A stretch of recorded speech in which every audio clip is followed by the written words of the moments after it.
A meteor streaked across the sky, penetrating the atmosphere. Beneath a secret base in the Dragon Kingdom, a gathering of high-ranking officials observed a scene captured by satellite, depicting the meteor's descent. The immense fireball had breached the Earth's atmosphere.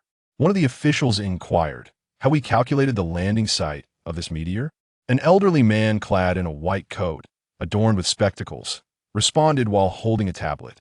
"Report, esteemed leaders, calculations indicate that this meteor will fall into the Pacific Ocean. So it will not affect the populace?" the official queried. "Indeed," the elder affirmed. Upon receiving the desired response, a wave of relief washed over the official. At that moment, the large screen on the wall displayed a meteor that had successfully traversed the atmosphere, resembling a fiery orb rapidly descending. Unbeknownst to them, as the meteor breached the atmosphere, a crystal detached from it, plummeting toward the Dragon Kingdom. Meanwhile, a young man lay soundly asleep in his room, oblivious to the meteor's trajectory directed toward him. The crystal accurately struck his forehead through the open window. Unaware, he merely shifted under the covers and continued to slumber. In the secret base, all present exhaled with relief upon witnessing the meteor plunge into the Pacific, creating a colossal splash, yet causing no harm. After instructing the remaining personnel to monitor subsequent developments, they all departed to rest, leaving only 2 staff members behind. However, no one noticed what transpired after the meteor fell into the Pacific.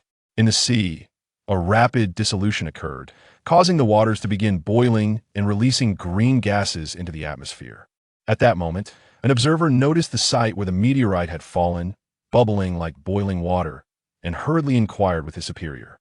Upon inspection, the leader nonchalantly remarked, "This is merely the heat generated by the meteorite's friction with the atmosphere, resulting in the boiling of seawater. It is a normal phenomenon." Due to the darkness of the night, he failed to notice the green gas dissipating into the air. The following day, Yin lay in bed, feeling refreshed as he stretched languidly. Gazing at the bright sun outside, his spirits soared. After all, he had the luxury of a day off from work, allowing him to indulge in a leisurely sleep. What a delightful treat. After a brief tidy-up, he opened the door, ready to head downstairs for breakfast to satiate his hunger. As he opened the door, he coincidentally encountered the door across the hall, swinging open as well. A beautiful woman emerged, clad in casual home attire, holding a garbage bag. Even in loose clothing, she could not conceal her alluring figure. Rather, the relaxed fit accentuated certain curves, leaving them tantalizingly visible. Yin found himself momentarily entranced, his mouth watering at the sight. In a heartbeat, his earlier excitement transformed into a sudden arousal. He quickly bent down to conceal his reaction. The woman, noticing Yin, naturally greeted him with a smile. "Ah, it's you, Xiaoyan. Why are you out so late today?"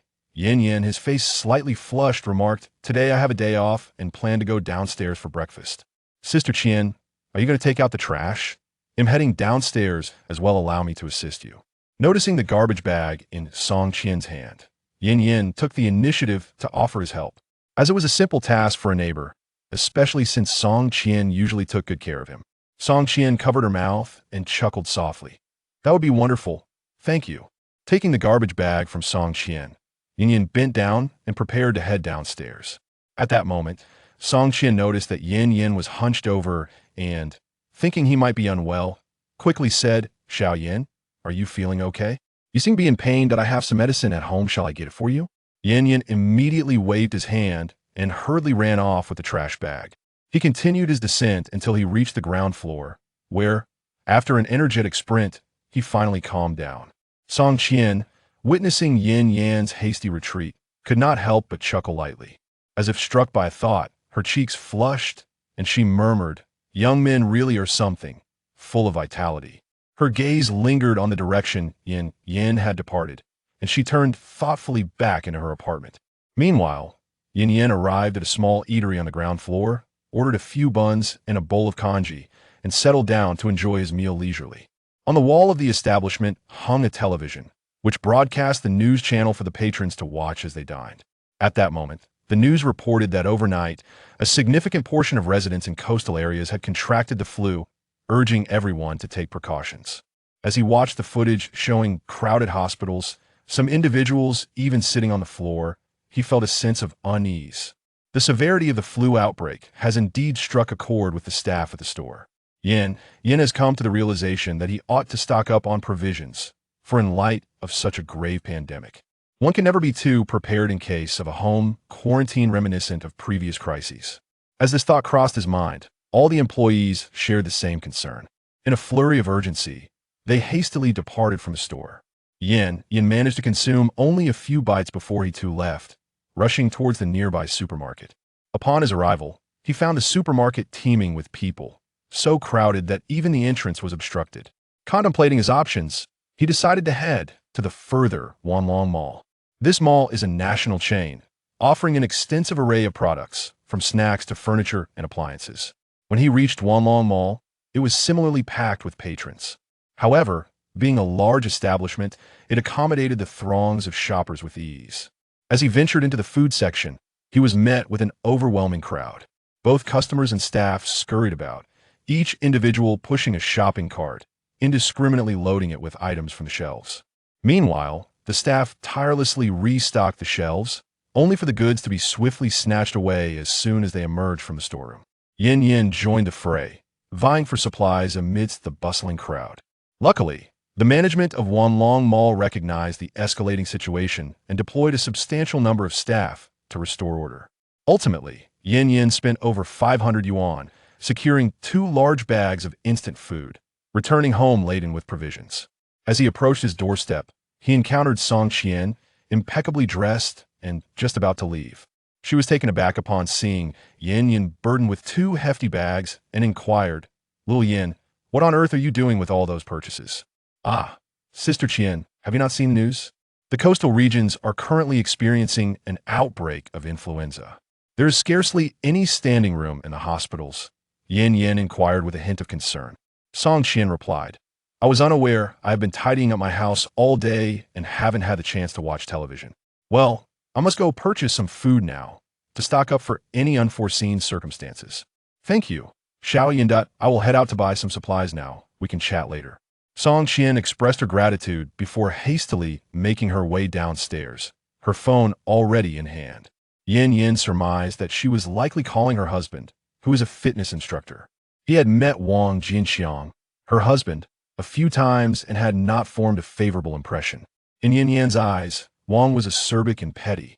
Each time they crossed paths, Wang would overtly and covertly mock Yin for his financial situation, implying he lacked the means to marry. Wang's jealousy was evident. He could not tolerate other men approaching his wife, which often led to quarrels at home. Of course, Yin did not eavesdrop, yet he lived in an old 5-story building with poor sound insulation. Whenever they argued, Yin, residing next door, could hear every word clearly. Upon returning home and surveying the table laden with food, Yin felt that something was amiss. Glancing at the empty cups on the table, he suddenly remembered that he had forgotten to buy water. He quickly called the water delivery service to order 2 large bottles, aware that a small deposit would be required. However, Yin was unconcerned, for once the pandemic subsided, he would consume the water and return the bottles, retrieving his deposit in the process.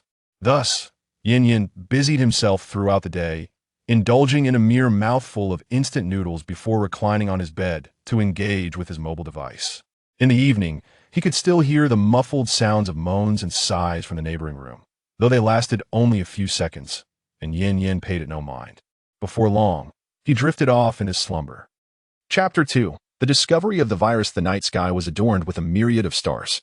At this moment, various dignitaries of the nation had gathered within a secret base, convened in a single room. A large screen was mounted on the wall, displaying a scene from a hospital room. On a bed lay a patient, his visage contorted in agony, bound by several straps, thrashing violently. The footage revealed the patient's veins bulging, his eyes bulging as if he were suffering a rabid episode. As the video concluded, a man at the bottom of the screen spoke. Everyone has seen this video. This depicts the condition of the most severely affected individuals in the coastal region afflicted by the flu. According to hospital examinations, they have lost all semblance of human consciousness, exhibiting a frenzied, bloodthirsty state, devoid of pain. He then glanced around at those seated at the table, inquiring if anyone had thoughts to share. At that moment, an elderly man in military attire spoke up. since they have already lost their consciousness and pose a threat to the lives of other healthy individuals. I propose a forceful suppression. A man adorned with gold-rimmed glasses interjected. I do not advocate such measures. They are merely ill and still citizens of our nation. Without any criminal behavior, we cannot resort to forceful suppression, as it would tarnish the nation's image. The atmosphere in the room grew tumultuous as everyone fervently defended their respective positions. Suddenly, an elderly man seated beneath the screen slammed his palm on the table, commanding immediate silence. He surveyed the room, gradually taking his seat once more, leaving only the sound of his pen lightly tapping against the table. Tap, tap, tap, tap, tap. A few minutes later, the elderly man spoke. Let us first isolate the patients in concentrated quarantine, and then wait for the research institute to develop a vaccine. How does that sound?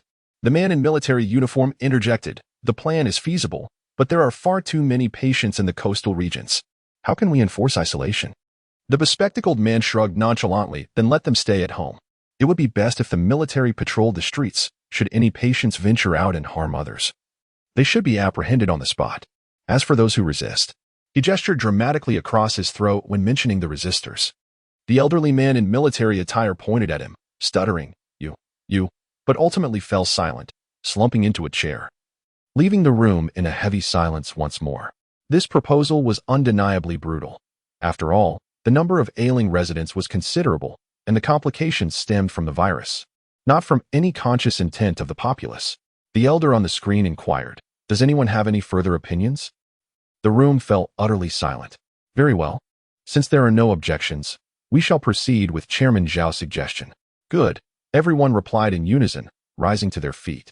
Gradually, they all exited the room, leaving only the elder and the military man behind.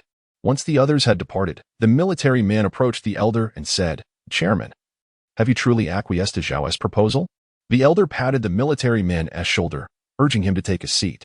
"Old Song, you are now a commander. You must exercise a bit more prudence. Though old Zhao's opinion may seem rather harsh, it is unavoidable given the current circumstances. Moreover, do you not find this pandemic rather peculiar?" Just then, a knock resounded at the door. "Come in." A young soldier entered, holding an envelope with utmost respect, and approached the elder, presenting the envelope with both hands. "Chairman, here is the information you requested." "Very well, you may leave." The elder, upon receiving the envelope, opened it right before the soldier in uniform. After perusing the contents, his expression grew grave. The soldier, sensing something amiss, inquired, "What is it?" The elder, with a somber demeanor, placed the documents on the table and spoke. "The virus has begun to erupt along all coastal regions of the Pacific." "What?" The soldier immediately rose to his feet upon hearing this. Then, as if recalling something, he cautiously asked, "Do you suspect that meteorite?" The elder nodded, and silence enveloped the room once more. Suddenly, the shrill sound of an alarm clock jolted Yen from his pleasant dreams. He swiftly silenced the clock and sat up, only to be met with a cacophony of noise outside. Perplexed, he wondered why it was so uproarious this morning. Groggily, he leaned against the window to gaze at the street below. To his astonishment, the road was filled with individuals clad in white quarantine suits, armed with firearms, alongside various police vehicles and military trucks. Upon witnessing this scene, Yan's senses sharpened, and he murmured to himself, "What on earth is happening?" Upon regaining his composure, he swiftly picked up his phone, where he discovered a message stating, "The State Council has announced that due to the pandemic, all coastal regions and their surrounding areas will fully implement home isolation. Remote work is mandated, and outdoor activities are prohibited. Essential supplies will be managed by the neighborhood committee, with the specific timeline for lifting restrictions to be announced later." Goodness, just one day, and they are already so efficient with the isolation, he thought, relieved that he had gone shopping the previous day, thus avoiding the extortionate prices that unscrupulous vendors might charge. With this in mind, he realized he need not go to work today. Overwhelmed with joy, Yen sprang out of bed, prepared himself a delightful instant noodle meal, enhanced with a sausage. After finishing his meal, he lounged in bed, engrossed in videos on his phone. It wasn't until the afternoon that a notification chimed from his phone. He found himself invited to a group chat organized by the neighborhood committee. Once he entered the group, notifications flooded in, prompting him to silence them for peace. As he perused the messages, he discovered that Aunt Wong from the committee had added all residents of the complex to the chat. This platform was designated for reporting grocery needs and essential supplies. Alongside this, a list detailing the exorbitant prices of goods was shared. Upon viewing the list, his eyes nearly ignited with fury. A bag of instant noodles, typically priced at 2 yuan and 50 cents, was being sold for 10 yuan. A single cabbage was listed at 20 yuan, with a limit on purchases. Was this not sheer robbery? Naturally, the other residents echoed his sentiments, inundating the chat with grievances. A cacophony of complaints ensued, with some even threatening to report the situation. Certainly, Aunt Wong from the neighborhood committee is unperturbed, for she had previously profited handsomely during the last pandemic by employing similar tactics. She boldly expressed her opinions in the group, asserting that if one wished to purchase, they were welcome to do so, and if not, they could seek alternatives elsewhere. She would not hinder them. Her remarks incited considerable ire among the residents, with some hot-tempered individuals threatening to confront her at her home. Undeterred, Aunt Wong retorted in the group that should anyone dare to approach her, she would not hesitate to call the authorities to have them apprehended. This declaration only fueled the anger of many. Meanwhile, Yin Yan's phone buzzed with a new friend request. Upon inspection, he noticed the profile belonged to his neighbor, Song Qian. The mere thought of Song Qian's alluring visage and graceful figure stirred excitement within him, prompting him to promptly accept the friend request. Chapter 3. The emergence of zombies. Immediately after accepting the friend request, a message pinged from the other side. Song Qian, hello. I am Song Qian, your neighbor. Yin Yan, I know it's you. What prompted you to add me all of a sudden?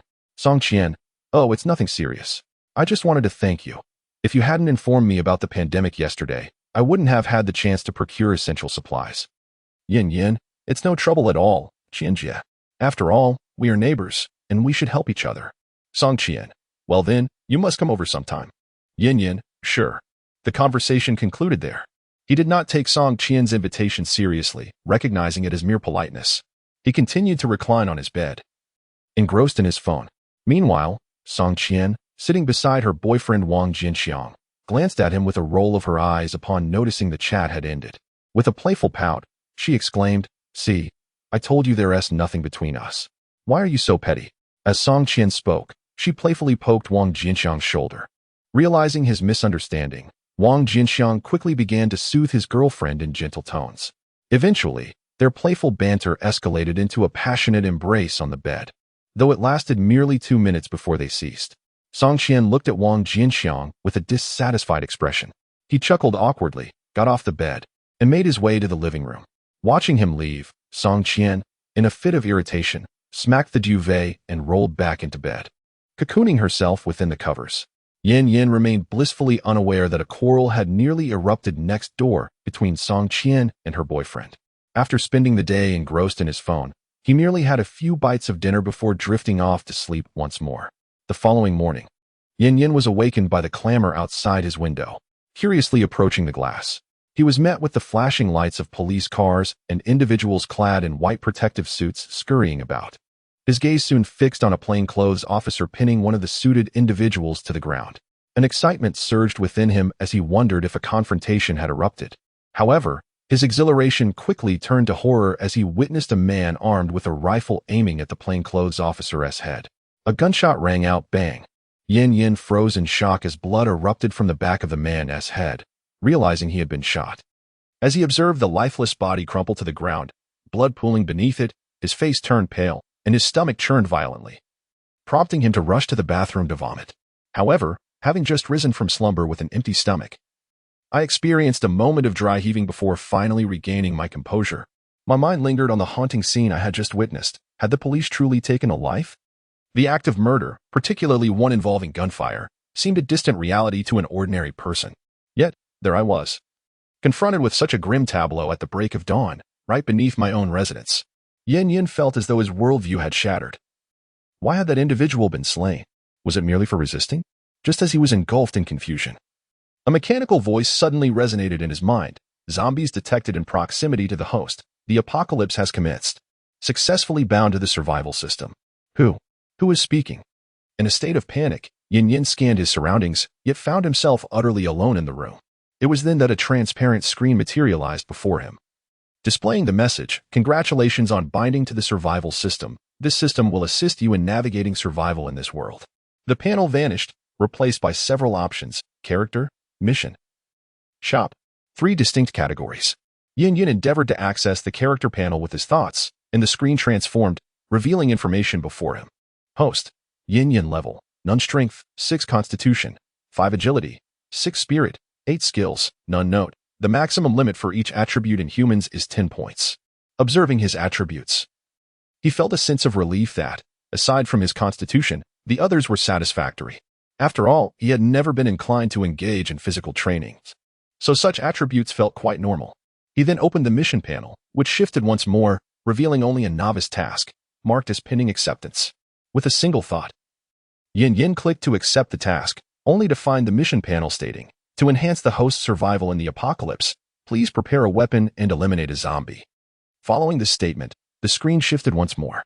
Beginner's task, requirements, eliminate 1 zombie rewards, Iron Sword deadline, before midnight today consequences of failure, none a countdown timer then appeared next to the task. At that moment, Yin Yin suddenly realized that the world he inhabited had succumbed to apocalypse, infested with zombies. The image of the man who had tackled him in a containment suit flashed through his mind. Could he possibly be a zombie? The thought sent chills down his spine. Yet, gazing at the floating screen before him, the beginner task remained vividly apparent. Damn, he had already bound himself to this system. What was there to fear? He was destined to become a formidable force in this world. Yin Yin had always been fond of novels, particularly those featuring systems that could obliterate all in their path. Resolute, he began scouring his home for a weapon. After a thorough search, he finally discovered a 1-meter-long iron rod, to which he affixed a fruit knife, fashioning a makeshift spear. Finally, Yin Yin donned several leather jackets, wrapping himself tightly. With a spear in hand, he cautiously opened the door to his room. The corridor lay silent and still. He glanced upwards, ensuring no one was present, before carefully descending the staircase. As previously mentioned, this was an old building. The entrance doors to the units were left unlocked, swinging open with a mere pull. It was still summer, and the heat had compelled residents to prop open their doors for ventilation. Outside, a zombie outbreak had erupted, and the entrance door remained ajar, posing the imminent threat of the undead infiltrating the building. Realizing the necessity of eliminating the zombies, Yin Yin resolved to descend to the ground floor to secure the entrance. Once he arrived at the first floor, he found it eerily silent, devoid of any souls. As anticipated, the entrance door was held open by a rope. With caution, Yin Yin approached, ensuring that no zombies lurked nearby. He carefully severed the rope, and without its constraint, the door swung shut with a resounding bang, startling him and nearly causing him to leap back. Taking a moment to steady his nerves, he leaned against the iron door to peer outside. The entrance was not solid. The central square section featured intricate, hollow carvings that allowed glimpses of the world beyond. As he gazed outward, a figure caught his attention. Clawing at the air while standing in the street, its head tilted back as it sniffed the atmosphere. It was not far off, and Yin Yin could discern its appearance with clarity. The creature was clad in tattered loungewear, its exposed skin marred by bulging veins, and its face was a grotesque mask of carnage, with blood and flesh matted around its mouth. Before long, the creature's vacant gaze fixed upon Yin Yin, its dilated pupils locking onto his presence. With its contorted limbs, it lurched toward him at an alarming pace. Suddenly, with a loud thud, the zombie collided with the iron door, causing Yin Yin to recoil in shock. He watched as the creature's face pressed against the ornate carvings of the door, becoming a gruesome smear of flesh and blood, yet it seemed impervious to pain, relentlessly clawing and scratching at the door with an insatiable hunger for Yin Yin. Chapter 4. The Art of Combating the Undead. Gazing upon the grotesque visage of the zombie, Yin Yin glanced at the novice task, his mind fervently encouraging himself. You can do this, Yin Yin. Slay this wretched creature, and you shall ascend to the pinnacle of your existence. You can do it. You can do it. Gradually rising to his feet, he observed the blood trickling down from the face pressed against the ornate iron gate. Swallowing hard, he summoned his courage. Aiming for the creature's left eye, and, with eyes tightly shut, thrust the weapon fiercely into it. A sickening squelch resonated. The sensation confirmed that he had penetrated the flesh. However, the undead still writhed with relentless vigor. With no regard for anything else, Yin Yin kept his eyes shut and continued to stab repeatedly, not knowing how many times he had struck until the dagger slipped from the iron pipe and clattered to the ground. Rising unsteadily, he beheld the blood-soaked blade, and as he turned to the iron gate, the figure of the zombie had vanished. Yet, the remnants of blood upon the gate bore witness to the harrowing encounter. Cautiously approaching the door, he peered closely and discovered a lifeless body sprawled at the threshold. Its face was a ghastly mess of blood and flesh, rendering it unrecognizable. Overwhelmed, Yin Yin collapsed onto the ground. Ding dong. At that moment, the system's notification sounded. Congratulations, host, on completing the novice task. Reward, 1 iron sword. Moreover, the system has successfully bound. What does formal binding entail? Could the system provide an explanation? Initially expecting no response from the typically mechanical voice, Yin Yin was taken aback when a sweet, melodic voice, reminiscent of a young girl, answered his query. Ding dong. If a host lacks the courage to complete the novice task, the system will sever its ties with the host upon the task's completion, seeking another host. In doing so, it will also abscond with all the energy possessed by the host, ensuring that the system can successfully locate a new host. It turns out that failing to complete the novice task results in the system's departure. Fortunately, I did not give up. However, what does it mean to take away all the energy? Of course, it pertains to the host's body and soul. To put it simply, the host would be reduced to ashes. How is that fair? Because the host's soul and body are intrinsically bound to the system. Thus, if you were to sever ties with me, I would perish. Contemplating this, it dawned on me that if I were to disobey the system, I would be annihilated, destined to become nothing more than a puppet of the system. Rest assured, dear host, the system lacks the authority to act in such a manner. The system can only sever ties if the host fails to complete the novice task. Upon hearing this, Yin Yin felt a sense of reassurance. Dear host, may I inquire if you wish to claim the reward, the iron sword? Indeed, I had almost forgotten about the reward for completing the novice task amidst our conversation. I wish to claim it. Suddenly, a radiant glow materialized in Yin Yan's hands, so blinding that he could barely open his eyes. As the light dissipated, an ancient iron sword appeared in his grasp. Yin Yin curiously wielded it a few times. It was undeniably akin to a genuine iron sword. No, it should be said that this is indeed a true iron sword. However, is it not rather conspicuous, this method of rewarding items from the system? It truly pains my eyes. Might there be an alternative approach? Yin Yin merely intended to voice a complaint, yet to his surprise, the system promptly responded. Its voice tinged with a playful tone. Of course, host. This display is merely to showcase the wonders of this system. In the future, rewards will be placed in the system's backpack for the host to retrieve at their leisure. A system backpack? Yin Yin opened the panel and indeed discovered an option for a backpack behind the shop. Upon accessing it, he found a 6x6 grid capable of holding 36 different items. He curiously attempted to store the iron sword he held within the system's backpack. As the weight in his hand lightened, the sword vanished, only to reappear in one of the slots of the backpack. How marvelous! Yin Yin repeated the process of taking it out and putting it back several times, gradually alleviating his curiosity. After locking the unit door from the inside, he made his way home. Once home, Yin Yin collapsed onto his bed, motionless. The exertion from hunting zombies had drained him profoundly, leaving him both mentally and physically exhausted. Soon, he drifted into slumber. When he awoke again, the sky had darkened. Glancing at his phone, he realized it was already 8 in the evening. How had he slept for such an extended period?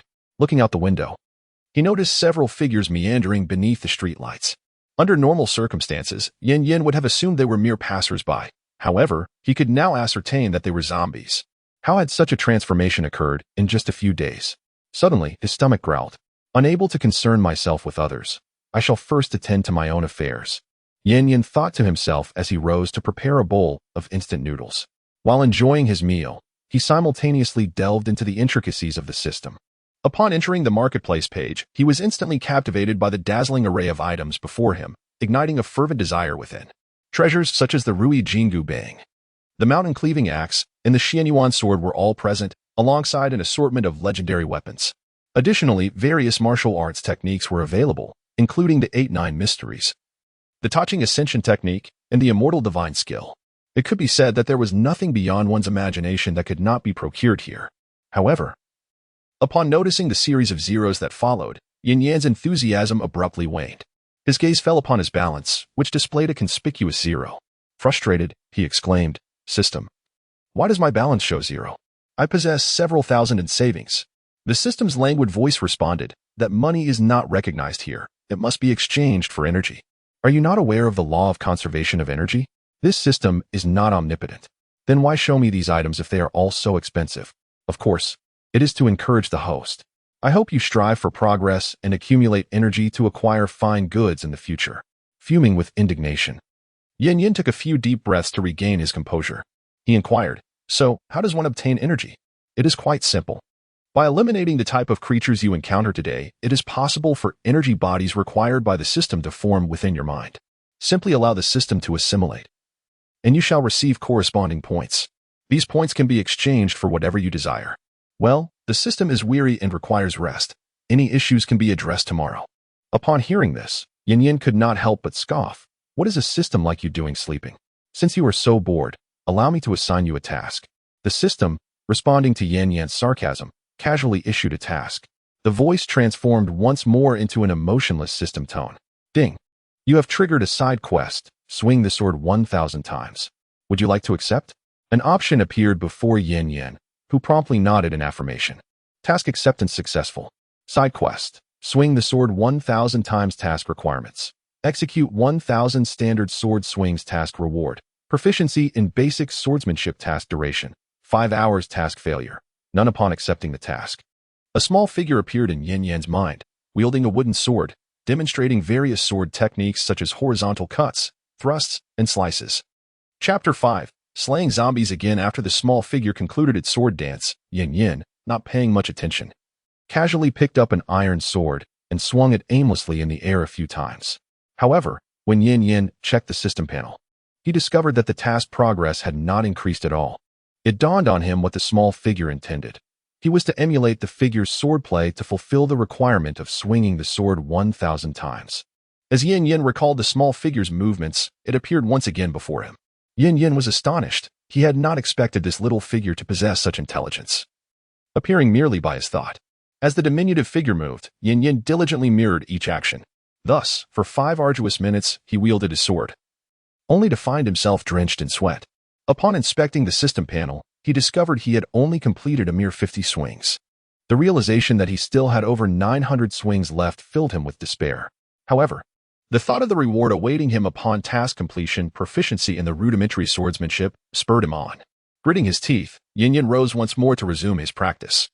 He continued to brandish the sword until the clock struck 2 in the morning, ultimately fulfilling the task.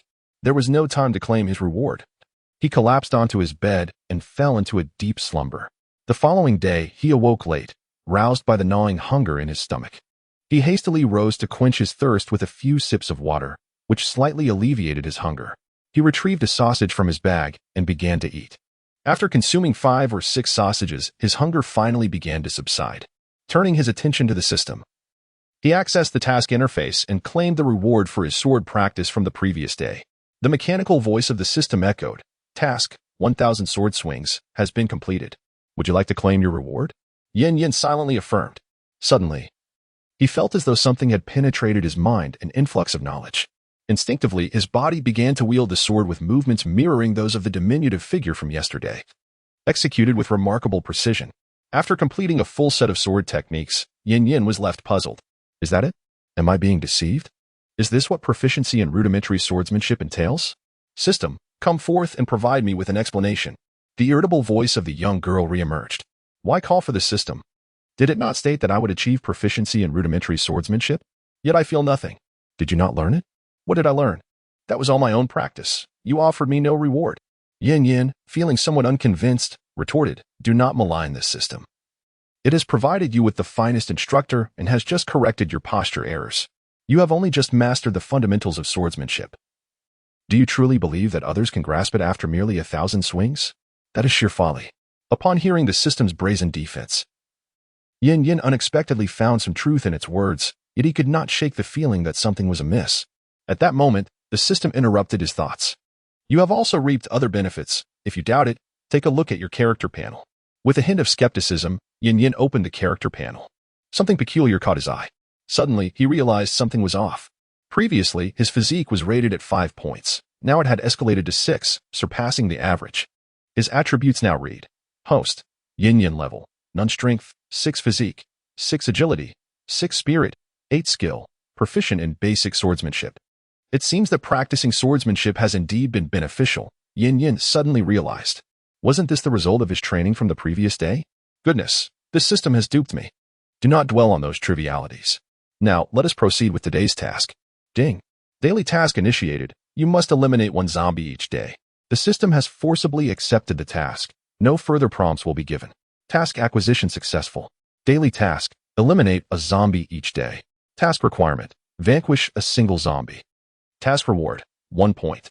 Deadline: before midnight. Task failure: none. It is indeed astonishing that one is compelled to undertake such tasks, devoid of any semblance of personal rights. Yet, the opposing system remains eerily silent, and Yin finds himself in a rather absurd predicament. Stepping outside once more. Yin does not exhibit the same trepidation as he did the previous day. He cautiously opens his door to survey the corridor for any lurking zombies. After confirming the absence of threats, he descends to the ground floor, peering through the window of the door. He notices with bewilderment that the corpse of the zombie he had slain yesterday has vanished. He ponders how it is possible that someone would assist in the disposal of zombie remains, ensuring that the door lock is secure. Yin gently taps the unit door with the hilt of his sword. The sound resonates through the corridor. Clang, clang, clang. After a few moments of this rhythmic knocking, he ceases and waits in silence. Minutes later, a figure emerges before him. The pungent scent of blood aids the zombie in identifying its prey. It collides once more against the iron door with a resounding thud. However, this time, Yin does not succumb to fear. Rather, he observes the creature with keen interest. The zombie's gaze is vacant, and from its previous movements, it is apparent that its vision is impaired. Yet, its sense of smell and hearing are notably acute, allowing it to pursue its quarry primarily through these senses. Yin brandishes his iron sword, aiming it steadily toward the zombie's eye. He presses it in gradually. As he penetrates 2 centimeters, the zombie thrashes violently. At 5 centimeters, it suddenly ceases its struggle and collapses to the ground. After determining that the zombie's weakness lies in their heads, Yin felt a sense of relief. The failure to eliminate the zombie with his initial strike yesterday was likely due to a lack of depth in the thrust.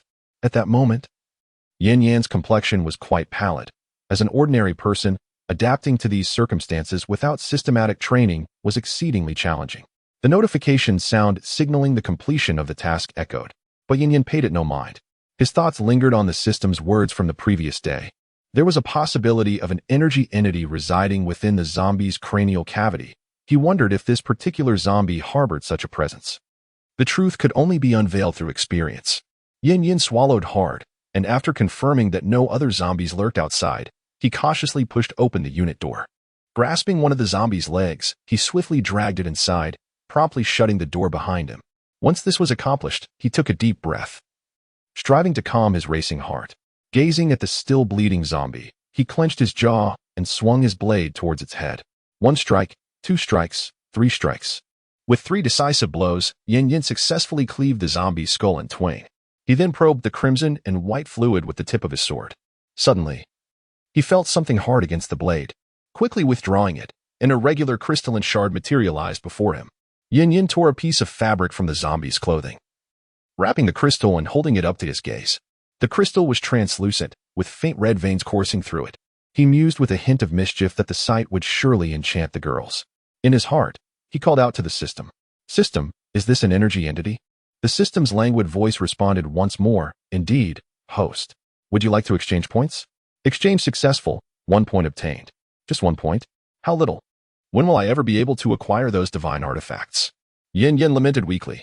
To his surprise, the system's voice, resembling that of a young girl, mocked him. You killed just an ordinary zombie and expect to exchange for divine artifacts? Why not simply hand them over to you? Such a delusion in broad daylight. Here, it is worth noting that this zombie had evolved because it consumed the corpse of the one Yin had slain yesterday, resulting in the formation of a crystal in its brain. Chapter 6. The zombie virus runs amok after being ridiculed by the system. Yin was instantly brought back to reality, realizing how fanciful his thoughts had been.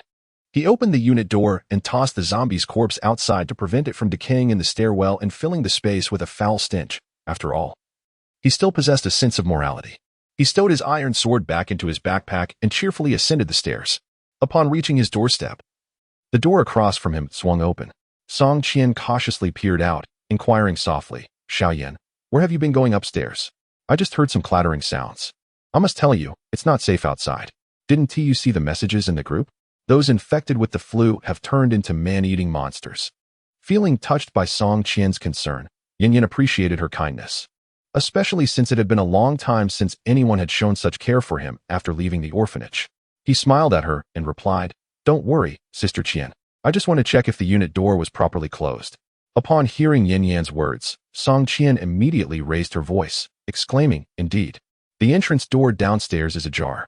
Each day, Song Qian ventured out to procure groceries, and naturally, she was aware that it was the height of summer. With the entrance often left wide open, she mused, what if a monstrous entity from outside were to intrude? However, she quickly recalled that since Yin Yan had just arrived, the door downstairs must have been secured.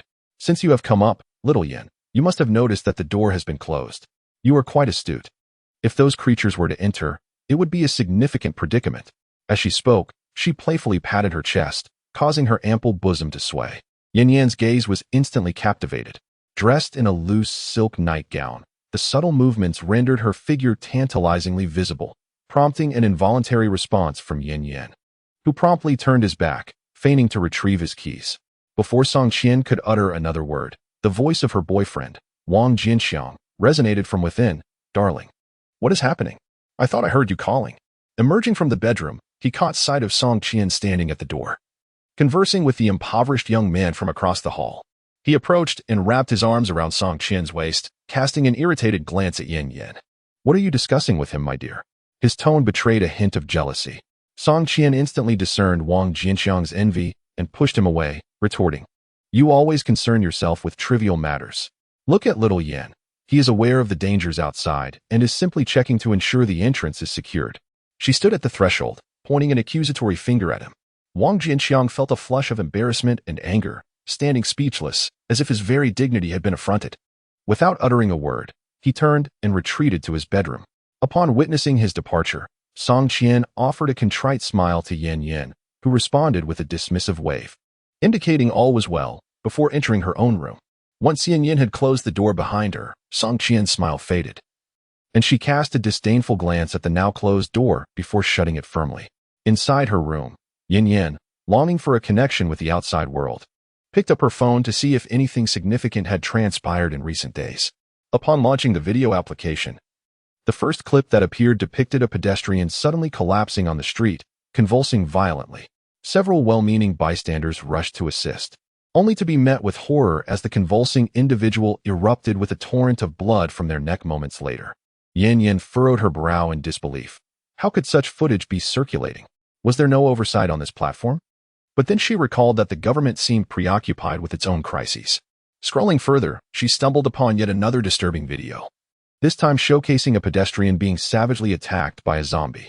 She continued to swipe, only to be inundated with similar clips, dozens of them, each more alarming than the last.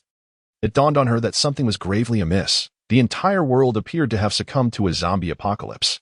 Could the zombie virus spread so rapidly? Just days had passed. Hadn't it been stated that only coastal regions were affected? How could the inland territories be facing such a dire fate? Though she was linked to a system that promised some measure of protection, a flicker of hope remained within her. After all, she had always believed she could handle the undead with relative ease. The nation possesses a cadre of highly trained and exceptionally skilled soldiers, as well as formidable weaponry, rendering the battle against zombies seemingly effortless. However, the current landscape of short videos is inundated with such content, indicating that the state has ceased to impose restrictions on this matter. It appears that reliance on the government is no longer feasible. Self-preservation has become paramount. Upon shutting off the short video app, which was rife with gruesome imagery devoid of any merit, a notification abruptly appeared on Yin Yan's phone. To his astonishment, it was a message from the government. The State Council announced, due to the outbreak of a violent syndrome caused by a virus, multiple regions of the nation have experienced sudden eruptions. Nonetheless, the government has swiftly established secure zones. Citizens are urged to remain calm. Survivors in proximity are encouraged to band together and proceed to these safe havens. For those situated at a considerable distance, it is advisable to remain at home in tranquility while awaiting rescue, as the government will gradually assist residents in need. Patience is requested. A further warning was issued regarding the highly contagious nature of this virus. Any abrasions could lead to infection, and residents are urged to take precautions. Beneath this message lay a link, which Yin Yan clicked to reveal a map of the Dragon Nation, marking secure zones across various cities. He searched for the survivor base nearest his location in Liaoqing. Approximately 20 kilometers away, it spanned an entire urban area. He found himself in the old district of the city's west, while the survivor base was established in a remote area on the eastern outskirts. Though Yin Yin had never visited this location, he was aware that it was predominantly rural, characterized by flat terrain and expansive visibility. Indeed, an ideal site for establishing a survivor base. If one wishes to venture out, it would require traversing over 20 kilometers and navigating through the densely populated central area. It is essential to recognize that Liaoqing is a substantial city, home to over 1 million inhabitants in its core. With the outbreak of the zombie virus, the number of undead in that vicinity remains a daunting unknown, rendering the thought of venturing there nothing short of a fool's errand. However, relying on the military for rescue could be an exercise in futility. Who knows when that might come? My provisions can only sustain me for a week at most. And if I ration them judiciously, perhaps a month. If the army fails to arrive by then, I shall perish from hunger within my own abode. It appears that in this apocalyptic world, self-reliance is paramount. With this resolution, I drew forth the iron sword from my system backpack, brandishing it in the air with a few casual strokes. Suddenly, I sat upright. Since I cannot await the nation's assistance, I must take measures for my own salvation. Perched at my table, I grasped a pen and began to chart my future. The first concern is sustenance. Fortunately, there is a supermarket at the entrance of the community. Not insignificant in size, approximately 100 square meters, stocked with vegetables, snacks, and daily necessities. The residents typically procure their supplies from this establishment. Next, I must address the issue of daily living, natural gas, running water, and electricity. Without the maintenance of skilled professionals, these services are likely to cease operation in short order. I need to seek a refuge that possesses a reliable source of electricity to ensure that my daily life remains uninterrupted. After all, humanity without electricity encounters numerous inconveniences, especially in the absence of illumination at night. As for running water, given the virulent nature of the current virus, I am wary of consuming any water of uncertain origin. These are the foremost issues that come to mind, and I shall delve further into how best to proceed. Chapter 7. Novice benefits to begin with, regarding sustenance. Yin Yin can now procure food at the entrance of the community, which is a mere 800 meters away. However, where should one establish a refuge? Is there a safe haven nearby? Suddenly, Yin Yin recalled the affluent district located approximately 2 kilometers away, characterized by its opulent detached villas. Before the apocalypse, the price of each villa soared into the tens of millions, a notion that once seemed utterly unattainable for Yin Yin. Given that the area had recently opened for sale, it is likely that few residents have yet occupied these luxurious abodes. Yin Yin could seize the opportunity to experience a lifestyle akin to that of the wealthy. Moreover, the villas are exclusively standalone, offering expansive views and generous living spaces, all fully furnished and ready for immediate occupancy. One need not inquire how Yin Yin came by this knowledge. Advertisements for the district were ubiquitous, plastered across every street and alley. As for electricity, Yin Yin could investigate the condition of the villas and seek out diesel or oil generators at nearby shopping centers, thus easily resolving any power issues. However, this necessitates preparation for transportation, as the generator's size makes it cumbersome to move.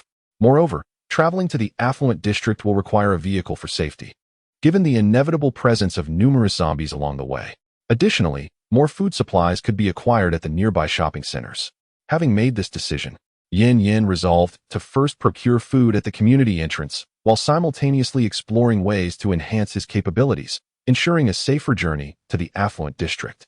At that moment, he remembered that he had yet to claim the rewards for completing his daily tasks.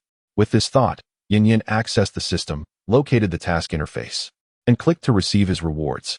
Upon witnessing this operation, Yin Yin felt somewhat troubled and inquired with the system whether the rewards could be directly issued upon task completion, as having to claim them personally seemed quite tedious.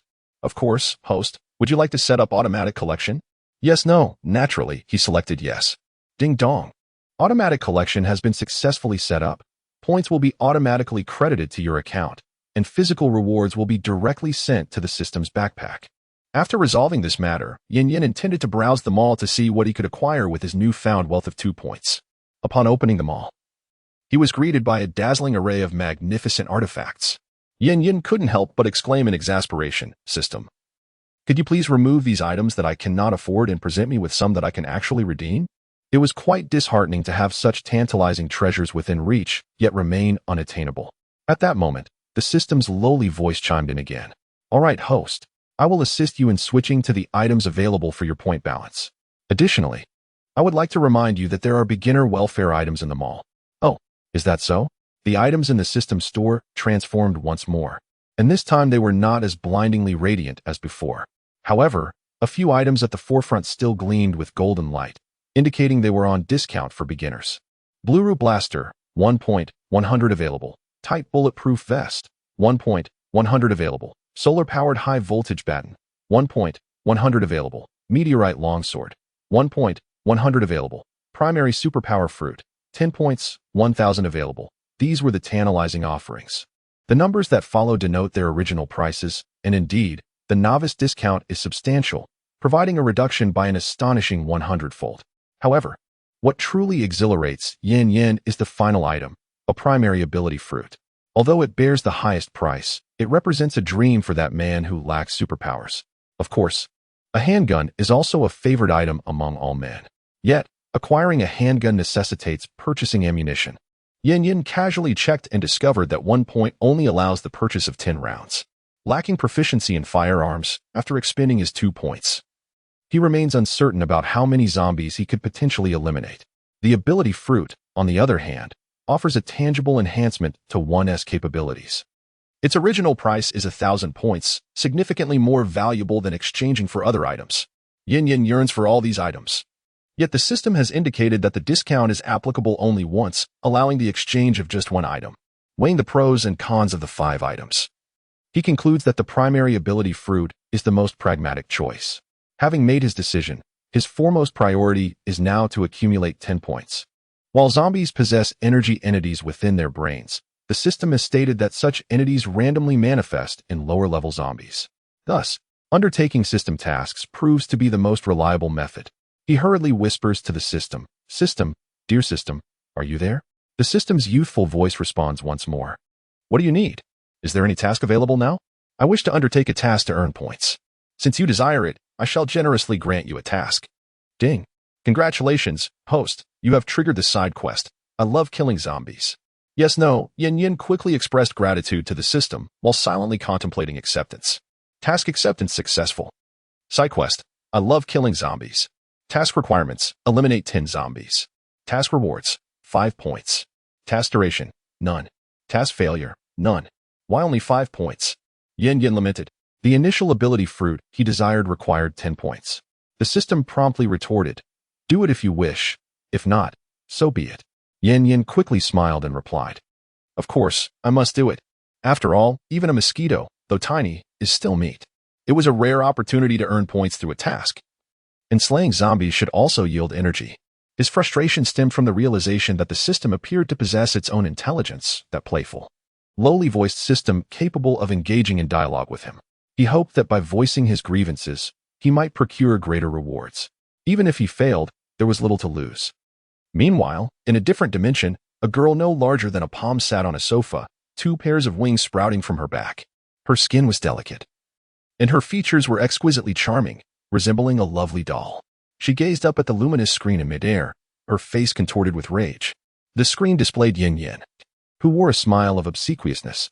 In a fit of anger, she struck the sofa and exclaimed, "This insufferable host, with such poor character, truly does not understand the value of resources. To bind a host, the system's energy is already limited, yet he still seeks to extract more from it. Such shamelessness." As Yin Yin opened the door, he was immediately seized by a fit of sneezes, murmuring in confusion, "What is happening? It is the height of summer. I cannot possibly have caught a cold. Could someone be cursing me?" However, reflecting on his solitary existence as an orphan, devoid of friends or enemies, he dismissed the thought of anyone harboring ill will towards him, attributing his worries to overthinking, and continued his descent down the stairs. Unbeknownst to him, at the very moment he sneezed, Song Qian, residing in the adjacent apartment, hurried to her door to peer outside. Upon seeing Yin Yin, she remained at the threshold, watching intently until he vanished around the corner of the staircase. A sense of puzzlement washed over her. The building's entrance had already closed. So what could Xiaoyan be doing downstairs? Although curious, she, as a delicate woman, felt too timid to venture out alone. Her boyfriend, despite his towering, muscular physique, possessed an exceptionally timid nature, frightened even at the thought of slaughtering a chicken, rendering him unreliable in such matters. Chapter 8. The room below. At this moment, Yin Yin had descended to the first floor. As he approached, a peculiar crunching sound echoed through the air, reminiscent of bones being gnawed upon. Intrigued yet perplexed by the origin of this noise, he followed it to the entrance, peering through the window and the door, but saw nothing amiss. The sound persisted, a continuous crackling. As he cast his gaze downward, he was startled to behold a shadow. Squinting closer, his pupils constricted in horror. It was a zombie, crouched low, feasting on the very corpse Yin Yin had dispatched earlier that morning. Half of the body had already been devoured, and he was now gnawing on a large thigh. Even the bones were being gradually crushed and consumed, his body smeared with blood, causing Yin Yan's scalp to prickle with unease. Suddenly, Yin Yin comprehended the fate of the previous corpse. It had been consumed by other zombies. He gently tapped on the window, producing a resonant clang. The crouching zombie abruptly halted its movements, rising to sniff the air. It swiftly zeroed in on Yin Yin inside the door, lunging against it, its fingers incessantly scraping against the barrier, creating a grating sound. However, having faced this ordeal twice before, Yin Yin had grown somewhat accustomed to it. He even found himself devoid of any revulsion while observing the zombie's mangled visage, instead feeling a curious urge to mock it. "Oh, silly creature, why not come in? If you do, I shall allow you a bite. Ha! Since you cannot enter, I shall take action." With that, he plunged his sword deep into the zombie's skull. Striking with precision, the creature collapsed lifelessly to the ground. Ensuring the vicinity was free of other zombies, Yin Yin opened the door and dragged the corpse inside. He swung his sword, shattering the zombie's cranium, searching within for any crystal cores. Fortuitously, Yin Yin discovered another crystal core, albeit slightly smaller than the previous one. Yet, he paid it no mind, for as long as it could be exchanged for points, it sufficed. Holding it in his hand, he promptly tossed it to the system in exchange for some points. Yin Yin rapped on the iron door once more, producing a series of sharp knocks to attract more zombies. This method of luring zombies was both safe and efficient, and soon enough, 2 more zombies were drawn to him. 2 zombies relentlessly battered against the door, prompting Yin Yin to grimace in pain at the sight. Fortunately, the unit door was robust. The developer had not skimped on quality, and this iron gate had stood firm for decades. He repeated his previous actions, thrusting his blade to slay the zombies, dragging them inside, severing their heads, and searching for crystal cores.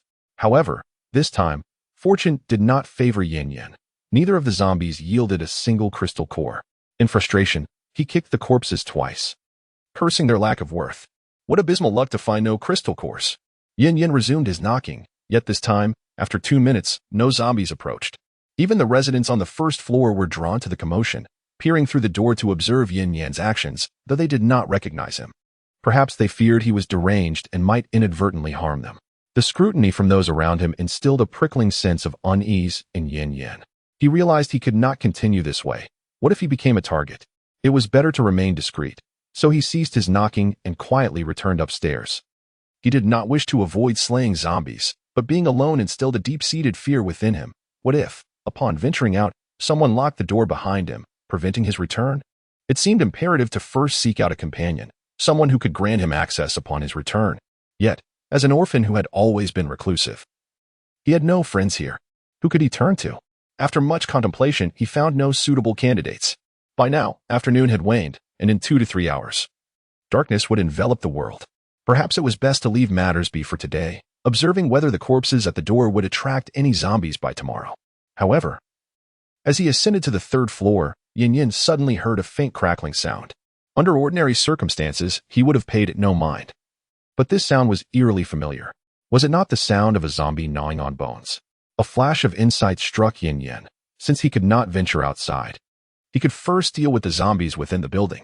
This way, he would not fear being locked out, nor could he gather provisions from the other abandoned rooms.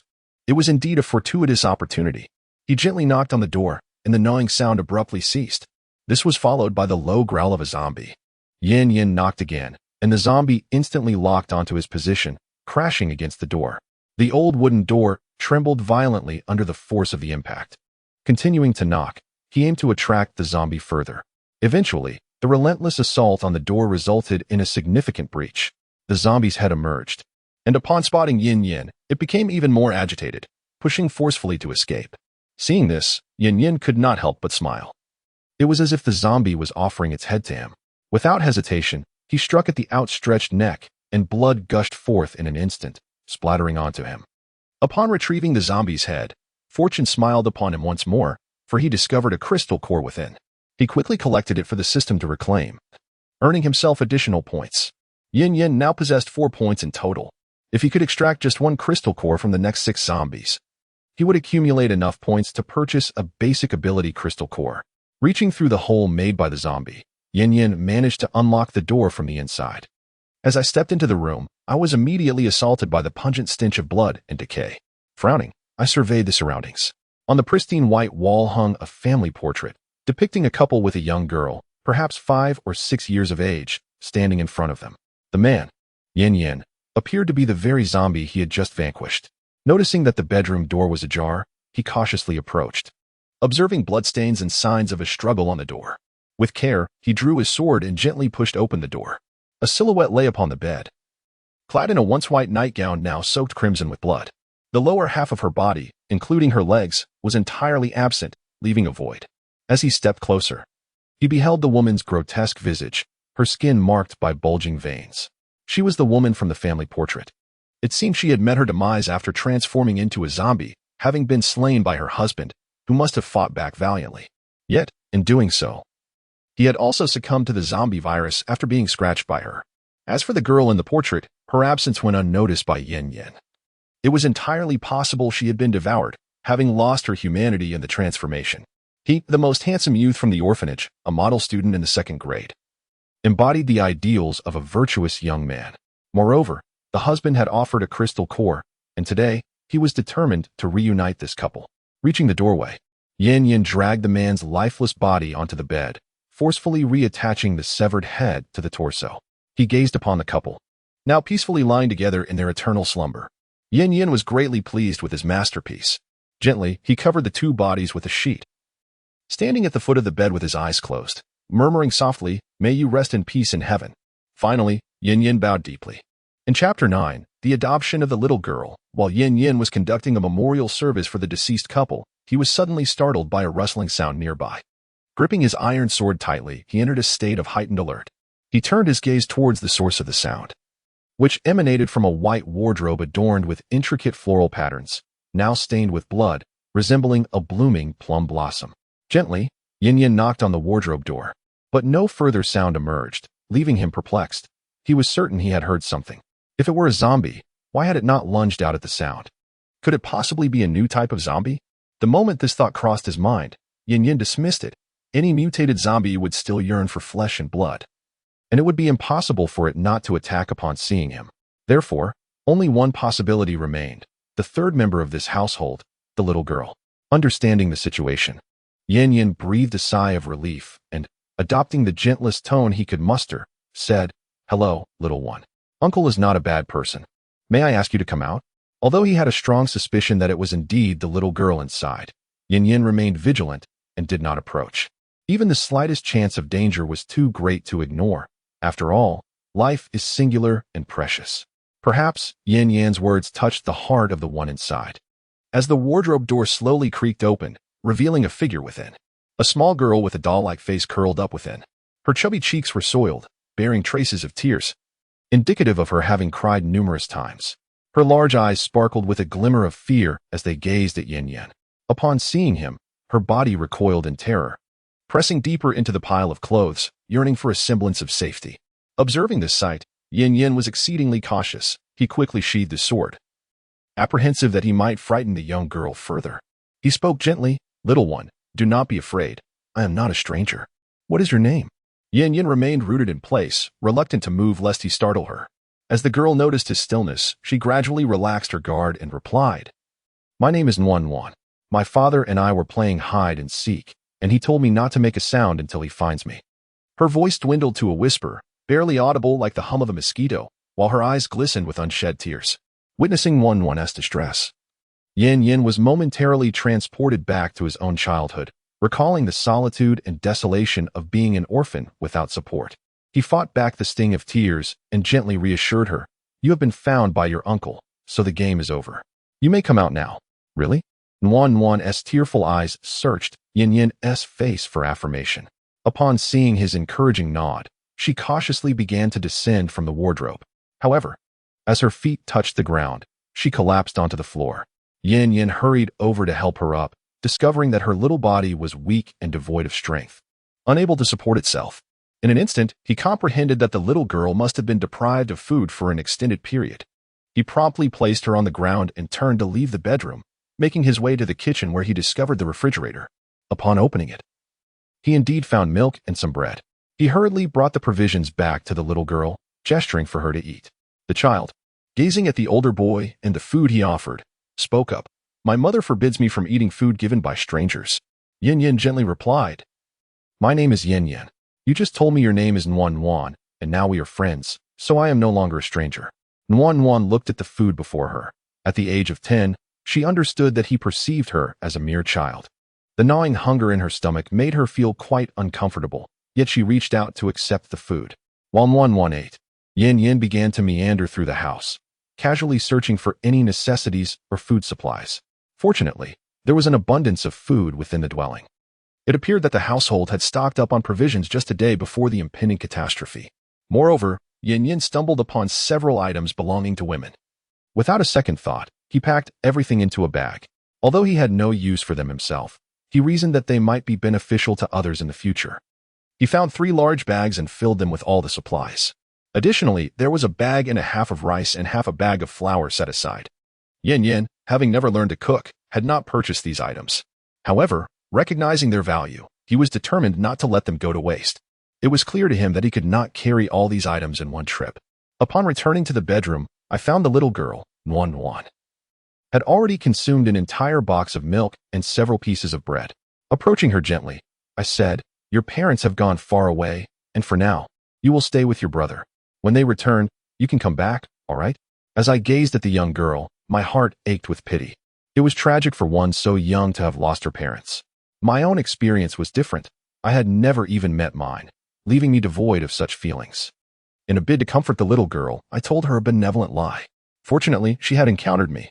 Otherwise, her fate would have been grim, either devoured by her zombie father or left to perish in a cupboard. To my astonishment, Nuan Nuan pointed her chubby little finger at the bed and declared, "My mommy and daddy are right there. You are lying, brother." Her innocent voice rang out. Nuan Nuan is already 10 years old and understands. Hearing this, I felt a wave of embarrassment wash over me. I had not anticipated that the small girl, standing less than a meter tall, was already 10 years of age. How diminutive she was. Just as I thought my deceit to take her away had been thwarted, I realized that I must insist on her departure. After all, it was perilous for such a small child to remain here alone, exposed to potential dangers. However, the next words from Nuan Nuan left me utterly astonished. But Nuan Nuan is with her brother, because he is a good person. Without mommy and daddy, Nuan Nuan cannot survive alone. As she spoke of her parents, tears streamed down her cheeks once more. Witnessing her sorrow, I hurriedly attempted to console her, my heart racing with urgency. However, Yin Yin had never been adept at soothing children. After all, during his own childhood, if he cried from being beaten, he would only receive harsher punishment. When Nuan Nuan witnessed Yin Yin's flustered demeanor, she ceased her tears and broke into a smile. Seeing her no longer crying, Yin Yin finally breathed a sigh of relief and said to her, "Brother will go upstairs now to move our belongings for the life we will share. Is that all right?" With reddened eyes, Nuan Nuan nodded in agreement and followed closely behind him, saying, "Brother, I will help you carry." She approached the pile of bags and picked up a smaller one. Yet, even the lightest among them weighed over 20 pounds. A girl of less than 1 meter in height could hardly lift it. Yin Yin gently patted Nuan Nuan's small head, took the bag from her hands, and said, "These items are too heavy for you, Nuan Nuan. How about this?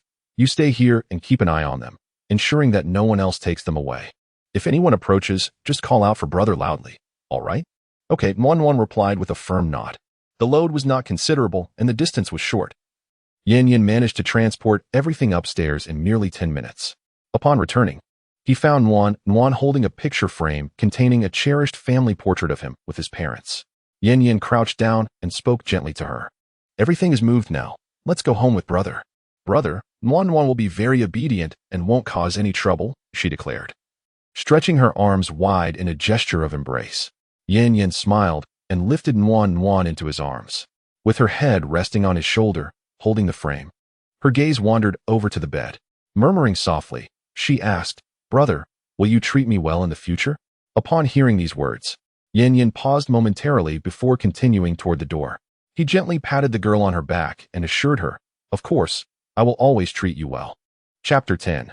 The crisis of food. Yin Yin returned to the door, cradling the girl in his arms. The door across from him swung open, revealing a surprised Song Qian. After a moment of hesitation, she finally managed to utter, "Xiao Yin, what have you been up to?" She scrutinized Yin Yin carefully, gripping the doorknob tightly, ready to close the door should the situation appear dire. From the moment Yin Yin descended the stairs, Song Qian had been aware of his presence. Later, when the sound of banging echoed from downstairs, curiosity piqued her interest, yet fear held her back from investigating. She told her boyfriend, Wang Jianqiang, about it, and he dismissed it as someone else's affair, showing no concern. She felt an unsettling sense of vulnerability if there were indeed a robbery happening downstairs. It was only a matter of time before it escalated. Irritated, Song Qian grabbed a kitchen knife and took her position by the door, vigilantly watching the outside. After a while, the person who ascended was none other than Yin Yin, carrying an abundance of food and daily necessities. Initially, she could hardly believe her eyes. Yin Yin typically appeared to be a sincere and polite young man, not someone capable of robbery. After witnessing Yin Yin make 2 trips laden with provisions, followed by him carrying a small child, Song Qian could no longer contain her curiosity and opened the door.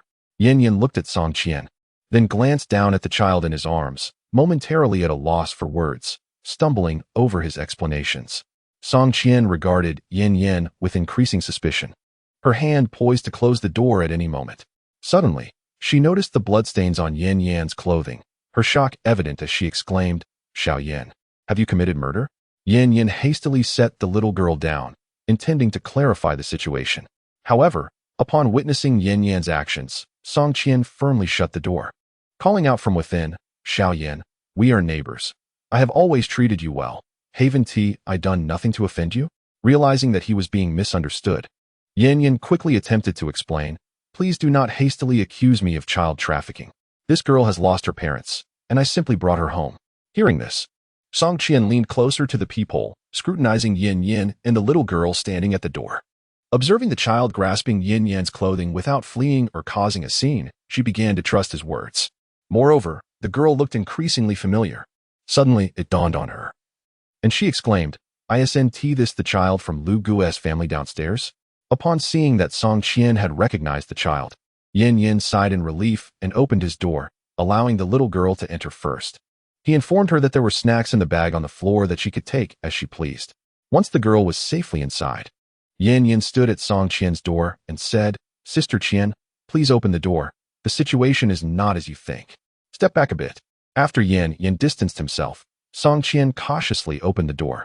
Yin Yin, standing at his threshold, looked at Song Qian and remarked, "I noticed something was amiss in the room downstairs as I came up. I merely tapped on the door when it was violently struck from within, accompanied by the chilling growls of a zombie. It dawned on me that the individual inside had undoubtedly succumbed to the undead. I could not allow him to roam freely within the building. What if he emerged one day and bit us?" To my astonishment, the zombie had smashed a hole in the door, its head wedged within. I resolved the situation swiftly. Subsequently, I discovered a young girl within the room. Hearing Yin Yan's words, Song Qian was convinced to a degree, reflecting with a tinge of sorrow, "I have encountered that family a few times. I never imagined they would turn into zombies." She then cast a surprised glance at Yin Yin, astonished that this young man possessed such audacity to slay a zombie. Yin Yin, with humility, explained, "There was no choice. When I went downstairs to secure the unit door, I encountered a zombie. Had I not mustered my courage, you would not have seen me, Qianjia." Upon hearing his words, Song Qian was instantly reminded of the perilous moment and felt a profound admiration for this youth, exclaiming, "This building is truly fortunate to have you, Xiao Yin." With the misunderstanding resolved, Yin Yin sighed in relief and remarked, "Since the misunderstanding has been cleared, I shall take my leave now, Qianjia." "Very well, do return home and rest," Song Qian replied hurriedly. As he closed the door behind him upon returning home, Yin Yin exhaled deeply, feeling a wave of perspiration on his back. Slaying zombies was not nearly as exhausting. His gaze swept across the bedroom, landing on the young girl quietly seated on the bed, while the food bags on the floor appeared untouched. Yin Yin gazed at her with a hint of confusion. "Wan, aren't you hungry?" Wan gently touched her stomach and replied softly, "A little." "Then why aren't you eating?" Wan looked up and said, "Mother taught me not to take things from others without permission." Yin Yin chuckled softly, reaching out to pat Wan's little head. You are such a polite child. But this is your home too, so you may take what you wish. As he spoke, Yin lifted the little girl into his arms and carried her to the corner where the food was stacked. He set her down and said, "You can eat whatever you like from these provisions. No need to ask me in the future." Wan looked up with her sparkling eyes and asked, "Brother, is that really true?" Yin retrieved a piece of chocolate from his bag and handed it to her, saying, "Of course, it's true." Unexpectedly, Wan hugged Yin and planted a kiss on his cheek, then happily accepted the chocolate from his hand, politely saying, "Thank you, brother." Yin, with one hand touching the spot where she kissed him, stared blankly at Wan as she savored the chocolate. He mused to himself that it was the first time he had been kissed, and it felt rather pleasant. Was this the warmth of familial affection? Shaking himself from his thoughts, he looked at Wan, who was joyfully indulging in her treat, and realized his own hunger had surfaced as well. He joined the playful competition for snacks. "Brother, that's mine, don't snatch it." "Ha, I'm having it." Amidst their playful banter, the two consumed nearly half a bag of snacks, sprawled on the ground, rubbing their round bellies. At this moment, in the adjacent room, Song Qian sat with Wang Jianxiang in the living room, gazing at the dwindling food supplies on the tea stand. Typically, Song Qian would prepare meals by purchasing fresh ingredients. However, on that particular day, due to the situation involving Yin, she had procured a bit extra. She had mentioned this to Wang Jianxiang, but he, engrossed in his work, had paid little heed to her words. Following the onset of the quarantine, the two had indulged without restraint. Wang Jianxiang, who enjoyed exercising at home, inadvertently accelerated the depletion of their provisions. Now, only a meager amount remained on the coffee table, sufficient for a day's sustenance for both. Observing Wang Jianxiang, Song Qian remarked, "I noticed that the young man next door, Xiao Yin, returned with several bags of food. Perhaps you should venture out to seek some provisions as well." Upon hearing this, Wang Jianxiang's immediate reaction was to shake his head. "The zombies outside are terrifying. I daren't go out," he responded. Seeing her boyfriend exhibit such timidity, Song Qian felt a pang of disappointment. She had initially been deceived by his outward appearance, only to discover his lack of fortitude. Regret coursed through her as she thought of Xiao Yin. Though financially constrained, he was remarkably handsome and exceptionally responsible. With this comparison in mind, she turned her gaze back to Wang Jianxiang, her irritation palpable. Folding her arms, she spoke with a frigid tone, "What shall we do then? Our food supplies are dwindling. If we do not venture out, shall we starve in our own home? What use is your physique if it cannot even afford us a meal? Look at Xiao Yin. He returned today with such an abundance of food. And here you are, in this pitiful state." Wang Jianxiang's face flushed with embarrassment, alternating between shades of blue and red. Gritting his teeth, he declared, "Tomorrow, I shall go out in search of food." Upon witnessing his demeanor, Song Qian finally felt a slight alleviation of her anger.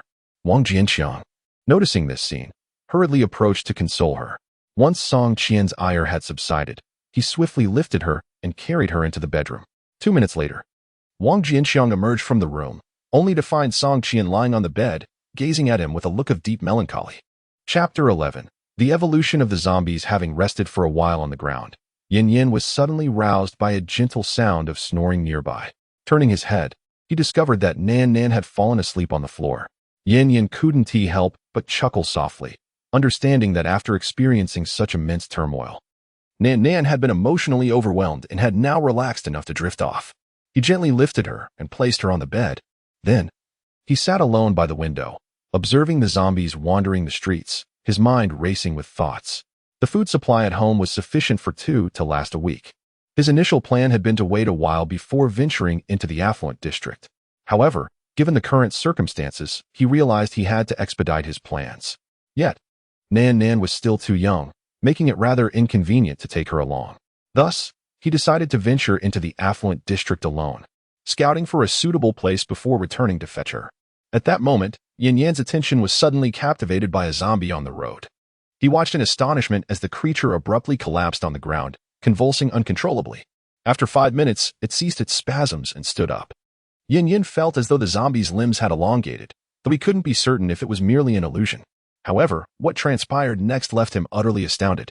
The zombie reached out and directly grasped another wandering zombie nearby. The sharp claws pierced directly into the skull of the zombie, leaving no room for resistance, resulting in its immediate demise as it collapsed to the ground. Shortly thereafter, the zombie squatted down, voraciously devouring the flesh and blood of its fallen kind.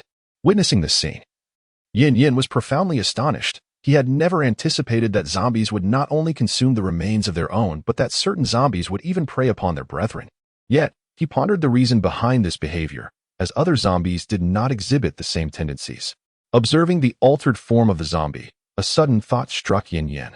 Could it be that zombies were undergoing a continuous evolution, and that this evolution necessitated a substantial intake of flesh to replenish energy, compelling them to resort to cannibalism?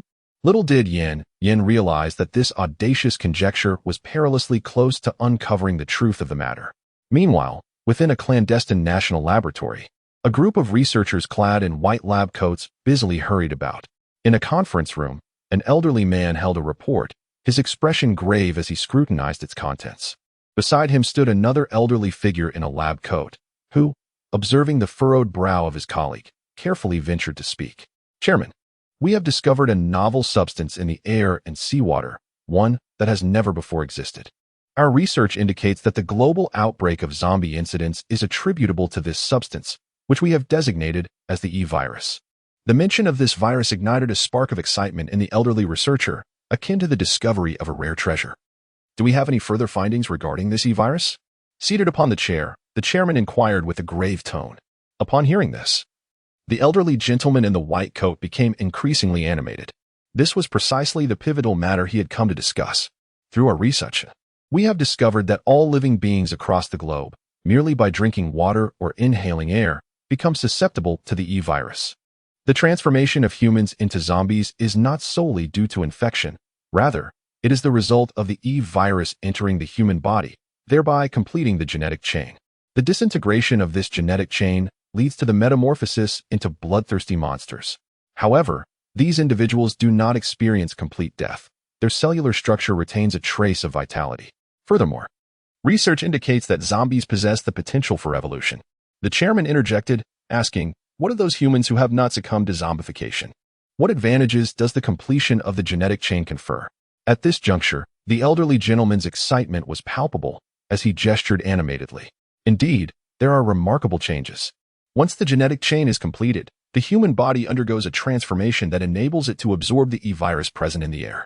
Upon reaching a certain threshold, evolution occurs. Though it is a benign process, it does carry inherent risks, albeit with a relatively low probability of failure.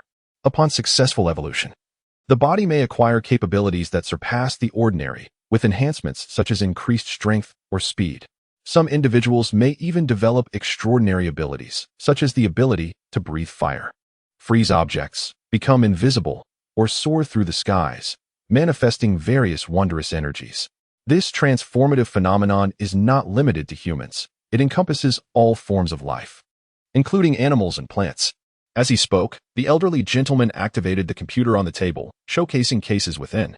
A vivid display revealed a human conjuring a fireball from the palm of their hand, which ignited an explosion in the distance.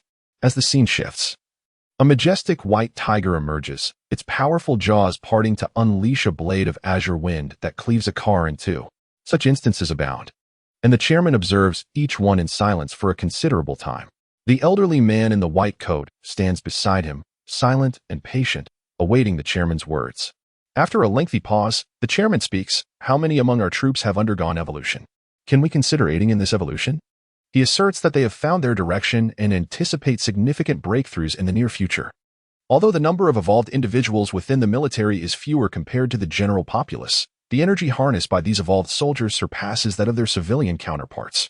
It is suspected that the stronger the physique, the more energy is required for the evolutionary process. However, success in evolution also grants greater abilities. "Very well," he continues. "Let us focus our primary objective on researching the E-virus. I require full cooperation from everyone involved.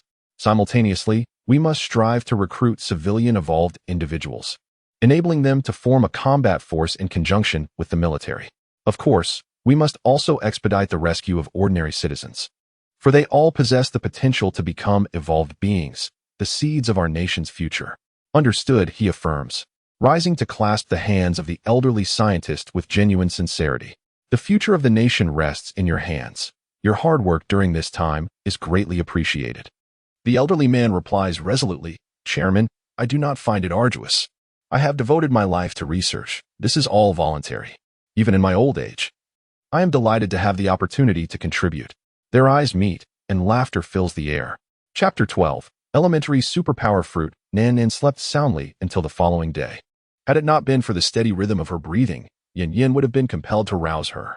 It was not until noon that Nan Nan awoke, momentarily disoriented by her unfamiliar surroundings before coming to her senses.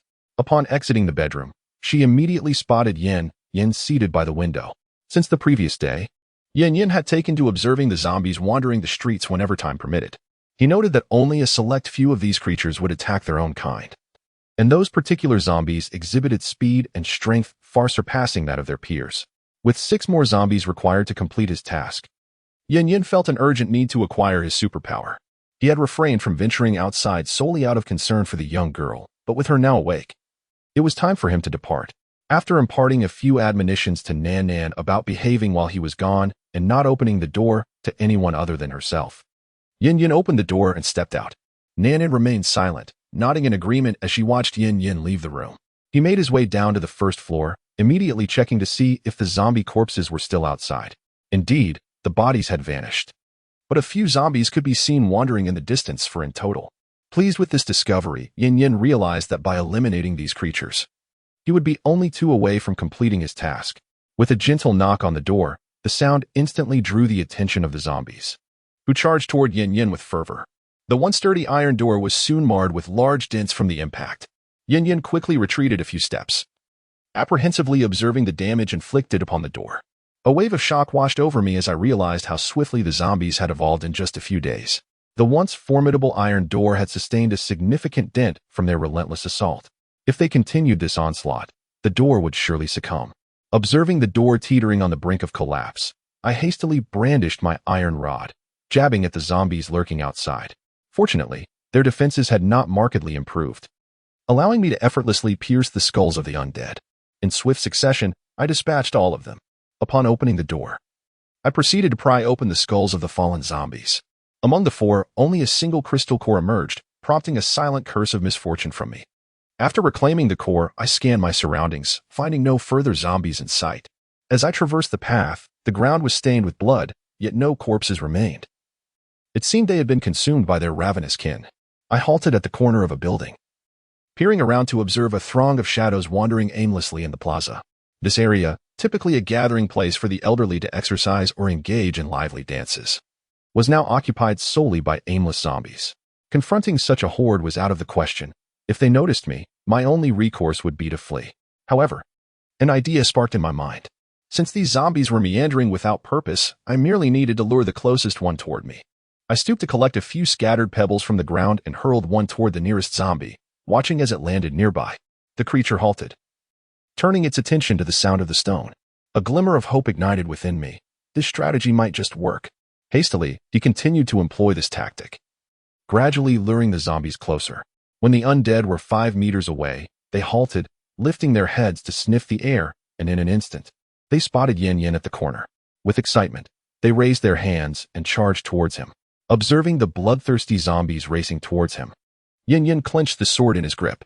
This was his first direct encounter with a zombie, and he felt a surge of anxiety, beads of sweat forming in his palms.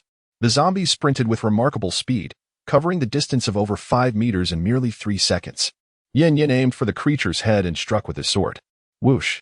A glint of cold light flashed, cleaving the zombie's head in 2, propelled by its own momentum. The zombie stumbled forward a few steps before collapsing to the ground. Gazing at the fallen creature, Yin Yin exhaled, surprised at how manageable the zombies were. They offered no evasive maneuvers, merely crashing forward with reckless abandon, possessing only slightly greater strength and speed than an ordinary person. A cautious individual could still contend with them. Yin Yin once more tossed stones to entice the zombies, successfully drawing them in and dispatching them. With this, he completed the system's task, earning a reward of 10 points. Additionally, the defeated zombie yielded a crystal core. Yin Yin now possessed an impressive fortune of 1 billion points. If it weren't for the perilous situation outside, he would have eagerly exchanged for a basic supernatural fruit. Just as he contemplated his departure, he suddenly noticed all the nearby zombies converging towards him. Yin Yan's expression changed dramatically. A sinking feeling took hold as he realized the zombies' keen sense of smell had likely detected the scent of blood. Without a moment to spare, he took off running, the sound of his flight attracting the attention of the surrounding undead. A horde of zombies howled as they pursued Yin Yin. Soon, he reached the entrance of his building, swiftly slipping through the door. Peering through the window, he observed 5 zombies approaching, his palms clammy with sweat. Uncertain whether the door would hold, the sound of relentless banging echoed as the wall above the door began to crumble. The iron gate twisted and deformed from the impacts. Fortunately, it endured this time. Yin Yin hastily thrust his sword at the zombies outside. Moments later, the last of the undead had been vanquished. He pushed open the iron door, reclaiming 2 crystal cores. Exhausted, Yin Yin retreated to his room. Unbeknownst to him, on the 5th floor of the building across the square, a person had been watching since he had lured the zombies with stones, observing his every move as he was chased. Once home, Yin Yin eagerly exchanged for a basic ability fruit from the system shop. A black fruit, the size of an orange and resembling the pockmarked surface of a dark moon, appeared in his hand. Upon successfully redeeming it, he understood that consuming it entirely was the key. Lying on his bed, he instructed Nuan to keep her distance should anything happen. Grasping the basic ability fruit, he took a bite, a wave of bitterness flooding his mouth. His face contorted in pain, yet for the sake of regaining his powers, he gritted his teeth, closed his eyes, and swallowed it in a few hurried gulps, barely chewing. After consuming it all, a searing warmth radiated from his abdomen, an overwhelming drowsiness overtook him, and within seconds, Yin Yin succumbed to sleep. After drifting into slumber, Yin Yin found himself in a realm of utter darkness, devoid of any discernible features. "Hello, is anyone there?" he called out, cupping his hands around his mouth, yet met only with silence. In the depths of his mind, he summoned the system, but to no avail. Wandering aimlessly in search of an end, he traversed the endless void for what felt like an eternity, the darkness unyielding. Realizing that his efforts were futile, he settled onto the ground and began to meditate, allowing his thoughts to quiet and slowly attuning himself to the surrounding environment. Time became an abstract concept as he lost track of its passage. Gradually, he sensed the space around him, merging with the obscurity. As moments slipped away, the darkness deepened until he was wholly enveloped within it. Chapter 13. The Awakening of Powers. When Yin Yin finally opened his eyes, he beheld his surroundings and realized he had returned. Beside him, Nuan gazed at him with a look of deep concern. He noticed a damp cloth resting upon his forehead. Nuan's eyes glistened with unshed tears as she spoke in a trembling voice. "Brother, what happened to you?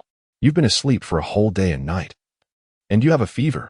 Taken aback, Yin Yin was astonished that his awakening had consumed such an extensive duration. Feeling a pang of guilt, he embraced Nuan and murmured, "I'm so sorry for worrying you. I promise it won't happen again."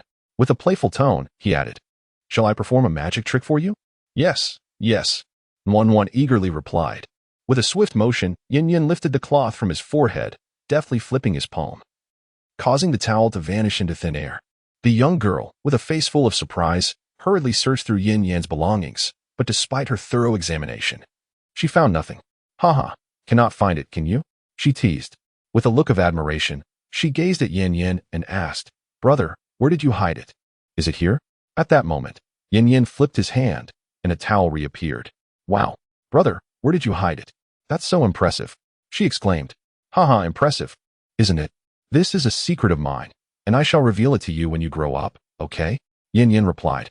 The girl, with a serious expression, responded, "All right, let us make a promise. We will seal it with a pinky swear for 100 years without change." Yin Yin joined her in the vow. Yin Yan's awakened ability was the power of spatial storage. Although he possessed a system space, it was limited to items produced by the system. Now, with the newfound spatial energy, moving during these days of transition would be quite convenient. Upon his initial awakening, he found himself gifted with a space of 10 square meters. However, the interior lacked air, and time stood still. Life forms could not be placed within. It was now midday, and after sleeping for a day and a night, Yin Yin felt hungry. Elated by his awakening energy, he decided to treat himself to a hearty meal. He ventured into the kitchen to prepare instant noodles, adding eggs and sausages to the mix. 10 minutes later, this remarkably luxurious bowl of noodles was served at the table. After subsisting on biscuits and snacks for days, the young girl was overjoyed to finally have a warm meal. The aroma of the noodles made her mouth water. Upon seeing the noodles served, she quickly dished out a bowl for Yin Yin, followed by one for herself. At Yin Yin SQ, they both dug in heartily. Observing the radiant happiness of the young girl, Yin felt an overwhelming sense of joy within himself. Suddenly, a series of knocks resonated at the door, stirring a sense of curiosity in Yin. Who could possibly be knocking at such an hour? Peering through the peephole, he beheld Song Qian standing at his doorstep.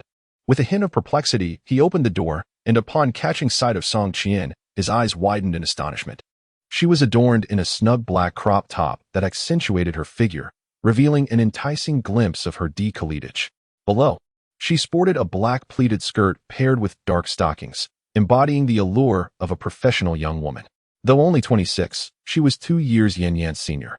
The captivating gaze she directed at him nearly sent his heart racing. "Qian, Sister Qian, what brings you here?"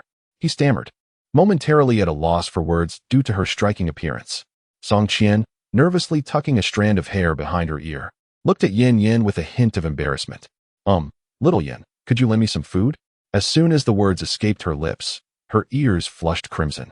In these dire times, asking for sustenance felt rather shameless. Yet, she found herself with no alternative, as her boyfriend had promised to venture out in search of provisions, but instead concocted excuses to remain indoors. Seeing Yin hesitate, she quickly added, "I want to take it for free. I can pay you." Then, recalling that money had become virtually worthless, akin to mere scraps of paper, she bit her lip and proposed, "Or I could offer something else in exchange." "Something else?" Yin inquired, bemused by her suggestion. "Whatever you desire in exchange is acceptable." Song Qian murmured, her gaze cast downwards, unable to meet Yin's eyes. Observing her demeanor, Yin regarded her with keen interest. It must be said that Song Qian's attire, coupled with her alluring figure, was indeed captivating. "Haha, Sister Song, I won't tease you any longer. Allow me to fetch something for you," he declared, calling out into the room. "Wan, bring me a bag of bread." "All right, brother," Wan exclaimed, skipping joyfully into the room, presenting a bag of Dolly Garden buns. Yin accepted it and handed it to Song Qian. As she held the bread, a tumult of emotions welled up within her. Suddenly noticing the disarray of the room, Song Qian spoke up, "Little Yin, it wouldn't be fair for me to take your food without offering something in return. How about I help tidy up your chaotic space?" Yin surveyed the heaps of rubbish and the filthy floor, acknowledging the mess with an awkward smile. "In that case, I shall graciously accept your offer," he replied. After all, he had been preoccupied with exterminating zombies for the past few days, neglecting cleanliness, while Wan, being just a child, was hardly capable of assisting. "Very well. I'll return with the food first, and then I shall come back to help," he concluded. Song Qian smiled and turned to return to her room. Upon entering, she found Wang Jinxiang reclining nonchalantly on the sofa, his legs crossed. A wave of resentment surged within her. She had ventured out to humiliate herself in pursuit of food, while he lay there in carefree ease. Upon hearing the sound of the door opening, Wang Jinxiang turned to see Song Qian returning, a bag of food in hand. A smile instantly graced his face as he approached her. "Darling, you're back. That scoundrel over there actually provided you with food, didn't he? How did it go? He didn't take advantage of you, did he?" Wang Jinxiang scrutinized Song Qian closely. With visible annoyance, Song Qian tossed the food at him and coldly replied, "Little Yin is not as despicable as you imagine. He made no demands and offered me food willingly. However, I cannot accept it without reciprocating. I promised him I would help tidy up later." She then looked at Wang Jinxiang and stated firmly, "I have fulfilled my promise to seek food. You must go out tomorrow to find some." Wang Jinxiang, his eyes solely fixated on the food, merely responded with a dismissive, all right. Song Qian, disappointed by his lackadaisical attitude, stormed out. Back inside, Yin had not even settled down when another knock echoed at the door. Puzzled by the quick return, he opened it to find Song Qian standing there. The sight of the handsome Yin caused her frustrations to dissipate significantly, and she greeted him with a bright smile, saying, "I just thought I'd come and help you tidy up quickly." Yin, equally courteous, replied, "I appreciate it, Sister Qian," as he stepped aside to let her in. As Song Qian passed by Yin, she may have intentionally or unintentionally brushed her alluring hips against him. Yin was instantly captivated, watching Song Qian's silhouette as she entered the room, and he casually closed the door behind her, unbeknownst to him. And I was peering through the peephole from the opposite room, observing his action. Chapter 14. Wang Jinxiang's suspicions. Upon entering the room, Song Qian surveyed the chaotic surroundings, inwardly lamenting, "Is this what a single man's abode looks like? Indeed, it is quite disordered." After a brief moment of reflection, she gathered her long hair and secured it into a ponytail. She then made her way to the kitchen in search of cleaning supplies.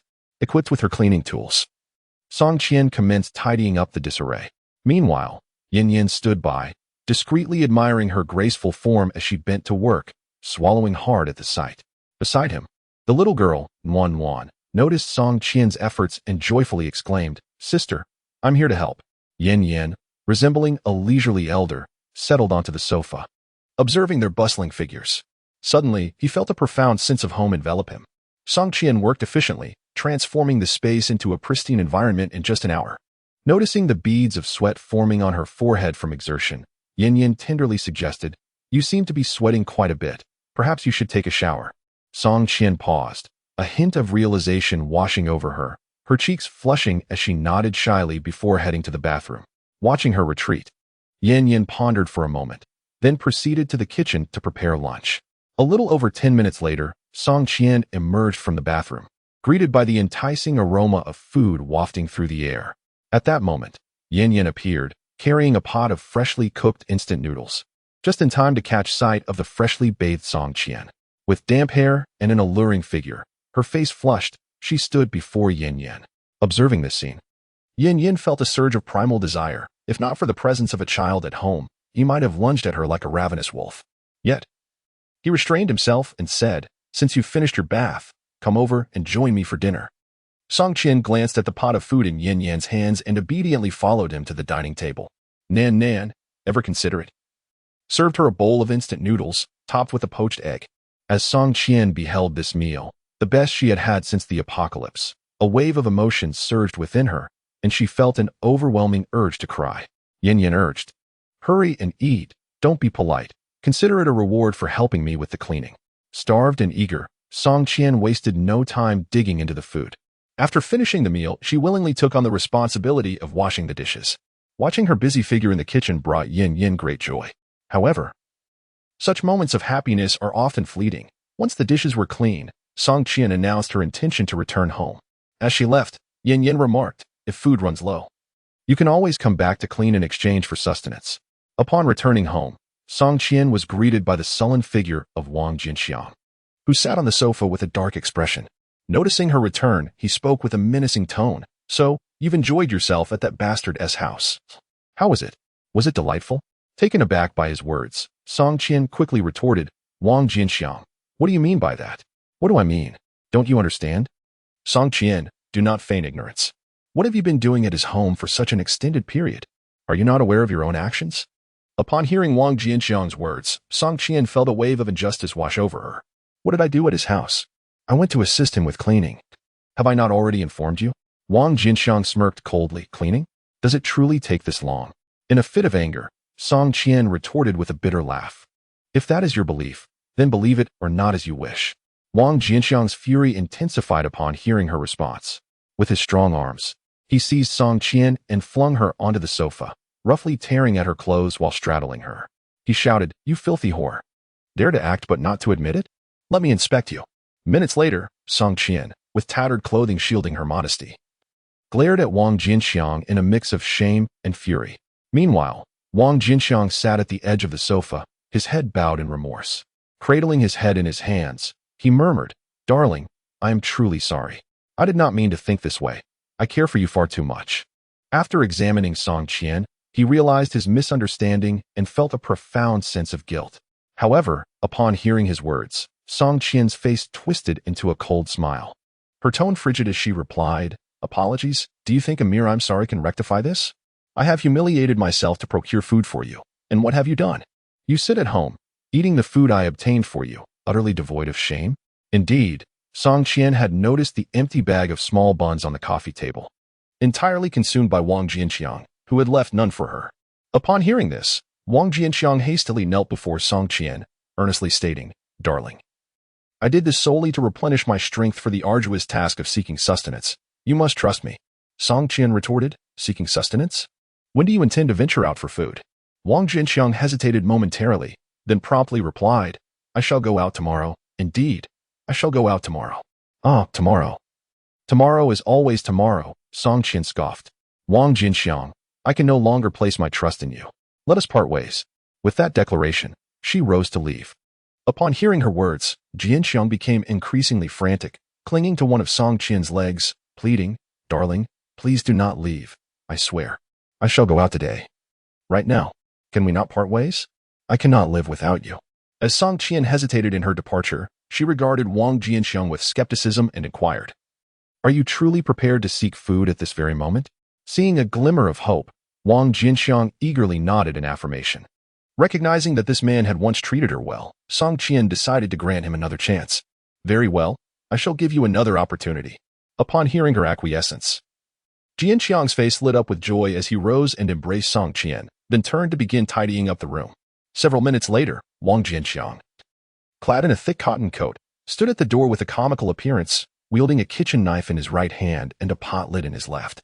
His anxious gaze was fixed on the outside, before he turned to Song Qian, who stood behind him, and said, "My dear, trust me. I will surely venture out to find food." Upon realizing Wang Jianxiang was truly intent on leaving, Song Qian, her face etched with concern, replied, "All right. But please ensure your safety." Wang Jianxiang nodded solemnly, then turned to open the door and stepped outside. Watching him depart, Song Qian lingered in place for a long while, her mind racing with thoughts about their relationship. Wang Jianxiang had once treated her with great kindness, and she had cherished him dearly. However, in recent days, his demeanor had gradually shifted in her eyes, making her feel that he was becoming increasingly incompatible with her. With a resigned sigh, she decided to observe the situation for now. As Wang Jianxiang descended the staircase, he noticed a tattered door ajar. Gripping the kitchen knife tightly, he cautiously entered. Chapter 15. Song Qian's Sacrifice. Upon entering, he was met with a disheveled room, the chaotic surroundings clearly indicating it had been ransacked. Noticing the bedroom door slightly ajar, he gathered his courage and approached, gently pushing it open.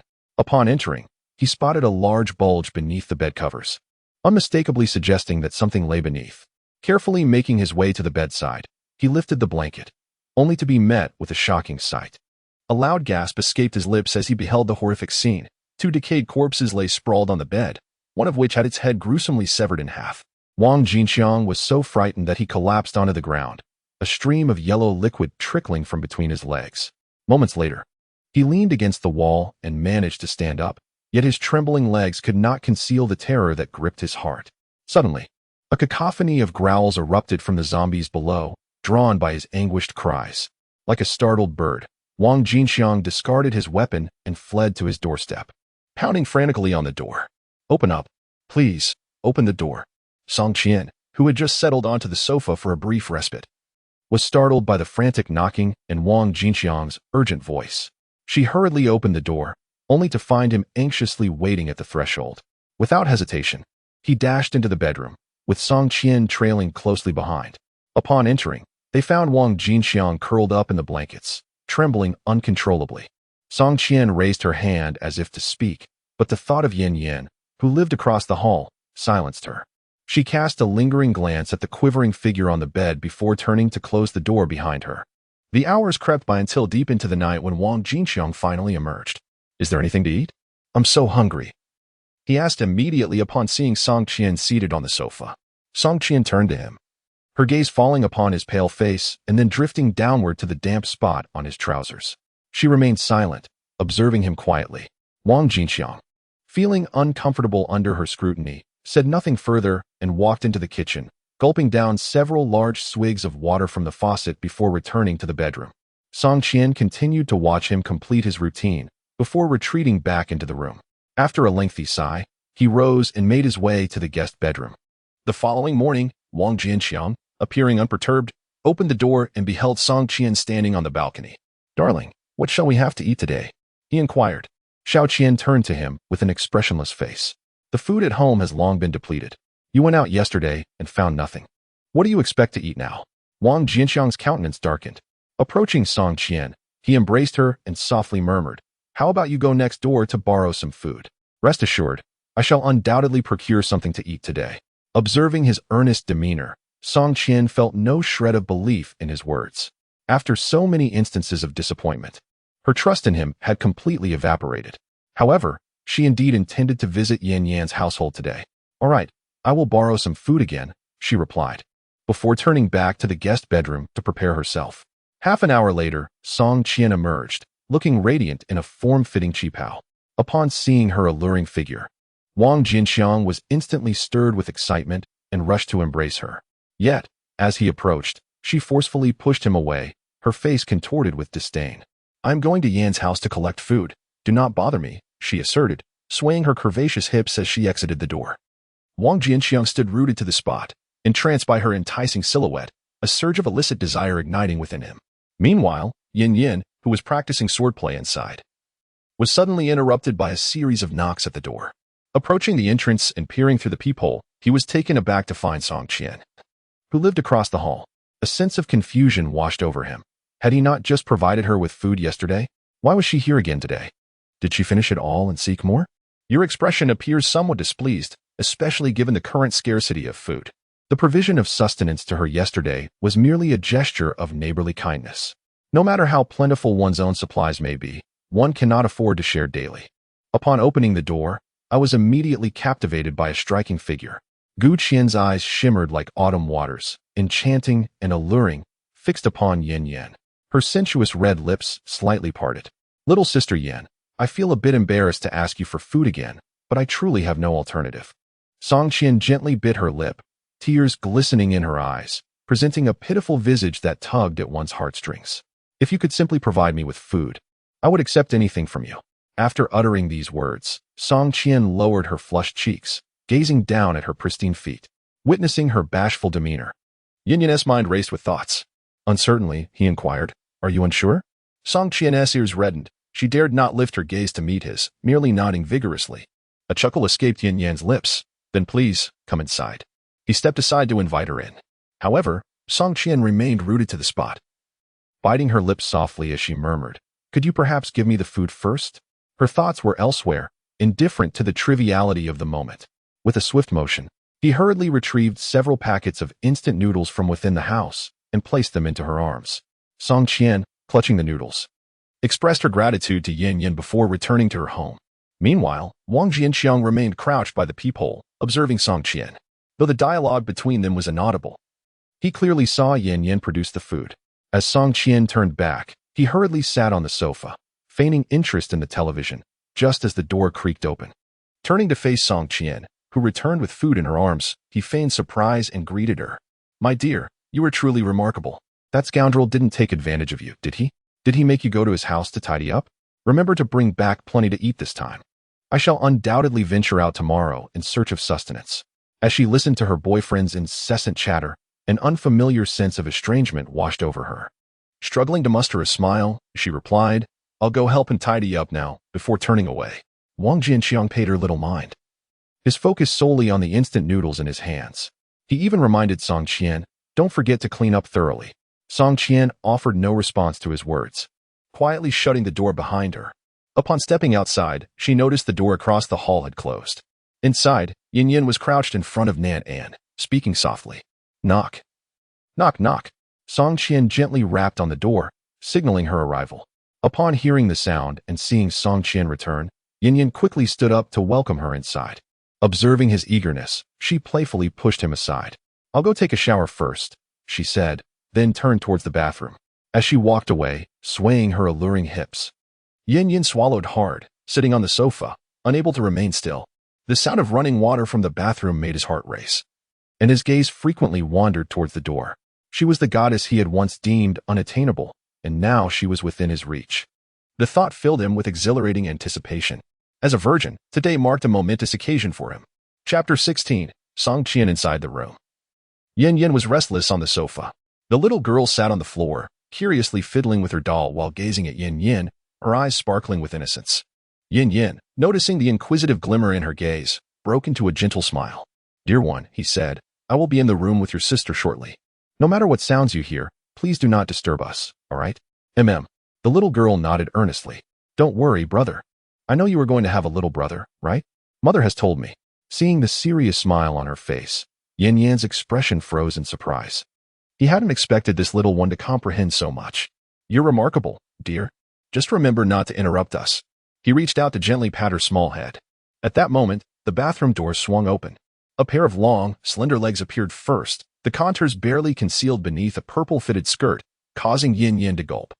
The sight of Song Qian, with her damp, dark hair cascading over her shoulders and her complexion glowing post-bath, was enchanting, reminiscent of a flower on the verge of blooming, evoking a sense of tenderness. Unaccustomed to such temptation, Yin Yin found it difficult to resist. He quickly stepped forward, intending to embrace Song Qian. Wait. A delicate hand pressed against his chest. Song Qian glanced at the little girl on the floor, her curiosity evident. Can we go inside? Someone's here. Her soft, melodious voice sent shivers down Yin Yan's spine. Without hesitation, he swept Song Qian into his arms and made his way into the room. Ah! Song Qian let out a startled cry, shyly burrowing into Yin Yan's sturdy chest. Moments later, a loud thud echoed as the bedroom door closed behind them. With a lack of finesse, Song Qian was cast upon the yielding mattress. Yin Yan, unable to delay any longer, divested himself of his garments. Song Qian's gaze was irresistibly drawn to Yin Yan's sun-kissed skin. She mused inwardly, surprised that beneath Yin Yan's seemingly slender frame lay such a sculpted physique. Her eyes descended, and Song Qian's lips parted in astonishment at the sight of his impressive manhood. Her cheeks flushed crimson, and the mere anticipation of the impending intimacy sent waves of heat through her body. Standing by the bedside, Yin Yin observed Song Qian's bashful countenance and, unable to restrain himself any longer, he lunged onto the bed. An hour later, Yin Yin reclined contentedly upon the bed, casting a joyful glance toward his companion. Beside him, Song Qian lay with a flushed complexion, her eyes languidly fixed upon Yin Yin. "Qianjia, perhaps you might consider moving in with me?" Yin Yin inquired, his expression betraying a lingering desire. Upon hearing Yin Yan's proposition, Song Qian's body trembled. Her mind was instantly flooded with images of their recent encounter, in which she had been utterly vanquished, a sensation she had never experienced with Wang Jinxiang. However, as she reflected upon Wang Zhangwo's past kindnesses, Song Qian felt a pang of guilt. "Xiaoyan, I cannot consent to that," Song Qian replied, her beautiful eyes conveying a hint of apology as she gazed at Yin Yan. "Could you possibly show some understanding for your sister?" Observing her in this state, Yin Yin felt a surge of tenderness in his heart. He also realized that he had been somewhat hasty and that their relationship was progressing too rapidly. "Qianjia, I apologize. I was perhaps too eager. Then, if it's all right with you, Qianjia, may I still come over?" Yin Yin, in a moment of resignation, gazed at her with hopeful eyes. The fact that Yin Yin could understand her deeply touched Song Qian's heart. Thus, when Yin Yin suggested returning in the future, Song Qian did not hesitate and nodded in agreement. Upon seeing her acquiescence, Yin Yin joyfully embraced her. As he felt the softness of Song Qian's delicate skin, an involuntary reaction stirred within him. Song Qian sensed the warmth of Yin Yan's chest and lifted her gaze towards him, only to find him looking at her with a longing expression. "Can we do it again, Sister Qian?" "Ah, you recovered so quickly." Song Qian was taken aback by Yin Yan's stamina, astonished that he had regained his vigor so swiftly. The intensity of their earlier encounter lingered in her memory, leaving her body still weak. She instinctively wanted to decline, but before she could voice her refusal, her lips were sealed by Yin Yan's, and the blanket was lifted again to cover them both. Meanwhile, Wang Jianxiang was crouched by Yin Yan's door, listening to the fervent sounds emanating from within. His fists were clenched tightly, the pressure causing his knuckles to pale, while his palms were pierced by his own nails. Blood trickling down between his fingers and pooling on the ground. After a prolonged moment, he weakly released his grip and trudged back to his home. An hour later, Song Qian was fully dressed, sitting limply on the bed, while Yin Yin stood nearby, a satisfied smile gracing his face. "Sister Qian, you must be exhausted. Allow me to prepare something for you to eat." Song Qian wished to refuse and rise to cook for herself, but the lingering soreness rendered her powerless to move. She could only watch as Yin Yin exited the bedroom. 20 minutes later, the enticing aroma of instant noodles wafted through the air, compelling Song Qian to lean forward and inhale deeply. "Sister Qian, come out for a meal." At this moment, Yin Yin appeared at the door, gazing at her with an expression that seemed to straddle the line between a smile and something else. After a brief respite, she managed to muster a modicum of strength. With great effort, she rose and made her way to the living room, her eyes drawn to the delectable instant noodles on the coffee table, swallowing hard at the sight. Upon further inspection, she discovered the addition of an egg and sausage nestled within. With surprise, she lifted her gaze to meet Yin Yan's. "I can only cook instant noodles. Sister Qian, do indulge a bit more for nourishment." Upon hearing this, Song Qian once again lowered her head, a blush creeping across her cheeks, silently immersing herself in her meal. After satiating her hunger, Song Qian reclined on the sofa, gently caressing her round belly, a look of contentment washing over her. Her gaze fell upon the clock on the wall, and she realized it was already afternoon. She had been out for over 3 hours. Startled by the passage of time, she hurriedly gathered her things, preparing to leave. As she reached the door, Yin Yan's voice resonated from behind her. "If you require anything, do call for me." Song Qian paused momentarily, responded with a soft mm, and opened the door to step outside. Upon returning home, she found Wang Jiangwo in a drunken stupor. Sprawled across the sofa, the air thick with the acrid scent of alcohol. With a look of disdain, she regarded the intoxicated Wang Jinxiang and, with a resigned sigh, approached him to assist him to the bed in the bedroom. Before departing, she thoughtfully placed a glass of warm water on the bedside table. Yet, as Song Qian left, the seemingly unconscious Wang Jinxiang opened his eyes, clarity in his gaze that belied his inebriation. He stared contemplatively at the steaming glass of water on the bedside table. Meanwhile, after Song Qian's departure, the long silent system within Yin Yin echoed once again. Ding. Detecting a sense of lethargy in the host. A primary mission was issued, search for a safe haven, accompanied by a secondary mission, hunt 20 zombies. Without hesitation, Yin Yin accepted the tasks presented to him. Mission accepted successfully. Primary mission, search for a safe haven. Task requirement, locate or establish a secure living point. Task reward, dragon step. Task duration, none. Mission failure, none. Secondary mission, hunt 20 zombies. Task requirement, eliminate 20 zombies. Task reward, 10 points. Task duration, within 24 hours. Mission failure, none. Chapter 17. First encounter with Tang Shuixian. Gazing at the tasks displayed on the panel, Yin Yin was filled with fervor. After giving a brief reminder to Nguyen Wan, he stepped outside, ready to hunt zombies, intending to complete the secondary mission first. The zombies that had previously gathered downstairs had long since wandered away.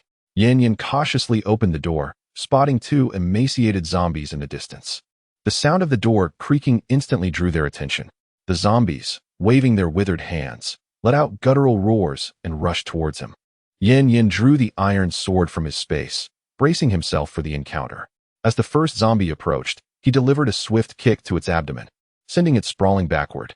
The second zombie followed closely behind. Yin Yin staggered back a few steps to steady himself, bringing the long sword down in a decisive strike. The blade bit into the zombie's forehead, penetrating halfway before becoming lodged in its skull.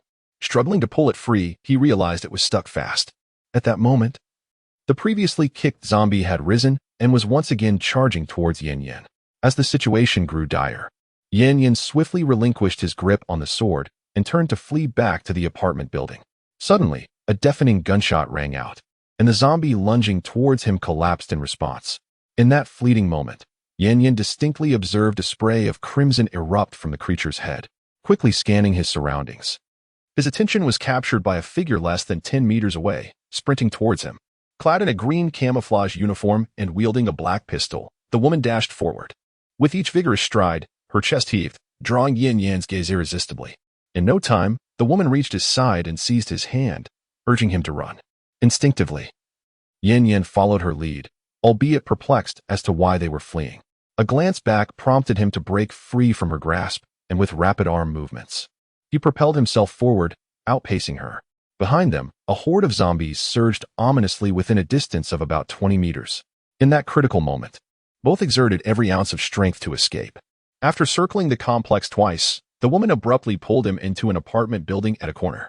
Together, they peered through the window at the throng of zombies receding into the distance, allowing themselves a moment of respite. Their eyes met, and the woman extended her hand. Introducing herself, "I am Tang Shuixian, pleased to meet you." Overwhelmed by the striking demeanor of the woman before him, Yin Yin felt an undeniable fondness blossoming. Taking her delicate hand, he replied, "I am Yin Yin, and I am equally delighted to make your acquaintance." The moment he touched her hand, he was taken aback by its unexpected roughness, akin to the calloused palms of someone accustomed to years of arduous labor. Yin Yin gazed at her in surprise. Tang Shuixian seemed to perceive the unspoken thoughts in his eyes and smiled as she explained, "I consider myself a soldier, having grown up in the military." A sense of realization washed over Yin Yin. She continued, "My home is just upstairs. The zombies won't disperse anytime soon. Let's go up and sit for a while." Faced with the throngs of zombies outside, Yin Yin nodded in agreement. Upon reaching the 5th floor and entering her abode, he was instantly struck by the scene before him. The left wall was adorned with various short weapons, while the right wall displayed an array of sword-like armaments. Even the balcony was lined with an assortment of long weapons. Yin Yin was astounded. Was this truly a home, or rather a weapons cache? Tang Shuixian approached the right wall, retrieved a long knife with a crimson handle, and tossed it to him. I noticed you discarded your previous long sword. Use this broadsword for now. Yin Yin caught it deftly and scrutinized the weapon in his hands. The blade was straight, single-edged, and the hilt was wrapped in red cloth. He attempted to wield it a few times, although it felt somewhat different from the long sword. He could sense that the material of this broadsword was several times superior to that of his iron sword. He found himself enamored with it, toying with it in his hands. Observing Yin Yan's satisfied demeanor, Tang Shuixian proudly lifted her chin. Every weapon here was a meticulous collection of hers. After noticing the weapon resting in Yin Yan's hands, she invited him to take a seat.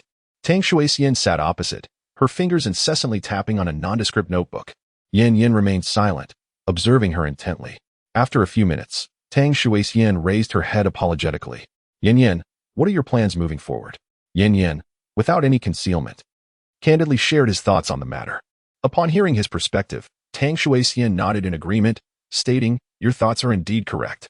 She then turned the notebook screen towards him, revealing a video captured from the sky. The footage displayed the urban landscape of Liaoqing, where streets were densely populated with hordes of zombies. As you can see, the city is currently overrun by a multitude of zombies, making it impossible to navigate through solely by individual strength. Moreover, there are evolved zombies among them, which pose an even greater challenge. Upon hearing this new terminology, Yin Yin expressed his confusion. Evolved zombies? Tang Shuixian solemnly nodded. Indeed, evolved zombies are those that have developed special abilities from their undead state. Thus far, only the S-type zombies exhibit remarkable speed and possess sharp claws capable of scaling walls. The T-type zombies, characterized by their massive size and immense strength, move slowly and are currently the least dangerous among the evolved types. The last category, M-type zombies, while lacking the speed and strength of the S and T types, possess extraordinary intelligence, allowing them to control other zombies, forming hordes that pose a significant threat to human settlements. Their most distinct feature is their disproportionately large heads. Upon the mention of these zombies, a look of fear etched itself upon Tang Shuixian's face. After listening intently to all her words, Yin Yin, with a grave expression, spoke. Thank you for sharing such vital information with me. What is it that you wish to obtain from me? Yin Yin had never subscribed to the notion of serendipitous fortune. Her evident enthusiasm surely concealed ulterior motives. With a faint smile, Tang Shuixian replied, I simply relish conversing with intelligent individuals. Currently, we are unable to reach the survivor base. Nor can the military come to our aid. Our survival hinges solely upon ourselves. Thus, I share your perspective. We must locate a secure sanctuary and seek out individuals like yourself to fend off the evolved zombies. Tang Shuixian's words were undeniably sensible. And while Yin Yin found herself partially convinced, she remained cautiously vigilant. After all, one must always guard against potential treachery. With clarity of thought, she nodded in agreement. I consent to collaborate with you. Then let us wish for a fruitful partnership, Tang Shuixian said with a radiant smile, extending her hand. Yin Yin promptly rose to shake it. Once they were both seated again, Yin Yin voiced her lingering curiosity. If zombies are capable of evolution, is there truly no effective countermeasure for humanity? Tang Shuixian's eyes sparkled with appreciation. Indeed, conversing with an astute mind was most agreeable. This matter was classified as a top military secret, yet as we are now partners, it would not be amiss to divulge it. Chapter 18. Collaboration. Tang Shuixian pressed a few keys on the keyboard, and a new video commenced playing. In the scene, a figure stands in an open space, extending one hand. A fireball materializes in the palm, which is then hurled in a specific direction. Upon landing, it detonates, sending flames cascading outward, and the video concludes. Yin Yin, watching the footage, is unexpectedly calm. After all, he possesses extraordinary abilities himself. If zombies can evolve, it is hardly surprising that humans can as well. However, now that he is aware of humanity's potential for remarkable evolution, he resolves not to underestimate anyone he encounters in the future. You seem surprisingly composed, remarked Tang Shuixian. Taken aback. Given the emergence of zombies, human evolution should elicit no astonishment. I am indifferent, Yin Yin replied nonchalantly. Tang Shuixian gazed at him with growing admiration. Surviving in this apocalyptic world requires not only strength, but also a resilient mindset. It is time to discuss your plans, Tang Shuixian said, her eyes sharpening, exuding an intensity that seemed to penetrate the very soul. Where do you intend to establish your refuge? Yin Yin felt no pressure under her scrutiny, and he chose to be forthright in response to her inquiry. After all, Tang Shuixian had already shared numerous vital pieces of information with him and his partners. It was only fitting to disclose his forthcoming strategies. After articulating his plans, Tang Shuixian pondered for a moment. Your intentions are commendable, she affirmed his aspirations. Yet, she abruptly shifted her tone. However, these plans cannot be realized solely by the efforts of one or two individuals. This endeavor requires a considerable number of hands. Where shall we find trustworthy individuals?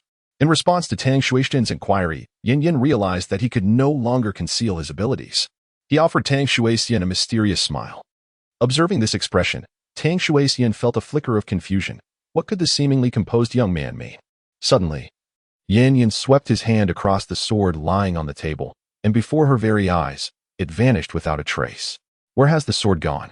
Tang Shuixian's eyes widened in disbelief as she rose to her feet, reaching out to the spot where the sword had disappeared, confirming that it was indeed gone. She turned to Yin Yin with a look of astonishment. Yin Yin remained silent, moving to the wall behind him and gracefully sweeping his hand across the weapons displayed there. Each weapon he touched vanished into thin air. Witnessing this extraordinary spectacle, Tang Shuixian instantly comprehended the truth. You are an evolver. Yin Yin nonchalantly spread his hands and remarked. As you can see, no wonder you intend to gather supplies alone. With such an ability, fewer individuals make for more efficient operations. Understanding his capabilities, Tang Shuixian felt assured that Yin Yan's plans posed no issues. Could you enlighten me regarding the extent of your abilities? Are there any limitations? Without hesitation, Yin Yin simply explained, certainly, my capacity is approximately 20 square meters, allowing me to store any inanimate objects. The items placed within will retain their original condition. Tang Shuixian expressed her agreement and joyfully remarked, with this ability, our subsequent actions will be greatly facilitated. Please stay with me today, and we shall commence our endeavors tomorrow. Tang Shuixian was an impulsive young woman. Once a decision was made, she preferred to act swiftly. However, Yin Yin shook his head and replied, no, I have others at home who need to accompany us. It would be prudent for us to first locate a vehicle for convenience. Tang Shuixian recognized her impatience and consented. That works too. The zombies outside have mostly dispersed, so I will accompany you home. Upon hearing her intention to return with him, Yin Yin was momentarily taken aback. He had never encountered a situation in his 20-plus years where a girl he had just met wished to go home with him. Observing the peculiar look in his eyes, Tang Shuixian quickly clarified, don't misunderstand. I believe it would be more convenient for us to be together.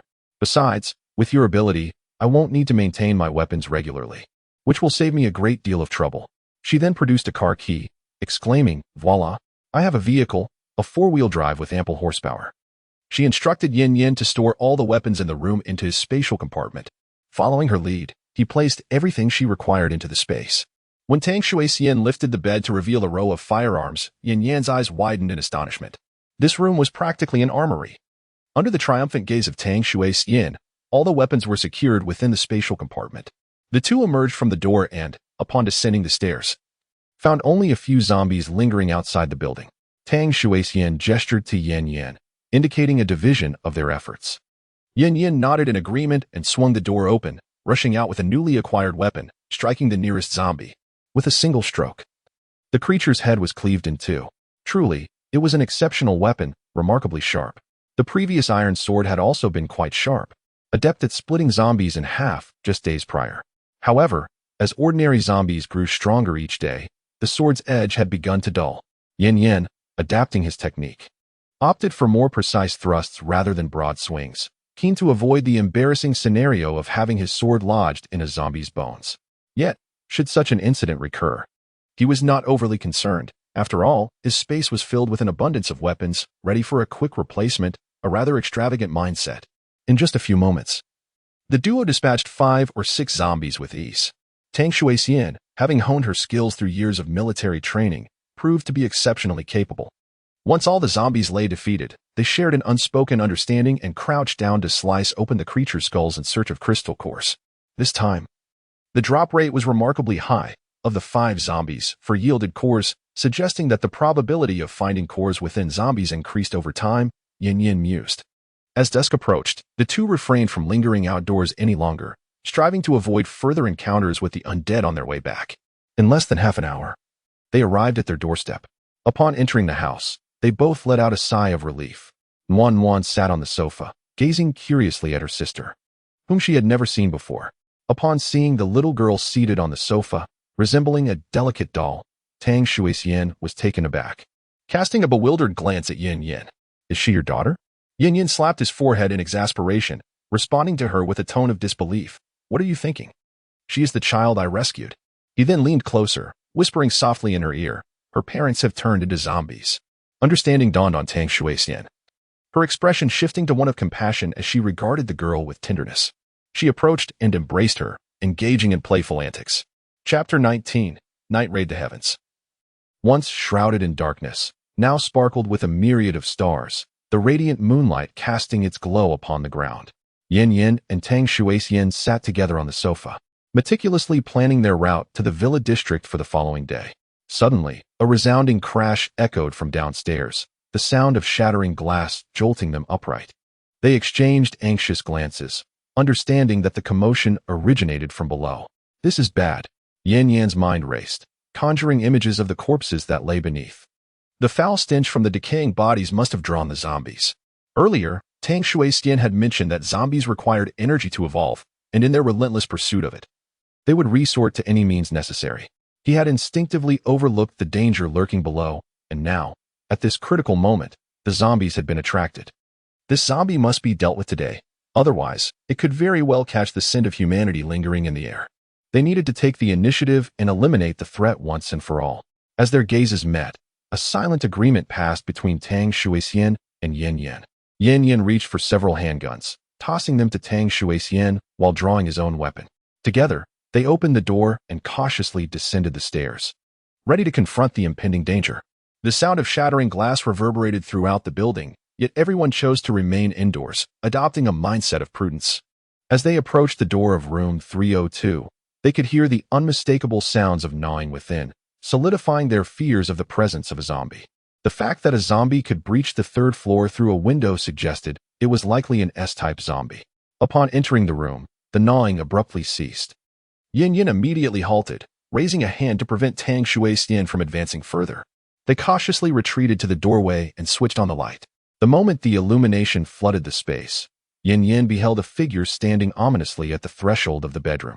Had they entered directly, they would have likely encountered razor-sharp claws. A shared glance of trepidation passed between them, astonished by the cunning of the evolved zombie, which seemed to lay in ambush. The S-type zombie crouched low, emitting a deep, menacing growl, its piercing eyes glinting with a predatory hunger. Unable to contain herself, Tang Shuixian fired multiple shots in quick succession. The S-type zombie darted around the confined room, skillfully evading the bullets. However, the limited space offered little sanctuary. Several rounds struck the creature, producing a series of sharp clicks as the ammunition in the handgun was expended. The zombie halted, glaring ferociously at the duo from a mere 5 meters away, black blood oozing from the bullet wounds adorning its body. Yin Yin retrieved a handgun from the system space and tossed it to Tang Shuixian, the sleek black weapon describing an elegant arc through the air before landing in her grasp. Thanks. Your abilities are truly remarkable. Tang Shuixian marveled at the firearm in her hands. If she possessed such an ability, filling the space with weapons and ammunition, she alone would become a fortress of war. The S-shaped zombie, with its bent hind limbs, shot forth like a cannonball in the next moment. Having learned from the recent battle that a handgun posed no real threat, it extended its dark, sharp claws towards Tang Shuixian.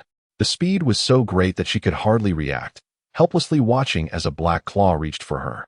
She could even perceive the remnants of flesh and the foul stench of decay lingering beneath the claw. In this moment of peril, a glint of cold light flashed before her eyes. It collided with the zombie's claw, producing a fierce clash and scattering sparks. Yin Yin, with a deft twist of his wrist, maneuvered his blade to strike at the zombie's head.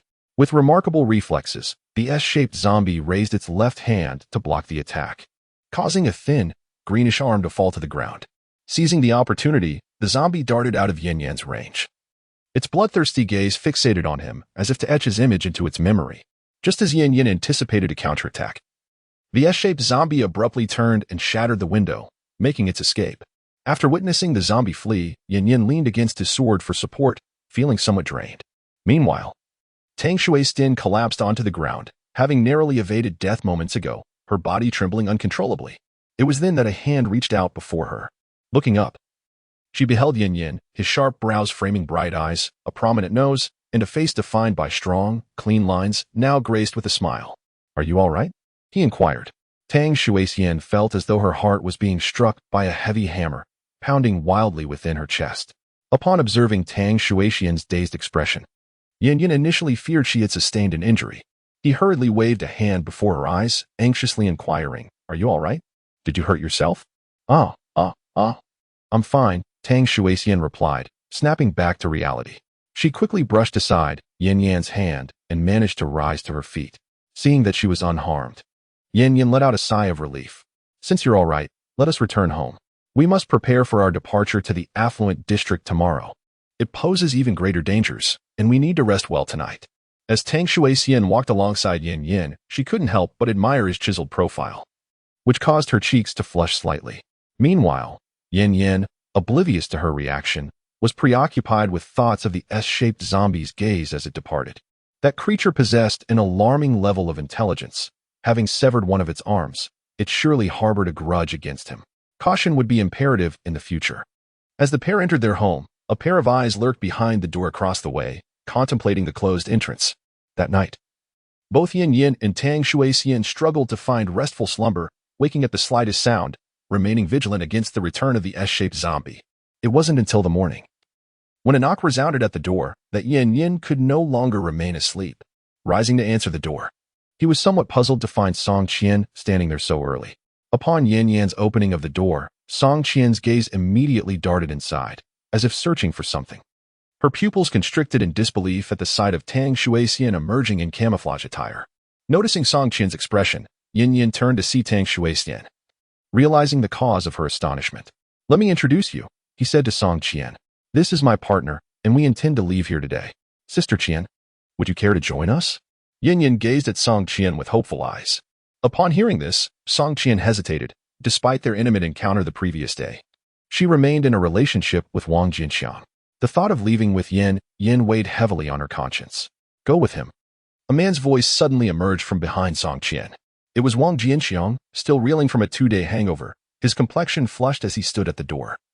Clearly not yet fully sober, he addressed Song Qian, saying, "I understand that I am a failure, unable to protect you in this apocalyptic world. I can comprehend your choice to align with a stronger individual. The laws of this world dictate that the weak must cling to the strong, and that is entirely natural. I acknowledge my lack of courage to shield you, and I shall not hinder your quest for someone who can." As he spoke, Wang Jinxiang's gaze shifted to Yin Yin. "I hope you will take good care of Song Qian. She is a wonderful girl." Yin Yin met Wang Jinxiang's earnest eyes and nodded solemnly. "Since you have decided to depart, could you fulfill one last request of mine?" "What is it?" Wang Jinxiang inquired. "Please provide me with a meal that can satiate my hunger." Upon hearing such a simple request, Yin Yin did not hesitate. He returned inside and emerged with 5 packets of instant noodles, which he handed to him. Wang Jinxiang accepted the food, murmuring his gratitude before turning back into the room. Chapter 20. Leaving the apartment as she gazed at the closed door, tears streamed down Song Qian's cheeks uncontrollably. He understood that Wang Jinxiang was acting in his best interest. Nevertheless, he also felt reluctant to part ways with him. If there were to be any grievances, they should be directed at the world for its current state. After crouching on the ground and shedding tears for a while, Song Qian slowly rose, wiped away her tears, and quietly entered the room. In the face of such a scene, Yin Yin found himself at a loss for words, his gaze shifting towards Tang Shuixian, who shrugged, indicating her own helplessness. Staring at the closed door opposite, Yin Yin pondered that he had done all he could. Song Qian had been generous enough to accompany him through both the good and the bad.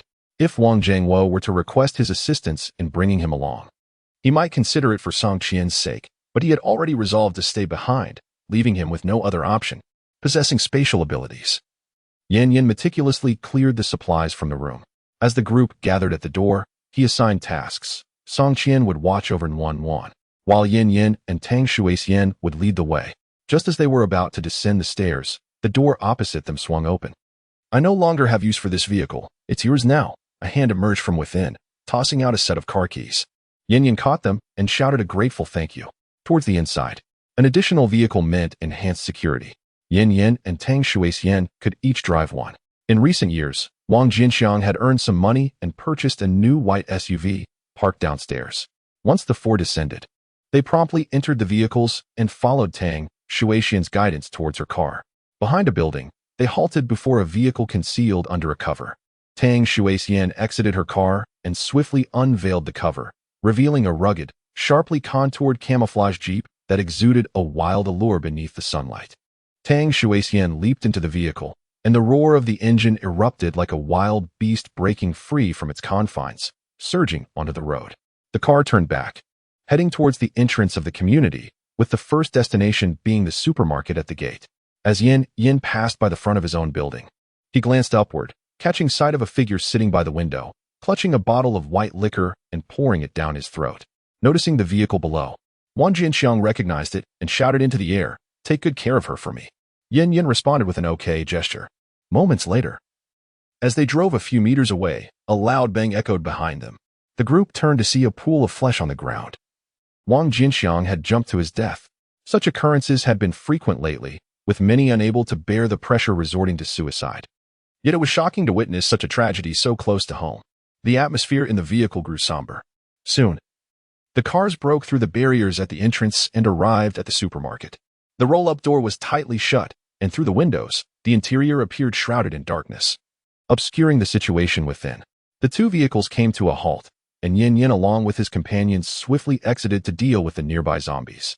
Tang Shuixian wielded a melee weapon, refraining from gunfire to avoid attracting more undead. Approaching the roll-up door, they discovered the lock had been tampered with. Yin gently pushed upward, and the door was raised. The supermarket's interior remained cloaked in darkness, devoid of any lights. Yin cautiously opened the glass door, and as he stepped inside, a howling wind rushed from above. He swiftly raised his blade to block, sparks flying in the darkness. Yin felt a heaviness in his arm and promptly kicked in the direction of the attack. The sensation against his foot confirmed that he had made contact.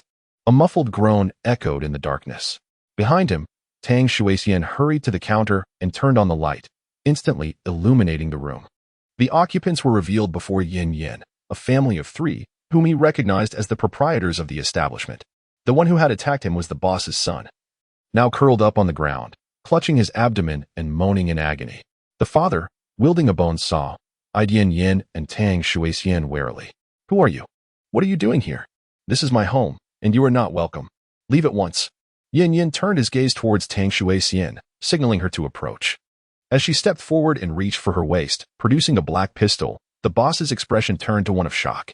He quickly raised his hands and crouched down, too frightened to move. "Rest assured, we are merely here to gather some supplies. We will not take everything. We will leave enough for your family's sustenance," Tang Shuixian said softly, standing before the three. The boss hastily tucked the bone saw behind him and approached with a fawning demeanor. "My apologies, I failed to recognize you. Feel free to take whatever food you need, as long as you spare our lives." "Stop. Remain where you are and speak to me from there," Tang Shuixian commanded, extending her hand to halt the advancing boss, signaling him not to approach any closer. In such a precarious moment, an attack from him could easily lead to unnecessary complications. With the dark muzzle of the gun aimed at him, the boss froze in place, paralyzed by fear. Yin approached the shelf, utilizing his abilities. And amidst the astonished gazes of the boss's family, he collected all the items from the shelf. As he arrived at a door marked as the warehouse, a glimmer sparked in his eyes. Surely, there would be a considerable amount of food inside. He grasped the doorknob, only to find it locked. There is a warehouse here, and the door is secured. The gun he had previously lowered was once again aimed at the boss. "Open the warehouse door. Is the beautiful warehouse empty? There's nothing inside." The boss's family appeared distressed. They hastily pleaded with Tang Shuixian, reluctant to unlock the warehouse. "Humph, do not feign ignorance, or I shall pull the trigger." Tang Shuixian's gun swayed between the three, causing them to recoil in fear. I will open it." The boss's son, unable to endure the pressure, retrieved a key from his pocket. Trembling, he approached the warehouse door and cautiously unlocked it. As the door creaked open, darkness enveloped the interior. Yin remained vigilant, refraining from entering directly and gesturing for the boss's son to proceed. Sensing the chilling edge of the sword on his shoulder, the boss's son complied and stepped inside to switch on the light. As the illumination flooded the room, Yin's gaze was captured by a woman lying motionless on the floor. Her eyes were vacant, her mouth slightly agape, and her body was bare. marred with patches of a viscous substance. The horror of her ordeal was unmistakable. Veins bulged on Yan Yan's forehead as he glared at the boss's son, his voice seething with rage. "This is your doing." He was appalled that, within merely half a month of the apocalypse, such despicable acts of confinement and violation could occur. Tang Shuixian heard the commotion and hurried over, witnessing the distressing scene within. As a woman, she immediately empathized with the situation. Raising her firearm in indignation and directing it towards the boss's son, a single shot rang out, shattering his lower body, and blood and flesh splattered onto the ground. The boss's son clutched his grievous wound, writhing in agony upon the floor. Chapter 21. The beastly family of the boss upon hearing their son's anguished cries. The boss and his wife rushed to the scene. They found their son moaning in pain, clutching himself, and quickly began to assess the situation. After a brief examination, they discovered the devastation wrought upon him. With rage, they glared at Tang Shuixian, who held the gun. "Did you not promise to leave after taking the food? You said you wouldn't harm my family." In response to his accusations, Tang Shuixian, consumed by fury, laughed coldly. "Are you truly unaware of the atrocities committed against this girl? And yet you dare question me, devoid of any shame?" The boss's wife dismissively replied, "That wretched girl consented to it. We took her in and provided sustenance. What harm is there in my husband's son playing with her?" Stunned by this revelation, Tang Shuixian was taken aback, realizing the nature of their relationship. Her gaze shifted among the three, ultimately landing on the boss.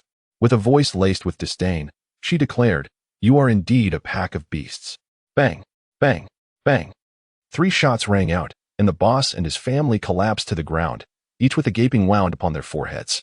Tang Shuixian stepped into the warehouse, gently lifting the dazed girl. As the girl, with her eyes closed, felt a touch, she trembled uncontrollably. Tang Shuixian spoke softly, "It is all right now, you are safe." As Tang Shuixian departed with the girl in her arms, Yan Yan continued his relentless pursuit of survival. In the midst of his endeavors, he stumbled upon a cold storage facility brimming with copious amounts of meat and seafood, which he eagerly accepted into his space without hesitation. Upon exiting, he found that Tang Shuixian had already placed the girl in her vehicle.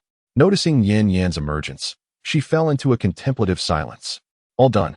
Yes, let us depart." The two exchanged few words as they embarked on their journey towards the villa district.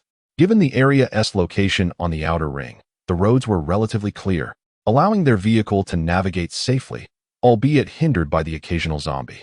Fortunately, both drove SUVs with elevated chassis and robust power, preventing them from being overturned by the undead. The road before them resembled a purgatory, as if trampled by the very hand of death itself, with the air thick with a nauseating stench of decay.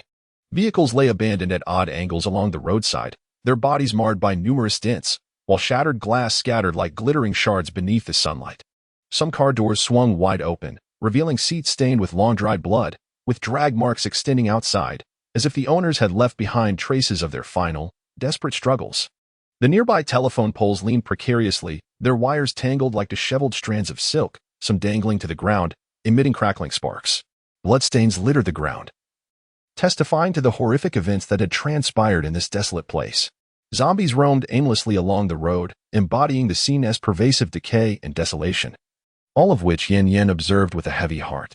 Yet, he found himself powerless to alter this grim reality, compelled to fight with every ounce of strength in this apocalyptic world to survive. The roar of engines echoed along the road, while the zombies wandering about could only inhale the noxious fumes emitted by the vehicles. Meanwhile, the cars ensnared on the thoroughfare were effortlessly sent flying by Tang Shuixian's modified Jeep. This robust vehicle, enhanced by the military, was not only durable, but also equipped with bulletproof glass. Soon, the group arrived at the real estate office of a newly opened villa district, where only a handful of residents had taken up residence. It was certain that the office would be stocked with a plethora of keys to the villas. Locating the keys would spare them the hassle of forcing open doors, which would necessitate repairs if damaged. Through the glass, they could glimpse the main hall, where a few scattered zombies roamed aimlessly. Their attire betrayed their former identities as sales personnel. Even in their grotesque state, their voluptuous figures hinted at their past beauty. It was evident that they were once captivating women, tragically transformed into zombies amidst the apocalypse. Yan Yan felt a twinge of regret in his heart. Tang Shuixian boldly swung the door open, allowing the scent of the living to waft into the space. Instantly, the zombies in the hall turned their attention towards the two figures at the entrance. Their dark, Claw-like hands were adorned with garish nail polish as they lunged forward with a menacing fervor. Yin Yin and Tang Shuixian swiftly drew rifles from behind them and aimed at the encroaching threat. The sharp crack of gunfire resounded, echoing through the hall as the zombies were met with relentless firepower, scarcely able to approach. What a thrill! Yin Yin exclaimed, exhilarated by his inaugural experience with firearms. He reveled in the weight of the rifle, for no man could resist the allure of such weaponry. Prior to their arrival, Tang Shuixian had imparted a brief lesson on how to handle a gun to Yin Yin. Tang Shuixian had not anticipated Yin Yin's remarkable aptitude for firearms. After just one lesson, he was able to shoot with stability, though there were still some imperfections. Your shooting posture is somewhat incorrect. You should rest against your shoulder blade to minimize recoil. Yin Yin attentively absorbed Tang Shuixian's words, simultaneously making continuous adjustments to his stance. Meanwhile, several zombies from the upper floor descended, providing Yin Yin yet another opportunity to practice. Under Tang Shuixian's guidance, his shooting became increasingly proficient, with several zombies falling to the ground under precise fire. The two dared not linger, hastily making their way to the counter. There, they noticed various door keys hanging on the wall, each thoughtfully labeled with the corresponding building number. Without hesitation, Yin Yin collected them all into his storage space. The entire endeavor from entry to exit took less than 10 minutes. However, just as they were about to depart, a voice emerged from within the room. Wait. A slender, exquisitely beautiful girl rushed out from a corner of the hall, breathless. Could you please take me with you? I beg you. Observing the zombies gathering nearby, Yin Yin had little time for contemplation. He gestured to the girl, get in the car. Okay. The girl beamed with joy, quickly opening the car door and jumping inside. The rugged vehicle roared to life, its engine's thunderous sound echoing as it crushed several zombies beneath its wheels, forging a path ahead. Through the rearview mirror, Yin Yin glanced at the innocent beauty clad in professional attire. What is your name, and how have you survived these days? Sitting in the back, Wang Xiaoan cautiously glanced at Yin Yin, who was driving, and then at Song Qian, seated in the passenger seat. With a delicate tone, she feigned innocence and said, Brother, I am Wang Xiaoan. I was originally working part-time in a luxurious villa district. As she spoke, she pretended to wipe away non-existent tears, her voice dripping with sorrow as she choked out, who would have thought that on my very first day of work, a customer would go mad and bite others? Recalling that harrowing moment, her eyes reflected sheer terror. Those who were bitten would soon succumb to madness, attacking others as if they were zombies from a film. The virus spreading swiftly among the masses. Fortunately, I was hiding in the tea room, evading detection by the zombies and narrowly escaping this calamity. At that moment, Song Qian, puzzled, inquired, how have you managed to survive for so many days without food? In response to Song Qian's curiosity, Wang Xiaoan continued. The tea room is stocked with snacks for guests, tea, and bottled water. Hearing this, both Yin Yin and Song Qian felt a sense of relief, and they ceased their inquiries, focusing intently on the road ahead. Chapter 22. The opulent villa district. It was summer, and the weather outside was sweltering. The zombies, too, loathed such heat, retreating to the shadows of the houses. They would only emerge upon hearing sounds or discovering food. Thus, Yin Yin and his companions traversed their journey with relative ease, arriving at the luxurious villa district. The entrance gate of the community resembles a magnificent palace, with towering marble columns standing majestically on either side, their surfaces intricately adorned with exquisite carvings. In front of the stone pillars lie two colossal white jade lions, and as Yin Yin places his hand upon them, the warm texture resonates through his fingers, prompting an involuntary sigh of envy for the affluent lifestyle. The others, save for Tang Shuixian, are left in awe by the opulence of the affluent district. All right, stop lingering at the entrance, calls out Tang Shuixian from the security booth nearby. Holding up a key, she presses it, and the imposing iron gate slowly creaks open. Simultaneously, melodious voices from either side chime. Welcome home, esteemed residents. Wishing you a pleasant life. As the gate swings wide, the first sight is the exquisitely patterned marble flooring beneath, flanked by 2 rows of verdant trees lining the pathway. Along the greenbelt, elegant flower beds are interspersed at intervals, and standing at the entrance, one can almost inhale the fragrant blossoms wafting through the air. Suddenly, the roar of an engine disrupts the moment of astonishment. Turning around, they find Tang Shuixian casting a scornful glance in their direction, causing their faces to flush with embarrassment as they hurriedly make their way to the car. As the vehicle enters, the community gate gradually closes behind them. Driving along the luxurious road, the The group finally exhales a sigh of relief. Wang Xiaoan, do you know how many people currently reside in the villa area?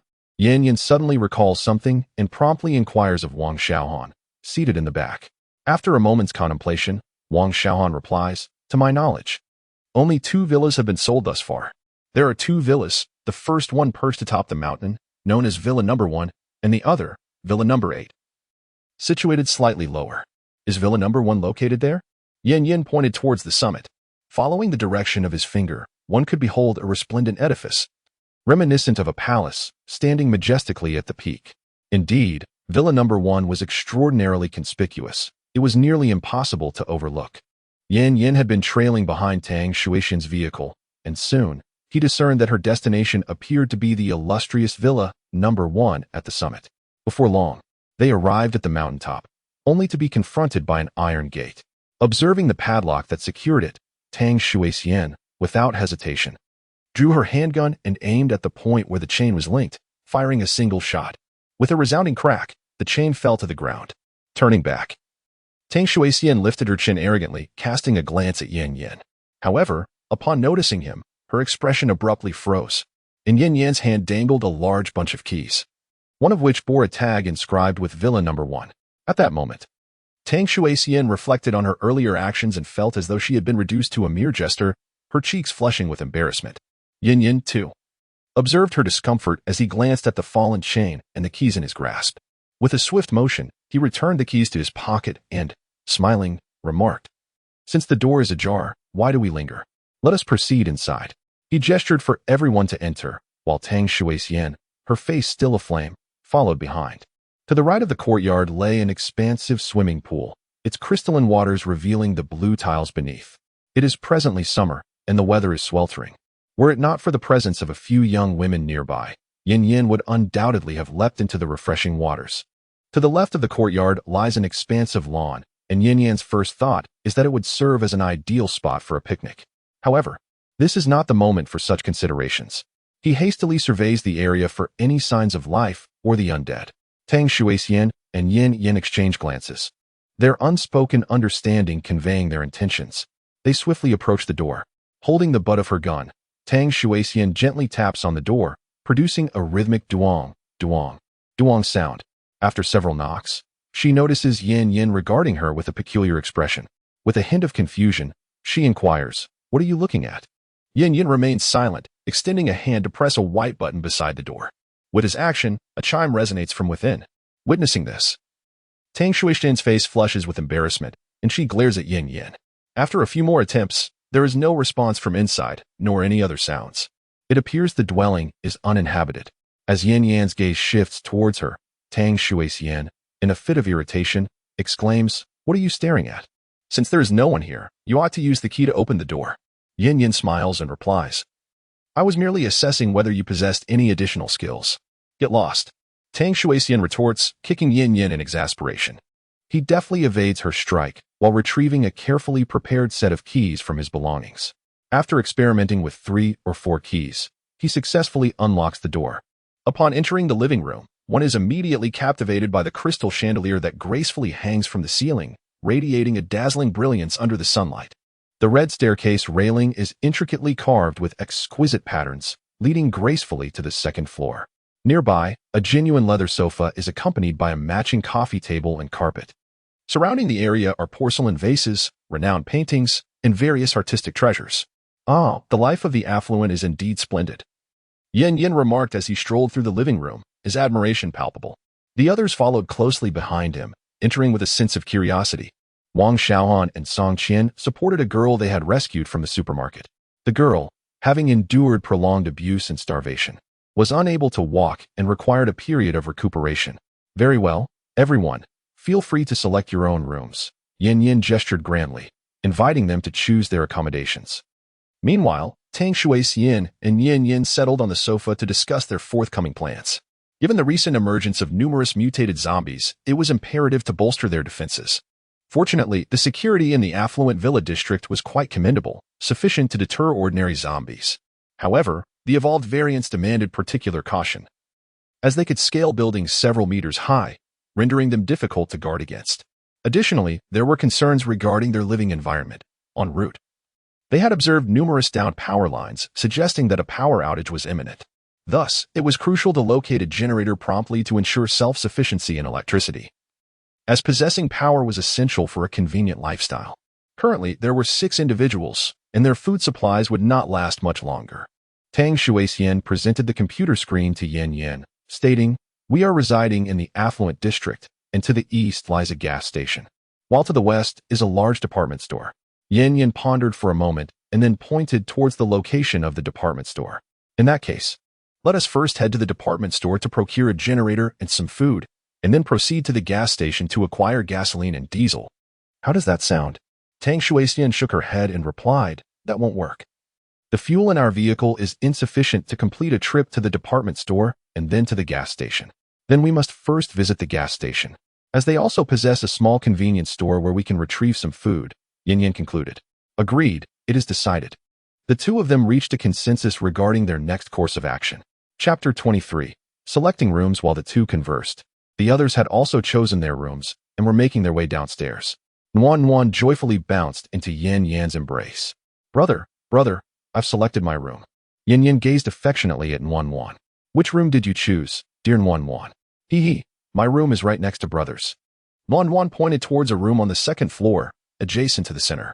"That room in the middle is yours, brother. It's the largest one." As she spoke, Nuan animatedly gestured with her chubby little hands. "Very well, my sweet Nuan," Yin Yin said, gently ruffling her hair, sitting across from them. Seeing Nuan's adorable demeanor filled him with a surge of affection. "Nuan, where is your sister's room?" Nuan pouted thoughtfully. "Sister Tang, your room is on the other side of brother's." Admiring Nuan's cuteness, Tang Shuixian affectionately patted her little head. Just then, Nuan nestled in Yin Yan's arms, let out a soft rumble from her stomach. The two individuals were momentarily taken aback, suddenly realizing that they had not eaten for an entire day. They gazed at the sun, which had already dipped halfway behind the mountains. It was getting late. Perhaps we should prepare a meal. At that moment, Nuan unexpectedly exclaimed, "It's all right, brother. I'm not hungry." The few girls who had just descended also chimed in. "We are fine. We can hold on." Upon hearing their words, Yin Yan's face displayed a look of confusion. What did they mean by that? Suddenly, he seemed to recall something and burst into laughter. "Ha ha ha. You need not worry about food. Leave it to me." Saying this, he crouched in front of Nuan. "Shall I perform a magic trick for you?" Excited by the prospect of a magic show, Nuan clapped her hands joyfully in agreement. Yin Yin reached up and grasped at the sky, and to everyone's astonishment, a bag of small bread appeared in his hand. He then presented it to Nuan, saying, "What do you think? Isn't your brother impressive?" With a face full of delight, Nuan accepted the bread, gazing at Yin Yin in awe. "Wow, brother, you are so amazing to conjure food." She happily opened the bag and took a bite, exclaiming in surprise, "It's real." The girls nearby looked at Yin Yin with astonishment. They were not children. Moments earlier, Yin Yin had seemingly plucked food from thin air. This was not mere magic, but true sorcery. Aware of Yin Yin's abilities, Tang Shuixian quietly sat on the sofa, watching him perform without revealing the truth. "All right, enough standing around in amazement. Let us prepare the meal," Yin Yin said with a sense of pride, observing the astonished expressions of those around him. "However, little Yin, the kitchen is devoid of ingredients." Song Qian expressed her helplessness, stating that she also wished to cook. However, when she had just inspected the kitchen, it was completely bare and spotless, untouched by anyone. Aside from the absence of ingredients, all the necessary cooking utensils were present. Yin Yin offered no explanation and simply entered the kitchen, emerging a few minutes later with the assertion that they could begin cooking. Addressing the bewildered onlookers, Song Qian promptly stepped into the kitchen and discovered that the previously empty space now boasted an array of rice and flour neatly arranged. Suddenly struck by a thought, she hurriedly opened the nearby refrigerator, only to find it brimming with a variety of vegetables, eggs, and meats, filling what had once been an empty cavity. She gazed in astonishment at Yin Yin, who had already resumed his seat on the sofa. The entire situation was simply unbelievable. There had been no food in the car. They had not brought anything back from the supermarket, and they had even returned with an incapacitated girl. They had all assumed they would go hungry today. Yet Yin had managed to conjure such an abundance of food. Song Qian felt a surge of curiosity bubbling within her. Eager to inquire how Yin had accomplished this feat, nevertheless, she was aware that excessive curiosity could lead to trouble, so she refrained from voicing her thoughts. Suppressing her inquisitiveness, she turned to Wang Xiaoan, who was still standing in a daze, and said, "Xiaoan, hurry over and help with the cooking." "Coming, Sister Song." Wang Xiaoan replied, hastily rushing to assist. As a newcomer to the team, she was cautious not to offend Song Qian, who was several years her senior. Moreover, having entered the kitchen with Song Qian just moments ago, she could tell from her expression that significant changes had occurred within. She was also quite curious, yet her cunning nature prevented her from revealing it. Upon entering the kitchen, she was met with an array of sumptuous dishes, mirroring the astonished expression previously worn by Song Qian. Suppressing her curiosity, she stepped forward to assist Song Qian.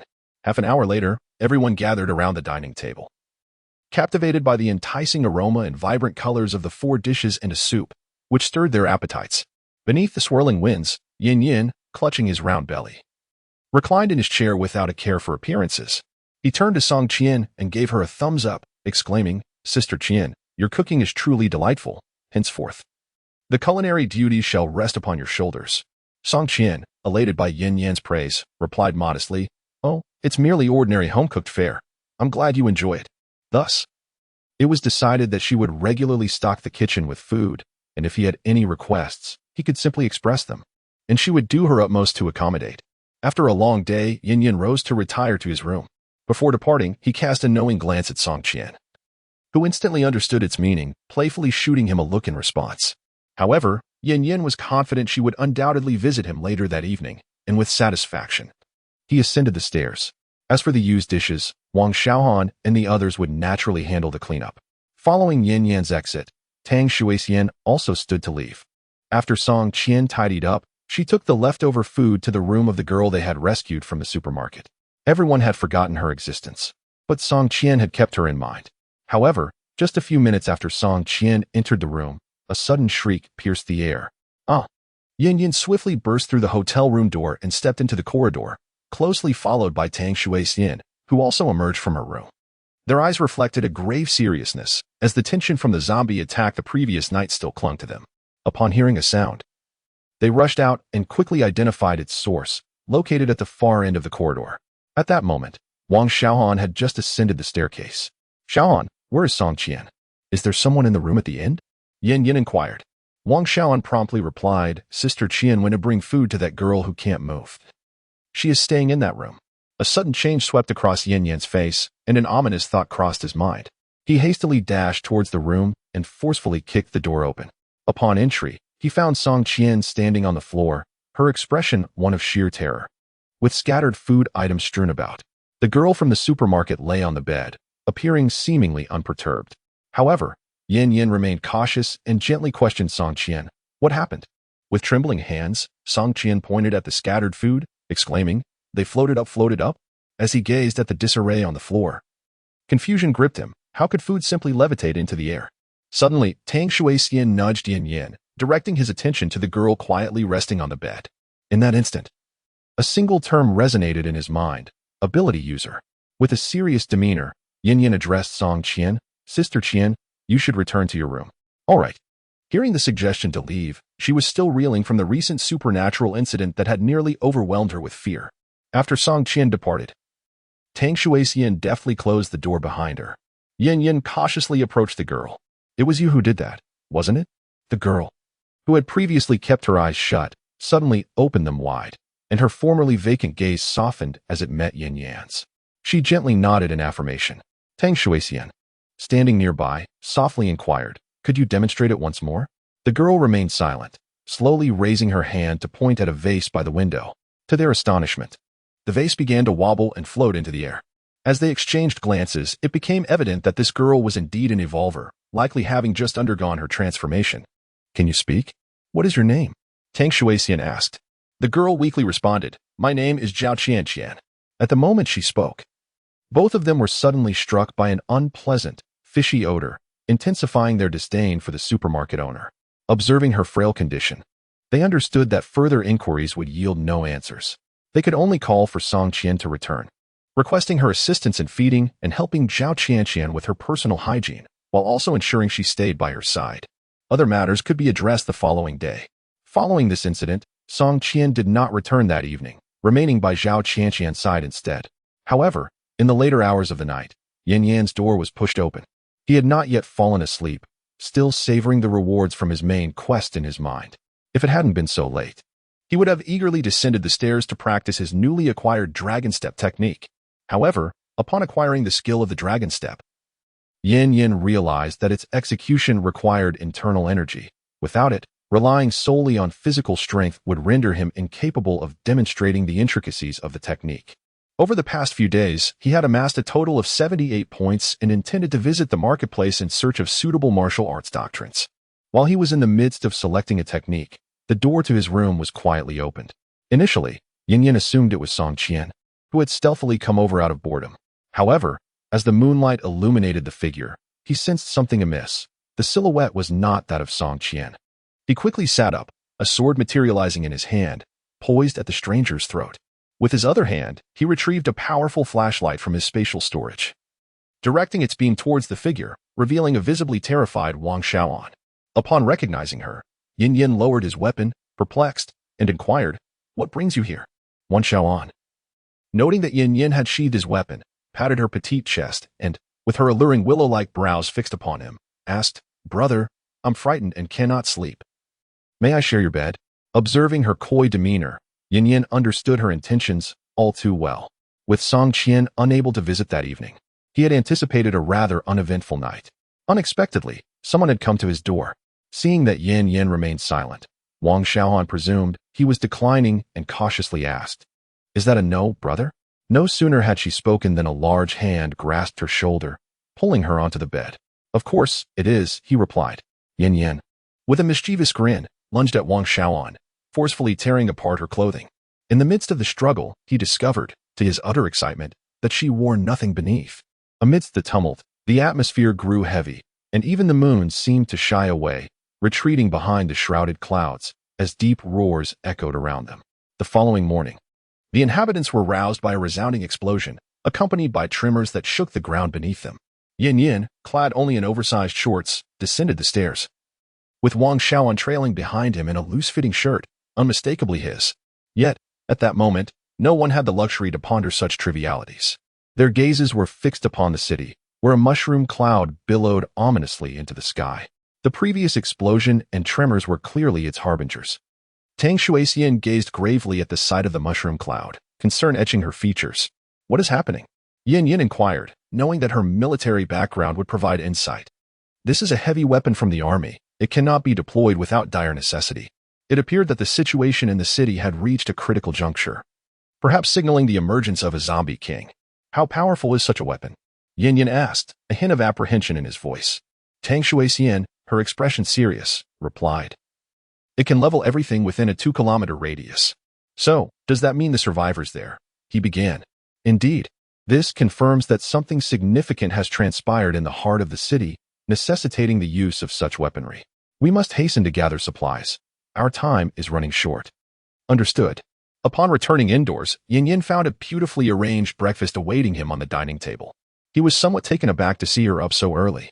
Noticing the collective gaze of the others upon her, Song Qian shyly remarked, "I usually wake up this early to prepare breakfast at home. It's a habit." Yin Yin felt increasingly convinced that entrusting the kitchen to Song Qian was a wise decision. However, he refrained from offering compliments and instead inquired, "Sister Qian, today we will be venturing out to gather supplies. Is there anything you desire?" After a moment of hesitation, Song Qian spoke up. "I want to go out and fight zombies. I do not wish to remain under your protection indefinitely." Yin Yin was surprised by this response. Realizing that Song Qian possessed a surprising inner strength, he questioned her, "Why? You could simply stay home, cook, and be safe. Once you venture outside, no one can guarantee your safety. There is danger at every turn." With unwavering determination, Song Qian looked directly at Yin Yin and declared, "I do not wish to live under the protection of others. I want to choose my own path in life." At that moment, Yin Yin recalled Wang Jianxiang's words in the final moments before his leap. Understanding Song Qian's sentiment, he nodded in agreement. "However, Sister Qian, for the next few days, we will focus on gathering supplies. In a few days, I will take you out to hunt zombies." Upon hearing Yin Yan's affirmative response, Song Qian, seemingly drained of all her strength, sank onto the stool, smiling contentedly. Yin Yin recognized that she was delighted at having successfully taken her first step.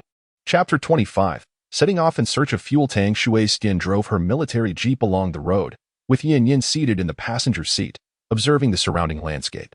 Perhaps due to the morning's explosions, numerous zombies emerged, wandering aimlessly along the path. Moreover, the number of evolved types had evidently increased, with several T-type zombies appearing on the road. However, their sluggish speed allowed the jeep to evade them effortlessly. The only nuisance was the S-type zombies, which closely pursued the vehicle. Yin Yin could only lean out of the window, wielding a rifle to fend them off one by one. Before long, the duo arrived at a gas station, still being closely followed by several S-type zombies. Tang Shuixian swiftly drew her rifle from her back, taking precise shots at the nearby ordinary zombies, which fell rapidly. Soon, the distant S-type zombies caught up. Just as Tang Shuixian was about to unleash a barrage of shots, Yin Yin raised his hand to stop her. Having recently mastered the dragon step technique, he was eager to practice.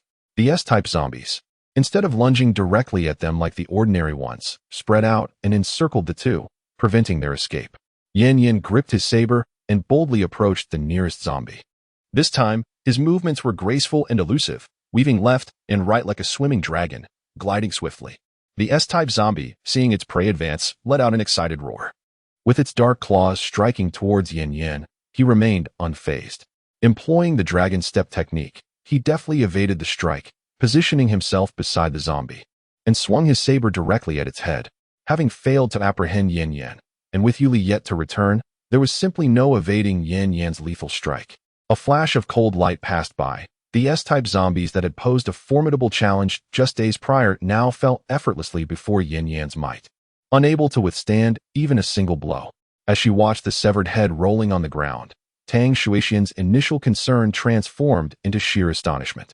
She could scarcely believe that in merely a few days, Yin Yin had grown so powerful, capable of dispatching S-type zombies with such ease.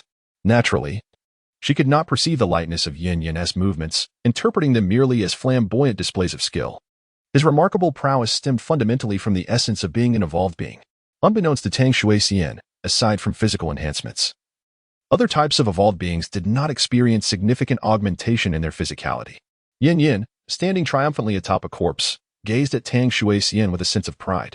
However, at that very moment, she raised her rifle, aiming squarely at him.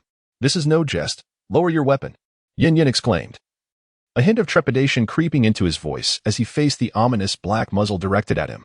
Yet, the only response was the sound of Tang Shuixian's finger tightening on the trigger. Bang! The gunfire echoed, and Yin Yin shut his eyes tightly, anticipating the pain that never came. He heard only the thud of a body collapsing to the ground. Turning around, he beheld a zombie lying lifelessly behind him. A bullet wound smoldering at its brow, blood oozing forth. He then turned back to find Tang Shuixian wearing a triumphant smile. "What's the matter, Yin Yin? Do you really distrust me so?" Yin Yin could only respond with exasperation. "Is it any wonder? You suddenly aimed your gun at me. Who wouldn't he be fearful in such a situation?" Just as Yin Yin was about to say something, he suddenly noticed a zombie approaching from the side. Seizing the opportunity when Tang Shuixian was distracted, it launched a surprise attack. "Be careful," Yin Yin shouted urgently, swiftly employing the dragon step technique. Like a fleeting shadow, he dashed in front of Tang Shuixian, slashing at the zombie's outstretched claws with his horizontal blade. The silver blade clashed against the zombie's sharp, obsidian-like claws, producing a resounding clang as sparks flew into the air. The thwarted zombie retreated to a distance, while Tang Shuixian, still shaken, gazed at the poised zombies in the distance. It was audacious to let one's guard down amidst battle, teaching her a valuable lesson about the dangers they faced. The playful expression on Tang Shuixian's face faded as she tightened her grip on the assault rifle, taking aim. Rat-a-tat-tat-tat. She unleashed a barrage of fire upon the surrounding S-shaped zombies. Yin Yin, fearing friendly fire, remained close by, preventing any zombies from encroaching upon her. After several attempts to attack, the S-shaped zombies lost two of their companions and soon realized they were dealing with formidable adversaries. One of the S-shaped zombies slowly retreated, hastily fleeing the scene. With its departure, the remaining zombies swiftly followed suit, vanishing from the sight of the two. Tang Shuixian wore a worried expression as she watched the zombies disappear around the corner. She had not anticipated that these evolved zombies possessed an instinct akin to wild beasts, adept at avoiding danger. If they continued to evolve in this manner, she wondered what they might become. But putting future concerns aside, Yin Yan's voice interrupted her thoughts. "Let us first deal with these foes." Upon hearing voices, Tang Shuexian's gaze shifted towards the gas station. Through the tightly sealed automatic doors, 4 men emerged, their expressions menacing. Tattoos adorning the skin exposed by their short sleeves. It was evident they were no good. Tang Shuexian was all too familiar with such individuals, mere urban scum, often scurrying away at the mere sight of him. The men approached the entrance, addressing the 2 standing outside. "Who are you, and what brings you here?" Unfazed by the thuggish tone, Yin Yin smiled and replied, "Brothers, I'm here to get some gasoline. Would you be so kind as to assist us?" As he spoke, he reached into his pocket and, feigning nonchalance, tossed a pack of cigarettes into the interior. One of the thugs, spotting the cigarettes, eagerly caught them and exclaimed to the man at the forefront, "Changge, it's Huazi." Upon witnessing his subordinate's excitement, the man known as Changge was incensed and slapped the back of the thug's head, rebuking, "You fool, you think a pack of cigarettes will suffice?" He snatched the Huazi from the thug's hands and tucked it into his own pocket. Striding to the entrance, he declared, "Listen up, outsiders. This is our territory. If you wish to refuel, you must pay a protection fee. Otherwise, we can settle this in another manner." Tang Shuexian couldn't help but feel a mix of amusement and anger at such shamelessness. She reached for her gun, aiming it at them. But just as she was about to lift it, Yin Yan's hand intercepted her. Yin Yan leaned closer to Tang Shuexian's ear and whispered, "Observe these individuals. Despite knowing we possess firearms, they exhibit no fear whatsoever. Their audacity suggests they must have some hidden cards, showing no apprehension towards our weapons. Allow me to handle this." Tang Shuexian, upon witnessing Yin Yan's earnest demeanor and the brazen attitude of the ruffians, could only nod in agreement. She relinquished her rifle, approached the vehicle, and chose to disregard them. The ruffians, captivated by Tang Shuexian's alluring figure leaning against the jeep, excitedly whistled. Yet, Tang Shuexian remained indifferent, turning her head away as if she were oblivious to their antics.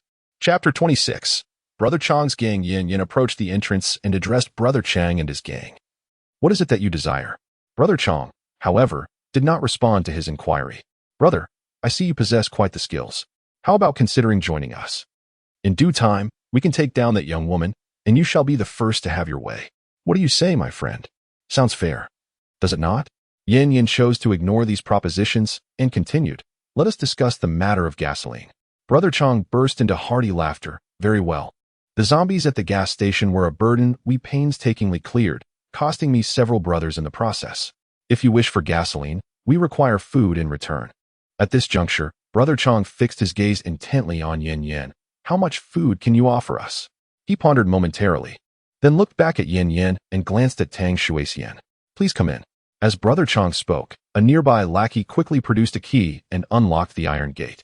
Yin Yan waved to Tang Shuexian in the distance, signaling her to drive in. Brother Chang turned to his seemingly earnest middle-aged man beside him and instructed, "Take this young brother to the empty barrel at the back." After delivering this command, Brother Chang flashed Yin Yan a hearty smile, saying, "What do you think, brother? I'm even giving you an empty barrel, isn't that generous?" Understanding the nuances of social interactions, Yin Yan promptly retrieved another pack of cigarettes from his pocket and handed it over. "All right, you go with him first." Yin Yan then followed the middle-aged man to the warehouse in the backyard. As the warehouse door swung open, it revealed a dozen large oil barrels, each holding 10 liters. With someone nearby, Yin Yan refrained from using his abilities and simply picked up one of the barrels.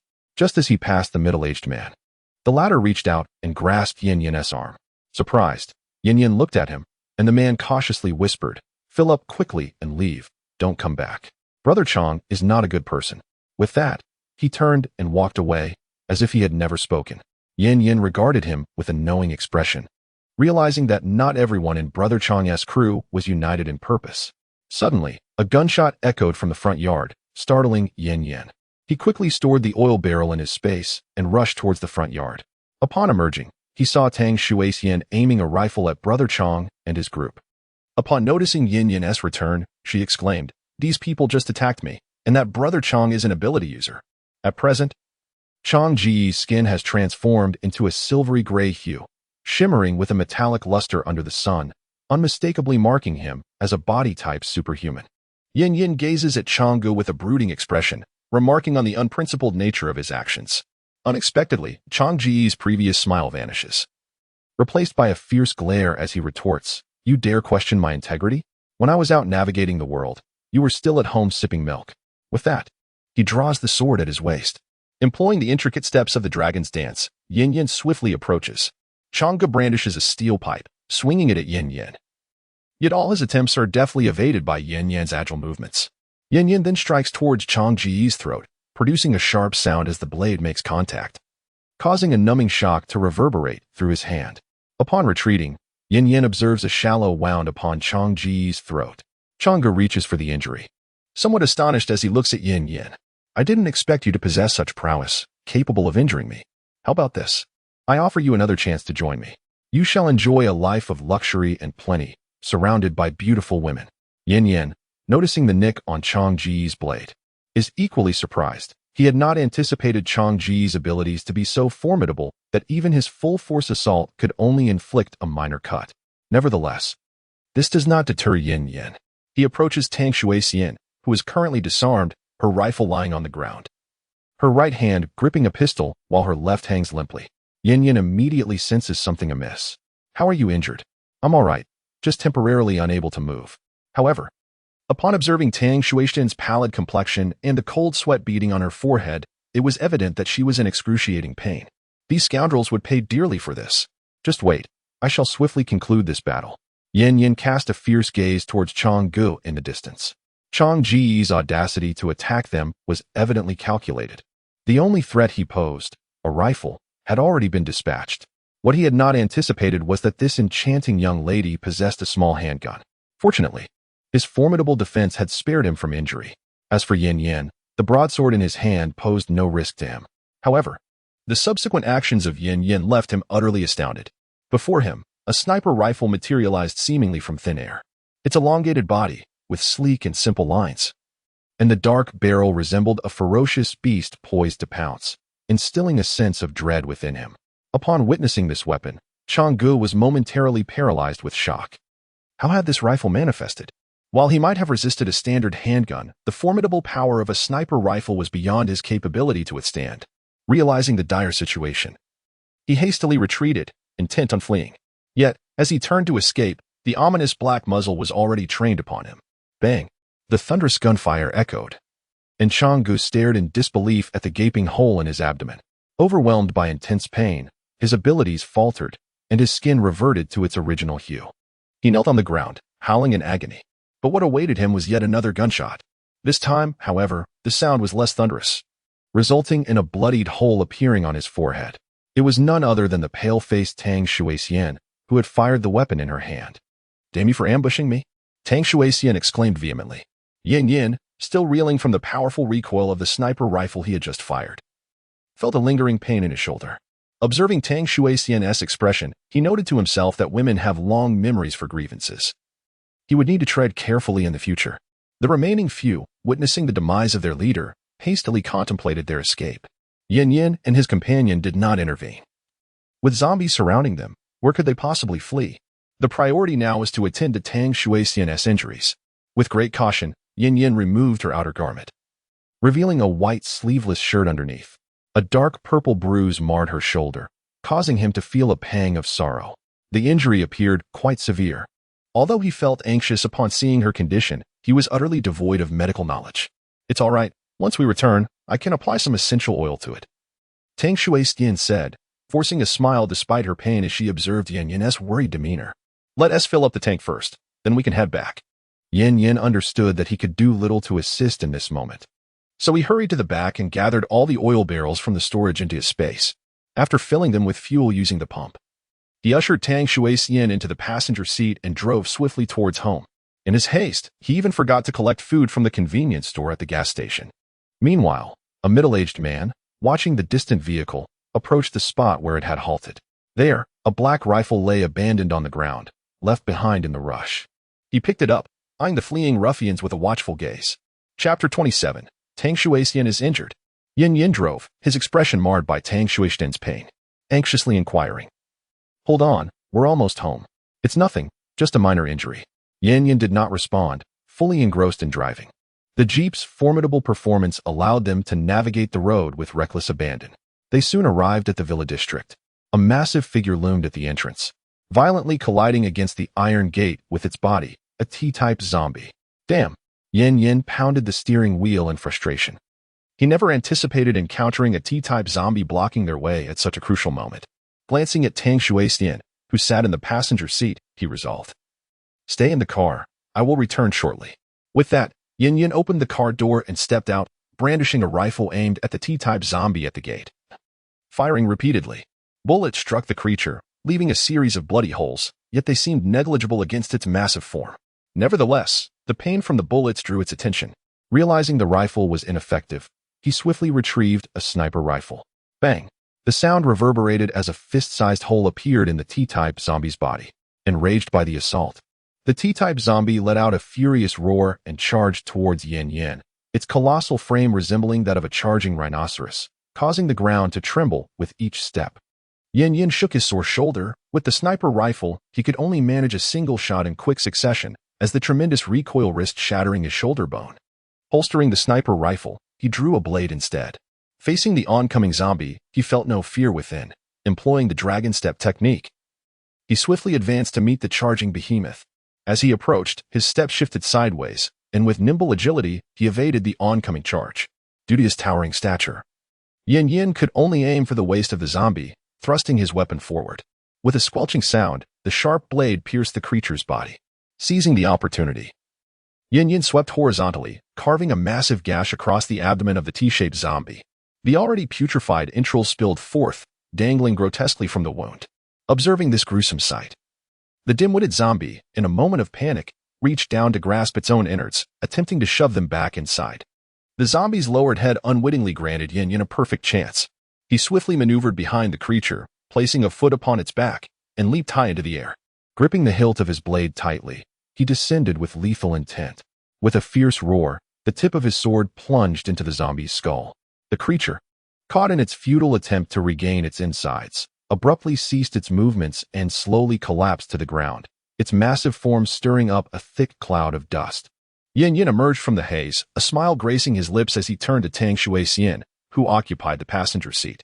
Upon witnessing his somewhat disheveled figure, she felt an involuntary flutter in her heart. Once inside the vehicle, Yin Yin eagerly inquired, "So, was I impressive just now?" Tang Shuixian lightly nodded. Her voice soft yet affirming, impressive. As the engine roared to life, the gates creaked open, and they drove inside. They soon returned to Villa Number 1, where Yin Yin hastily called out to those within, urging them to retrieve the first aid kit. Each villa in the complex was equipped with essential emergency supplies, including first aid kits and fire extinguishers. These Yin Yin had been encountered in advertisements, so she was quite familiar with them. Soon, Song Qian emerged, carrying a white box emblazoned with a red cross.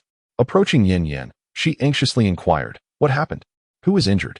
Song Qian's gaze fell upon Tang Shuixian, who sat in the passenger seat, her complexion ashen. With concern, she asked, "What's wrong? Where are you hurt?" At that moment, Nuan hurried over and exclaimed, "Sister, what's the matter? Are you all right? Do you want me to blow on it? That will make it hurt less." Yin Yin swiftly moved to the passenger side, lifting Tang Shuixian in a princess carry and bringing her into the villa, gently placing her on the sofa in the living room. The first aid kit was opened on the coffee table, revealing an array of comprehensive medical supplies. Yin Yin first administered a painkiller, then applied ointment to her injury. Nuan approached, placing her small hands on Tang Shuixian's shoulders. "Sister, if I blow on it, it won't hurt anymore," she assured. Tang Shuixian merely smiled at Nuan's words, reaching out with her left hand to stroke the little girl's head. Yet, as her hand hovered in midair, it froze. Nuan's chubby little hand was positioned near her shoulder, where green light particles began to descend slowly. In mere seconds, the originally dark purple bruise transformed to a shade of blue. The pain in her shoulder significantly diminished, though it was uncertain whether it was due to the painkiller or Nuan's influence. Healer-type psychic, Yin Yin and Tang Shuixian exclaimed in unison. Previous military documents had indicated that most awakened psychics possessed aggressive abilities. The rarest among them were functional and healing types. Among every 10,000 individuals, one might possess a functional or therapeutic ability, and Yin Yan's spatial prowess falls under the former category. As Nan concluded her display of powers, the wounds on Tang Shuixian's shoulder had diminished to mere redness and swelling. Exhausted, Nan climbed onto the adjacent sofa and fell into slumber. Observing her state, Tang Shuixian was beset with a myriad of questions but felt too hesitant to awaken her, allowing her to rest undisturbed. After stretching her shoulder, she noted some lingering soreness. Yet it was no longer of significant concern. To her surprise, Nan Nan had also awakened her abilities, which were notably rare and of the healing type. She turned to the individuals nearby, inquiring, "Do any of you know when Nan Nan manifested her powers?" Song Qian and the others shook their heads in unison, expressing their ignorance. At that moment, Yin Yin suddenly recalled Zhao Qianqian. What of Zhao Qianqian? How is she faring now? After a day's recuperation, she could now sit up. But due to the severe injuries to her legs, her bones had shattered, and it seemed she might never walk again. What? Yin Yin exclaimed in disbelief, unable to fathom that the supermarket owners had resorted to breaking her legs to prevent her escape. No wonder she lay immobile in the warehouse. It was difficult to imagine the torment she must have endured during that time. I shall go see her. I shall accompany you. Just as Yin Yin intended to ascend the stairs to check on her, Tang Shuixian also spoke up, expressing her desire to join him. Noticing Yin Yan's puzzled gaze, she added, "As a woman, I might be better suited to console her." After a moment's contemplation, Yin Yan agreed. Upon entering Zhao Qianqian's dimly lit room, one is greeted by the faint sunlight filtering through the window, casting a gentle glow upon the bed. Zhao Qianqian, clad in a white t-shirt, reclines against the bed, her pallid complexion contrasting with the brightness around her. Her expression bears an air of emptiness, and her eyes reflect a lingering pain, as if haunted by troubling memories. Outside, the rustling leaves whisper secrets on the breeze. At the sound of the door creaking open, Zhao Qianqian lifts her gaze towards the entrance, a lock of hair falling gracefully beside her face. Upon recognizing her visitors, she musters a faint smile and inquires, "You've arrived. Was your outing successful today?" She is well aware of the purpose behind Yin Yin and Tang Shuixian's excursion, and she harbors deep gratitude towards them for rescuing her from the clutches of malevolence. It went exceedingly well. Tang Shuixian responds with a smile. "How are you finding your stay? Is it comfortable? I've never resided in such an opulent room before. Sister Qian is exceedingly kind to me. Thank you both." At this moment, tears begin to cascade down Zhao Qianqian's cheeks, staining the pristine white sheets. Chapter 28.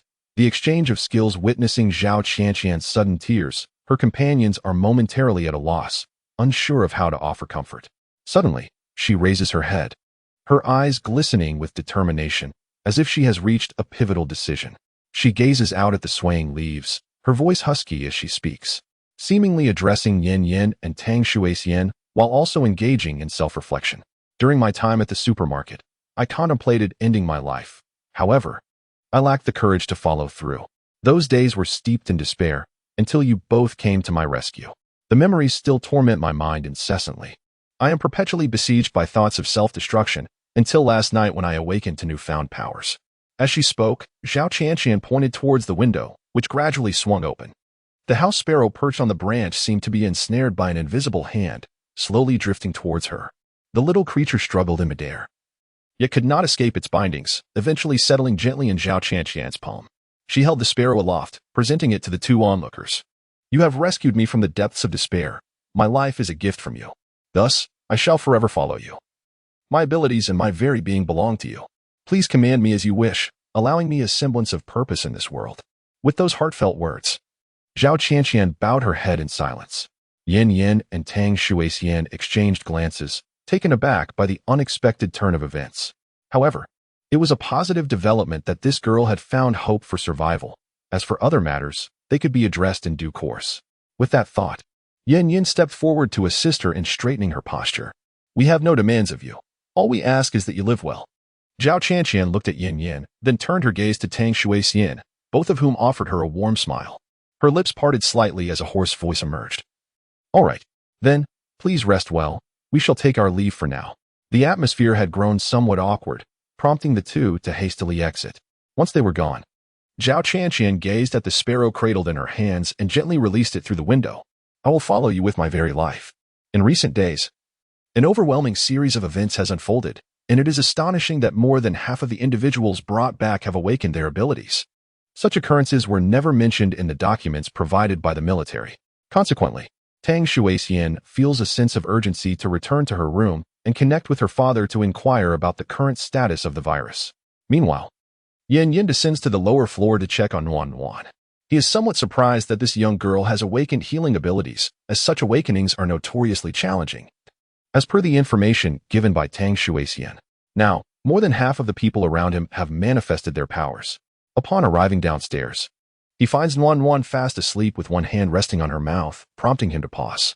He then ascends back to the upper floor and knocks on Tang Shuexian's door. "Come in," her voice calls out.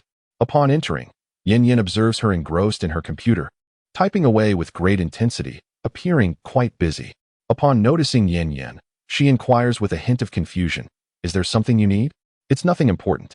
Since you are occupied, I shall take my leave," Yin replies before turning to exit, returning to his own room. Once back in his chamber, Yin seizes the opportunity to explore the system's marketplace. Today, while executing the dragon step technique, he distinctly feels a lack of fluidity.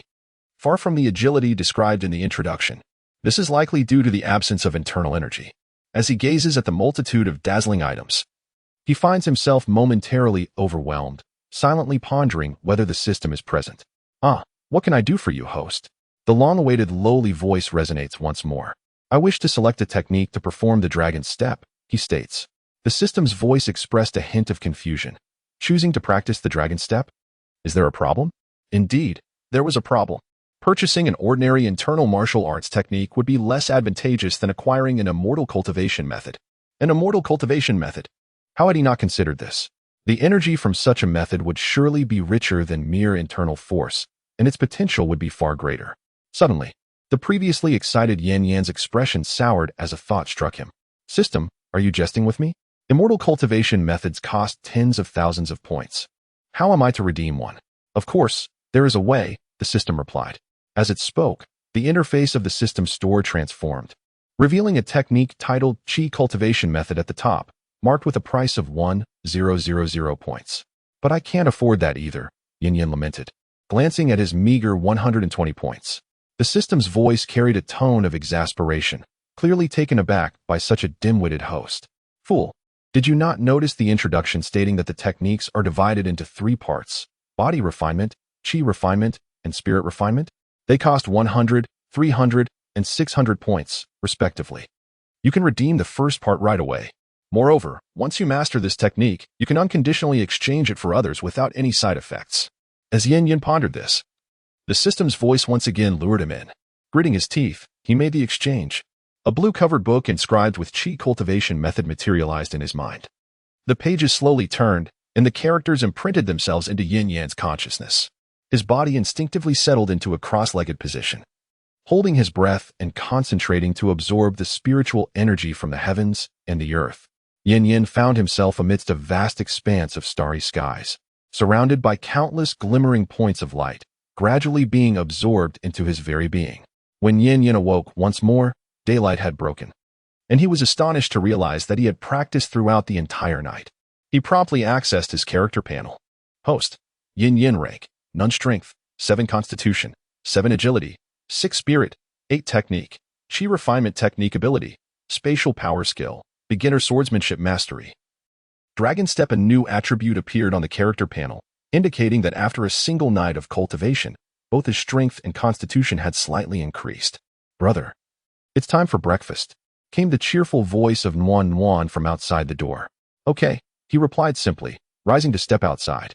Upon seeing Nuan's rosy complexion, Yin gently lifted her into his embrace. Nuan, undaunted, laughed joyously in his arms. "How are you feeling today? Did treating elder sister tire you out yesterday?" Yin inquired. Nuan beamed. "Not at all. A good sleep is all I needed, and it makes me so happy to help brother and sister." Seeing her mature demeanor, Yin affectionately flicked her nose. Descending the stairs, he found everyone already seated at the dining table, awaiting his arrival. Among them, he spotted Zhao Qianqian and felt a hint of confusion. "Qianqian, why did you come down? You could have had Sister Qian take you to your room," he remarked. With a smile, Zhao Qianqian replied, "There's no need to trouble Sister Qian. See, I can come down by myself."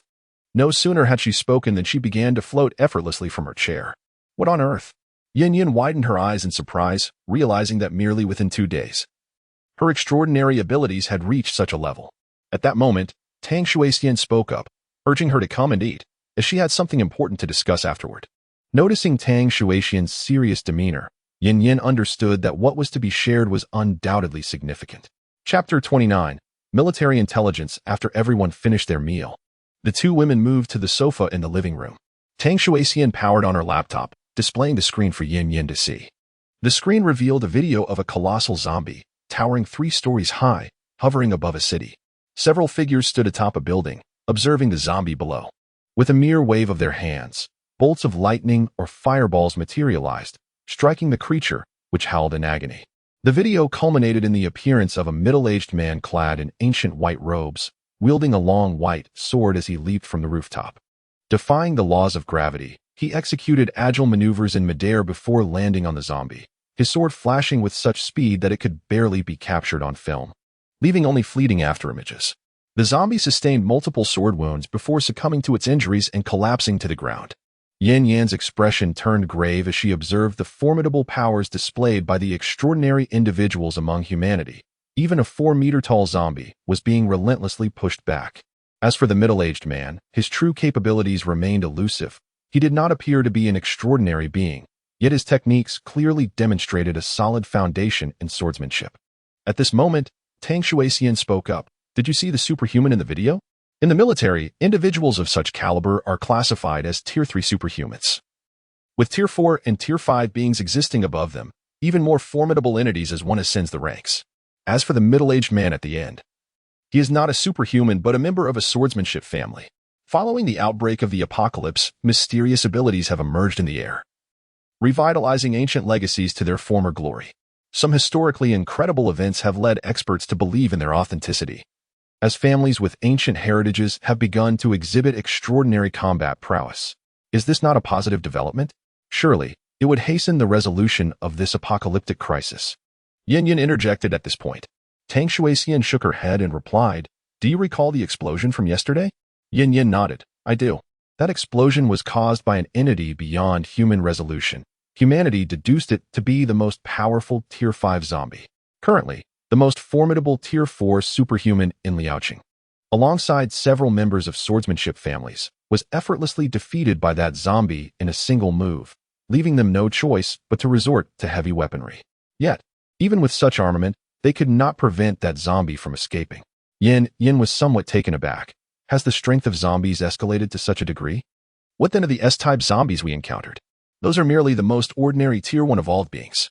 He was astonished, realizing the extent of the transformation that had occurred outside. At this moment, Tang Shuixian offered soothing words. "You need not worry excessively. High-level zombies typically appear in densely populated areas of their kind. They are rarely seen in the outskirts of the city." The phrase densely populated zombie areas suddenly caught Yin Yan's attention, leading him to a startling realization. Zombies can consume their own kind to evolve. What? Tang Shuixian was taken aback as well. "How did you come to know this?" "I witnessed zombies devouring the corpses of their kin just downstairs from my home. And I also discovered that those who had consumed their kind surely possessed crystal cores in their brains. Do you understand what your discovery signifies?"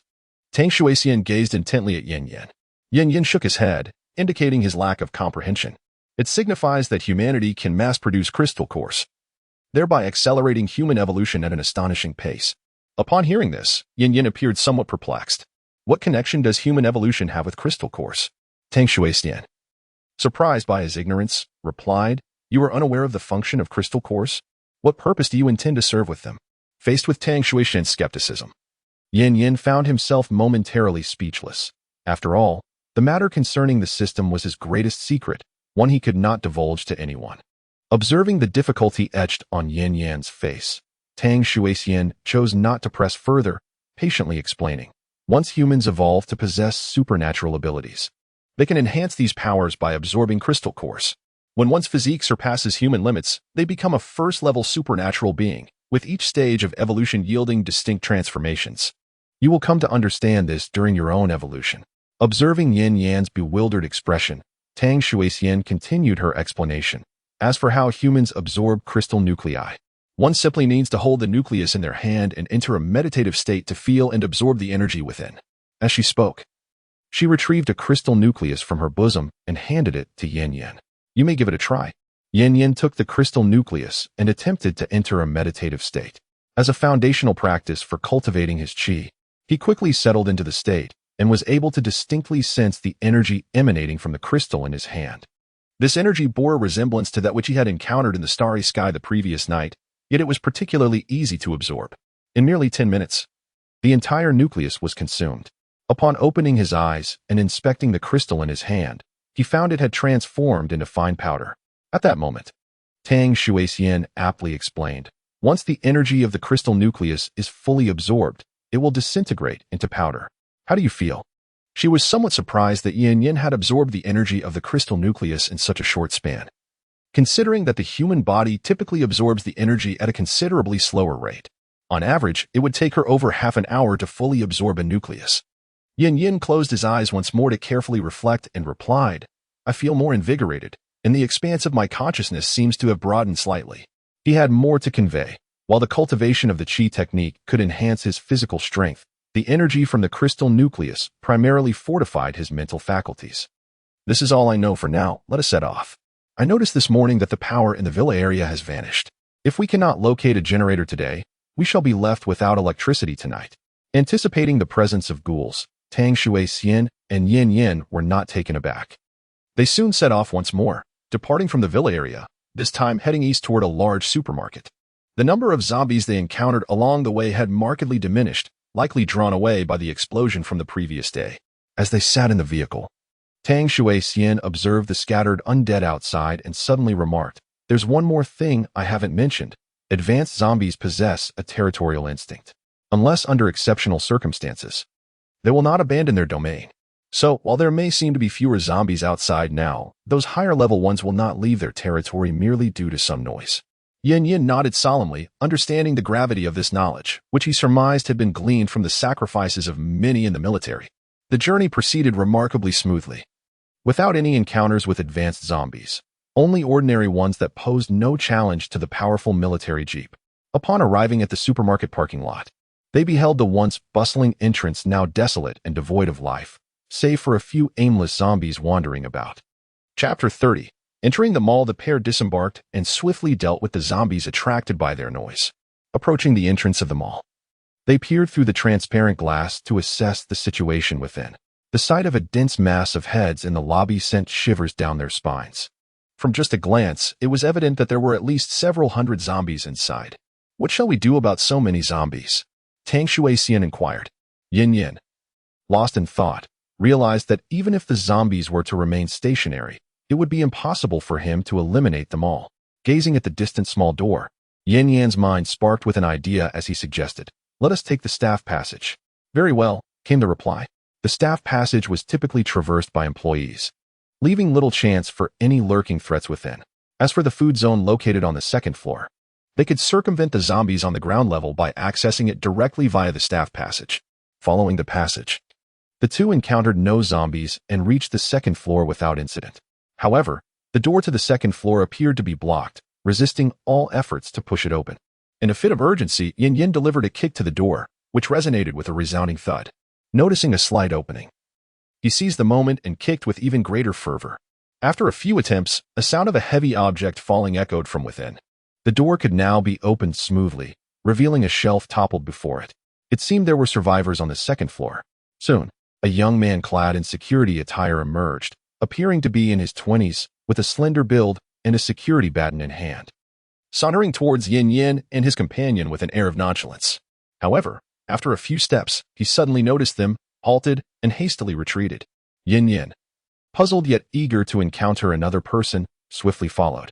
The young man, navigating through a maze of turns, darted into a small room. Inside, two figures were engaged in an intimate embrace, completely unadorned. Startled by the intrusion, they froze, their shock rendering them momentarily paralyzed. The manager, filled with fury, glared at the intruder, exclaiming, Do you not know how to knock? Are you seeking death? Breathless, the young security guard replied, The manager is coming. Upon hearing this, the previously irate manager hastily gathered the scattered garments from the floor to put them on. Regarding the individual still reclining on the sofa, unbothered by the security guard's gaze, he remained indifferent to being observed. The young security officer, witnessing this scene, swallowed hard. Soon, the manager, having donned his attire, approached the guard and inquired about the whereabouts of the individuals. The guard gestured towards the employee passageway. Upon glancing back, he suddenly noticed the couple he had seen earlier now standing behind him. With a nervous glance at the manager, he stammered, They have arrived. In response to this revelation, the manager furiously reprimanded the guard, exclaiming, Incompetent fool. He then seized a walkie-talkie from the table and commanded, "Everyone, assemble in the manager's office immediately." After setting down the device, he turned to the figures standing at the door, Yin Yin and Tang Shuixian, and queried, "May I ask what brings you here?" Yin Yin replied, "I am in search of some sustenance. Might you be so kind as to assist?" A smirk spread across the corpulent manager's face upon hearing this. "Oh, seeking food, are we?" he said, his gaze shifting between the two, particularly lingering on Tang Shuixian with a gaze fraught with lewd intent. Just as Tang Shuixian prepared to confront the insufferable man, a cacophony of footsteps echoed from outside. Upon hearing the approaching footsteps, the manager returned to his seat with a sense of triumph, wrapping his arms around the bare woman beside him, his hefty hands groping her indiscriminately. His greasy visage remained fixated on Tang Shuixian as he leered, "If you were to keep me company for a few nights, I might be inclined to share some food with you. What do you say?" Observing the gathering of a dozen individuals outside, Tang Shuixian revealed a mocking smile. "You rely on these misfits?" After uttering this, she drew a handgun from her pocket, aiming it at the manager. "Repeat what you just said." Upon witnessing the ominous barrel of the gun, the once arrogant manager immediately ducked beneath the table. Cautiously, he peered out to scrutinize the firearm in Tang Shuixian's grasp. The gleam of the barrel appeared all too authentic. At that moment, a figure emerged from the crowd of security personnel, clad in an ill-fitting uniform. His arms bore the marks of tattoos, and a prominent scar traversed half of his face. Sensing his formidable presence, Tang Shuixian's heart sank. This was no ordinary man. His hands had been stained with blood. "Halt!" The scar-faced man attempted to advance, but Tang Shuixian swiftly aimed her weapon at him, simultaneously warning Yin Yin beside her. "This man has taken lives. He is dangerous." Yin Yin had felt the pressure from the moment the scar-faced man appeared and had remained on guard. The gravity of Tang Shuixian's words only heightened his vigilance as he observed the scar-faced man, who wore an air of nonchalance, gesturing for them to remain calm. "You came here for food, did you not? Take as much as you desire. There is no need for violence." At that moment, the manager, still hiding beneath the coffee table, chimed in, "Take the food you want. There is plenty." To be honest, Tang Shuixian had no desire to spill blood indiscriminately, especially in a world ravaged by a zombie apocalypse, where humanity's numbers were dwindling rapidly. "Step aside. We will take our provisions and leave." Tang Shuixian addressed the security personnel blocking her path. In response to the wavering of the gun's muzzle, the guards swiftly parted to create a passage. The scar-faced man approached the manager, who cautiously inquired, "Is that gun real?" The scar-faced man replied with a grave expression, "Indeed, it is real. And that girl has military experience." Formerly an international mercenary, he had retired to this shopping mall for a quiet life, only to find himself amidst a zombie outbreak. Observing the retreating figures of the two, he had no desire to involve himself further. After all, the outcome of a confrontation was uncertain, and he saw no reason to take such a risk. The mall was adorned with various banners and decorations, and along the periphery, one could see hordes of zombies below. The escalators were blocked by an array of goods, preventing the undead from ascending. Soon, the two arrived at the food court. Tang Shuixian stood at the entrance. Addressing the security personnel, "You may remain here." With that, she gestured for Yin Yin to proceed alone, knowing that he possessed spatial abilities and must not be discovered by others. As he entered, Yin Yin earnestly cautioned her, "Be careful, and do not let the previous incident repeat itself." Tang Shuixian understood precisely what he referred to and nodded, choosing not to respond, as she recognized her prior oversight. Yin Yan's figure vanished around the corner. Upon entering the video area, Yin Yan disregarded everything else and began to absorb all items in his vicinity into his spatial realm. He remained vigilant, keeping track of the warehouse's location, and collected various daily necessities as well. Before long, he spotted the warehouse sign in a secluded corner. Gazing at the warehouse door before him, Yin Yan understood that this was merely a temporary storage facility. The actual warehouse could not possibly be located here. The door was unlatched and opened easily, revealing a space of less than 10 square meters. Nevertheless, Yin Yan collected everything within into his dimensional space. After absorbing the crystal cores and practicing the chi cultivation technique, Yin Yan's space had expanded to over 20 square meters. However, his phone and similar items had already filled it to capacity. Satisfied, he returned to the entrance and remarked to Tang Shuixian, who was still in a standoff with the security personnel, "It's done." Upon seeing the contented expression on Yin Yan's face, she realized that he must have reaped significant rewards this time. Once they escaped the encirclement of the security guards, they swiftly departed under the puzzled gazes of the onlookers. Chapter 31. Departure from the mall. A group of security guards stared in confusion at the retreating figures of the two. Just then, a guard who had just entered the food section rushed out in a flurry. Observing his breathless demeanor, the other guards began to mock him. Xiaoxuzi, did you overexert yourself last night? You're out of breath after just a few steps. Laughter erupted among them. However, the guard named Xiaoxuzi, panting heavily, pointed inside and exclaimed, the items inside, they're all gone. So what if they're gone? Why are you in such a rush? One of them replied dismissively. Suddenly, realization dawned upon him. Gone? What did you say? Xiaoxuzi repeated his statement. At that moment, everyone comprehended the gravity of the situation. Immediately, several guards dashed inside. And a few minutes later, they emerged, addressing everyone. Indeed, everything is missing. What are we to do now? Should the boss become aware of this, we would undoubtedly face dire consequences. One of the security guards, displaying a degree of rationality, suggested, let us inform the boss at once and ascertain his decision. Thus, a contingent of guards made their way back to the manager's office. Upon reaching the door, they were greeted by alluring sounds emanating from within, indicating that the boss was engaged in some form of revelry. However, the urgency of the situation could not be postponed. Several guards hesitated, exchanging nudges without daring to knock. Ultimately, it was an older guard who stepped forward to rap on the door. Knock, knock, knock. The sound ceased within, and after a few moments, a man clad only in shorts opened the door. It was the scarred-faced man from earlier. His expression was one of displeasure, having been interrupted at a moment of indulgence. He glared at the elder guard and inquired, what is the matter? Internally, he resolved that if the matter were trivial, he would strike the guard down without hesitation. Under the weight of that fierce gaze, the aging guard stammered, the couple has taken all the food from the pantry. What? The man's mood, already soured, ignited into fury upon hearing those words. With a swift motion, he struck the elder guard, sending him sprawling. The guard slid across the smooth tiles for several meters before colliding with the wall, laying motionless on the floor, his fate uncertain. The scarred man then seized the nearest security guard and demanded, explain precisely what transpired. The security guard, witnessing the plight of his senior counterpart, found himself at a loss for words. Faced with the furious scar-faced man, he felt a sudden warmth spreading in his trousers, as yellow liquid began to drip from the hem. Observing this pitiful sight, the scar-faced man cursed him as worthless and threw him aside.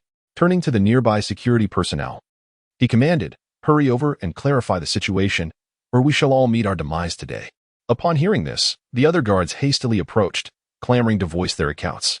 In the midst of this chaotic scene, the scar-faced man kicked one guard aside, pointing at another and demanding, you speak.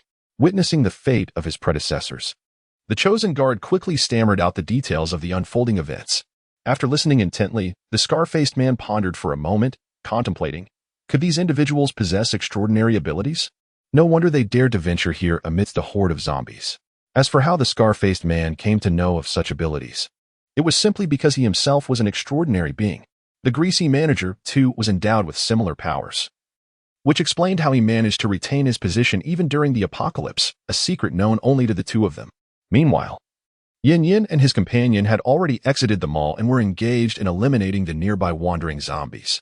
Seated in their vehicle, they observed the early dawn and decided to head to the nearest hardware market in search of diesel or gasoline generators. Just as they prepared to drive away, a thunderous roar erupted from within the mall. This sound was unfamiliar to them, distinctly unlike that of the S-type zombies. The engine, which had been running, abruptly died, prompting them to investigate the source of the commotion. A sudden shattering of glass echoed from the second floor as a figure plummeted down. Observing his attire, it was evident that he belonged to the previous security personnel. A resounding roar emerged near the window, and the two instantly recognized the imposing form as a T-type zombie, an evolved creature of the second tier.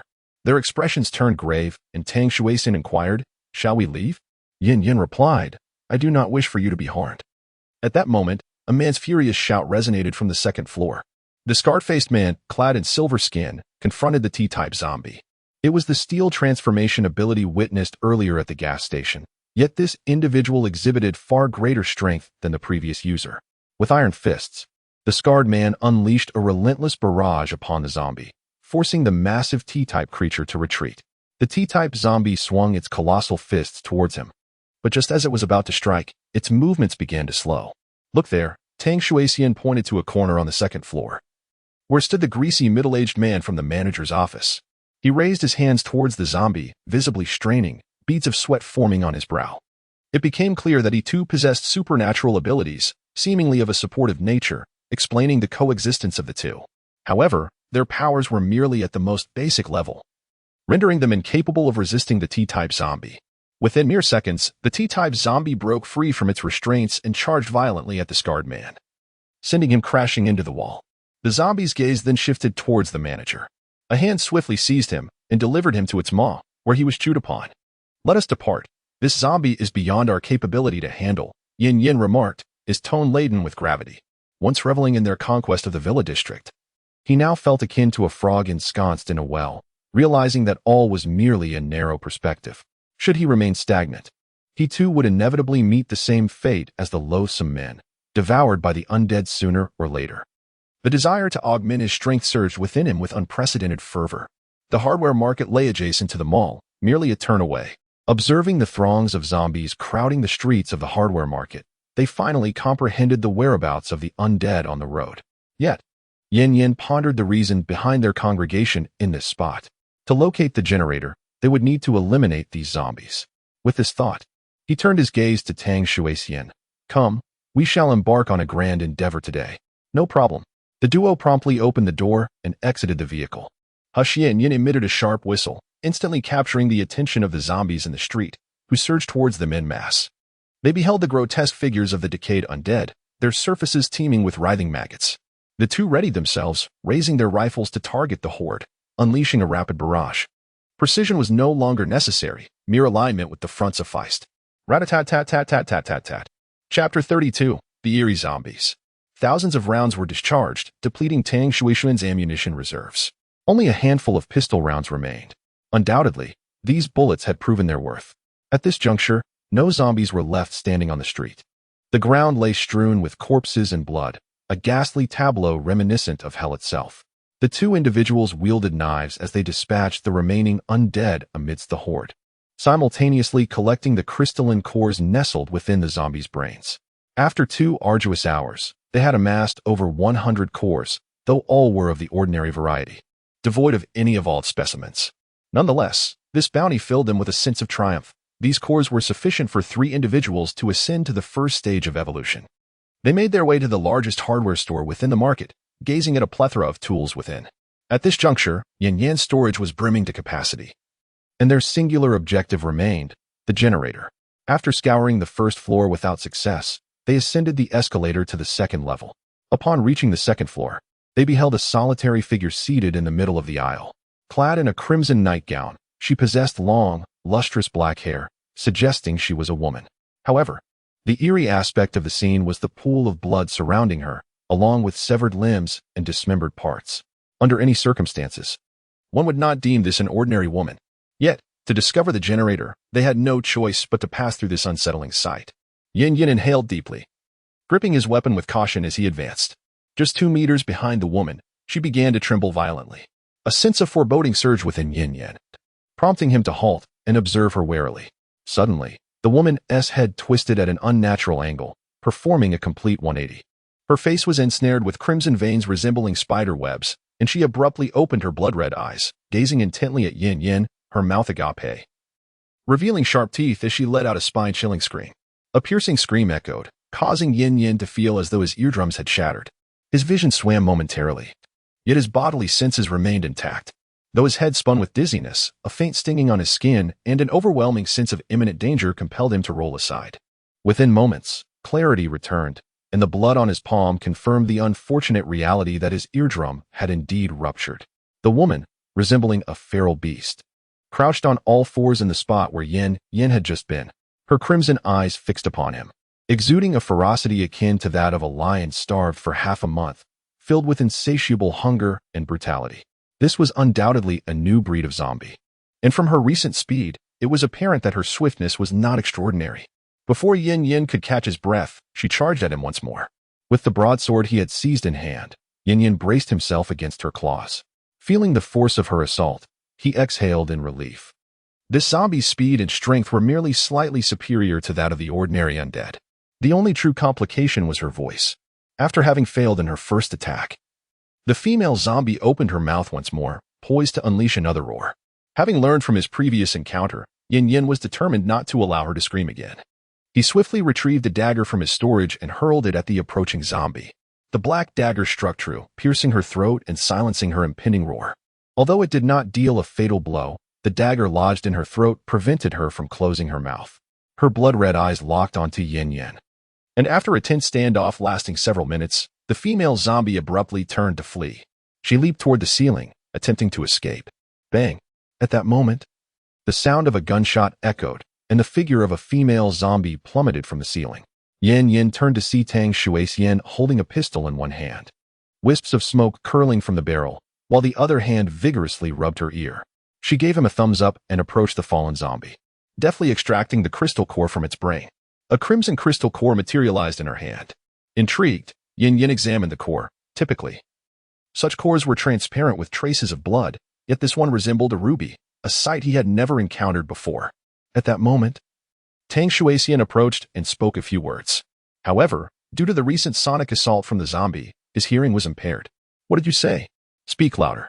I said this crystal core is quite extraordinary. The two shouted in unison, their exchange appearing utterly comical. They burst into hearty laughter, sitting on the ground in mirth. Yet, they did not forget their purpose. After a brief respite, they began to search the second floor. Soon, in a corner of a shop, they discovered a store selling generators. Tang Shuixian hurriedly called Yin over. Inside the shop, surrounded by various wires, generators, and sockets, Yin hastily gathered everything, along with some tools. Consequently, his space was completely filled. Let us go, he urged. The two swiftly descended to the ground floor, and as they settled into their vehicle, the ground trembled slightly. With a hint of confusion, Yin remarked, "Why is there suddenly an earthquake?" Without replying, Tang Shuixian swiftly pressed the accelerator and sped away. Feeling an intense force propelling him forward, Yin was startled and wished to inquire about the situation. However, he heard Tang Shuixian say, "Take a look behind you." Peering through the rearview mirror, Yin beheld the T-shaped zombie from the mall trailing closely behind them. Instantly, he straightened his posture, fastened his seatbelt, and turned to Tang Shuixian, urging, "Please, accelerate." "This is already my maximum speed," she replied, as they sped past the shops with the relentless zombie hot on their heels. In silence, Yin focused on extracting crystal nuclei from his spatial storage to absorb their energy. It is worth noting that one's abilities are not solely reliant on the absorption of crystal nuclei for evolution. Prolonged inhalation of the surrounding air can also facilitate the absorption of energy. Standing at the precipice of evolution, Yin devotedly executed his qi cultivation technique, hastily absorbing the crystal nuclei, compressing the usual 10 minutes per nucleus down to just 5.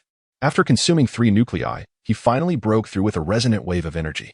He felt his mental strength coursing through his body before returning to his mind, and a surge of power enveloped him. Quickly, he activated his personal panel. Host, Yin rank, 1st level strength, 8 constitution, 8 agility, 7 spirit, 11 technique, qi cultivation ability, spatial power skills, primary swordsmanship mastery. Dragon Step. Having successfully ascended to the 1st level, his spatial capacity expanded to 40 square meters, and he unlocked a new ability. A black fissure appeared in his hand as he reached into the spatial realm, retrieving a dagger, which vanished the moment it made contact with the crack. Lifting the dagger before his eyes, he observed that the area in contact with the fissure was remarkably smooth, as if it had always been that way. Astonished, Tang Shuixian, who had been keeping an eye on Yin, widened her eyes in disbelief. "How have you awakened a new ability?" she exclaimed incredulously, for she had never heard of any new powers emerging after an advancement. Yin remained silent, aware that his abilities were derived from the system's extraordinary fruit, which might differ from natural evolution. Meanwhile, Tang Shuixian was merely a bystander when a speeding vehicle collided with a roadside lamppost. With a resounding crash, the vehicle came to a halt at the curb. Chapter 33. Yin in a coma at that moment, a wrecked car crashed ahead on the road. Had their vehicle not struck the lamppost, it would have been forced to stop as well. Gazing at the black fissure in his hand, Yin smiled and remarked, "It seems this battle is unavoidable." With that, he opened the car door and stepped out, observing the leisurely approaching T-type zombie, which appeared confident of its victory over them. Tang Shuixian, armed with a sniper rifle, prepared for one last desperate stand. However, the rifle's power would hardly affect a second-tier T-type zombie. leaving her to assist Yin Yin from the sidelines. He had just awakened a new ability, one of tremendous might, and there remained a glimmer of hope. Yin Yin had previously experimented with the black fissure, discovering that it could not be thrown away but manifested only in his hands or any part of his body. He named this ability Trace of Space. At that moment, the T-type zombie lifted its massive foot and advanced towards Yin Yin, each step causing the ground to tremble beneath it. Despite the decay that marred the zombie's visage, a glimmer of playful malice shone in its eyes. Clearly treating Yin Yin as a mere toy, it raised a fist the size of a basketball, aimed directly at Yin Yin. Under the immense pressure of this attack, Yin Yin felt the fierce wind slicing past his cheek, akin to a blade's edge. Should that fist connect, there would be no doubt that Yin Yin would be reduced to a mere puddle of flesh. With a swift maneuver, Yin Yin employed the dragon step, rendering his form ethereal as he evaded the blow and repositioned himself beside the massive fist. However, the T-type zombie swiftly transformed its punch into a grasp. Lunging toward Yin Yin, caught off guard by the abrupt change in the zombie's assault, he was ensnared within its palm. Just as the T-type zombie intended to lift him into the air, Yin Yin invoked the space rift. Dark fissures appeared on his body, and the hand that touched him was instantly obliterated. Seizing the opportunity, Yin Yin grasped the zombie's wrist and leapt onto its broad shoulder. He aimed his horizontal blade at the zombie's temple. The skin around the temple proved as resilient as hardened leather, yielding only to a slight indentation from the blade.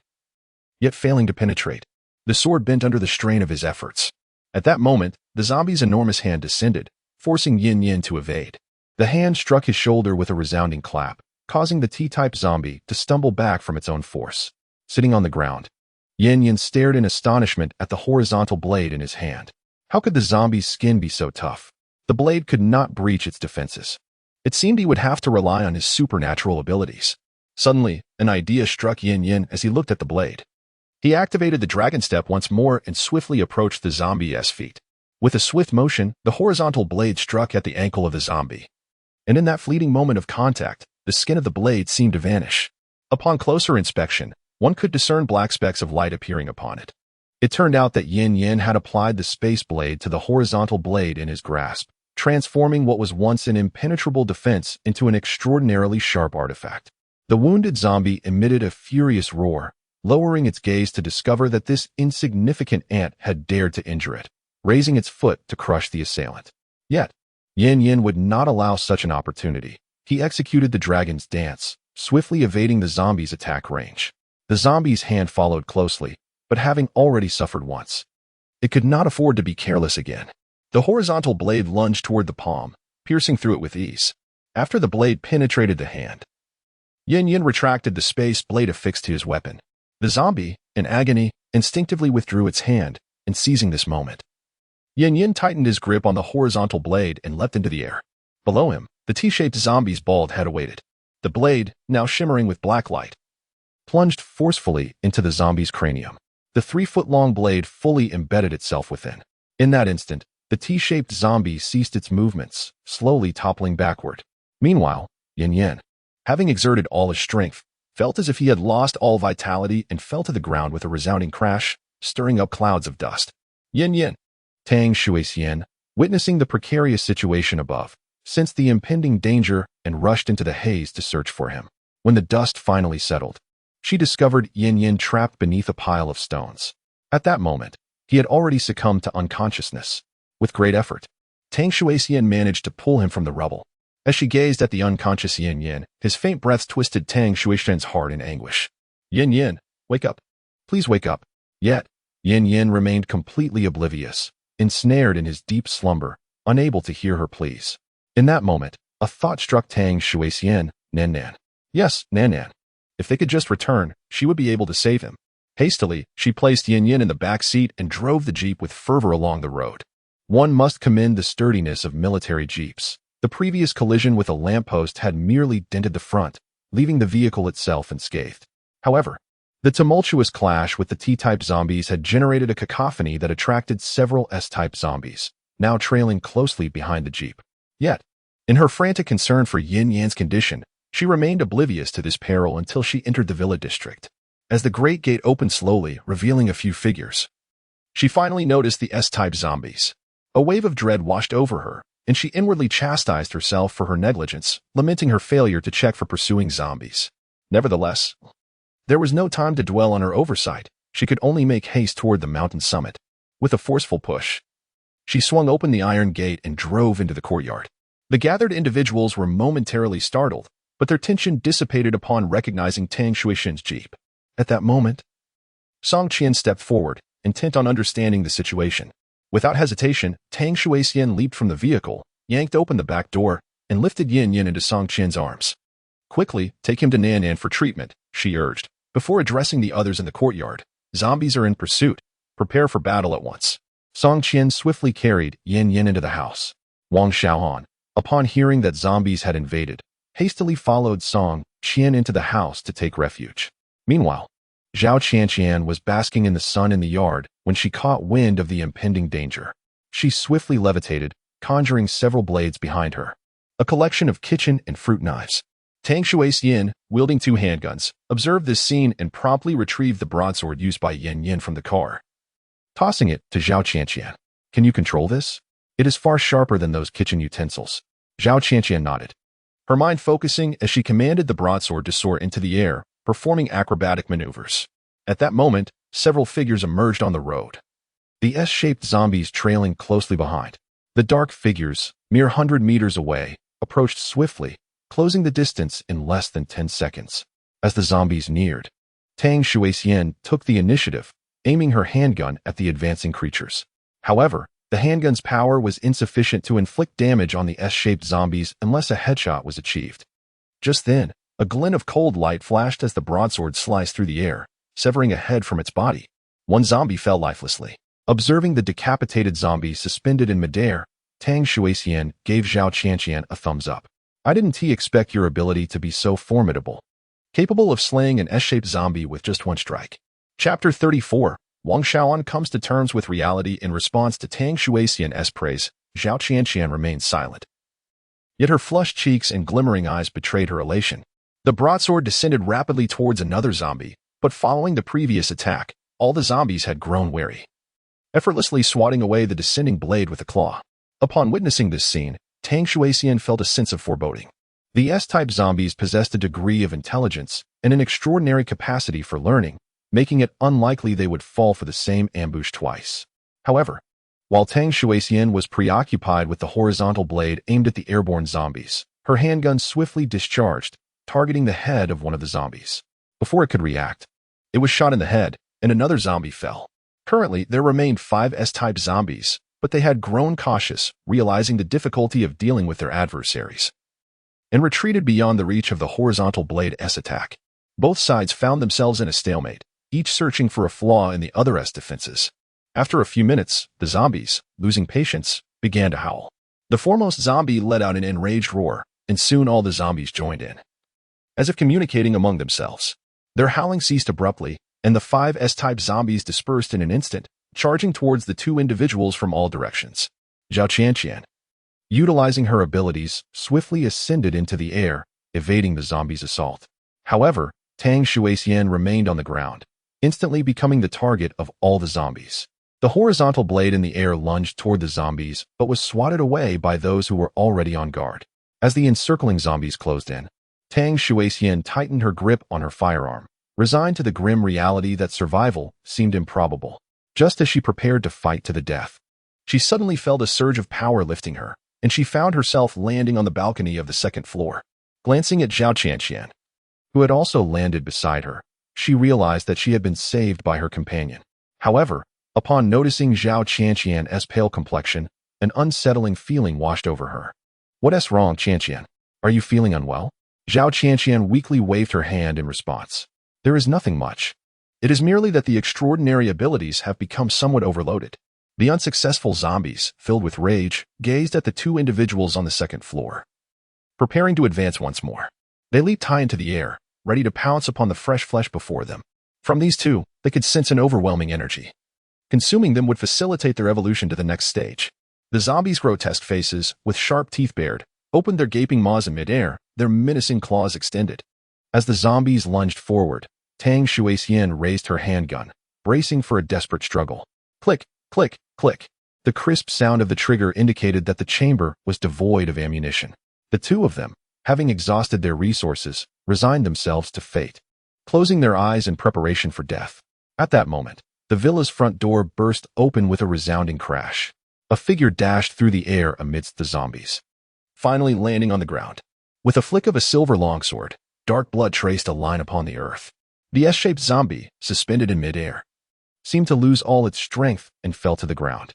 After a prolonged wait for the claws of death, they opened their eyes to behold the imposing figure below. Tang Shuixian lay on the balcony as if all her strength had dissipated. Yan Yin turned to regard the two on the balcony, remarking, "I made it just in time. Didn't I?" A radiant smile graced his face. At that moment, the concealed Wang Xiaoan emerged from an unknown location, leaping onto Yan Yin and playfully exclaiming, "Brother, you're amazing. You have no idea how terrified I was just now." He casually pushed her aside, focusing on the two descending from the second floor. "How are you unscathed?" Tang Shuixian gently shook her head. "Are you all right? Why did you faint earlier?" Upon hearing Tang Shuixian's inquiry, Yin Yin scratched his head and replied, "I overexerted my powers. Although Nanan's healing brought me back, I cannot use my abilities for a while." "I see. You must be more cautious next time. If I hadn't been here, you might have been devoured by a passing zombie." Standing aside, Wang Xiaoan observed this tender scene, her heart brimming with jealousy. She squeezed between Tang Shuixian and the others, wrapping her large hands around Yin Yan's arm, and sweetly said, "Brother, you're still injured. Let me take you upstairs to rest, shall we?" Hearing her voice, everyone present felt a shiver run down their spines. However, Yin Yin was indeed feeling somewhat fatigued and nodded in agreement. Once they reached the room upstairs, Wang Xiaoan turned and locked the door. She then removed her outer garments, leaving only her intimate attire. Snuggling close to Yin Yin, she coyly said, "Brother, let me attend to your rest." With a shy demeanor, Yin Yin remained silent, watching as Wang Xiaoan disrobed and obediently lay down on the bed. As Wang Xiaoan nestled under the covers, Yin Yin closed his eyes in enjoyment. Soon, night fell, and Song Qian knocked on the door. "Little Yin, it's time to get up for dinner." The two descended the stairs together, with Wang Xiaoan trailing behind Yin Yin like a proud phoenix, her head held high as she gazed at everyone. She sat down right beside Yin Yin at the dining table, observing Song Qian laboring alone without any assistance. It seemed as though everything was taken for granted. The others remained silent, exchanging glances with one another. At that moment, Nuan Nuan approached Yin Yin, extending her arms. "Brother, hold me while we eat." Witnessing Nuan Nuan's adorable demeanor, Yin Yin beamed with joy as he embraced her, playfully tousling her hair. Nearby, Wang Xiaoan felt a surge of jealousy upon witnessing the scene, quickly making her way to the playful duo. "Darling, I want a hug too," she said, wrapping her arms around one of Yin Yan's. Yin Yin glanced down at Nuan Nuan in his arms, who, sensing someone was attempting to steal her brother away, looked at him with a pitiful expression, silently pleading that he would not let her go. Seeing Nuan Nuan's forlorn look tugged at Yin Yan's heartstrings, his gaze sharpening as he turned to Wang Xiaohan, coldly stating, "As a mere ornament, one ought to recognize their place." He had noticed her earlier actions, but chose not to intervene, as long as they did not cross a certain line. However, Nuan Nuan was still so young and possessed healing abilities, making her an invaluable member of the team. Noticing the grim expression on Yin Yan's face, Wang Xiaoan quickly raised her head to survey the others. She found that Tang Shuixian and the rest were expressions that suggested they were enjoying the unfolding drama. Realizing that she had landed herself in trouble, Wang Xiaoan, a clever girl who understood the importance of aligning with the powerful, recognized her sole misstep, failing to comprehend her own position. Everyone present held their respective roles. Unlike her, they were not without purpose. Just then, Song Qian approached with a tray of food, sensing the atmosphere was somewhat off, and cheerfully remarked, "What's going on? Are we having a quarrel?" Yin Yin once again donned a smile and said, "Not at all. Everything is splendid." He then turned his gaze towards Wang Xiaoan. "Since you are fine, go assist Sister Qian with the dishes." At this moment, Wang Xiaoan had already realized that even intimate relations with Yin Yin would not alter her standing within the group. Upon hearing Yin Yan's command, she hurried to help Song Qian. Observing their actions, Tang Shuixian revealed a teasing smile and remarked, "Could you refrain from appearing so eager?" Yin Yin simply smiled in response, remaining silent. Chapter 35. Yin Yin is leaving after finishing breakfast. Yin Yin called out to Song Qian, who was preparing to wash the dishes. "Sister Qian, weren't you planning to venture out and eliminate some zombies? I shall commence your training now. Upon uttering these words, he shifted his gaze to Wang Xiaoan. Would you like to join? Upon hearing that Yin Yin intended to confront zombies, a terrifying image of them flooded Wang Xiaohan's mind, prompting her to shake her head vigorously, indicating her refusal. However, Yin Yin was not taken aback by her decision. Noticing his silence, she quickly retreated to the kitchen to wash the dishes. As everyone gathered in the courtyard, Yin Yin felt a sense of satisfaction observing the group of girls. He turned to Zhao Qianqian and said, "Your abilities were remarkably impressive in yesterday's battle." Upon receiving Yin Yan's praise, Zhao Qianqian beamed with joy. Yet, Yin Yan shifted his tone. However, your utilization of your powers is not yet flawless. As he spoke, he retrieved several daggers from the system space and tossed them onto the ground. Mastering the manipulation of these daggers will render your attacks more agile and versatile. Hearing Yin Yan's words, Zhao Qianqian demonstrated her abilities, commanding the daggers to dance gracefully through the air. He then turned his gaze towards Song Qian and remarked, "After all, you have yet to awaken any extraordinary abilities and can only rely on your physical prowess to combat the zombies. I can only teach you the art of swordsmanship." As he spoke, a steel sword materialized in his hand, which he presented to Song Qian. "Now, I shall begin instructing you in sword techniques." With that, he commenced demonstrating the moves, while Song Qian earnestly practiced beside him. Observing her serious demeanor, Yin Yan nodded in satisfaction. Meanwhile, Tang Shuixian, catching Yin Yan's glance, provocatively challenged him, "Shall we have a little spar?" She extended her hand, gesturing towards him. Yin Yan, knowing full well that he would be no match for her in unarmed combat, decided not to seek unnecessary humiliation. With a glance at the numerous crystal cores scattered in the space, he found himself torn between exchanging them for points or absorbing them.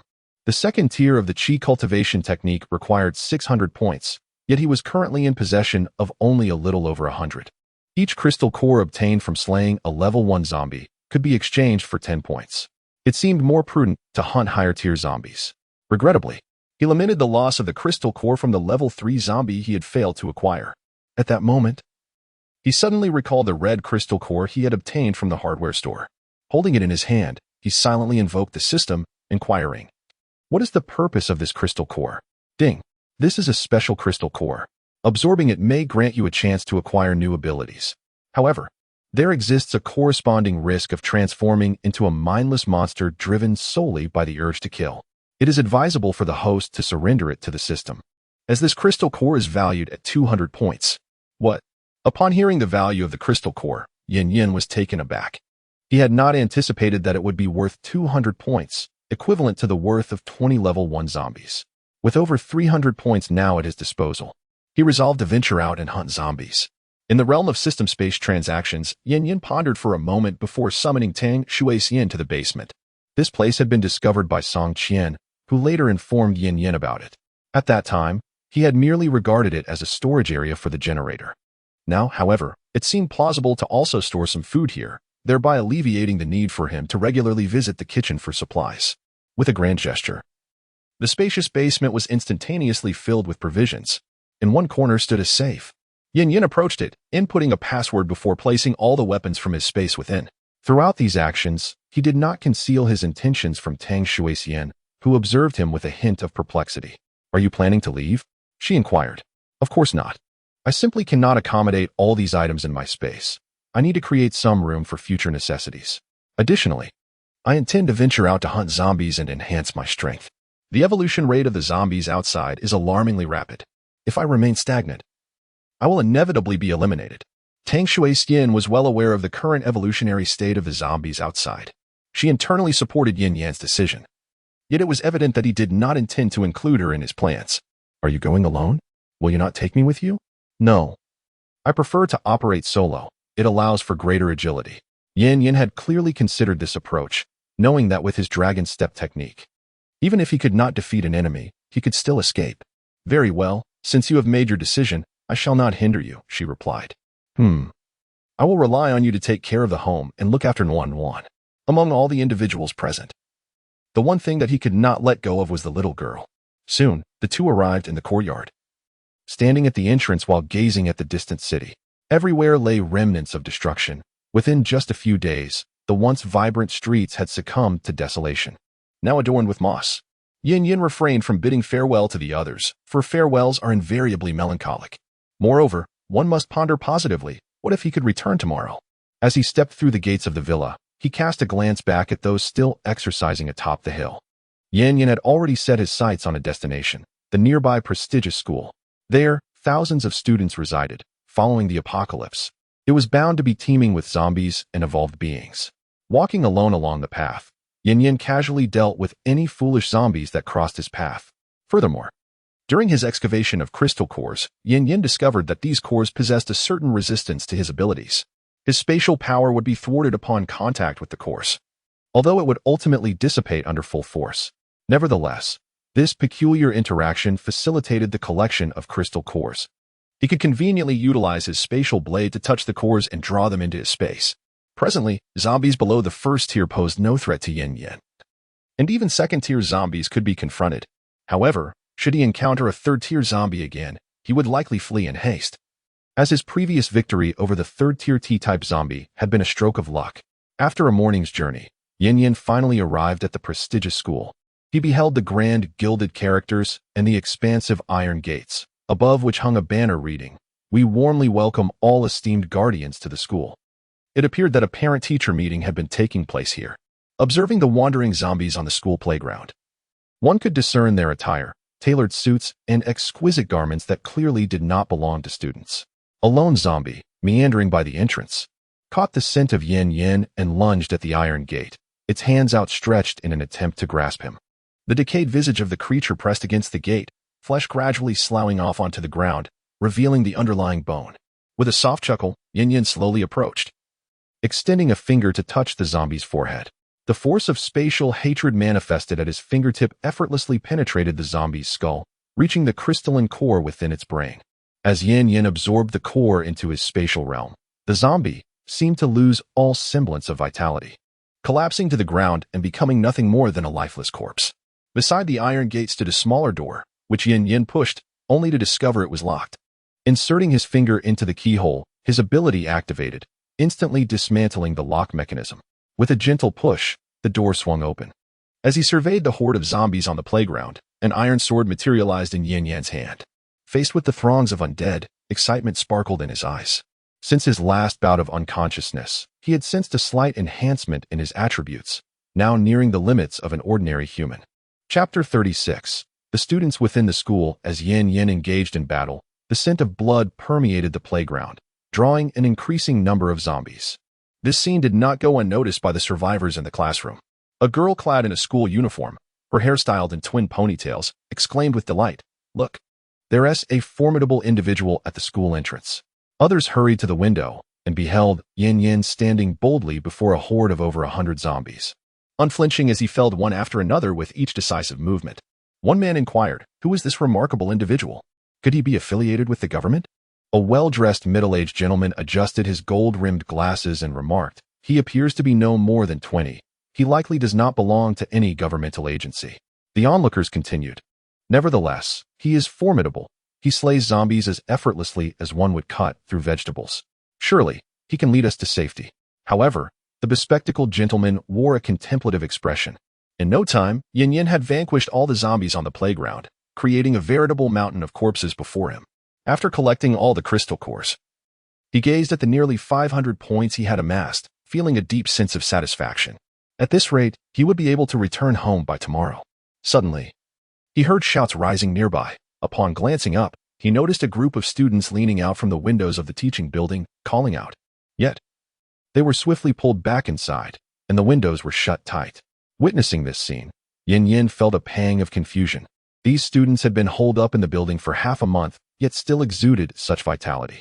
Nevertheless, his purpose today was to eliminate zombies.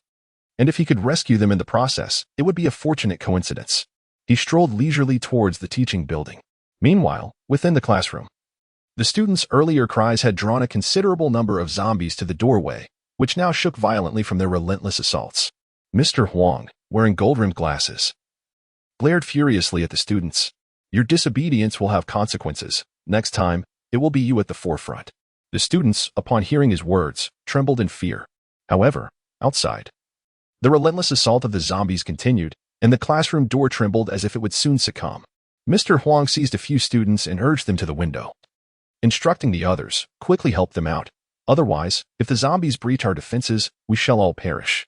A few robust students, upon hearing this, rushed forward, hoisting the smaller ones and tossing them through the window into the corridor. The zombies, upon spotting fresh prey, ceased their battering against the classroom door and hurried to seize the food.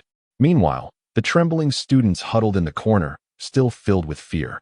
Observing that the zombies had ceased their assault, Mr. Huang turned to the remaining students and ominously declared, "Do you see? It is these few who have caused the demise of their peers.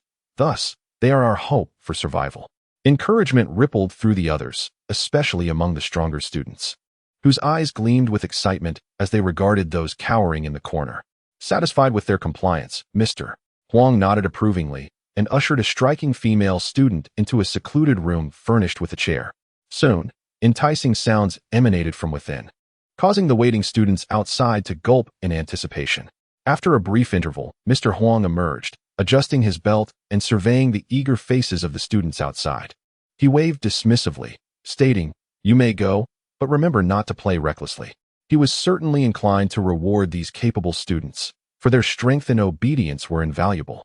Managing this class would have been a daunting task without their presence. As thoughts of joyous moments crossed his mind, Teacher Huang unconsciously displayed a smile upon his face. At that moment, Yin had just entered the teaching building and immediately sensed something amiss. There seemed to be an overwhelming number of zombies inside the building. The first floor was densely packed with the undead, and though the main entrance stood ajar, the zombies showed no inclination to venture outside, instead relentlessly pushing upward. It was only when Yin drew near that the outermost zombies lunged at him, while those within continued their mindless ascent. Witnessing this scene left Yin in shock. What could possibly explain such a situation? How had so many zombies amassed, and how had the students on the upper floors managed to survive for so long? The most prudent course of action would be to deploy area effect weapons, such as grenades or Molotov cocktails. Yet, the uncertainty of how many students remained alive within these walls rendered such measures perilous. With a resigned sigh, he acknowledged his own benevolence. Clenching the sword firmly in his grasp, he began to clear the zombies, starting from the outermost ranks. These creatures paid no heed to Yin-Yan's presence, zealously pushing forward. He continued to swing his blade, each strike resulting in the collapse of a zombie. The sole consolation was the increasing number of crystal cores accumulating in the vicinity. Yin discerned that, after more than half a month of the outbreak, nearly all the zombies now possessed crystal cores within their brains. After an hour of relentless combat, he finally cleared the first floor of the undead. As he ascended to the second floor, the sight that greeted him in the corridor left him astounded. At each classroom door, a dozen zombies were gathered, standing in an eerily orderly fashion, as if they were queuing. This chilling tableau sent an involuntary shiver down his spine. As Yin faced the approaching S-type zombie, the nearest undead creature, upon noticing him, emitted a few furious growls before disregarding him entirely. Just as Yin intended to draw closer to discern the nature of these zombies, a faint sound of footsteps echoed from the ceiling. This sound was all too familiar to him, the distinct patter of an S-type zombie's footfalls. He promptly retreated to the staircase, remaining vigilant as he gazed upward. With a resounding thud, a figure descended from the ventilation shaft above, instantly locking its gaze onto Yin. In the narrow corridor, the creature darted across the walls and ceiling, swiftly closing in on him. Observing this scene, Yin hurriedly made his way to the first floor, where he encountered the S-type zombie at the staircase's bend. This particular zombie appeared somewhat different from those he had previously encountered. Its physique was more elongated, and its nails had grown longer, glinting menacingly in the sunlight. It was likely a second-tier S-type zombie. The zombie leaped onto the ceiling, propelling itself towards Yin with astonishing speed. He noticed that its feet bore sharp spikes, enabling it to cling securely to walls or ceilings. Despite its legs appearing emaciated, resembling little more than bone, they harbored an explosive potential for movement. Suddenly, it bent its legs and sprang downward towards Yin. Swiftly, he raised his longsword in defense. The force of the creature's assault was so potent that Yin staggered back 3 steps before regaining his balance. Upon inspecting his sword, he noticed a significant notch in the blade, further confirming his suspicion that this S-type zombie was indeed of the second tier. The second-tier S-type zombie, having failed to strike, refrained from a hasty assault, instead encircling Yin, seeking to uncover a vulnerability. Yin himself was somewhat perplexed, uncertain whether the second-tier S-type zombie might evolve additional abilities. Thus, the two parties remained locked in a stalemate on the first floor, neither daring to launch an attack. However, the patience of a zombie cannot rival that of a human. Before long, the zombie could no longer contain itself and charged at Yin Yin. This time, Yin Yin did not dare to be careless. The hatred of space enveloped his sword's blade as he executed the dragon's dance, swiftly closing in on the zombie. His unpredictable footwork rendered the zombie momentarily disoriented, watching Yin Yan's constantly shifting position, unsure of how to proceed. Yet, the zombie's inaction did not imply that Yin Yin would hold back. Spotting a flaw in the zombie's defense, he instantly dashed to the side of the creature, aiming for its vulnerable head. However, the zombie possessed an instinct surpassing that of beasts. In an instant, it reacted, extending its sharp claws to thwart Yin Yan's strike. The clash of claws against sword produced a resounding impact, as the black hatred of space burst forth like scattered starlight. A small chink appeared in the zombie's claws. This sight astonished Yin Yan. He had not anticipated the formidable nature of the second-tier S-type zombie's claws, capable of withstanding the assault of the spatial blade. Admittedly, Yin Yan had not exerted his full strength, yet the revelation left him deeply impressed. Upon witnessing the breach in its claws, the zombie emitted a furious roar, throwing its head back in a primal scream, then fell silent, fixating its gaze upon Yin Yan. Observing this, Yin Yan refrained from a reckless attack. However, soon, the image of the earlier gathering of zombies resurfaced in his mind. As thoughts crossed his mind, a sense of unease washed over Yin Yan. He realized that this zombie would not refrain from summoning its companions. Noticing the playful glint in the zombie's eyes, he became increasingly convinced that its previous roar was indeed a call for aid. The hatred of space once again surged into his long sword, compelling him to resolve the conflict swiftly. However, the ground beneath him began to tremble, and Yin Yin understood that his comrades had arrived. Soon, a figure emerged from the stairwell, a colossal silhouette that could scarcely fit within the corridor, forcing it to stoop as it descended. Its height was no less than 3 meters. Another second-tier zombie. Yin Yin was taken aback. Upon its arrival, the T-type zombie cast a disdainful glance at the S-type zombie, as if to say, "You cannot even handle such a mere insect." The S-type zombie responded with a roar, seemingly attempting to justify itself. Before long, both zombies directed their attention toward Yin Yin. The massive palm of the T-type zombie reached out toward him. Yin Yin dared not underestimate the threat, however. The limited space on the first floor offered little room for evasion. He had no choice but to harness his abilities to break through its grasp.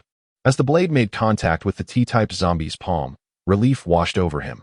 Its bones were not as formidable as those of the S-type zombie. The hatred of space effortlessly obliterated it. Seizing the moment, Yin Yin swiftly made his way outside, with the two zombies hastily following in pursuit. The T-type zombie's enormous frame crashed through the entrance, shattering the door. It appeared that the T-type zombie had undergone evolution within the building. The existence of two evolved beings in a single structure, without resorting to mutual slaughter, was indeed astonishing. It is well known that zombies, in their quest for evolutionary energy, typically eliminate higher-tier evolved beings, including humans, as their first course of action.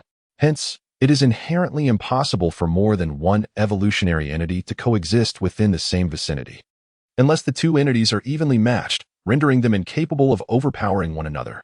However, the two zombies before me clearly do not exemplify this scenario. They evidently coexist and even assist one another in the face of danger.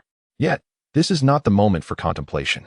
The S-type zombie has already appeared behind Yin Yan, effectively severing his escape route. Meanwhile, the T-type zombie raises its colossal foot to launch another assault. Simultaneously, the S-type zombie extends its pitch-black claws in a coordinated attack, creating a pincer movement. Confronted with threats from both the front and the back, Yin Yin decides to focus on the T-type zombie.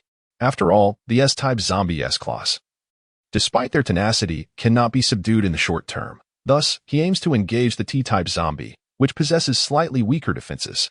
With unwavering resolve, he channels his full strength into the longsword, which becomes enveloped in a dark substance. Fearlessly, he charges towards the half-meter-wide foot. Boom! The foot crashes heavily onto the ground. In that moment, a figure springs forth from the surface of the foot, leveraging the force to propel himself onto the knee of the zombie, and then vaults up towards the face of the T-type zombie. Yin Yin can distinctly perceive the disbelief reflected in the T-type zombie's eyes, and a smile graces his lips. He swiftly thrusts the obsidian longsword towards the center of the zombie's brow. A flash of light occurs, and Yin Yin appears at the back of the zombie's head. The glimmer in the T-type zombie's eyes extinguishes, and it collapses forward. Yin Yin gazes at the second-tier crystal core within the space, then turns his attention to the distant S-type zombie. Ha ha ha. A mere second-tier zombie, no matter how numerous, is no match for me. Heavenly justice prevails. And all beings coexist. The ability to evolve is not solely yours. I shall trample all my enemies beneath my feet and forge my path to divinity. Face your demise. Confronted by the overwhelming aura of Yin Yin, the S-type zombie exhibited an unprecedented hint of trepidation, slowly retreating in an attempt to flee. However, just then, a piercing roar echoed through the air. A figure emerged from behind Yin Yin. Upon hearing the sound, Yin Yin turned to behold a zombie whose head was disproportionately large compared to its body, standing at the entrance. The roar had originated from this creature. In that instant, Yin Yin comprehended why two second-tier evolved beings had appeared here. Notably, the S-type zombie, which had been poised to escape, halted in its tracks at the near roar of this newcomer. It seemed that all these second-tier zombies had been cultivated by him. The M-type zombie. It is no wonder it is classified by the military as the most perilous of zombies, possessing the ability to consciously create higher-tier evolved beings. If given more time, this entire area would likely succumb to his dominion. However, now that I have discovered your presence, prepare to meet your end. Grasping his sword, Yin Yin charged towards the M-type zombie. Yet, the latter merely responded with a disdainful smile, retreating into the shadows. A one-armed zombie slowly emerged, its gaze directed at Yin Yin, brimming with malice. In that fleeting moment, Yin Yin's mind conjured the memory of that fateful night alongside Tang Shuixian, facing the very S-type zombie. Moreover, his physique appeared to be slightly larger than that of the second-tier S-type zombie looming behind him. Should it evolve to the third tier, it would be on the brink of transformation. However, this was not the end. From the shadows emerged a succession of S-type zombies, no less than 12 first-tier S-type zombies. Yin Yin's expression was one of disbelief. Such a multitude of evolved entities could pose a formidable threat even to an army. Confronted with this scene, he swiftly produced a grenade from his grasp and hurled it into the room, immediately darting towards a direction devoid of zombies. Boom! A violent explosion resonated behind him. Yin Yin felt a wave of relief, thankful that he had retained some weaponry and ammunition. Hearing the furious roars of the zombies in the background, he thought to himself, who would be foolish enough to remain when aware of an inevitable defeat? As the old adage goes, as long as the Green Mountains remain, one need not worry about firewood. Chapter 38. Escape from the school. After fleeing the school, Yin Yin glanced back, but saw no sign of the zombies pursuing him. He understood that the M-type zombie was too wary to allow all the zombies to chase him, fearing an ambush. It seemed that this M-type zombie was indeed quite cautious. Nevertheless, he made a mental note of the school's location. After discerning his direction, he realized he was heading towards the center of the city. Recalling the recent explosion, he surmised that there might not be many zombies left in the city center and decided to investigate. Yin Yin proceeded eastward along the road. After walking just a kilometer, he couldn't help but marvel at the fact that, despite the bombardment, the city center was still teeming with zombies. Observing the densely packed horde on the streets, Yin Yin sighed in astonishment. Suddenly, the distant sound of gunfire captured Yin Yan's attention. He turned towards the direction of the noise, which was at the periphery of the recent bombardment. Who could possibly be there? Curiosity ignited within him. He hastened towards that area. Along the way, Yin Yin realized that the city center was far more devastated than he had anticipated. Ruins were strewn about, and wisps of smoke ascended into the air just moments ago. A fire had ravaged the vicinity. Yin Yin advanced swiftly across the rooftops, soon arriving near the source of the gunfire. He observed the group from a distance. Among them were individuals clad in military uniforms, unmistakably soldiers, as well as several in civilian attire, their nonchalant demeanor betraying a lack of military affiliation. This group was equipped with 2 trucks and a tank. The tank forged ahead, clearing a path, while soldiers in the trucks dealt with the encroaching zombies. The trucks were laden with supplies and those in casual clothing. Just then, a cluster of S-type zombies emerged nearby, likely first-stage evolved beings, charging towards the military. Despite the sight of these evolved creatures, the soldiers continued to focus on shooting the ordinary zombies in their vicinity. Meanwhile, those ordinary civilians seated in the truck stood up, confronting the impending evolved threats. As the evolved beings drew closer, fireballs manifested in the hands of some, while others exhibited sudden growth in size, revealing various extraordinary phenomena. At that moment, Yin Yin understood why the military had ventured out to gather supplies with these individuals. He had previously thought they were mere survivors. In truth, these people were the military's special operatives tasked with eliminating high-tier evolved entities. However, it appears that the rank is rather low. In an instant, the image of that M-shaped zombie from school flashed through my mind. These individuals are just perfect for the task. Without hesitation, Yin Yin swiftly headed towards the military's direction. Before he could approach, his figure was already detected by the soldiers. A few supernatural beings advanced towards Yin Yin, intending to obstruct him. One of them noticed something peculiar about Yin Yan's silhouette and remarked to his companion, "This one appears to be human." A young man with dyed yellow hair nonchalantly replied, "Why do you care so much? Better to kill mistakenly than to let someone go, you know." As he spoke, a crimson fireball coalesced above his palm and was hurled towards Yin Yin. In midair, Yin Yin saw the fireball approaching and swiftly altered his trajectory to evade it. However, the fireball seemed to possess a tracking mechanism, following his every movement. Witnessing the relentless pursuit of the fireball ignited his fury. Drawing his longsword, he summoned a dark spatial blade that enveloped the sword's edge and slashed at the incoming fireball. With a flash of cold light, the soccer-sized fireball was cleaved in two, detonating behind him. This scene left the supernatural beings below utterly astonished. They had never expected that this individual could sever Huang Zhongzhi's fireball with a single stroke. Such prowess was something they had only witnessed among the ancient families within the military. Could he be a scion of one of those ancient families? The thought sent a chill down Huang's spine. Realizing the protective nature of the ancient families towards their own, he dared not imagine the dire consequences of recklessly attacking one of their descendants. Everyone else also witnessed the scene where Yin Yin severed the fireball with a single strike, and they associated him with an ancient lineage, which made them hesitant to act recklessly. As Yin Yin approached, the previously arrogant young man with yellow hair instantly knelt before him. "Brother, please spare me. I was blind to not recognize you. Have mercy. I have several mouths at home waiting for me to provide for them." Upon witnessing this yellow-haired individual who had previously attacked him, weeping and begging for mercy, Yin Yin felt somewhat bewildered by the turn of events. What was happening? He bore no anger towards the yellow-haired man's assault, after all. As a stranger who had suddenly approached him, it was hardly a warm invitation to draw near without resistance. Ignoring him, Yin Yin proceeded to the center of the gathering. "Who among you is the leader? I possess vital intelligence." At that moment, a man clad in military attire emerged from the tank and approached Yin Yin with a respectful demeanor. "May I inquire your esteemed name and the nature of your important information?" Observing the imposing presence of this man, Yin Yin felt a pang of admiration. It was evident that he had emerged from the depths of bloodshed and carnage. "I am Yin Yin. I have discovered M-type zombies and a multitude of evolved beings within the noble school up ahead." Upon hearing the mention of M-type zombies, the officer's expression shifted to one of grave seriousness. "Is what you say true? Do you know what M-type zombies look like?" "Of course, I do. The M-type zombies possess particularly large heads." Yin Yin provided a brief description, even able to name the zombies, which led the officer to believe him with considerable conviction. At that moment, the officer unexpectedly saluted Yin Yin, startling him. The officer began to speak. "My name is Zhang Guorong, representing Squad 112. I earnestly request that this brother guide us to the location of the dangerous evolved entities." Observing the officer's serious demeanor, the individual who had initially intended to bide his time found it difficult to refuse and could only nod in agreement. However, this would allow him to blend in and gain insight into the current state of the military, a means of gathering intelligence in advance. As he gazed upon the weapons within the army, Yin Yin felt a profound sense of inferiority. Their power and materials were incomparable to those of the armaments within his own realm. Unbeknownst to Yin Yin, the weapons in Tang Shuishan's collection were, in fact, the pinnacle of contemporary technological advancements, far superior to the ordinary firearms wielded by these common soldiers. Yin Yin joined the other ability users on the cargo truck.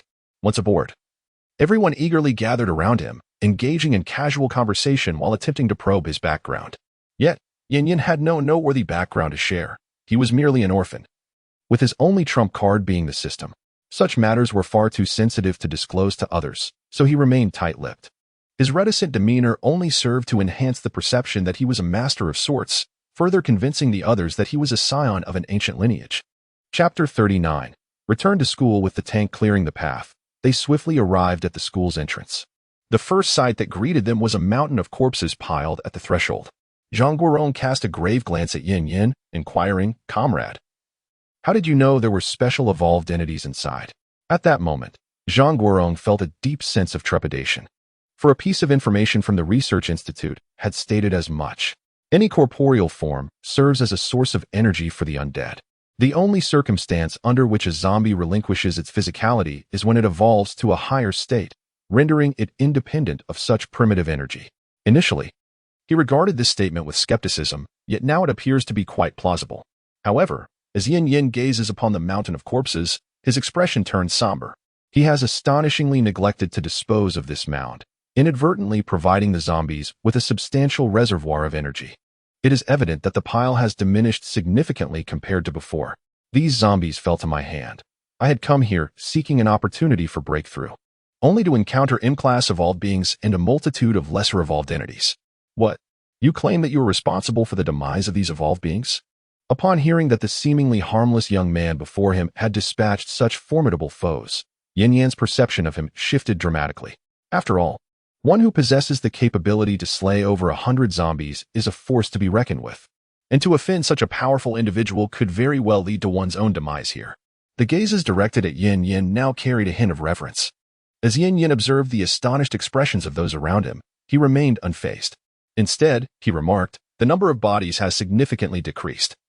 They must have been consumed by the zombies within, replenishing their energy and healing their wounds. Initially, he had presumed that a descendant of an ancient clan had emerged to hone their skills, but it now seemed that he was in the presence of a formidable entity. Acknowledging the presence of such a formidable being, Zhang Guorong issued a decisive command. Advance. The tank ground the iron gate beneath its treads, thundering into the courtyard. The immense noise captured the attention of the students above, yet this time, no one dared to utter a sound, daring only to open the window.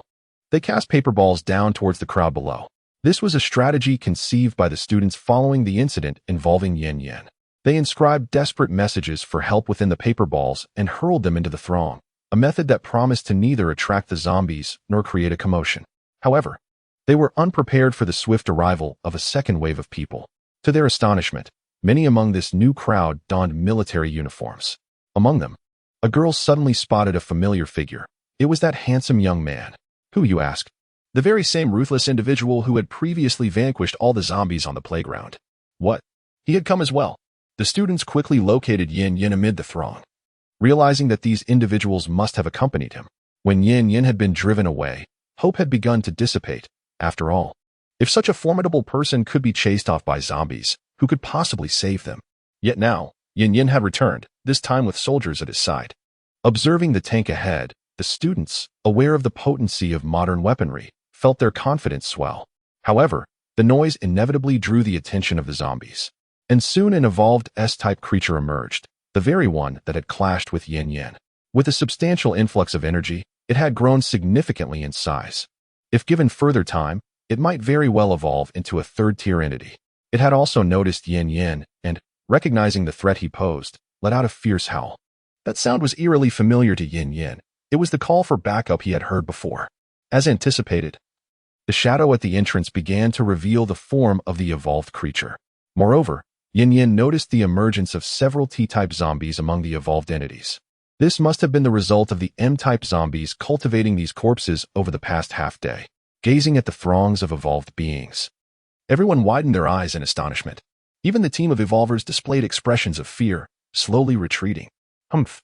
Zhang Guorong, perceiving their intentions, drew his pistol and pointed it at one of the evolvers, stating, I am fully entitled to execute anyone attempting to flee before battle, as this would be deemed cowardice. Let us not forget that you signed an agreement prior to your departure. Under the threat of firearms, none dared to act recklessly. The primary distinction between human superhumans and evolved entities is that, apart from those with enhanced physical attributes, the other types possess inferior physical qualities, rendering them utterly incapable of resisting bullets. This is precisely why the military is at ease allowing these superhumans to accompany them. Without such checks and balances, it is likely that these individuals would cause chaos upon their return. Faced with the menace of firearms, they had no choice but to brace themselves and advance. The M-type zombie harbored resentment towards Yin Yin for disrupting its plans and slaying one of its T-type zombies, especially since it had nearly allowed its escape.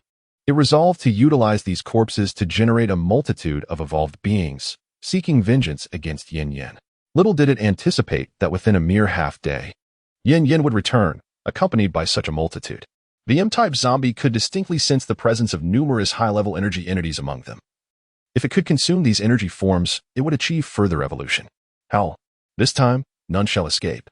As the chilling roar of the M-type zombie echoed, all the undead creatures mobilized, including the ordinary zombies within the buildings. A dense swarm of zombies emerged from every structure, converging upon the playground. Witnessing this scene, the soldiers swiftly drew their firearms in an attempt to thwart the approaching horde.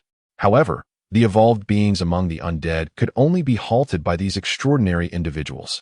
The psychics hastily unleashed their abilities to eliminate the evolved zombies. The current predicament left them no avenue for escape. The outcome was inevitable. Either they would perish or their foes would. The area of effect attacks from the psychics alleviated some pressure on the military. Yin's gaze locked onto the S-type zombie standing beside the M-type. Their previous encounter had ended without a clear victor, but this time, he had grown stronger and was determined to vanquish this detestable human. Both combatants leaped from their respective ranks, colliding midair.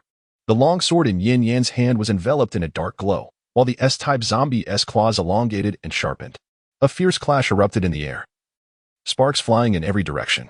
On top of a tank, Zhang Guorong observed this fierce confrontation, feeling increasingly grateful that he had not offended this young man. He was now even more eager to invite him to join the military. Such talent must not fall into the hands of others. After several exchanges, one human and one zombie were pinned against the wall. Yin's hands trembled. He had not anticipated the rapid enhancement of this zombie's strength. With each clash, his arms shook violently. Had he possessed two arms, he might have been rendered incapable of fighting altogether. Conversely, the S-type zombie was not faring well either, sporting several new wounds from which blood continued to flow. However, the zombies possess formidable regenerative abilities. As long as the wounds are not fatal, they recover within mere moments. Chapter 40. The Power of Technology. Witnessing this scene, Yin understood that he could not afford to prolong the encounter. The zombies inherently possess nearly limitless stamina, and coupled with their powerful recuperative skills, the longer the battle continued, the more his advantages would diminish. The black light atop his longsword ignited, enveloped in a mysterious and solemn darkness. He charged once more towards the S-shaped zombie. As the human approached again, the S-shaped zombie exhibited no fear and charged forward. Yet, as it neared Yin, an instinctive shiver coursed through it, a sensation akin to brushing against death. Although zombies lack high intelligence, their primal instincts endow them with a natural inclination to seek advantage and avoid peril. At that moment, it perceived danger emanating from Yin's sword. Should it be struck down, its demise seemed inevitable. An instant of trepidation gripped its heart. In a narrow confrontation, the brave prevail. Yin noticed the zombie's attacks becoming hesitant and timid. Recognizing his opportunity, he deftly maneuvered with the dragon's step, closely adhering to the zombie's form. His longsword incessantly carved wounds upon the zombie's body, though none were lethal. Yin sought a moment to strike. As his blade sliced into the zombie's leg, it faltered, and he sensed his chance had arrived. The longsword burst forth with black flames once more, aimed at the zombie's head. Instinctively, the zombie extended its claws to parry Yin's strike. However, upon contact with the sword enveloped in black smoke, the claws disintegrated swiftly, as if foam meeting fire. Amidst the terrified gazes, the zombie beheld the long sword descending upon its head. In an instant, a shadowy figure, Yin, materialized behind the undead creature. The zombie stood frozen, as if entranced. With a graceful flourish, Yin twirled the sword, the black flames rapidly dissipating before being sheathed. He then turned and strode past the zombie, heading directly towards the army. As Yin moved beyond it, the zombie slowly toppled forward, crashing against the wall. The onlookers instantly noticed the deep gash etched upon the zombie's crown, eliciting a collective gasp of astonishment. With a single strike, he had effortlessly dispatched the S-class zombie on the brink of advancing to the third tier. Such formidable power was truly terrifying. They dared not provoke him lightly. Upon his return, however, Yin could no longer sustain himself. He hastily seated himself in the vehicle, clutching a crystal core to swiftly restore his mental energy. This encounter had drained a considerable amount of his psyche, but having learned from previous experiences, he did not succumb to unconsciousness this time. He merely experienced a throbbing headache. After 20 minutes of absorbing 4 crystal cores, the pain finally subsided. Upon opening his eyes, he observed that the situation on the playground had stabilized. Without the presence of high-tier zombies, eliminating the remaining ones was merely a matter of time. Yet, when Yin Yan's gaze fell upon the M-class zombie, he noticed a distinct lack of fear in its eyes.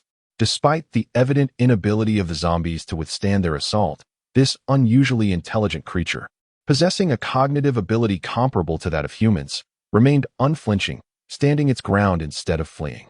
A sense of foreboding crept into his heart.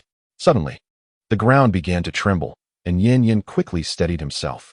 As he cast his gaze behind the M-type zombie, a colossal figure gradually rose to its feet.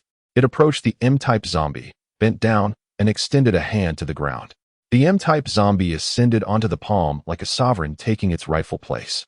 The towering figure elevated its hand, placing the M-type zombie upon its shoulder. Observing this immense presence, Yin Yan realized it was a Tier 3 zombie. Previously, he had narrowly defeated such a creature with all his strength. Now, under the command of the M-type zombie, would he be so fortunate again? The towering 5-meter-tall zombie instilled a sense of overwhelming pressure among the onlookers. Could they truly contend with such a formidable adversary? The evolutionary team comprised solely of Tier 1 abilities, and the sight of a Tier 3 evolved entity left them paralyzed with fear. Yin Yan contemplated his course of action.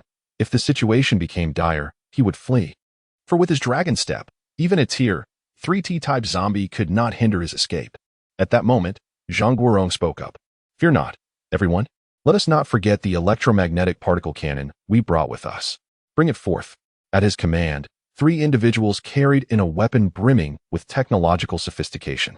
Its design was adorned with sleek lines and a barrel as thick as an infant's fist. However, Yin Yan noticed there was no magazine to be seen. Zhang Guorong then turned his gaze towards Yin Yan and approached him slowly. "Young brother, we require your assistance. While the electromagnetic particle cannon possesses tremendous power, it necessitates a 10-minute startup time for each shot. We need you to delay the Tier 3 zombie for those 10 minutes, granting us the time required to prepare." Upon hearing the words of Leslie Chung, I instantaneously perceived that such a grandiose weapon was somewhat superfluous. In a mere 10 minutes, even a first-tier S-type zombie could evade its attack range. It is no wonder that this weapon was not mentioned earlier. However, if one wishes to eliminate this third-tier T-type zombie, this is the only recourse available. Very well, with no other viable options, Yin Yan could only nod in agreement. "Rest assured, comrade, your contribution will be duly reported upon our return to base, and you shall receive the corresponding reward." Upon witnessing Yin Yan's consent, the soldiers commenced loading the shells, opening a compartment on the rear of the electromagnetic particle cannon to insert the crystal cores. As the cores were placed within, the lines on the gun's body began to emanate a luminous glow. I was astounded. I had not anticipated such rapid advancements in weaponry, especially the emergence of firearms utilizing crystal cores as a power source. Yet, there was no time for Yin Yan to marvel at this technological marvel. At that moment, the T-type zombie, under the command of the M-type zombie, advanced with deliberate steps, causing the ground to tremble with each footfall. Yin Yan drew his longsword once more. Though it bore no attachment of spatial hatred, his current objective was to delay for 10 minutes, not to slay the creature. Moreover, with the formidable defense of the third-tier T-type zombie, he would be unable to breach its defenses without exerting his full strength. As for how to buy time, Yin Yan had already devised a plan in his mind. The colossal form of the T-type zombie approached, observing Yin Yan's diminutive stature. Slowly, it raised its foot, poised to crush this obstructive insect. Yin Yan executed the dragon's dance, evading the T-type zombie's assault while simultaneously leaping upwards along its leg. Indeed, his target is not the third-tier zombie. Moreover, the M-type zombie on his back poses a significant threat if he can eliminate it. Even releasing the T-type zombie would be of little consequence. Confronted by the swiftly approaching Yin Yan, the M-type zombie's eyes reveal no trace of fear. Its diminutive palms tap against the ground, prompting the third-tier T-type zombie to swiftly swipe at him. Yin Yan, suspended in midair, lacks the time to evade and can only position his sword defensively before him to withstand the assault. The colossal hand strikes him, and he feels as though he has been struck by a cannonball, hurtling away and crashing against the school wall. His body embeds itself into the wall like a mural, gradually sliding down to the ground, leaving behind a human-shaped indentation. Clutching his chest, Yin Yan struggles to rise. He had not anticipated the M-type zombie and the T-type zombie to coordinate so seamlessly, executing their actions with such precision from a mere tap. Taking a few deep breaths, he suppresses the turmoil within him. Chapter 41. Slaying the M-type zombie. Faced with the towering 5-meter T-type zombie, alongside the M-type zombie, which possesses intellect rivaling that of humans. This indeed proves to be a formidable battle. However, the M-type zombie does not command the T-type to pursue him relentlessly for his demise. Instead, it directs the T-type zombie towards the army. Witnessing this, Yin Yan's heart sinks with foreboding. He promptly tightens his grip on the sword and charges forward once more. Yet, this time, he refrains from the reckless approach he had previously taken. Swiftly scaling the T-type zombie's body, he ascends to its shoulder. There, he casts a taunting smile at the other half of the M-type zombie, a pistol materializing in his hand. The M-type zombie's expression shifts dramatically upon seeing the firearm. Astonished that Yin Yan possesses such a weapon. Although the M-type zombie's rank remains uncertain, it is evident that such intelligent zombies possess relatively low physical defenses. Particularly, when it revealed a countenance reminiscent of disdain upon brandishing a handgun, Yin Yan felt a surge of certainty. The M-type zombie once again struck the T-type zombie beneath it, its large hand swinging towards Yin Yan. However, forewarned, he deftly evaded the impending blow. As the M-type zombie's hand descended, Yin Yan leapt onto the shoulder of the T-type zombie, aiming to ascend towards the M-type.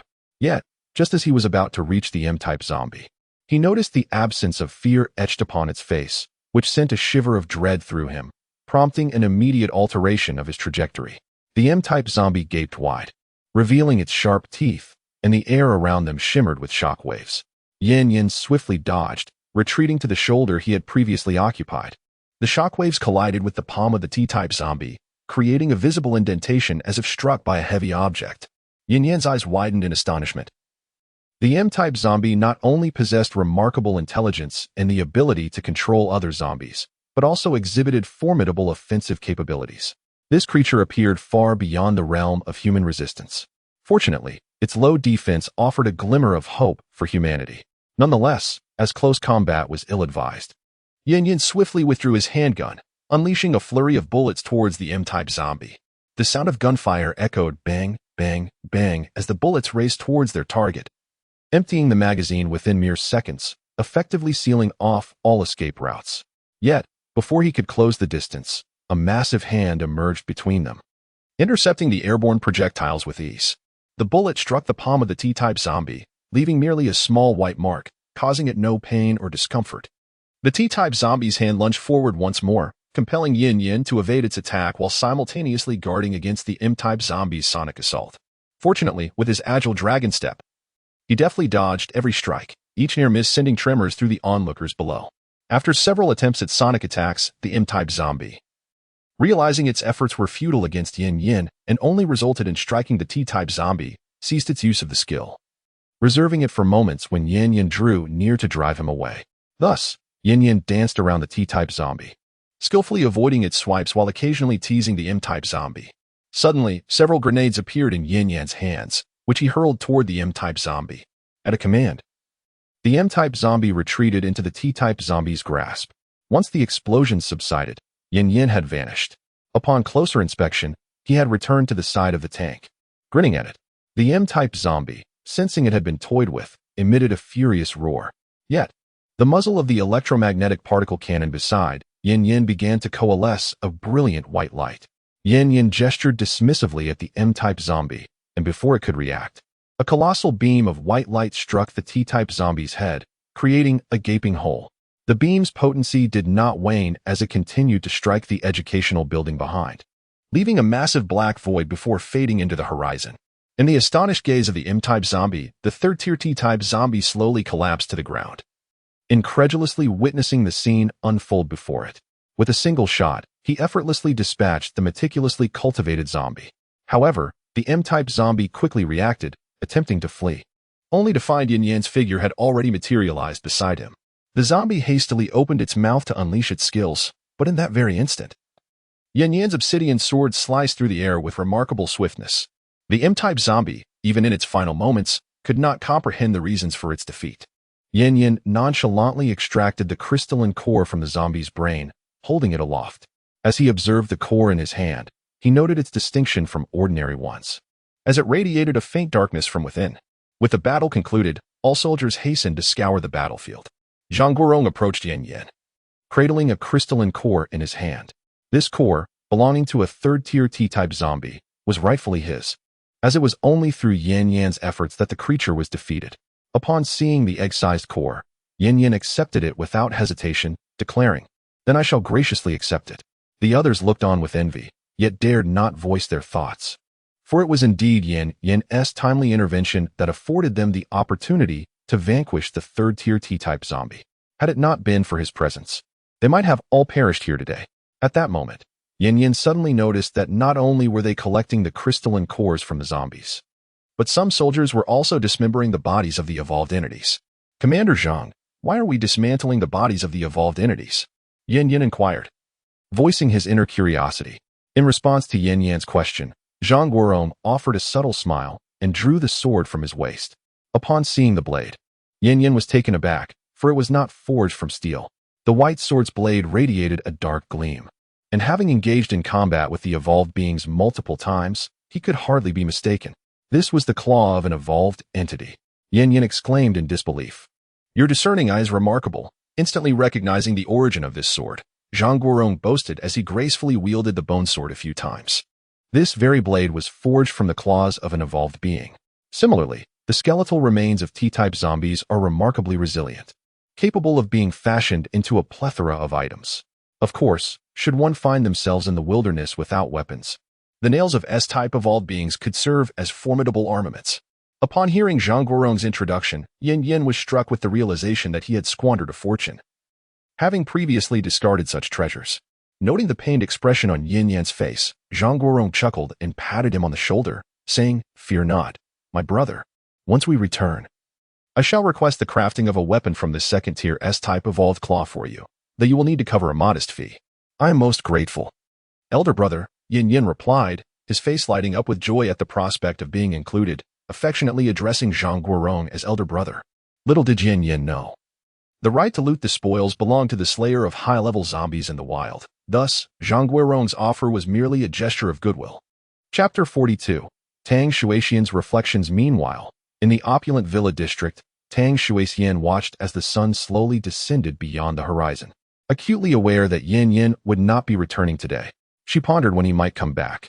Just a single day apart filled her heart with his presence, overwhelming her with concern for him. "Shuixian, come in for dinner." Song Qian's voice resonated from behind. Upon noticing Tang Shuixian seated at the entrance, gazing wistfully towards the gate of the villa community, it became evident that she was yearning for Yan Yan.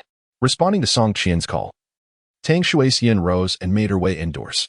As she passed by Song Qian, the latter softly remarked, "Do not harbor too much attachment to Yan Yan. He is not of our world." Tang Shuixian paused, her profound gaze fixed upon Song Qian, whose eyes were directed towards the horizon, where the setting sun cast a golden hue upon the clouds. During the days of the apocalypse, Yan Yan had already dared to venture out and hunt zombies. His nature dictated that he could not remain in one place for long. He would continually grow stronger, relentlessly challenging ever more formidable foes.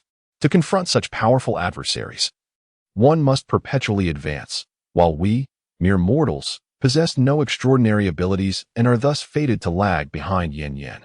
In that moment, Tang Shuixian comprehended the gravity of the situation. She was indeed a burden to Yan Yan. Song Qian's gaze met Tang Shuixian's, and at that instant, Tang Shuixian found herself unable to meet her eyes. She realized that while Yan Yan had been progressing, she remained stagnant, which was why he ventured forth alone to gain strength. Grasping the firearm in her hand, Tang Shuixian tightened her grip, her knuckles turning pale from the intensity. When she lifted her head once more, the previous confusion had vanished, replaced by a resolute determination for the future. Seeing Tang Shuixian radiate with newfound confidence, Song Qian was momentarily taken aback, perplexed as to how her words had inspired such a transformation. Her original intention was to convey that they were inherently different individuals, utterly incapable of keeping pace with Yan Yan, thus forcing her to confront reality. However, Tang Shuixian's confident demeanor did not reflect someone who had come to terms with the truth. With a gaze filled with uncertainty, she stepped into the room.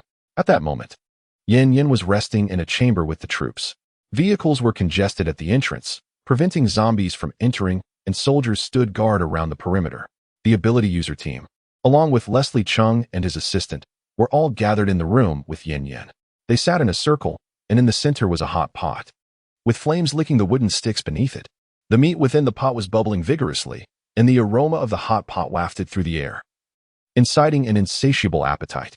Holding chopsticks and a bowl, they eagerly picked up large chunks of meat, disregarding the scalding heat, stuffing it into their mouths. Even as they burned their tongues, they refused to spit it out. Thanks to Yin Yin, everyone was enjoying a meal far superior to their usual fare, as this exquisite feast had been specially prepared by Leslie Chung to win Yin Yan's favor. In this post-apocalyptic world, indulging in hot pot was indeed a lavish treat. Fresh vegetables and meats had fortuitously been discovered in a supermarket's cold storage. Otherwise, they would have had no opportunity to savor such fresh produce.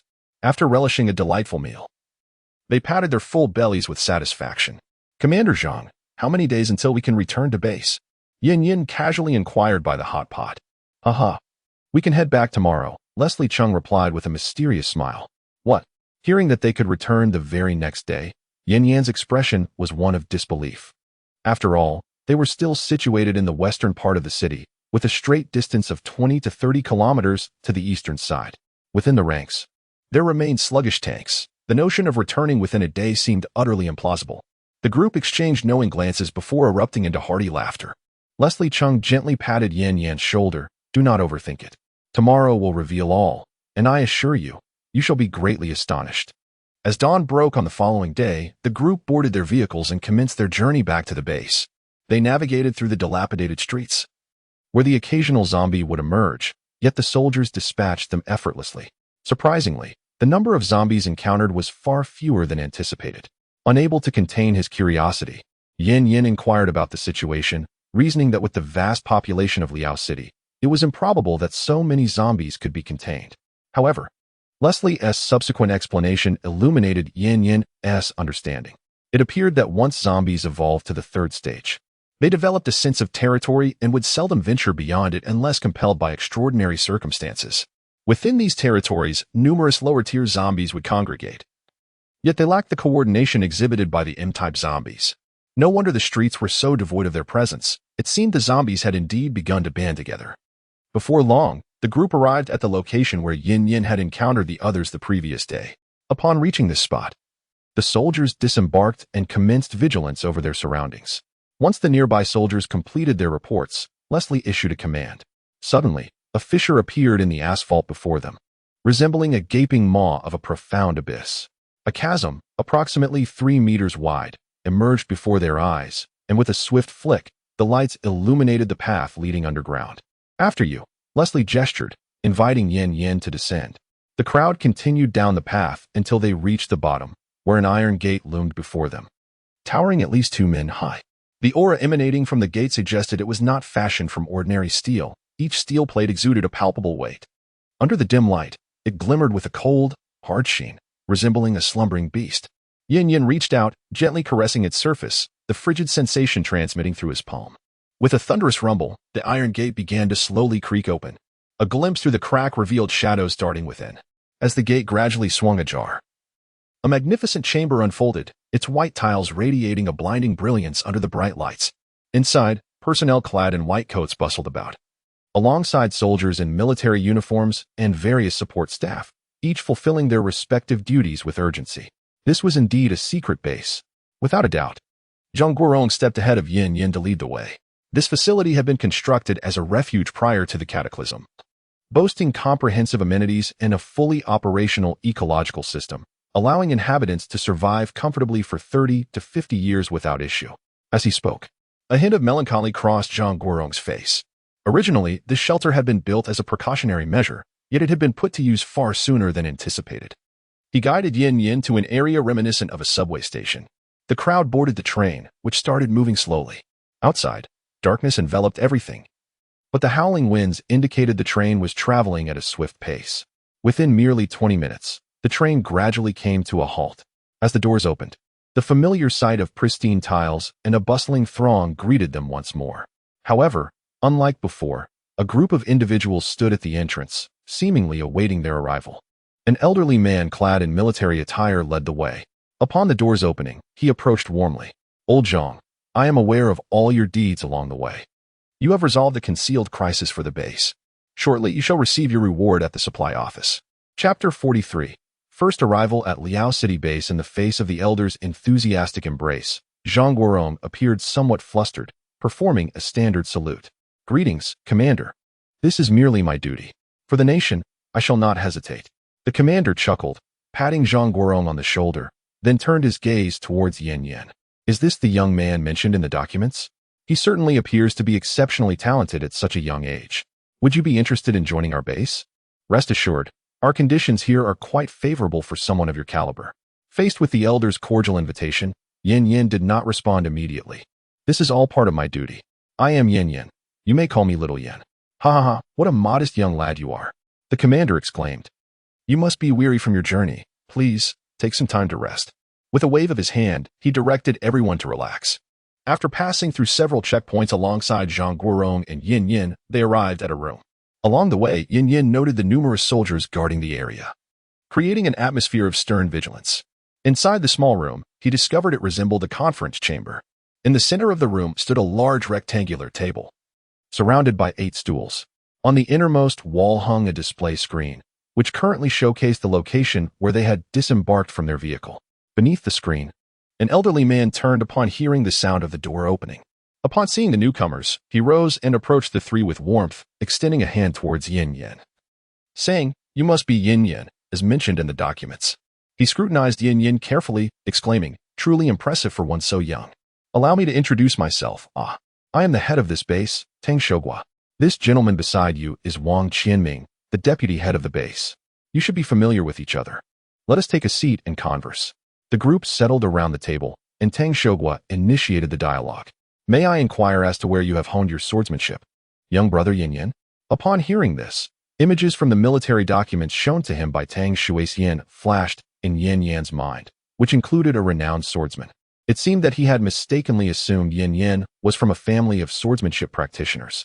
Yin Yin quickly clarified, "I am self-taught, with no formal school or lineage."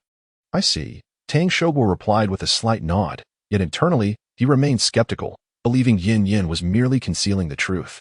Observing Tang Shogua's features, Yin Yin sensed a vague resemblance to Tang Shuixian, though he dared not leap to conclusions and opted to remain watchful. At that moment, Wang Qinming interjected, "Since you have no affiliations or destinations, why not consider joining our base? With regards to your capabilities and benefits, we can certainly engage in a dialogue. Feel free to express your desires. As long as they are not excessively demanding, we will strive to accommodate them." Yin Yin pondered for a moment before speaking. "I am accustomed to freedom and do not particularly appreciate constraints. However, I harbor no hostility towards the base. Collaboration is still a possibility." Zhang Guorong observed from the side, watching as Yin Yin resolutely declined the invitations from the 2 leaders. Internally, he felt a growing anxiety, for it was rare for 2 high-ranking officials to simultaneously extend an invitation to a single individual, especially with such generous terms. He could not fathom why Yin Yin would refuse. Some in the military leverage their connections. Isn't that a more advantageous means of survival in this apocalyptic world? Zhang Guorong now believed that Yin Yan's youth and vigor had clouded his judgment, leading him to underestimate the reality of the situation. Strength alone does not guarantee success. Indeed, there are many who are far more formidable than he. "Have you truly considered the prospect of joining the military?" he pressed. "After all, there are numerous benefits to enlistment, such as access to the latest crystal core weaponry developed by the research department, and various arms constructed from zombie skeletal remains, available exclusively to military personnel." Despite Zhang Guorong's persistent entreaties, Yin Yin remained steadfast in his refusal. Joining the military would necessitate obedience to their commands, which was not his desire. Furthermore, the divine system weaponry he sought could be acquired through point redemption. He could even obtain armaments that surpassed modern technology by centuries or millennia. There was no need to submit to an environment rife with restrictions, risking significant losses for trivial gains. Despite the enthusiastic invitations from several individuals, Yin Yin resolutely declined to join the military, which consequently dampened their interest. After all, Yin Yan's prowess had yet to reach a level that necessitated his enlistment. Within the army, there were numerous individuals whose strength surpassed that of Yin Yin. Furthermore, he had previously mentioned the possibility of establishing a cooperative relationship, wherein he would only need to provide some remuneration. I turned to Leslie Chung and said, "Since our young brother has no intention of joining the military, please take him to collect some compensation, after which I will arrange accommodation for him so he can acclimatize to the environment of the base." Then, addressing Yin Yin, I added, "Young brother, The decision to stay or leave rests with you. I shall not impose my will. However, I hope you will abide by the rules of the base. Leslie Chung opened the door and invited Yin Yin to accompany him. Under his guidance, they navigated the labyrinthine corridors and eventually returned to the surface. Casting a glance back at the dimly lit passage, I contemplated how intricate the route was. Even if he were to traverse it once more, he would likely remain lost. With Leslie Chung leading the way, the duo arrived at a location marked as the supplies department. Leslie introduced, "This is where we collect supplies after each mission. During our outings, we record everything on video. And later, everyone will be compensated according to their contributions, reflected in points. Since you have not joined the base, your points are held by me, 300 points in total. Please select what you wish to redeem, and I will assist you." As Yin Yin gazed at the dazzling array of items displayed on the screen, he realized that he lacked nothing of significance. In a corner of the screen, YY discovered that they were actually selling crystal cores. A moment's reflection made it clear. The military possessed advanced weaponry and highly trained soldiers, making the acquisition of crystal cores rather effortless. Pointing to the section on the screen displaying the crystal cores, YY inquired, "How many points are required to exchange for a crystal core?" The crystal core served as the hard currency in this place. A level 1 crystal core cost 5 points. A level 2 crystal core 20 points, and a level 3 crystal core 100 points. As for cores of level 4 and above, even the military lacked them. Without hesitation, YY swiftly made a decision. Addressing Zhang Guorong, he said, "Please exchange my points for 3 level 3 crystal cores." Zhang Guorong appeared somewhat perplexed. "Are you certain? You are exchanging all your points for crystal cores.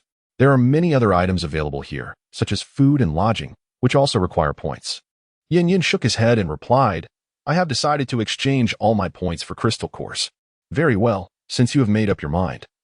I shall not press further." Zhang Guorong then spoke to a staff member at the supply station and soon procured 3 level 3 crystal cores. With his objective achieved, Yin Yin intended to take his leave. However, before departing, he asked Zhang Guorong, "Does Director Tang have a daughter?" Zhang Guorong was taken aback by Yin Yan's sudden inquiry, but responded nonetheless, "Director Tang has a daughter named Tang Shuixian. However, she is currently in the West District, where rescue operations have not yet commenced." "Why do you ask? Have you met her?" "It's nothing, just a casual question." With that, Yin Yin turned and departed. Chapter 44, Dispatch Mission. Observing Yin Yan's figure fading into the distance, Leslie Chung extended his hand, intending to call out to him and inquire why he had asked Commander Tang about having children. However, Yin Yan's pace remained unbroken as he swiftly disappeared around the corner. With a sigh, he resigned himself to the notion that he would have to wait for another opportunity to ask. After all, the city of Liaojing was not vast, and they would inevitably cross paths again. Presently, time was of the essence, so he meandered aimlessly around the base. As he surveyed the bustling streets, he was struck by the sight of numerous young adults, but no elderly, weak, or children to be found. Even amidst the sudden outbreak of the zombie crisis, it seemed implausible that none existed. With a mind full of questions, Yin Yin purposefully began to search the base. In a secluded corner, he stumbled upon several tents, where women were crouched on the grass, digging. As he approached, he realized they were unearthing roots. He directed his inquiry to the nearest woman. "What purpose do these roots serve?" The woman looked up, her expression vacant, and replied in a calm, unperturbed tone, "Of course. We dig these to eat." "You survive on these roots?" Yin Yin asked, astonished. He could hardly fathom that in a military-established survivor base, individuals were reduced to consuming roots from the ground. "Hasn't the military provided you with supplies?" The woman chuckled mockingly. "Supplies, those are reserved for the empowered. We ordinary folk have no right to claim any. We can only gnaw on tree bark and dig for roots, barely managing to survive. Otherwise, one would be compelled to venture outside to hunt zombies and procure crystal cores to acquire supplies. However, our community is comprised solely of the elderly, the weak, women, and children, who possesses the strength to slay zombies." Shock coursed through Yin Yan's heart upon hearing the women's words. This implied that those incapable of exterminating zombies would be left to languish in this place until death claimed them. A sense of disbelief enveloped everyone. The seemingly harmless Commander Tang wielded such ruthless methods. At that moment, a group of armed individuals arrived. A few middle-aged women, possessing robust physiques, gestured for them to come closer. The women, recognizing the invitation, hurried over, warmly welcoming them into their tent, where lively sounds soon erupted. The nearby women paid no heed to this, their gazes directed at the tent, filled with envy. After a brief interval, the sounds emanating from the tent ceased. A man emerged, adjusting his belt, and from his backpack, he retrieved a bag of bread, tossing it inside before departing with a sense of satisfaction. The women inside, witnessing the thrown bread, hastily picked it up, their garments forgotten, eagerly stuffing it into their mouths. Observing this scene, Yin suddenly grasped the brutal reality of the apocalypse and the transformation of Doyu. Such matters were beyond his control. His abilities were, after all, limited. He turned and made his way outside the base, intent on exploring the surroundings for any evolved beings. He sensed that his own evolution was imminent and sought a secure location to cultivate the second tier of the chi refining technique. The 3 crystallized stones exchanged could yield 300 points, combined with the 500 points already in hand, totaling a robust 800 points. More than sufficient to redeem the second tier of the cultivation technique. Although the base itself was relatively secure, he had yet to affiliate himself with the military, leaving him wary of the intentions of those around him. Just as Yin reached the entrance of the base, a voice called out from behind, "Brother Yin." Wait a moment. Turning around, he found it was Leslie Chung, who was panting heavily from running. "At last, I found you. Brother Yin. We have a task here that you might want to consider. The rewards are quite generous." Upon hearing of the generous rewards, a flicker of interest ignited in Yin's eyes. However, he quickly regained his composure. There must be powerful individuals within the base. Why would they seek him out specifically? Leslie Chung, sensing the hesitation in Yin's gaze, quickly elaborated, "The strong members of our base have all been dispatched on missions, leaving us short-handed." "Then please, tell me what the task entails," Yin replied. His words were reasonable, prompting Yin to listen carefully before making his decision. "We dispatched a team of ability users to explore the power plant to the east. However, today, that team has lost all contact. With our strong members occupied with other missions, we can only entrust this task to you. All you need to do is investigate the situation at the power station. If the team is still alive, please bring them back. Or perhaps it is the reason behind their loss of contact. The reward is a 3rd-tier crystal core, which can also be exchanged for points." Listening to Leslie Chung's introduction, Yin fell into contemplation. The task appeared to bear minimal danger. However, upon closer inspection, one would uncover a pair of superhumans who had perished there. How could there be no peril? Within, there could even be 3rd-tier, 4th-tier, or even higher-level evolvers. Nevertheless, the allure of a 3rd-tier crystal core is exceedingly tempting. Moreover, there is no requirement for him to eliminate the threats inside. He merely needs to ascertain the cause. If the situation becomes dire, he can employ the dragon's step to retreat. This venture is indeed feasible. Upon seeing Yin nod in agreement, Leslie Chung immediately produced a tablet, approximately the size of a palm, which displayed a map clearly indicating a direction. This was his destination. He then retrieved a portable camera, gesturing for Yin to attach it to his chest. This camera would enable him to document everything occurring in Dongqing's power generation area while he was in Liaoqing. He need only return upon discovering any issues. Yin signaled with an OK gesture, accepted the items from Leslie Chung, and turned to depart. It was only just past noon. He resolved to complete the task swiftly and return for his reward. With this 3rd-tier crystal core, he would ascend to the 2nd tier of abilities. He wondered if this advancement would grant him new powers. Upon reaching the entrance, he noticed a soldier approaching, who saluted him before presenting a set of keys. "Greetings, Comrade Yin. The military is assisting you in completing your task by lending you a vehicle. Please ensure that you return it to the logistics department upon the completion of your mission." Having said this, the soldier turned and departed. Yin, gazing at the keychain in his hand, suddenly felt a sense of humanity within the military. The keys in his grasp gleamed in the distance as the red motorcycle roared to life. Upon approaching, a mere glance was enough for Yin to develop a profound affection for it. Its streamlined design and striking appearance captivated him. As he twisted the throttle, the beastly roar erupted. At that moment, the primal instincts of a man were awakened. Grasping the throttle tightly, the motorcycle surged forward like an arrow released from the bow. Chapter 45, The Battle of 4th Stage Evolution. With the motorcycle's assistance, he swiftly arrived at the power station in the east. Observing the rust on the iron gates and the overgrown weeds within the yard, Yin began to suspect that this power station had been abandoned even before the outbreak of the apocalypse. The lock on the iron gate bore signs of having been pried open, likely by a previous team of ability users. Pushing open the gate, he stepped inside, only to discover a pool of blood at the entrance. Its origin, whether human or zombie, unknown. Continuing further, He noted a dilapidated door, leaning askew beside the entrance, revealing the desolate interior. Although some machinery remained, the cobwebs adorned them, indicating that this place had long been forsaken. The thick layer of dust on the ground was marred by disordered footprints, as if someone had aimlessly wandered here. A sense of confusion filled his mind. What was the purpose of the ability users lingering in this place? Just then, the crackling sound of electricity echoed in Yin Yan's ears. In his heart, Yin Yan believed that this power station must have been abandoned long ago. How could it still be electrified? However, it did not take long for him to sense something amiss. The sound of electricity seemed to resonate right beside him, no matter how he moved. The sound lingered in his ears. A sense of foreboding washed over him. This was likely the ability of a new type of evolved entity. He quickly retreated to the courtyard, surveying his surroundings. Before long, Yin Yan noticed something peculiar. Why were the grasses on the ground all withered and yellow? Given the current season, such a hue was inconceivable. He attempted to reach out and pluck a blade of grass, but the moment his fingers made contact, a jolt of electricity struck his fingertip. He hastily withdrew his hand, staring at the charred mark on his finger. In an instant, he comprehended the source of the electric sound. This entire area was charged, and he had not felt it due to his footwear. He retrieved a piece of pork from his spatial storage and tossed it onto the lawn. The previously frozen meat thawed rapidly, beginning to emit smoke in no time. A delectable aroma wafted through the air, further confirming Yin Yan's suspicions. He promptly retreated to the entrance, intending to vacate this perilous place. Yet, as his hand grazed the iron gate, a surge of electricity coursed through his palm. Observing the charred imprint on his hand, Yin Yan quickly realized that someone was tampering with him, or perhaps it was an evolved entity. Just then, a figure emerged from above.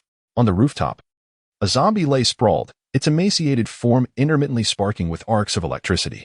A ghastly grin stretched across the zombie's distorted visage, a sight that could easily terrify a child. With sharp limbs gripping the wall, it swiftly descended. Upon reaching the ground, its gaze upon Yin Yan resembled that of a child with a cherished toy. Raising its razor-sharp claws, it extended a finger towards Yin Yan, and a bolt of lightning shot forth from its fingertip. In a flash, the sudden assault left Yin Yan no time to react, the electric strike landing squarely upon him. Observing the charred mark upon his chest, a surge of fear coursed through Yin Yan. A mere casual attack had inflicted such grievous harm. This evolved being was likely a fourth-tier evolution. Enduring the searing pain in his chest, he struggled to rise, his gaze fixed upon the S-shaped zombie before him, emanating arcs of electricity. Thoughts raced through his mind, contemplating an escape. The area was fraught with electrical currents, undoubtedly generated by this zombie. With only a storage space containing insulated gloves and various insulating items at his disposal, the greatest challenge lay in whether this zombie would grant him the time to don the gloves. Just as Yin Yan found himself in a predicament, a beastly roar echoed through the air. Hastily, he turned towards the sound, only to behold a towering white tiger, standing 3 meters tall, its sharp fangs bared. Resembling a saber-toothed tiger from ancient times, it bore black and white stripes, a testament to its dominion over the plains. Although he was aware that flora and fauna had undergone transformations, the current scenario suggested that these changes were far more formidable than he had anticipated. The white tiger opened its maw, filled with sharp teeth, and a green wind blade began to coalesce within. It was launched into the air, gradually expanding as it soared. Witnessing this, Yin Yan, positioned before the iron gate, hastily sought refuge against the wall. Boom! A thunderous explosion reverberated through the air as the iron gate was forcefully hurled away, hurtling directly towards the S-shaped zombie. In response, the S-shaped zombie opened its gaping maw, electric energy coalescing within, forming a colossal sphere of electricity. It unleashed this formidable orb towards the airborne iron gate, which was sent flying as a result. With a furious roar, the S-shaped zombie directed its wrath at the white tiger outside the gate. To a creature with such a pronounced sense of territory, the white tiger's actions were nothing short of an invasion. In light of this provocation, the S-shaped zombie disregarded the presence of Yin Yan. Its sole focus now fixated on the white tiger at the entrance. It yearned to shred this audacious challenger into pieces and consume it. However, the white tiger summoned another blade of wind in midair, launching it towards the zombie. The S-shaped zombie swiftly retaliated, firing an electric sphere to disperse the wind blade in the air. With a fierce growl, the white tiger lunged at the S-shaped zombie, and the two engaged in a fierce struggle, electric sparks and wind blades flying through the air. Observing this intense confrontation, Yin Yan realized his moment had arrived. Cautiously, he pressed his back against the wall and made his way to the entrance, unnoticed. Seizing the opportunity, he swiftly mounted his motorcycle, revved the throttle, and sped away. The battle between the white tiger and the zombie raged on with extraordinary ferocity, leaving no room for Yin Yin, a mere insect, in their midst. As he distanced himself from the power station, the distant glow illuminated the chaos of the battle raging behind him. A profound gratitude welled within him for the white tiger. Had it not appeared at that moment, he might have met a grim fate that day. However, it would be prudent for me to return and submit my mission for now. How the military chooses to handle it is beyond my purview. Upon witnessing the formidable zombies endowed with extraordinary abilities and the majestic white tiger, my desire to cultivate the second layer of the chi refinement technique has intensified significantly. The yearning to strengthen myself grows ever more fervent.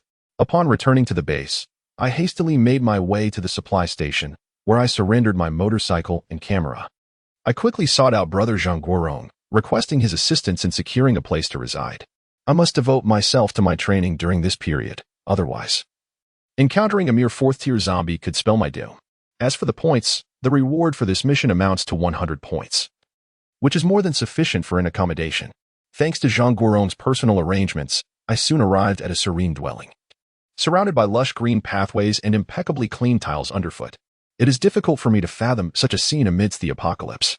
The stark disparity in social classes within the base becomes increasingly apparent to me. Those lacking strength are relegated to the slums, where filth and chaos prevail, with excrement visible everywhere and no one to oversee the conditions. In contrast, here, the verdant landscaping and neatly trimmed circular shrubs suggest recent care. The ground is spotless, devoid of any litter, indicating that there are individuals dedicated to maintaining this environment. It seems that within these walls, the divide between rich and poor is more pronounced than ever before. Without strength, one can only await death.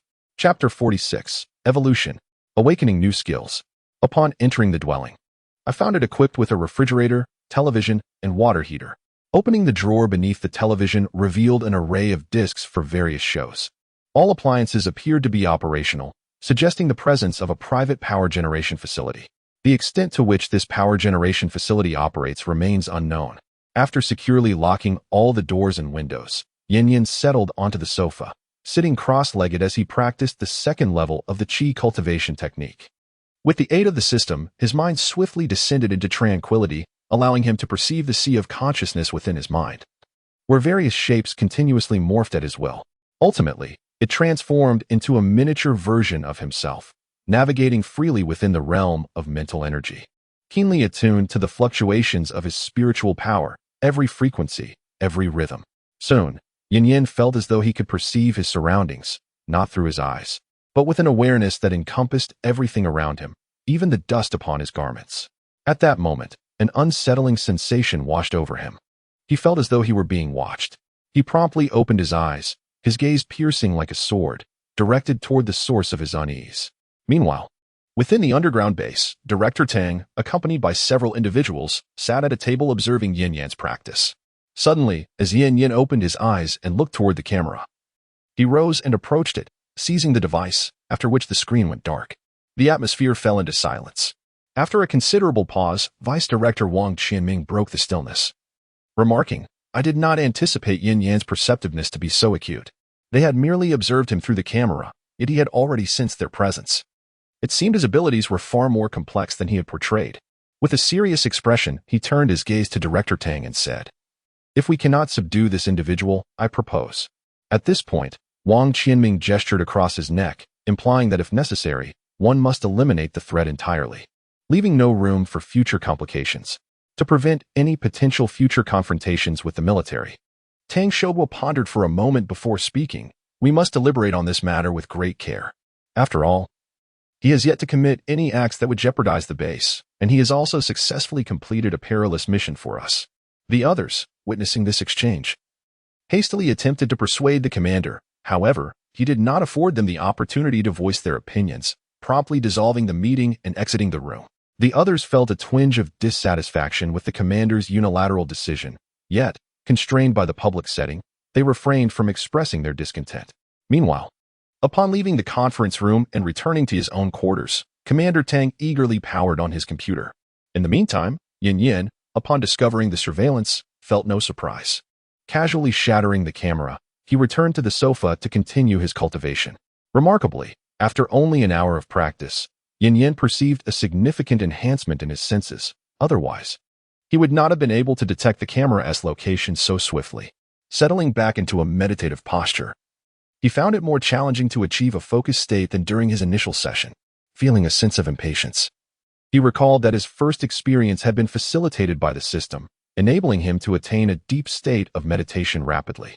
Determined, Yin endeavored to calm his mind and steady his breath, ultimately regaining his focus after 10 minutes.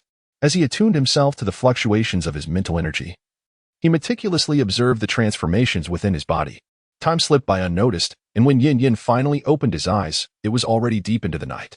Surveying the surrounding darkness, a spark of brilliance ignited in his gaze.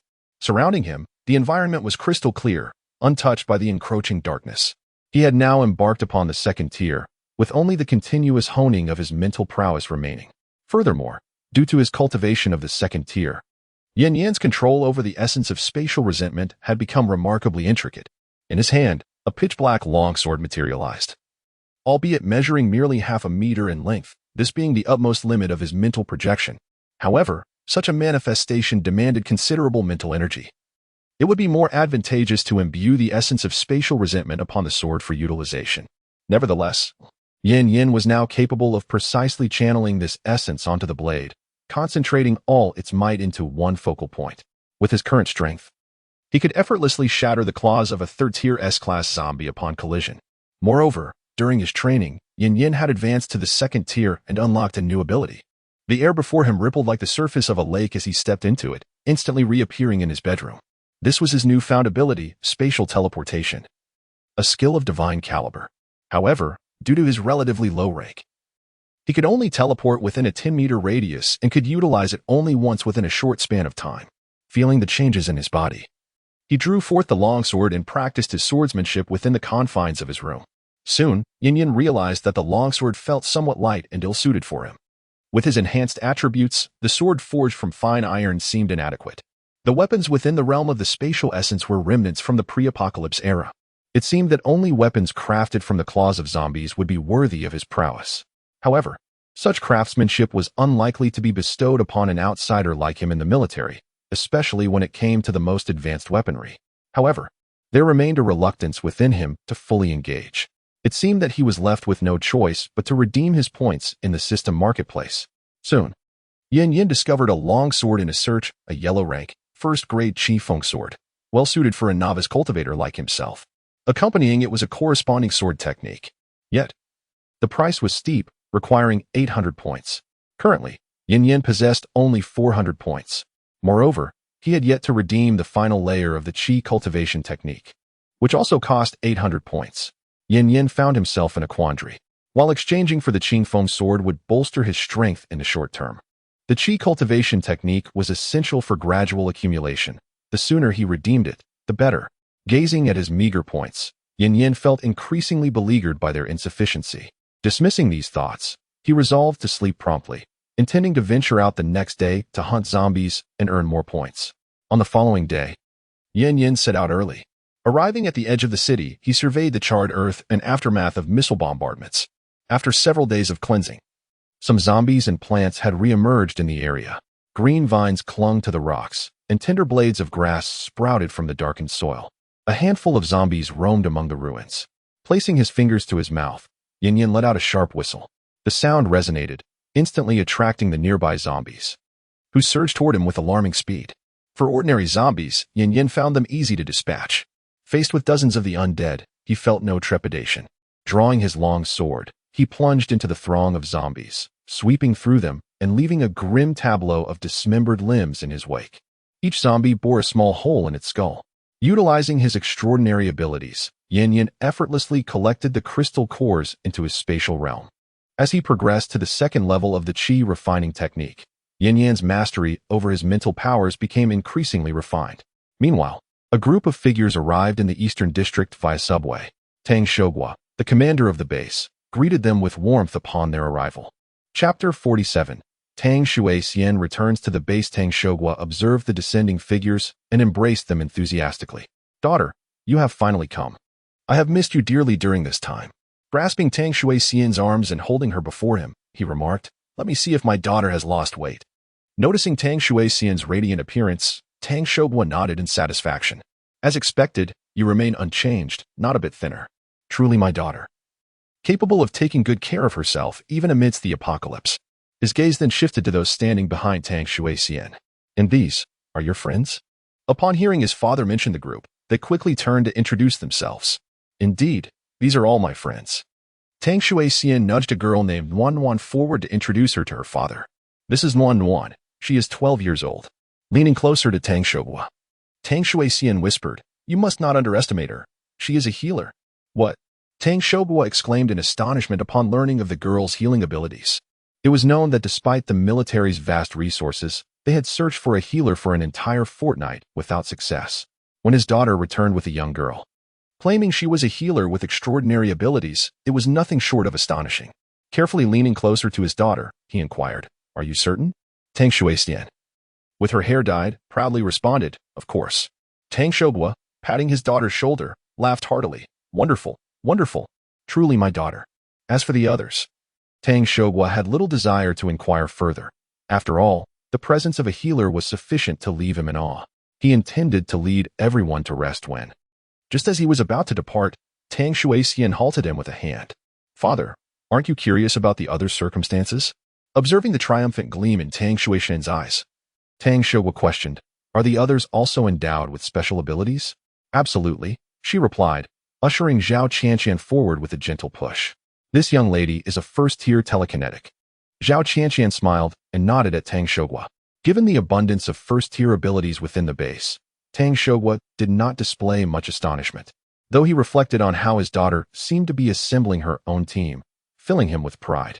Gazing at his daughter, he recognized a resemblance to his own youthful spirit, realizing she was poised to inherit his legacy.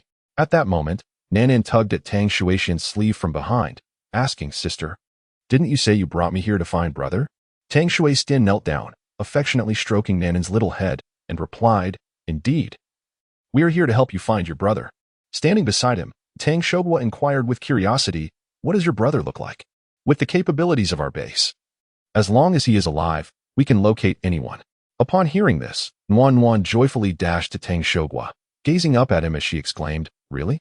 Grandfather, my brother's name is Yin Yin. Can you help me find him?" Yin Yin.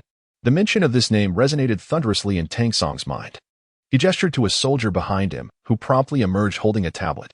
After a few taps on the device, the soldier squatted down to present it to Nuan. "Is this what your brother looks like?"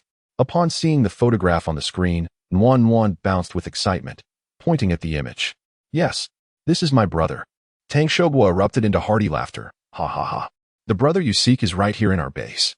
He is currently on a mission, but once he returns, I will take you to see him immediately, all right?" Nuan happily nodded in agreement. Under Tang Shogwa's guidance, the group made their way to a room to rest. Meanwhile, Tang Shuixian accompanied Tang Shogwa to a secret chamber. Once inside, before either could settle, Tang Shogwa turned to Tang Shuixian and asked, "Are these all your people? Or is it the one named Yin Yin?"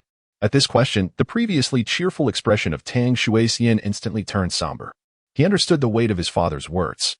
Slowly approaching a chair, he sat down and replied, "These individuals are my companions alongside Yin Yin." Observing his daughter's demeanor, Tang Shogwa comprehended the situation. With a resigned sigh, he gazed at her and said, "Do you truly understand what kind of person Yin Yin is? He is an extraordinary individual. A powerful ability user capable of single-handedly confronting a third-tier evolutionary entity. You, however, are merely an ordinary person. Do you believe these individuals would heed your words or his?" Tang Shuixian lowered her head, her expression one of distress. After a prolonged silence, I raised my head and looked earnestly at my father. "I have returned this time with the intention of becoming stronger. Can you assist me?" Observing his daughter's resolute demeanor, Tang Shogwa sighed and turned away. "There is a method, but it entails significant risk. The research base in Kyoto has extracted a unique energy from crystal nuclei, allowing ability users to absorb it at a rate 3 times faster than consuming a crystal nucleus. For ordinary individuals, there exists an 80% chance of becoming an ability user after ingestion.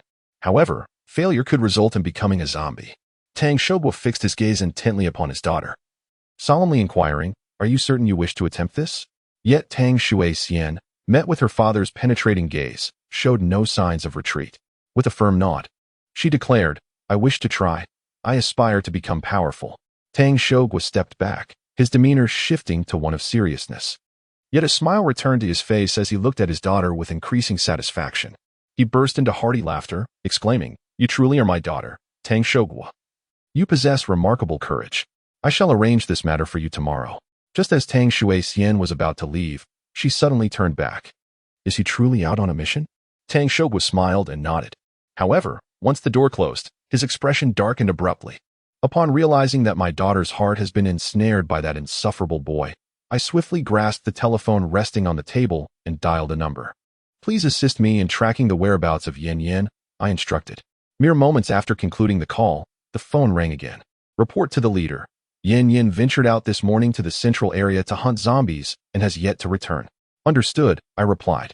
Should he exhibit any further activity, report it to me promptly. Tang Shogwa remained seated before his computer, perusing Yin Yan's dossier, muttering to himself. What could that insufferable boy possibly possess that has captivated my daughter? Meanwhile, within a dimly lit chamber of the base, several high-ranking officials convened around a table, engaged in earnest discussion. Chapter 48. The scavenger in the ruins. At this moment, Yin Yin found himself amidst the ruins of the city center.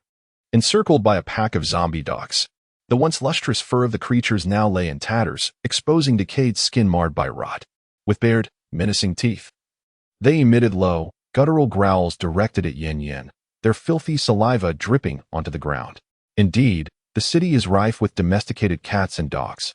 Yet, undeterred by the onslaught of 7 zombie dogs, Yin Yin exhibited no sign of trepidation. After all, these creatures were merely first-stage evolved beings. Their speed inferior even to that of a first-stage S-type zombie.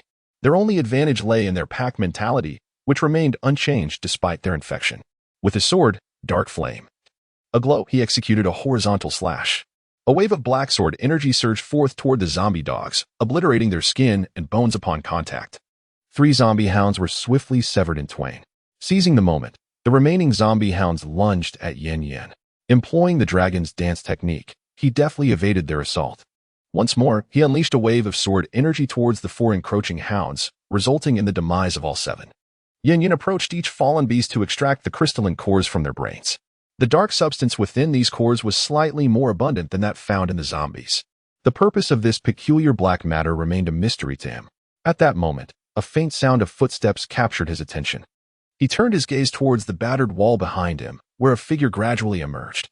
As sunlight illuminated the scene, Yin Yin discerned the man's visage. He appeared to be an ordinary and unassuming individual, likely in his 40s, with a soiled face and a foolish grin, exuding an air of harmlessness. However, in this apocalyptic world, no one could be deemed ordinary, and vigilance was paramount. Yin Yin coldly inquired, Who are you? The burly man scratched his head and replied, I'm just here to collect trash and happened to see you dispatch those dogs. He then quickly gave Yin Yin a thumbs up, exclaiming, You're truly impressive. Taking them down in no time. Observing the man's demeanor, Yin Yin deemed it unnecessary to engage further and turned to leave. After Yin Yin departed, the burly man hurried to the corpses of the zombie hounds, methodically placing them into a sack. Yin Yin's primary focus was on hunting zombies to acquire their crystalline cores. He had no time to squander on inconsequential individuals. Moreover, he had noticed that this area in the city's center was teeming with animals. Various infected or mutated creatures appeared in abundance. Their strength is indeed far more formidable than that of ordinary evolved beings. Having just slain a black cat endowed with acceleration capabilities, Yin Yin nearly sustained injury at its hands. Fortunately, he utilized spatial teleportation to position himself behind the black cat, swiftly dispatching it with a single strike. Gazing at the carcass of the black cat, memories of the white tiger at the power station flickered in his mind. He pondered whether he had triumphed over that evolved entity. Just then, the ground began to tremble unexpectedly. Yin Yin hastily steadied himself, meticulously surveying his surroundings. Behind a collapsed structure, a figure gradually rose. Upon witnessing the towering 5-meter-tall giant zombie, a smile crept onto Yin Yan's face. He was astonished to encounter a Tier 3 zombie in this place. Indeed, before Yin Yin stood the formidable Tier 3 T-type zombie. Its superior rose, grasping the adjacent building with its hand. With a slight exertion, a fragment of the already dilapidated structure crumbled away and was hurled towards Yin Yin. Observing this scene, he executed the dragon step, swiftly evading the debris. Recalling the previous disheveled appearance of the Tier 3 superior, A grin adorned Yin Yan's face. I am no longer the person I once was. With his long sword enveloped in black flames, he advanced rapidly toward the T-type zombie. Upon reaching beneath the zombie, he aimed his sword at its knee and struck decisively. A flash of dark light illuminated the air as the knee was nearly obliterated. With that single blow, one of the zombie's legs was rendered useless.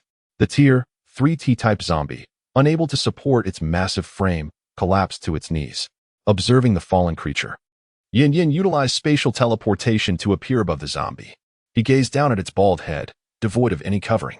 Suddenly, he recalled his initial encounter with the formidable Tier 3 T-type zombie, which had concluded in a similar fashion. Gripping the hilt of his sword with both hands, the blade pointed downward, he descended swiftly, driving the entire sword into the creature's skull. Harnessing the power of space, he extracted the crystal core from within the zombie's brain. Yin Yin leapt down from the corpse and proceeded in another direction, leaving the T-type zombie in a kneeling position, motionless. All of this transpired under the watchful gaze of a middle-aged man, who was astonished by the young man's prowess. He had dispatched such a formidable undead with merely 2 strikes. Though perplexed by the youth's lack of interest in scavenging the zombie's remains, he dared not covet such a high-ranking creature. In this apocalyptic world, devoid of personal strength, greed could lead to an untimely demise. Initially, he had only intended to follow the young man and collect some low-tier zombie corpses, but the allure of such a valuable high-tier zombie rendered him hesitant to act recklessly. Just then, a long sword rested upon his shoulder, and a voice, chilling and authoritative, resonated from behind him. What is your purpose in trailing me? The middle-aged man stiffened and turned to discover the very youth who had slain the Tier 3 zombie, standing behind him. Overcome with fear, his legs turned to jelly, and he collapsed onto the ground. With his hands pressed against the earth, he fervently bowed his head, pleading, "Please spare me. I merely wish to follow you and collect some corpses. I harbor no ulterior motives. I beseech you for mercy. All these bodies are here. Take them all if you wish. I do not want any." The middle-aged man spoke as he retrieved a cloth bag from behind him. Upon opening it, the low-tier zombie corpses within were revealed. Yin Yin expressed his confusion, inquiring about the purpose of collecting these corpses. The middle-aged man, noticing Yin Yan's expression soften, hastily replied, "I gather these corpses to exchange for some supplies from the military." "Exchange for supplies? What can these things procure?" Yin Yin asked. The man trembled slightly. Pointing at the bag, "These corpses can be traded for 2 loaves of bread. I barely managed to survive by scavenging for corpses. As for why the military desires these corpses," he admitted, "I do not know." Yin Yin nodded, observing the cautious demeanor of the middle-aged man. "What is your name?"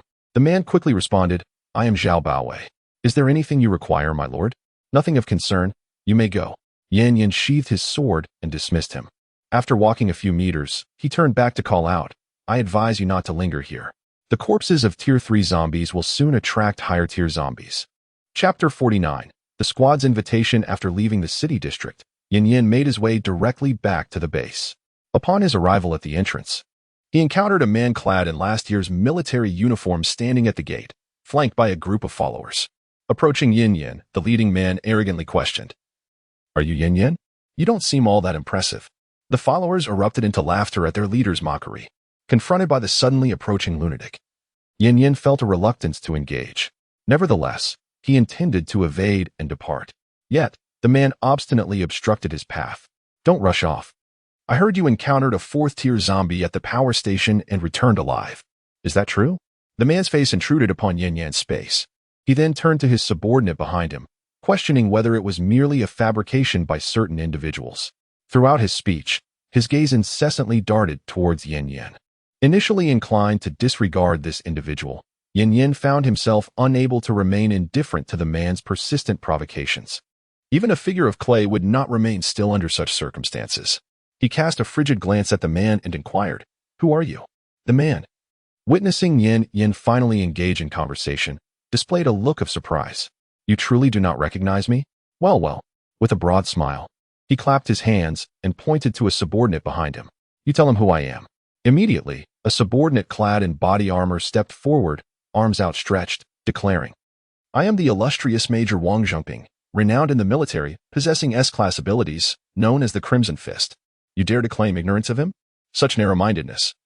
Muddling through the waters and mixing pearls with pebbles, Wang Zhongping exclaimed, slapping the subordinate's face, pushing him back. With a hint of exasperation, he remarked, "If you lack knowledge, refrain from using grandiloquent language, will you?" He then turned his triumphant gaze back to Yin Yin. "Now, do you know who I am?" Yin Yin nodded slightly. "I do." Upon hearing Yin Yin's acknowledgement, Wang Zhongping's expression swelled with even greater pride. However, Yin Yin then remarked, "What does it have to do with me? What exactly do you want from me? Speak quickly. I have matters to attend to."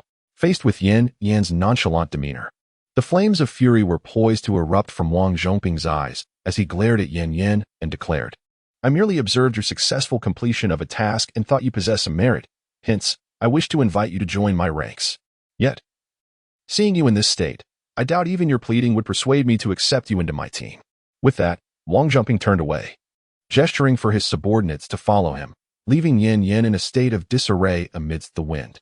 After a prolonged silence, he muttered, "What a lunatic," and retreated to his room, standing by the window to gaze at the city's desolate scene. Suddenly, memories of Tang Shuixian and the others from the villa district flooded his mind. It had been 3 days since he had departed, and he wondered how they were faring. Meanwhile, in an opulent villa, Wang Zhongping sat on the sofa surrounded by his subordinates, furiously tapping his fingers against the table. "That bastard dared to disrespect me today. Investigate his background thoroughly." At that moment, one of the subordinates approached Wang Zhongping, clutching a tablet. "Boss, we've uncovered the details on that kid. He is merely an outsider with abilities and has yet to join the base. Judging by the video of his task completion, he possesses some strength." Upon hearing that such a formidable individual had not aligned with the base, astonishment flickered in Wang Zhongping's eyes. A powerful being like him has not joined the base. Intriguing. His subordinate continued to elaborate. With utmost caution, he leaned close to Wang Zhongping's ear and whispered, "According to rumors, Director Tang's daughter, Tang Shuixian, seems to have returned." Upon hearing this, Wang Zhongping immediately rose, astonished, and gazed at his subordinate. "Is what you say true?" His subordinate trembled as he replied, "I also heard it through the grapevine." In a fit of urgency, Wang Zhongping kicked the man, exclaiming, "Then why aren't you hastening to investigate?" Meanwhile, in Tang Shogo's chamber, he sat across from his daughter. On the table lay a vial of black potion. Tang Shogo remarked, "This is the evolutionary serum developed by the Kyoto Research Institute." Tang Shuixian lifted the vial to her eyes. Despite its inky hue, it remained transparent, revealing her father sitting opposite her. "This is the serum that can grant individuals extraordinary abilities. It doesn't appear particularly remarkable, does it?" "Do not underestimate this vial," Tang Shogo cautioned. According to the information provided by the Institute, this serum requires 100 first-tier crystal cores for its creation. Are you truly prepared for this? Once you use this serum, there is no turning back. Yet, Tang Shuixian's mind was consumed with memories of her past with Yin Yin. She recalled the moment when she witnessed Yin Yin bravely battling a third-tier T-type zombie, only to collapse unconscious. A resolute glimmer shone in her eyes, embodying an indomitable spirit, unyielding and fearless. Observing this, Tang Shogo ceased his words. His daughter had made her choice. Further discussion would be futile, and all he could do was support her to the best of his ability. The night was remarkably tranquil, devoid of the usual cacophony of zombie howls. A few patrolling soldiers engaged in idle conversation while gazing at the stars above. "Why is it so quiet tonight? The zombies aren't out making a ruckus," one mused. "Have we frightened them off?" They laughed heartily. The searchlights atop the city walls swept back and forth. Suddenly, one soldier noticed a series of bulb-like eyes glimmering in the distance. The cigarette he held slipped from his fingers and fell to the ground. His companion, also on patrol, sensed his alarm and nudged him, asking in confusion, "What's wrong?" The soldier pointed shakily towards the wilderness beyond the walls. There are monsters." "Where?" The other soldier quickly turned in the direction indicated. As the searchlight passed over, the series of bulb-like eyes illuminated, causing the soldier to gasp in shock. He swiftly retrieved a flare from his gear. With a sharp whoosh, the flare shot into the sky, exploding in a brilliant display of light. The soldiers, aided by the illumination, clearly discerned the scene ahead. A vast horde of zombies had gathered in the distance, an overwhelming mass stretching as far as the eye could see. Upon witnessing the flare ignite, the other soldiers understood that trouble was afoot and hurriedly donned their gear to ascend the walls. Meanwhile, the leaders of the base, including the commander and deputy commander, convened in the conference hall. At that moment, the television screen in the hall displayed the unsettling scene outside the walls, revealing an endless swarm of zombies restlessly stirring, yet inexplicably restrained by an unseen force. Upon witnessing this scene, a single phrase echoed in the minds of all present: "The M-type zombie has returned." Chapter 50, Jealous Provocation. Indeed, it is the M-type zombie. Recently, the notion of launching missiles at the heart of the city arose because the military's radar detected an alarming congregation of zombies. Initially, it was presumed to be a manifestation of territorial instincts. However, as more high-level zombies began to gather, a sense of unease permeated the air. Following the dispatch of numerous teams of supernatural operatives for exploration, it became evident that a new species of zombie had emerged within the horde. This particular zombie possesses the ability to command a multitude of lesser zombies, including those of lower evolutionary status. Furthermore, it can inexplicably control certain advanced evolutionary entities. This is the M-type zombie, characterized by an enormous head that is disproportionate to its body. By the time the military made its discovery, this entity had amassed over 300,000 zombies within the city. Should it launch an assault on the recently established base, the consequences would be catastrophic. Thus, in a desperate measure, a missile was fired towards the city's core. To their astonishment, however, the area, now a desolate wasteland, still harbored the M-type zombie, which had once again, unbeknownst to anyone, gathered a substantial number of zombies in a remarkably short time. Witnessing this spectacle, all in the conference room were struck with shock. Yet, due to the encroaching darkness, the exact number of zombies amassed remained uncertain. If the horde surpasses 1 million, the base could be breached in an instant. At that moment, the alarm within the base blared incessantly, awakening everyone, including Yin Yin. Gazing out the window at the bustling crowd below, he instinctively knew that something significant had transpired. Upon stepping outside, his eyes were immediately drawn to Wang Zhongping, who stood before a group of people, delivering a stern lecture. Upon noticing Yin Yan's arrival, he smirked disdainfully, remarking, "The useless have finally emerged. Individuals like you will inevitably be eliminated in this apocalypse." With that, he departed with a cadre of ability users, dismissing Yin Yin, who exhibited a complete lack of crisis awareness, with contempt. Yin Yin trailed behind them, eager to discern the unfolding situation. As they reached the city walls, he observed the soldiers poised for action, various firearms mounted and loaded, ready to launch an assault at a moment's notice. Among the arsenal, Yin Yin recognized the electromagnetic particle cannon. The weapon that had previously annihilated a third-tier T-type zombie with a single shot, its blue sheen unmistakable to him.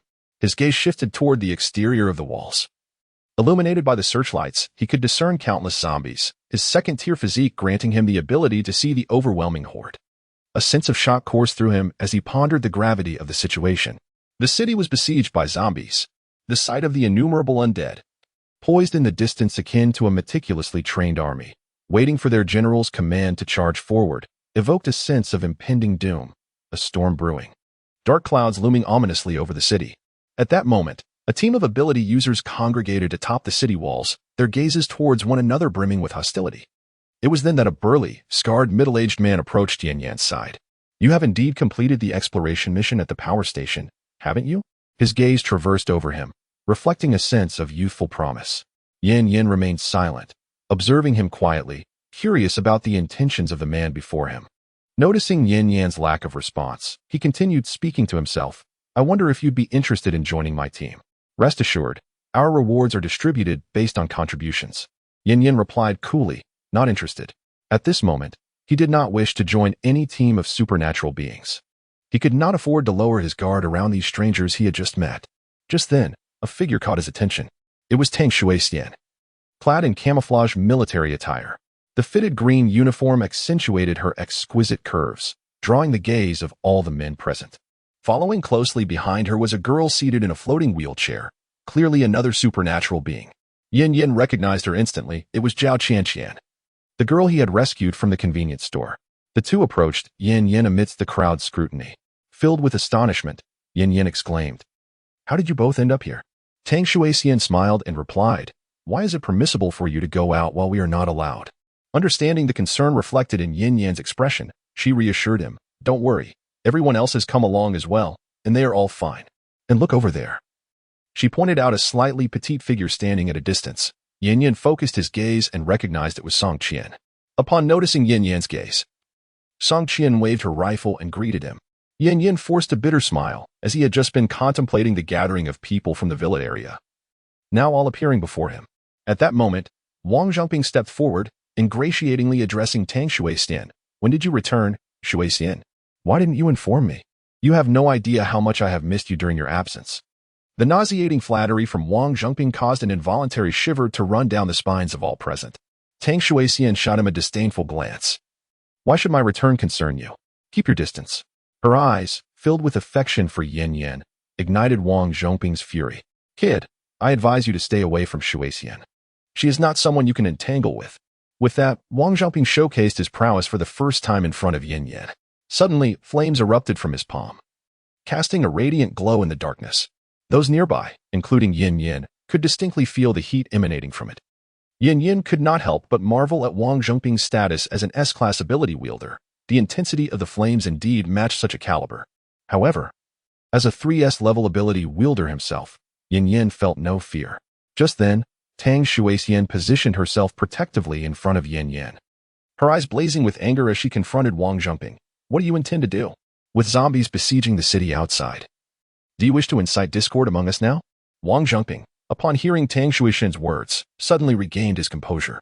At this moment, if he were to act on the city wall, it would be a grave violation of military protocol.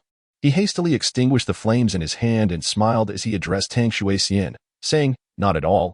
I was merely engaging in a cordial exchange with him." He then cast a sinister glance at Yin Yin, ominously stating, "Remember, this matter is far from over." He turned and returned to his squad, utterly indifferent to Wang Zhongping's threat. After all, he was merely a third-tier ability user, and he could effortlessly dispatch even a third-tier evolved entity, let alone someone like him.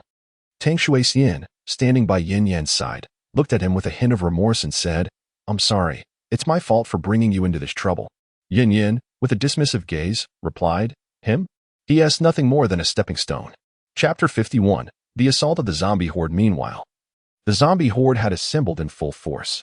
With a piercing shriek echoing through the night, the zombies surged forward like untamed stallions, racing towards the base. The ordinary zombies possessed poor eyesight, which was even more impaired in the darkness. However, under the command of the M-type zombies, they charged uniformly towards the base. Countless zombies raced across the open ground, their chilling howls resonating in the night sky, sending shivers down one's spine. As they approached the range of the weapons, upon the command of their officer, the soldiers began to load their ammunition and launched an assault on the tide of zombies surging forth. Bombs soared through the air, landing amidst the throng of zombies, followed by a resounding explosion. The area was devastated by an explosion, only to be immediately swarmed by countless zombies. Bombs were launched like shooting stars, landing amidst the horde. Each detonation claimed dozens of zombies, yet it made little difference to their overwhelming numbers. As the zombies approached, they entered the range of the firearms. Everyone wielded their weapons, firing relentlessly at the advancing undead. Aiming was unnecessary. The zombies were everywhere, and all that was required was to pull the trigger. The flashes of gunpowder illuminated the night. The pungent smell of gunpowder filled the air, unnoticed by those present, their eyes fixed on the fearless zombies ahead. Everyone on the city wall was frantically pulling the trigger. Meanwhile, inside the base's conference room, the leaders watched the screen, their faces as grave as ice. This zombie horde is even larger than the last one. Indeed, it's unexpected that the missile failed to eliminate the M-type zombie. The fact that it escaped and gathered so many zombies in such a short time is alarming. This zombie must be eliminated swiftly, or it will become a persistent threat to humanity. The sight of the relentless zombies charging forward weighed heavily on everyone. For now, they had no choice but to defend the city with all their might. If the city wall were breached, the thousands of survivors within the base would perish, with no chance of recovery. If that moment arrived, they would have to initiate the final contingency plan. In a decisive moment, missiles were unleashed, destined for mutual annihilation with the undead. Observing the valiant warriors on the screen, an air of determination enveloped them as they clenched their fists. As long as there remained a glimmer of hope, none would relinquish their homeland. At this moment, Yin Yin gripped a rifle, firing at the horde of zombies below. Given the dire circumstances, merely pulling the trigger sufficed to strike a target. Confronted with the relentless tide of the undead, the limitations of individual strength weighed heavily on Yin Yan's spirit. Just then, the long-prepared electromagnetic particle cannon was primed. 10 beams of light surged forth into the sea of zombies, carving 10 paths through the dense mass. Those struck by the cannon were instantly reduced to ashes, leaving no trace behind. Yet, the brief moment of respite was fleeting as the horde quickly filled the void once more. In no time, the swift zombies had approached within 100 meters of the city wall. The close-range weapons, prepped and ready, roared to life. Flamethrowers, high-explosive grenades, and incendiary bottles were unleashed. A testament to centuries of technological advancement barely stabilizing the situation. Nevertheless, Yin Yan's countenance remained grave, for he had yet to encounter a single evolved creature. Having engaged with the M-type zombies, he understood that something was amiss, even without nurturing higher-tier evolved beings. The M-type possessed the capability to attract lesser evolved creatures through unconventional means. The higher-order evolved beings are not without means of gathering, especially considering that the M-type zombie, with its frail physique, could survive within missile range.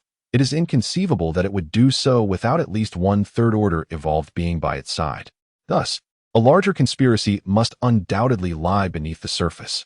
As anticipated, after the ordinary zombies were gradually stabilized, several colossal figures emerged from the rear of the horde.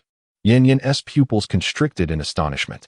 He had not expected the formidable power of this M-type zombie to be such that it could summon 5 third-order T-type zombies. This was merely the surface of the matter.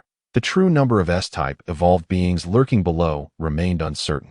Observing the dark figures flitting about like fleas, it was evident these were S-type zombies, though their exact tier was obscured from view.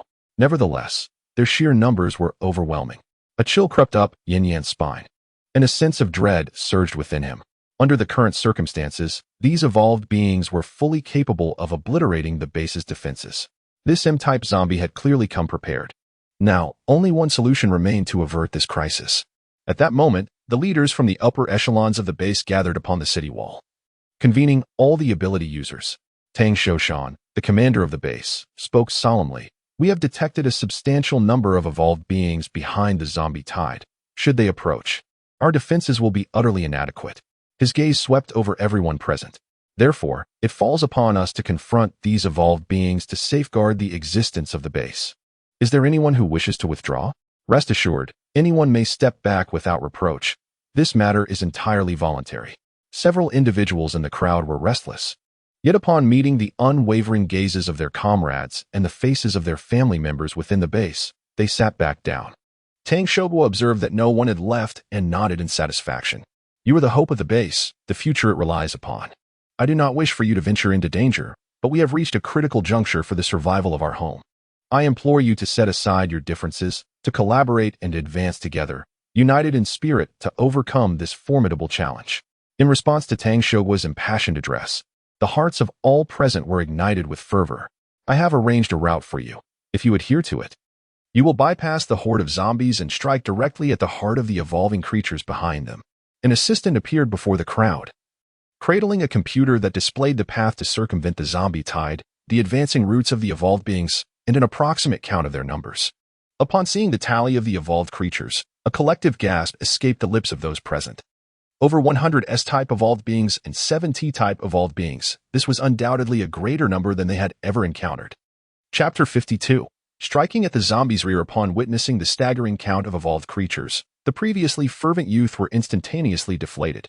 The sheer magnitude of the evolved beings posed a dire threat, one that could shatter them into pieces in the blink of an eye. At this moment, Wang Qiming, who had been standing silently by the side, stepped forward and said, I understand that this task is formidable, but we find ourselves at a critical juncture for the survival of the base. Should the base fall, where else can we seek refuge? Rest assured, the base is not without means. We possess the most advanced weaponry developed within our facility. Although the quantity may be limited, it is ample for each of you to select one. As he spoke, several large boxes were brought forth before the crowd. Inside, weapons gleamed with a metallic luster, ranging from firearms to various forms of white melee weapons. These were likely the innovative armaments derived from the study of zombie bones and cores. Such weapons typically required a minimum of 200 points at the supply depot and were often in short supply. The mere presentation of such a bounty underscored the gravity of the situation, and the fact that they were being offered free of charge exhilarated everyone present, prompting them to eagerly approach and choose their preferred weapons. However, when Yin Yin stepped forward to select a weapon and peered into the boxes, he was met with an empty one. Realizing his status as a non-member of the base, still classified as an idle individual, he understood that there was no obligation for them to provide him with arms. The fervor that had once ignited his spirit swiftly extinguished, and he contemplated whether he should take it upon himself to lead Nuan and the others away from this place. At that moment, he felt a gentle tug at the hem of his clothing. Turning around, He found Tang Shuixian behind him, signaling with a knowing glance. Having fought alongside each other on numerous occasions, Yin Yin instantly grasped his intent. Following closely behind her, he stepped into a nearby corner. There, Tang Shuixian cautiously retrieved a gleaming white-boned sword from behind her and presented it before Yin Yin. With an air of mystery, she remarked, "This sword is crafted from the claws of a third-tier zombie." With a beaming smile, she offered it to Yin Yin, declaring, "This is a special gift reserved just for you." Witnessing this gesture, Yin Yin felt a sudden stir within his heart. Glancing at his personal panel displaying over 400 points, he turned to Tang Shuixian and promised, "Upon my return, I shall present you with a gift." Tang Shuixian, her smile fading into a serious demeanor, nodded earnestly, "Very well, I shall await your gift." Without further words, Yin Yin turned and returned to the rear of the abilities team. Meanwhile, Tang Shuixian watched his departing figure, her fingers clenched tightly, in the face of such circumstances. All she could do was fervently pray in her heart for his safety. As Yin Yin rejoined the crowd, everyone was absorbed in examining their new weapons. Notably absent from this scene was Wang Zhongping, who had been fixated on Yin Yin since the beginning. He had witnessed Yin Yin being taken away by Tang Shuixian and noted the bone sword he now possessed upon his return, recognizing it well. Having won himself as the son of the deputy leader, jealousy flared within him. Yet, under the scrutiny of many, he refrained from acting out. To do so would risk being branded a traitor and facing dire consequences, even as the deputy leader's son. Thus, he could only harbor resentment as he gazed at Yin Yin. At that moment, Yin Yin remained oblivious to Wang Zhongping's glare, engrossed in conversation with the system within his mind. System, can the items I have redeemed be used by others? Ding. Without infringing upon the rules of the world. It is permissible. What about the primary ability fruit? Yes, indeed. Upon hearing the affirmative response from the system, Yin Yin felt a wave of relief wash over him. Indeed. The gift he intended for Tang Shuixian was the primary ability fruit. He had always been aware of Tang Shuixian's relentless efforts stemming from her lack of abilities. Yet he previously found no necessity to expend his precious points on her behalf. After all, they were merely partners, not yet intimate enough for such gestures. However, when Tang Shuixian unveiled that bone sword, Yin Yin was genuinely moved. His perpetually cold heart felt a slight thaw, reminiscent of the warmth he had long been deprived of during his orphaned life. Thus, he resolved to reciprocate her kindness by gifting her an ability fruit. The thick, inky night enveloped the sky like a crimson shroud soaked in blood, weighing heavily upon the ravaged city below. On the streets, zombies dragged their contorted bodies, surging like a relentless tide, their putrid stench permeating the air. Yin Yin and a group of ability users stood atop the city wall, the summer breeze caressing their garments. Everyone took a deep breath, and various lights began to emanate from their palms or bodies, signifying the powers they possessed. In that moment, each individual's gaze radiated determination and resilience. "Are you ready?" Wang Zhongping, standing at the forefront, inquired softly, his voice low yet imbued with undeniable authority. As the son of the deputy chief of the base and the strongest ability user therein, he led the most formidable team of ability users. Taking the helm of this endeavor, I have long awaited this moment. A brawny giant clenched his fists, flames swirling around him, for he is a lie, the fire manipulator. Humph, these monsters shall meet their demise today. A stern-faced woman gently caressed her long hair, and as she moved, the surrounding air appeared to be drawn by invisible threads. She is a foam, the wind manipulator. These individuals are high-level manipulators nurtured through the resources of his father, to whom he has devoted considerable assets. Everyone nodded in unison, a flicker of resolve igniting in their eyes as they leaped down into the city. Each unleashed their abilities, racing towards the evolved beings. From atop the city wall, the sight of these rushing figures resembled meteors, each a beacon of hope charging into the darkness. As they confronted the evolved beings, one fire manipulator roared, thrusting his arms forward, sending forth two colossal fireballs that surged with searing heat towards the zombies. The fireballs detonated amidst the horde, igniting a sea of flames. The acrid stench of charred flesh mingling with the pungent odor of gunpowder, nearly inducing nausea. Wang Zhongping, engulfed in flames, moved like a fiery specter among the evolved beings, unleashing a flurry of strikes. All the manipulators exerted their utmost strength in the battle against the evolved beings. Yet, the sheer number of evolved beings was overwhelming. Waves upon waves seemingly endless. A gigantic T-type zombie, towering twice the height of an average person, breached the defenses as an adept lunged forward. With two evolved beings besieging him, He had no time to react, helplessly watching as the T-type zombie charged toward him. At this critical juncture, Yin Yan's figure suddenly materialized before the T-type zombie, wielding a black bone sword that sliced through the air with a chilling gleam.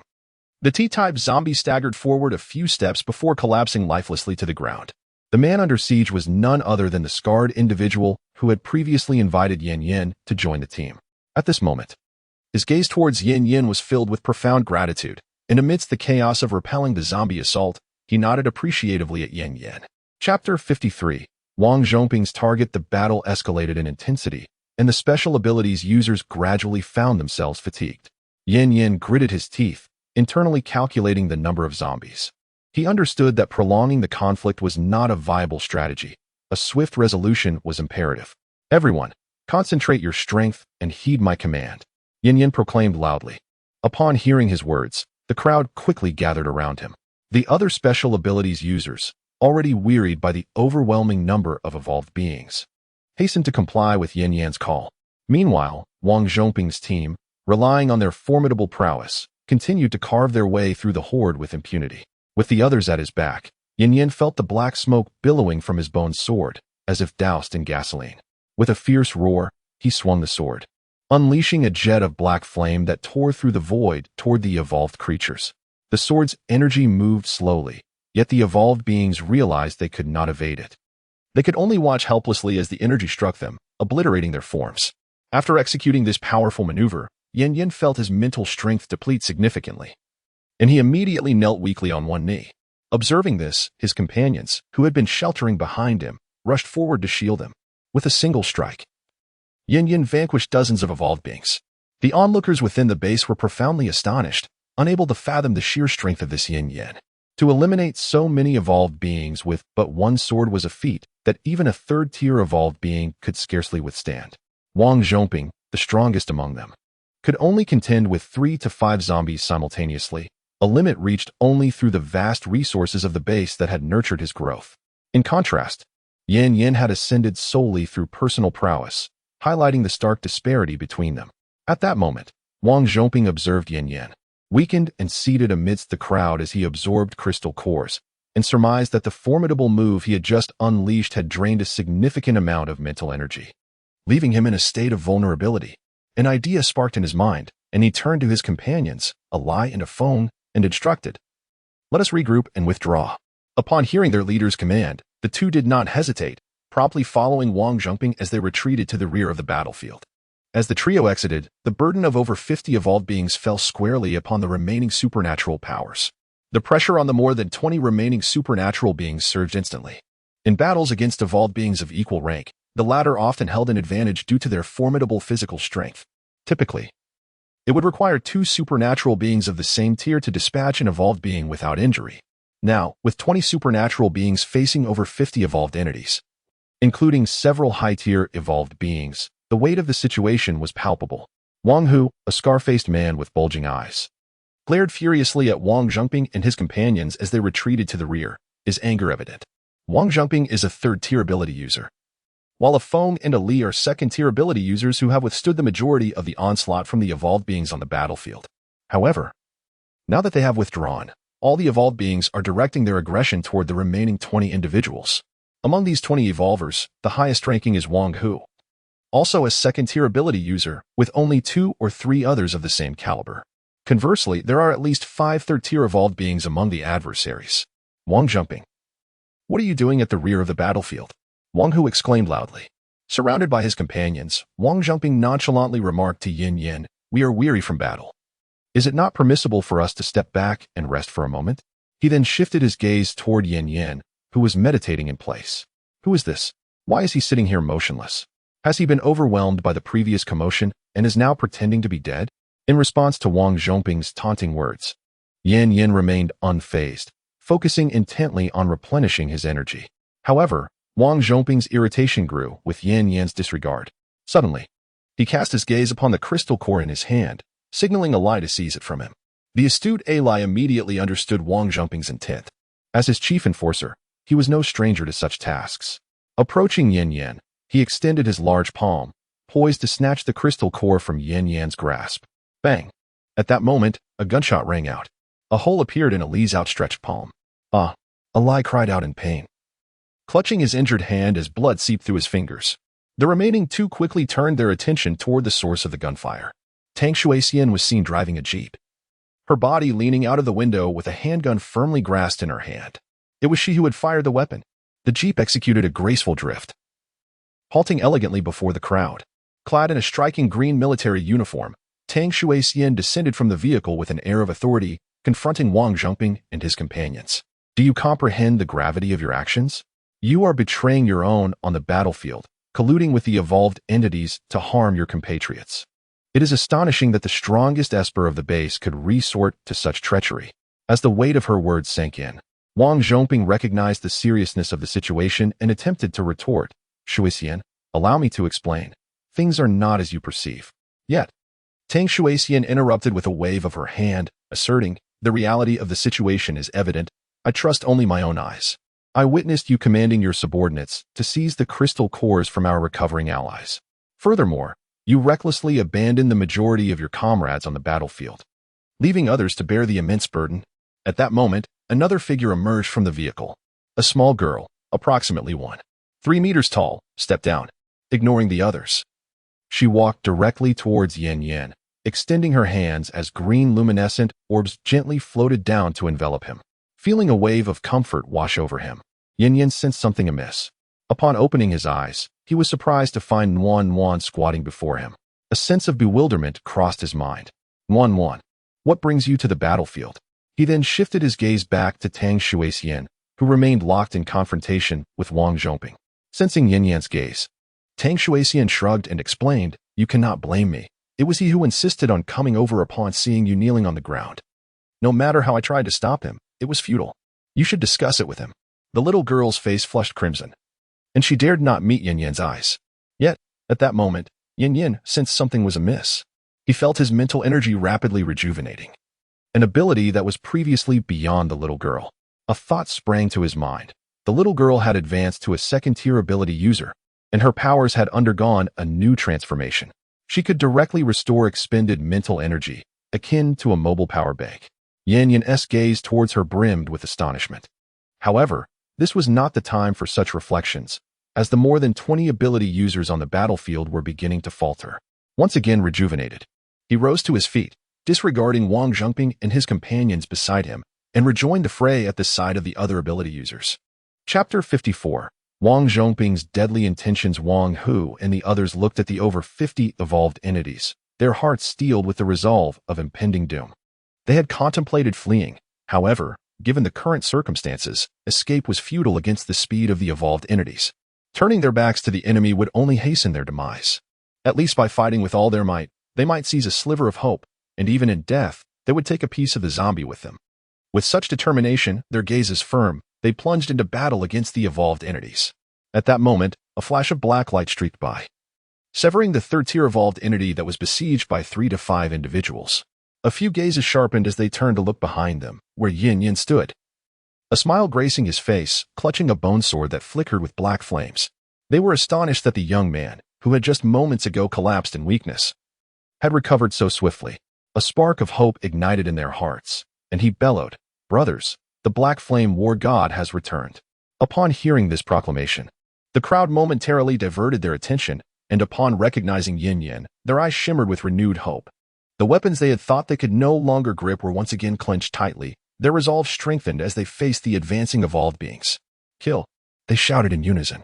Yan Yan's objective in entering the fray was distinctly clear, to confront the high-level ability users. Currently, the first and second-tier evolved beings posed no threat to him, and even the third-tier evolved beings would fall beneath his sword in no more than 3 strikes. Soon, several third-tier evolved beings bore gaping wounds upon their foreheads. At this juncture, only over 40 first and second-tier evolved beings remained on the battlefield. However, Yan Yan refrained from acting recklessly. The mastermind behind this zombie tide had yet to reveal itself. His gaze swept through the horde, searching for the elusive M-type zombie. Before long, he noticed a cluster of zombies that remained stationary, unlike their nearby counterparts that surged forward with the throng. This group lingered just outside the military's attack range, immobile and gathered closely together.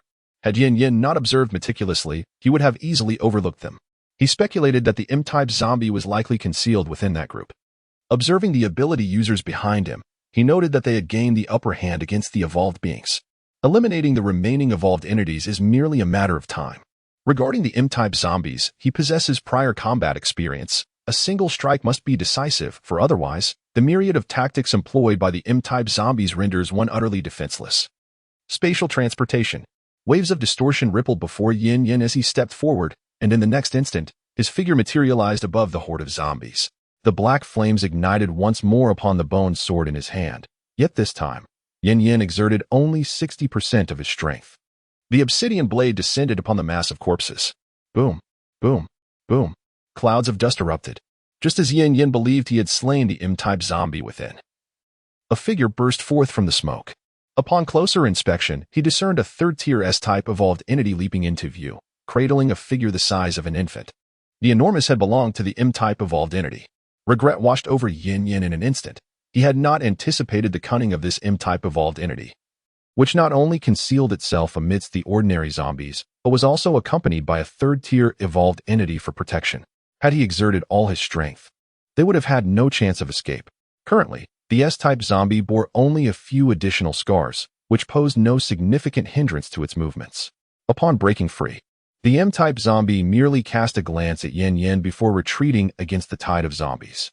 Yin Yin yearned to pursue, yet he was continuously obstructed by lower-tier evolved entities, delaying his advance.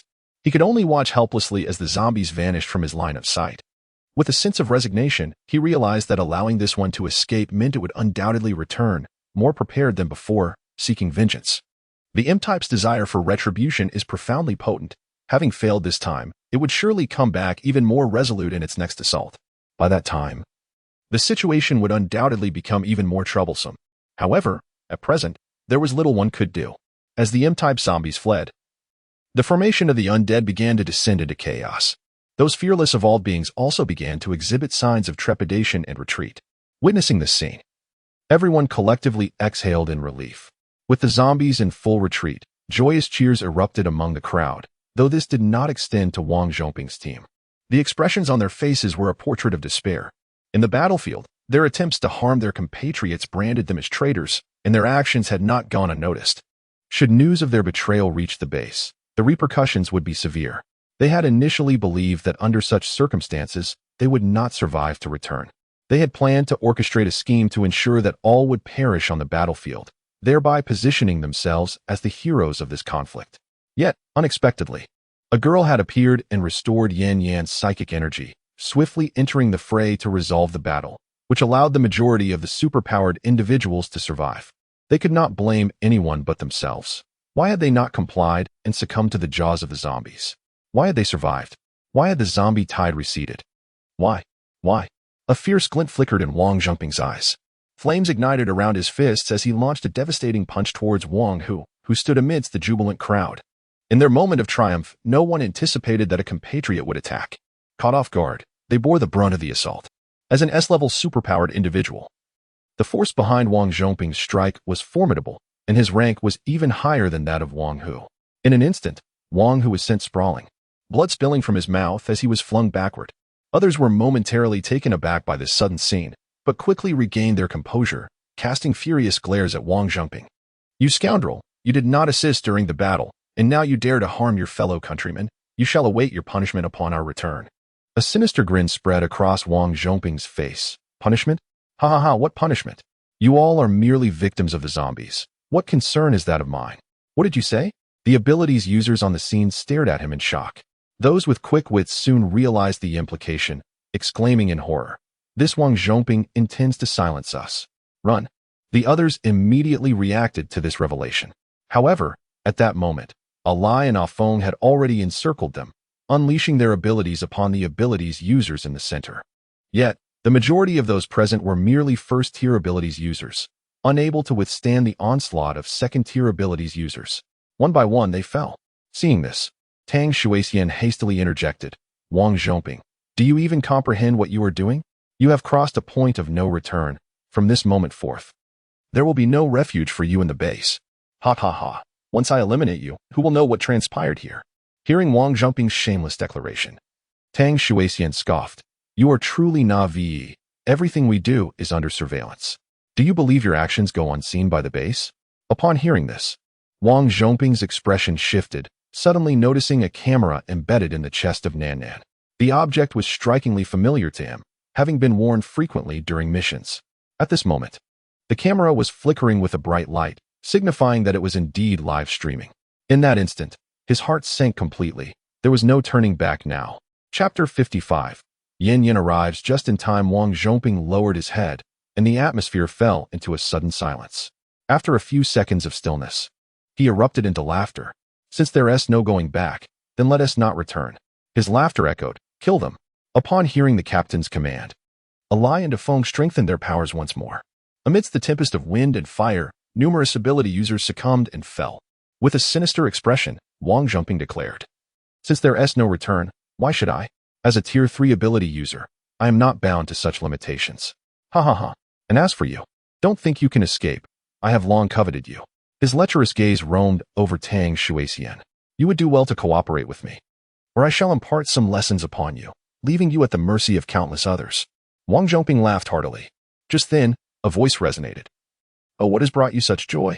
Tang Shuixian's expression instantly brightened, and she exclaimed, "Yin Yin."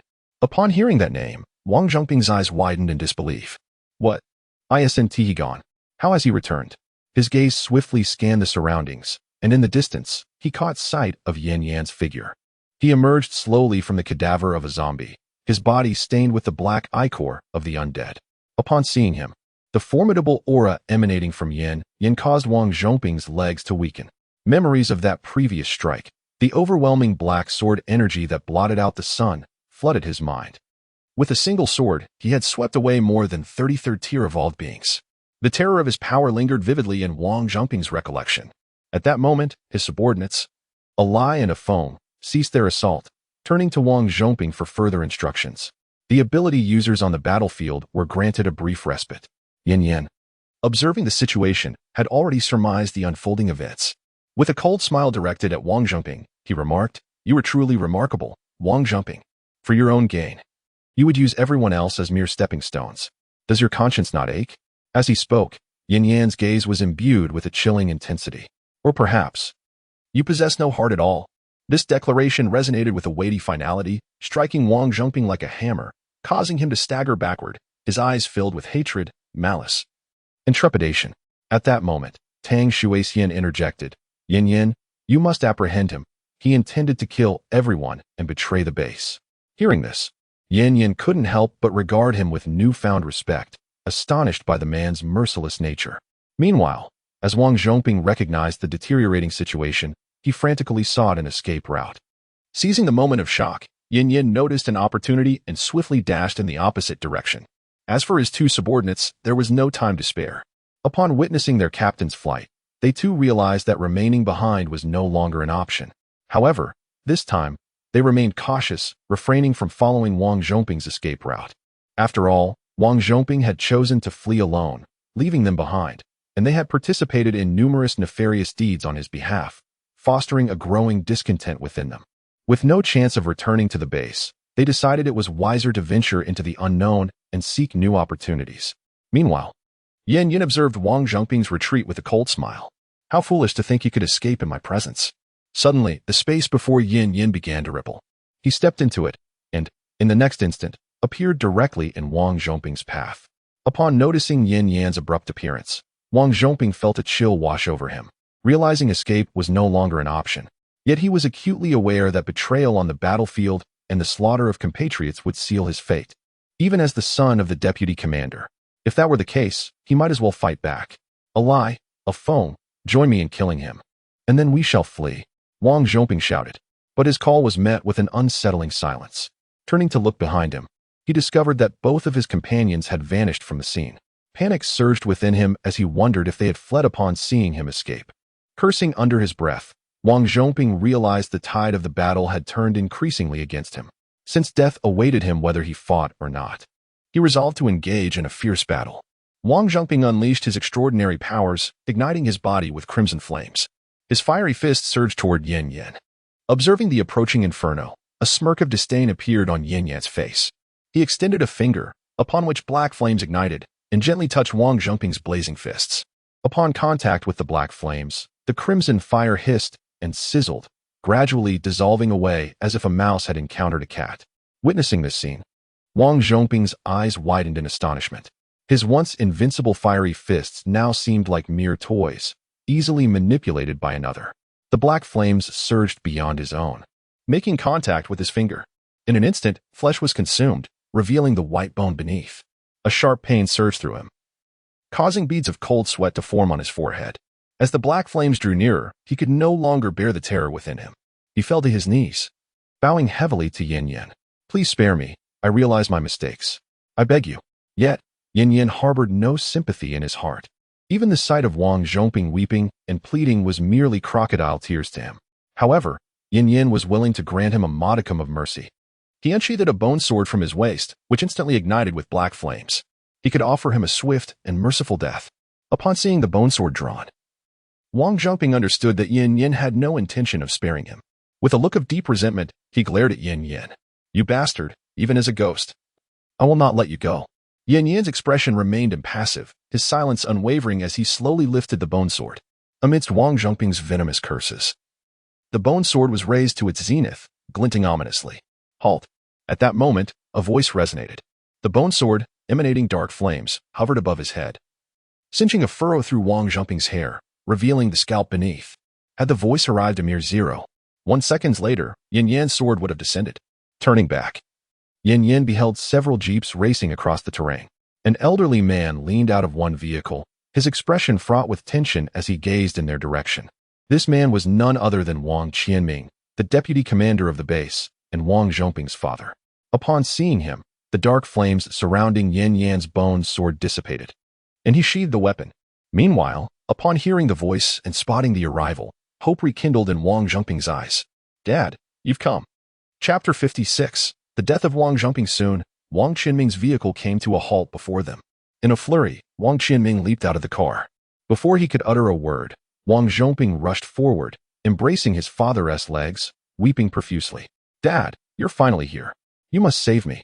However, after a prolonged silence without any comforting words from his father, Wang Zhongping grew perplexed. He lifted his gaze to meet his father's eyes, which were filled with sorrow. In the midst of Wang Zhongping's bewildered stare, a resounding slap struck his face. "How could I have given birth to such a disappointing son?" Wang Qianming's voice trembled with emotion. The force of the slap sent Wang Zhongping reeling. As he looked up again, blood began to seep from the corner of his mouth, while Wang Qianming turned his attention to the onlookers. With a resolute voice, he declared, "I am aware that Wang Zhongping has committed an unforgivable crime, one witnessed by all within the base. Appropriate compensations will be provided to each of you. As for Wang Zhongping, his transgressions are beyond forgiveness." However, at this juncture, Wang Qianming paused, leading many to speculate that he might defend his son. After all, everyone in the base knew that Wang Zhongping was his only child, indulged since childhood, which had fostered his unruly disposition. Yet, as his father, "I beseech you to allow him a complete corpse." With that, Wang Qianming bowed deeply before the assembly. His sudden 90-degree bow left the onlookers momentarily bewildered, and Wang Zhongping himself was struck with disbelief. He could hardly fathom that his father had come, yet he never envisioned that his father would not attempt to save him. In a fit of madness, Wang Zhongping lunged at Wang Qianming, tearing at his garments. "This is all a lie, isn't it? You will save me, won't you? Speak to me. You used to protect me." In that moment, Wang Zhongping's expression was frantic. Wang Qianming, however, remained silent, quietly observing his son. Once Wang Zhongping's emotions subsided slightly, Wang Qianming embraced him, resting his chin on his shoulder, and softly uttered, "This misfortune stems from your own excesses. Be wiser in your next life." Wang Zhongping, taken aback by these words, was about to retort when a sudden, sharp pain coursed through his back, causing him to break free from his father's embrace and stagger back, his expression one of shock as he gazed at his father. At this moment, Wang Qianming's expression was one of profound sorrow, filled with an overwhelming sense of loss for his son. Wang Zhongping wished to utter something more, yet he found himself utterly drained of strength, his body leaning forward in exhaustion. Those surrounding them witnessed the scene clearly. As the two embraced, Wang Qianming, in anguish, drew a dagger and plunged it into Wang Zhongping's heart from behind. However, only Wang Zhongping comprehended the words his father whispered in his ear, while others bore witness to the beastly facade of human nature. At this juncture, Wang Zhongping had perished, and it was his father who wielded the fatal blow. The onlookers deemed it inappropriate to pursue the matter further, allowing it to rest in silence. Meanwhile, a truck had arrived to escort everyone back. Without regard for appearances, they clambered onto the vehicle, unable to suppress their laughter at the disheveled state of those beside them. Yin Yin, on the other hand, was seated in the jeep driven by Tang Shuixian. At that moment, Nuan Nuan, having exhausted her powers, had succumbed to fatigue and lay asleep in the back seat. As Tang Shuixian drove, Yin Yin occupied the passenger seat, stealing glances at her. After several furtive looks, Yin Yin could no longer endure the scrutiny and spoke up. Having known each other for so long, please speak plainly instead of beating around the bush. Upon hearing this, Tang Shuixian's cheeks flushed with embarrassment, and she stammered. Did you not say before that if we returned safely, you would gift me something? With that recollection, Yin Yin responded knowingly, of course. But now is not the right moment. Tonight, come to my room, and I shall present you with your gift. Upon hearing this, Tang Shuixian's face turned a deep crimson. Suddenly, the vehicle came to a stop on the road. In a sudden halt, Yin Yan's head collided forcefully with the windshield. He raised a hand to his forehead. Looking at Tang Shuixian with a perplexed expression, why did you stop so abruptly? As he glanced over, he noticed Tang Shuixian's face was as flushed as a ripe peach, her hands nervously fidgeting with the hem of her clothing. Yin Yin, lost in thought, pondered. He invited me to his room tonight. What could he possibly want? The more he contemplated, the more his cheeks warmed with embarrassment. Observing that she remained close and her complexion deepened in hue, he sensed something was amiss and gently nudged her. This slight push brought Tang Shuixian back to her senses. Ah, she exclaimed, averting her gaze. What's wrong? Yin Yin regarded her odd demeanor with curiosity and rubbed his forehead, repeating, what was that sudden stop for? At that moment, the intercom within the vehicle crackled to life with inquiries from other vehicles. ZZZ, ZZZ, ZZZ, please acknowledge receipt. Please acknowledge receipt. Over. Received. Please respond. Why are you stopped by the roadside? Is your vehicle malfunctioning? Over. All is well. All is well. Over. After responding to the intercom, Tang Shuixian hastily restarted the engine. As they approached the base, she suddenly remarked, I'll go at 8 tonight. Oh, all right, Yin Yin replied, feeling fatigued from the previous battle and preferring silence. Meanwhile, Tang Shuixian, overwhelmed by shyness, focused intently on driving, enveloping the interior in a tranquil stillness. Before long, the sound of soft snoring filled the air. Tang Shuixian glanced sideways to find Yin Yin had succumbed to slumber. Beholding Yin Yan's handsome countenance, Tang Shuixian's eyes were brimming with affection. Soon, all the vehicles arrived at the base. At this moment, a multitude of people had congregated at the base entrance, welcoming the combat personnel's safe return. Amidst the cheers of the crowd, they slowly arrived at the end point, where Tang Shogua and others were awaiting them. Upon seeing Yin Yin and his entourage return, he warmly stepped forward, clasping Yin Yan's hands tightly. This battle was all thanks to you. You are the hero of our Liaoqing base. Subsequently, I addressed everyone behind Yin Yan, saying, of course, everyone is a hero of Liaoqing. You all deserve to be respected. Happiness radiated from everyone's faces. Meanwhile, Wang Qianming, carrying his son's corpse on his back, arrived at a clandestine chamber. This room was replete with various machines, and the table was laden with bottles and jars. He placed his son, Wang Zhongping's, body on a bed, extracting several leather straps. He tightly secured the corpse to the bed. Turning around, he retrieved various potions from within the room and extracted them into a large syringe. Approaching the bed, he gazed at his son's unclosed eyes. Extending his gaunt hand, he gently stroked his cold face, his eyes revealing a fierce glint. Rest assured, my son, I will resurrect you and allow you to personally exact revenge. None of them will escape. Chapter 57.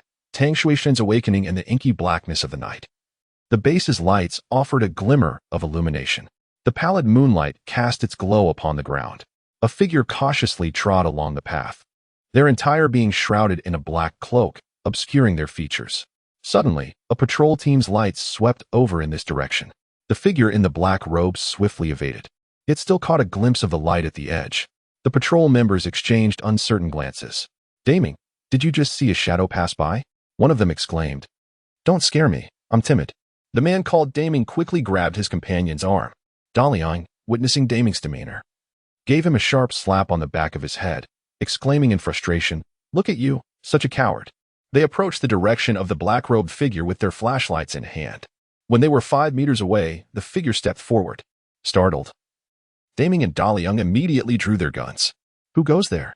As the beam of the flashlight illuminated the face of the black-robed figure, both men sighed in relief. Phew. It's just Director Tang's daughter. Daming responded, What are you doing here in the dead of night? You nearly scared us to death. Keep your voices down.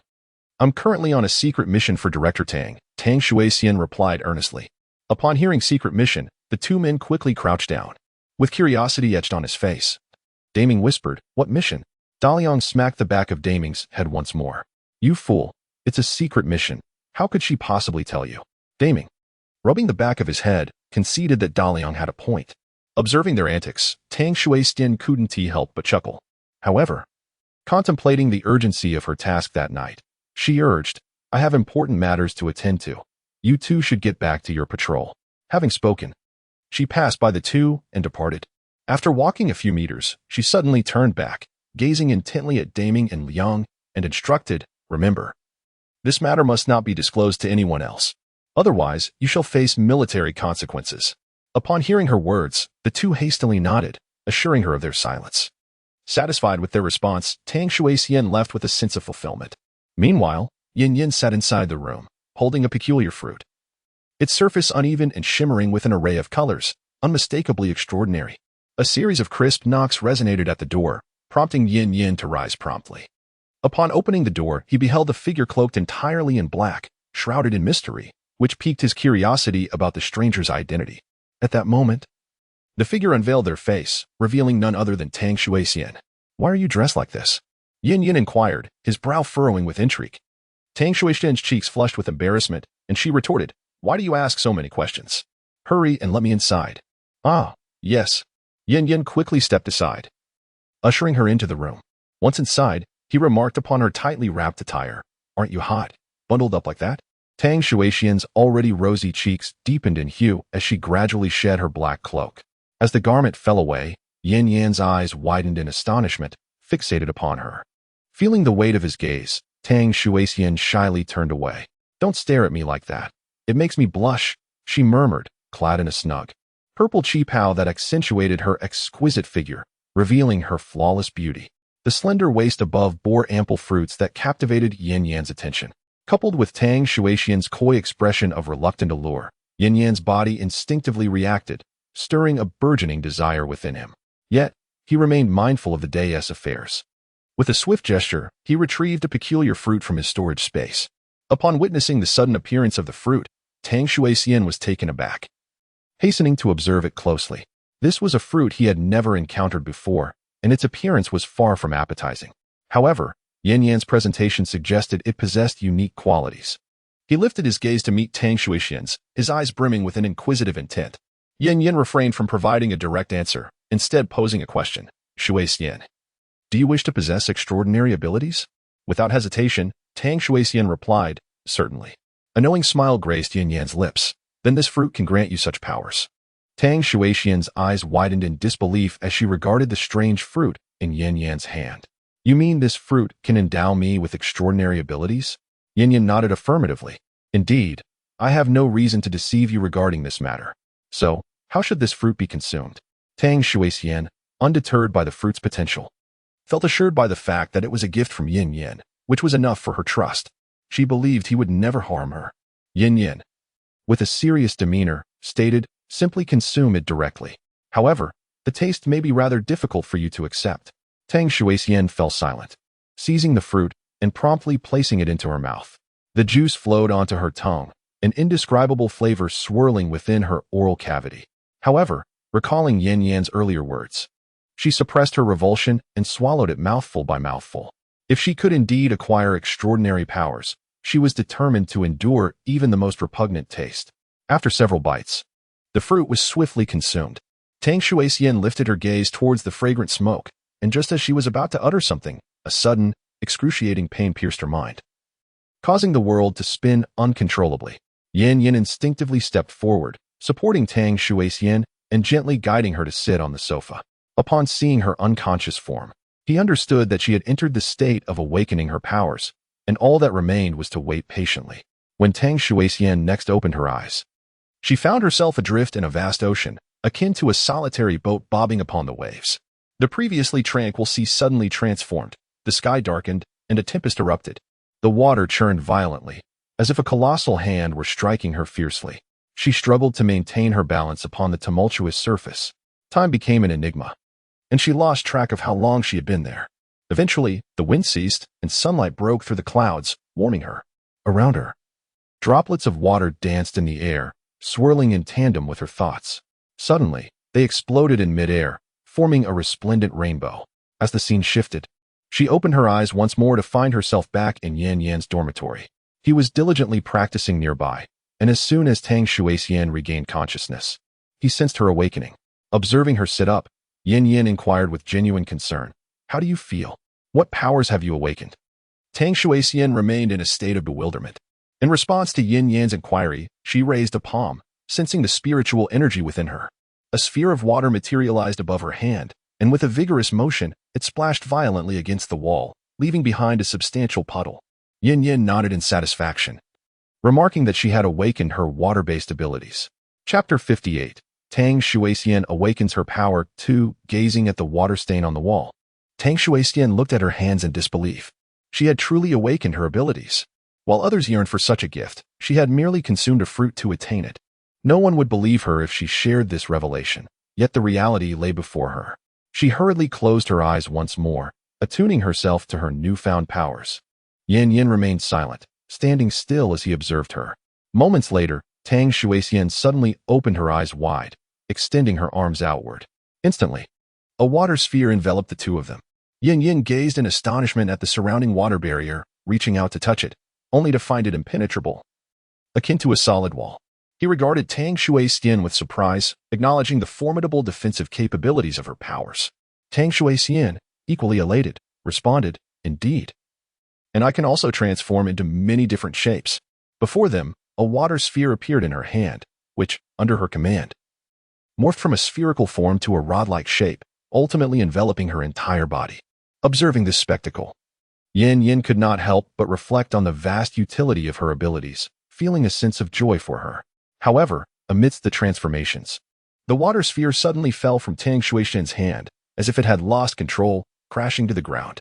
Tang Shuixian crouched on the ground, her head throbbing as if pierced by needles. Witnessing this scene, Yan Yan realized that she was suffering from the aftereffects of mental exhaustion. He quickly retrieved a first-tier crystal core from his spatial storage and handed it to her. "Hold it in your hand and concentrate on absorbing it. It will alleviate your headache," he instructed. Tang Shuixian accepted the crystal core and promptly followed Yan Yan's guidance. In the chaos of her mind, she endeavored to immerse herself fully. Soon, she felt a surge of energy emanating from the core, and she summoned her mental strength to absorb it. A sensation akin to a gentle breeze caressed her mind, bringing an indescribable sense of relief. When she could no longer absorb any more energy, she ceased her meditation and opened her eyes. Turning to Yan Yan, she expressed her gratitude, saying, "Thank you, Yan Yan," before embracing him. As she felt his softness, Yan Yan momentarily found himself entranced, his hands gently resting on her hips. Tang Shuixian sensed the warmth of his palms and let out a soft moan. Upon hearing this sound, Yan Yan could no longer contain himself, his primal instincts surging forth. However, at that moment, a series of knocks echoed through the room. The fiery atmosphere within was suddenly extinguished. Tang Shuixian immediately pushed Yan Yan away and glanced toward the door, then back at him, pondering who could be seeking him at such an hour. Yan Yan shrugged in confusion, equally uncertain about who might come calling. In a flash, Tang Shuixian considered the possibility that her father had discovered her absence and had come searching for her. Realizing this, she became flustered, quickly donning a black cloak from the sofa and retreating into the bedroom. Upon witnessing the charm of Tang Shuixian, Yan Yan approached the door and softly inquired, "Who is it?" A mature and gentle female voice replied, "It is I, Xiao Yan." Upon hearing this familiar voice and the long-lost address, Yan Yan immediately comprehended who was outside. He hastily opened the door to find Song Qian enveloped in a brown coat. As soon as she noticed Yan Yan had opened the door, she swiftly unfastened the buttons of her coat, revealing a delicate lavender nightgown beneath. The sight of her alluring curves and the subtle hint of temptation reignited the smoldering desire within him. His throat tightened as he embraced Song Qian and retreated into the room. As the door closed, Tang Shuixian, in the bedroom, cautiously opened a crack to observe Yan Yan holding a woman in his arms. A surge of anger welled up within her. She immediately yanked the door open. Startled by the sound of the door, Song Qian quickly extricated herself from Yin Yan's embrace and beheld a figure in a black robe emerging from the bedroom.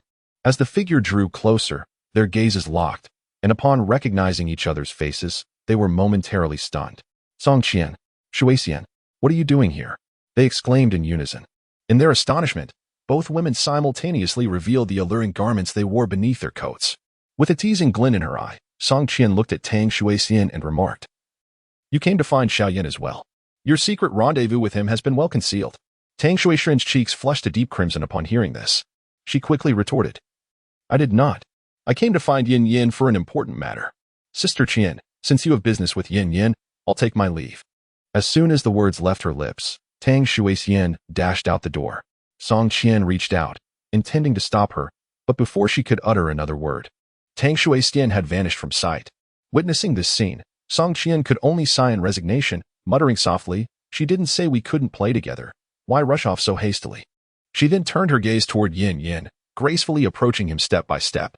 Her coat slipped slowly to the ground as she moved, and when she stood before him, her body pressed closely against his, feeling the warmth radiating from him. With a fragrant whisper near his ear, Song Qian remarked, "I didn't expect you to possess such remarkable skills, effortlessly winning Shuixian over without anyone noticing. In that case, you must satisfy me thoroughly today." As she spoke, her breath caressed his ear, igniting the atmosphere in the room once more. Without hesitation, Yin Yin embraced Song Qian, gently tossing her onto the sofa. The room filled with soft gasps of pleasure, while even the moon in the sky shyly hid behind a cloud. Meanwhile, Tang Shuixian, on her way back after her escape, continuously cursed Yin Yin. "This lecherous scoundrel. I shall never speak to him again." At that moment, as she returned from her patrol, the duo of Daming and Daliang encountered Tang Shuixian once more.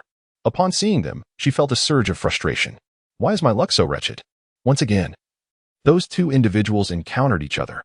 Upon seeing Tang Shuixian, the bright and bold man immediately lowered his posture and whispered to her, "Leader, the task is complete." At these words, memories of Yin Yin surged in Tang Shuixian's mind, rekindling the suppressed anger within her. With a sharp tone, she replied, "Completed," and then departed without a second glance. As they watched her retreating figure, the two men found themselves at a loss, unable to comprehend where they had offended Tang Shuixian. They exchanged bewildered glances and shook their heads in confusion, ultimately deciding not to dwell on it any further and resumed their patrol. Observing the moon, which had hidden itself in the sky, one remarked, "Why has that large moon concealed itself?" The other replied, "Perhaps it is feeling shy."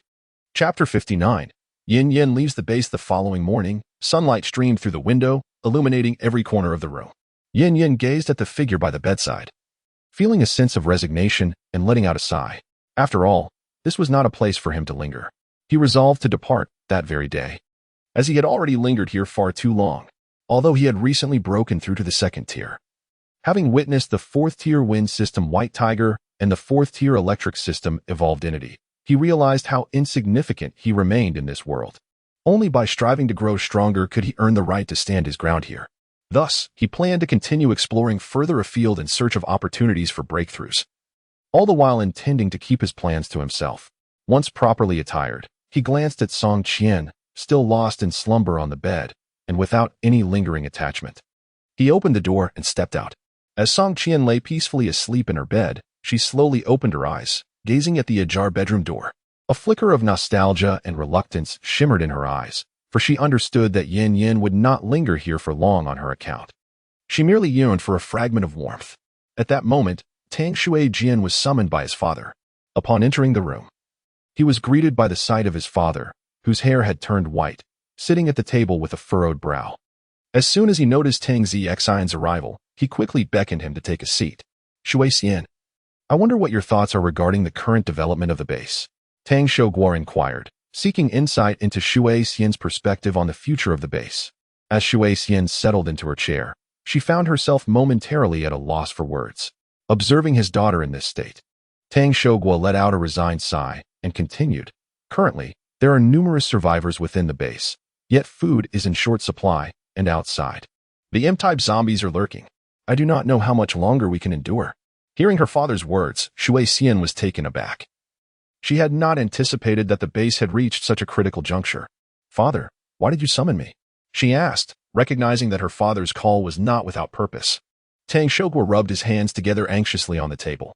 I called you here because I noticed you have been getting closer to Yin Yin. I would like you to engage in some psychological work with him. According to reports from the capital, although the creatures domestically have mutated, their flesh is still edible. Considering the strength of the base, only Yin Yin possesses the capability to venture to the coast and assess the situation in the coastal regions. Certainly, you can comprehend the inherent risks involved. The emergence of various advanced evolved entities is relentless, and the wilderness is rife with formidable supernatural beasts. The journey ahead is fraught with innumerable dangers, compelling me to send you to persuade him. Upon hearing this, Tang Shuixian exhibited a look of hesitation, fully grasping the implication of her father's words. This expedition to the seaside is exceedingly perilous, with treachery lurking at every turn, akin to a near-death experience. After a protracted deliberation, Tang Shuixian ultimately resolved to seek out Yin Yin and engage in some psychological persuasion for the sake of the numerous survivors in the base. Just then, there was a knock at the door. A soldier entered and saluted Tang Shogwa with precision before speaking. Commander, Comrade Yin Yin has just left the base alone. What? Both individuals in the room sprang to their feet, incredulous as they gazed at the soldier. You mean Yin Yin departed alone? Indeed, Commander, the soldier confirmed. Quickly, mobilize the satellites to ascertain Yin Yan's direction, Tang Shuixian commanded as she rose. Addressing her father, Tang Shogwa, she declared, I will drive to pursue him. Wait a moment. Tang Shogwa interjected, halting his daughter. Take some essential items with you in the vehicle and hand them directly to Yin Yin when you find him. Before long, the satellite pinpointed Yin Yan's location. Tang Shuixian drove a jeep, laden with various supplies, in pursuit of Yin Yin, whose destination was the coastal city. After all, having lived for over 20 years without ever witnessing the shore, he longed for a brief exploration. Yin Yin embarked on his journey on foot, eschewing the use of vehicles, as he sought to simultaneously eliminate some advanced evolutionary beings along the way. At midday, he discovered an abandoned floor, where he retrieved provisions from his spatial inventory to enjoy his lunch. Suddenly, a tremor from an earthquake rippled through the ground, accompanied by the menacing roars of zombies. He quickly rose to his feet and gazed into the distance, where a towering 4-meter zombie was frantically pursuing a jeep. In that moment, Yin Yan's physical prowess had far surpassed that of ordinary individuals. He instantly recognized the driver of the jeep to be Tang Shuixian. A flicker of confusion crossed his mind. Why was she traveling alone at such a perilous time? However, he could not afford to dwell on his concerns and swiftly activated his powers to rush outside. Just as the colossal foot of the zombie was about to crush the jeep, Yin Yin, wielding the dark ancient sword, struck decisively, severing the zombie's raised foot. The creature, racked with agony, stumbled backward. Sensing the violent tremors behind her, Tang Shuixian glanced in the rearview mirror and caught sight of Yin Yin. A surge of joy filled her heart as she recognized him as the objective of her expedition. As Yin Yin plunged his sword into the brain of the tier 3 T-shaped zombie, bringing its life to an end, he watched as Tang Shuixian maneuvered the jeep back towards him. Why did you venture out alone? Are you unaware of the dangers that lurk outside? Yin Yin inquired first, concerned for her safety. After all, Tang Shuixian had only recently awakened her powers, and being an auxiliary type ability user, her solo endeavors were exceedingly perilous. Tang Shuixian felt a wave of warmth at his concern, but did not lose sight of her purpose. She promptly responded, I came specifically to find you. Yin Yin could only manage a wry smile as he scratched his head in response to her question about his solitary departure. I have an aversion to the melancholy that accompanies farewells, which is why I chose to depart alone. Upon hearing this, Tang Shuixian was even more incensed. You have gone too far. Is it too much to ask for a simple notification? Noticing her genuine anger, Yin Yin quickly reassured her. All right, I understand. So, what brings you out here this time? Upon reaching this point, Tang Shuixian promptly replied, I have a matter to trouble you with. It pertains to the survival of our base. Hearing these words, Yin Yan's expression turned serious, grasping the gravity of the situation. The base was facing a dire shortage of food, with many survivors to care for. And we had received internal reports indicating that the mutated creatures along the coast were edible. Thus, we hope to send someone to the seaside first to verify the accuracy of this information, ideally to establish a route to the coast. The person who came to my mind for this task was none other than you. You possess remarkable strength and have storage capabilities that would allow you to bring back a substantial amount of food. It would be perfectly suited for you to undertake this mission. Hearing this, Yin Yin had no intention of declining. After all, the matter was indeed quite troublesome. However, memories of the scenes from the slums suddenly flashed in his mind, filling him with a sense of resignation. All right, I agree to this task. I will do my utmost to fulfill it. Really? Yin Yin, you are simply wonderful. Tang Shuixian exclaimed joyfully, embracing Yin Yin and planting a kiss on his cheek. Chapter 60. Refueling and encountering an old friend. Upon hearing Yin Yan's agreement, he turned and returned to the vehicle, retrieving several items. This device is a tablet that can assist you in navigating to the seaside. This one is a walkie-talkie, which you can use to contact us at any time should any issues arise. He then pointed to a large package with an air of mystery. This, he revealed, is the latest armor developed by the base, crafted from the bones of third-tier T-type zombies. It is capable of withstanding attacks from all zombies of level 2 and below, and it fits snugly against the skin, allowing for unimpeded movement. Yin Yin, holding the armor in his hands, felt an undeniable fondness for it. With Tang Shuixian's assistance, he donned the suit. Clad in the bone armor, Yin Yin instantly exuded a formidable and commanding presence. Tang Shuixian gazed at him, her admiration deepening, her affection almost palpable. Seeing him in this form, Yin Yin wrapped his arms around her waist and leaned down to kiss her softly. After a prolonged moment, they parted. Thank you, Shuixian. I assure you that I will fulfill the task you entrusted to me, he said. Please take care on your return. I must be on my way. With those words, he turned and departed, fearing that lingering any longer would make it difficult to leave. As Yin Yan's silhouette faded from view, Tang Shuixian stood silently, watching him until he vanished around the corner, before finally turning to get back into the vehicle and return to the base. In Yin Yan's hand was the tablet given to him by Tang Shuixian, which outlined the route to the coastal city of Binqing. To reach that destination, he would need to pass through Shicheng, a place he had heard whispers of before the apocalypse, renowned for its abundant fruit.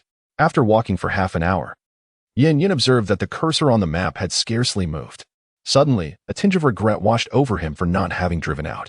It seemed he would have to find a vehicle on his own. Otherwise, reaching Bin City might take an eternity. He searched for the nearest 4S dealership on the map. Half an hour later, Yin Yin arrived at the entrance of the dealership, where he noticed 2 or 3 wandering zombies inside. Without hesitation, he pushed the door open. A few ordinary zombies, alerted by the sound, let out guttural roars and lunged towards him. After a month, their skin had withered to a bluish hue. Yet they appeared more agile than before. Yin Yin swiftly dispatched the zombies with a few strokes of his sword. Surveying the lobby, he noted only a few bloodstains on the floor. The surroundings seemed relatively untouched. Approaching the front desk, he found several car keys scattered atop it and gathered them all in his hands. Standing in the lobby, he began to try each key one by one. Uncertain of his success, he pondered whether the cars had remained charged after more than a month of disuse. As he tried the third key, a black car responded with a roar. A smile broke across Yin Yan's face. Fortune seemed to favor him after all. He opened the car door, settled into the driver's seat, and expertly turned the ignition. The engine roared to life, and he crashed through the glass, directly onto the road. With a jubilant shout, he sped away from the scene, while a few zombies that seemed to emerge from nowhere let out futile cries at the retreating vehicle. However, after some time on the road, Yin Yin noticed the fuel light flickering on the dashboard. Gazing at his location on the tablet, he realized he was quite near the gas station he had previously sought. He recalled the place, uncertain whether the ruffians still lingered there. He summoned the tablet to navigate him to a gas station in the affluent district, searching for a vehicle along the way.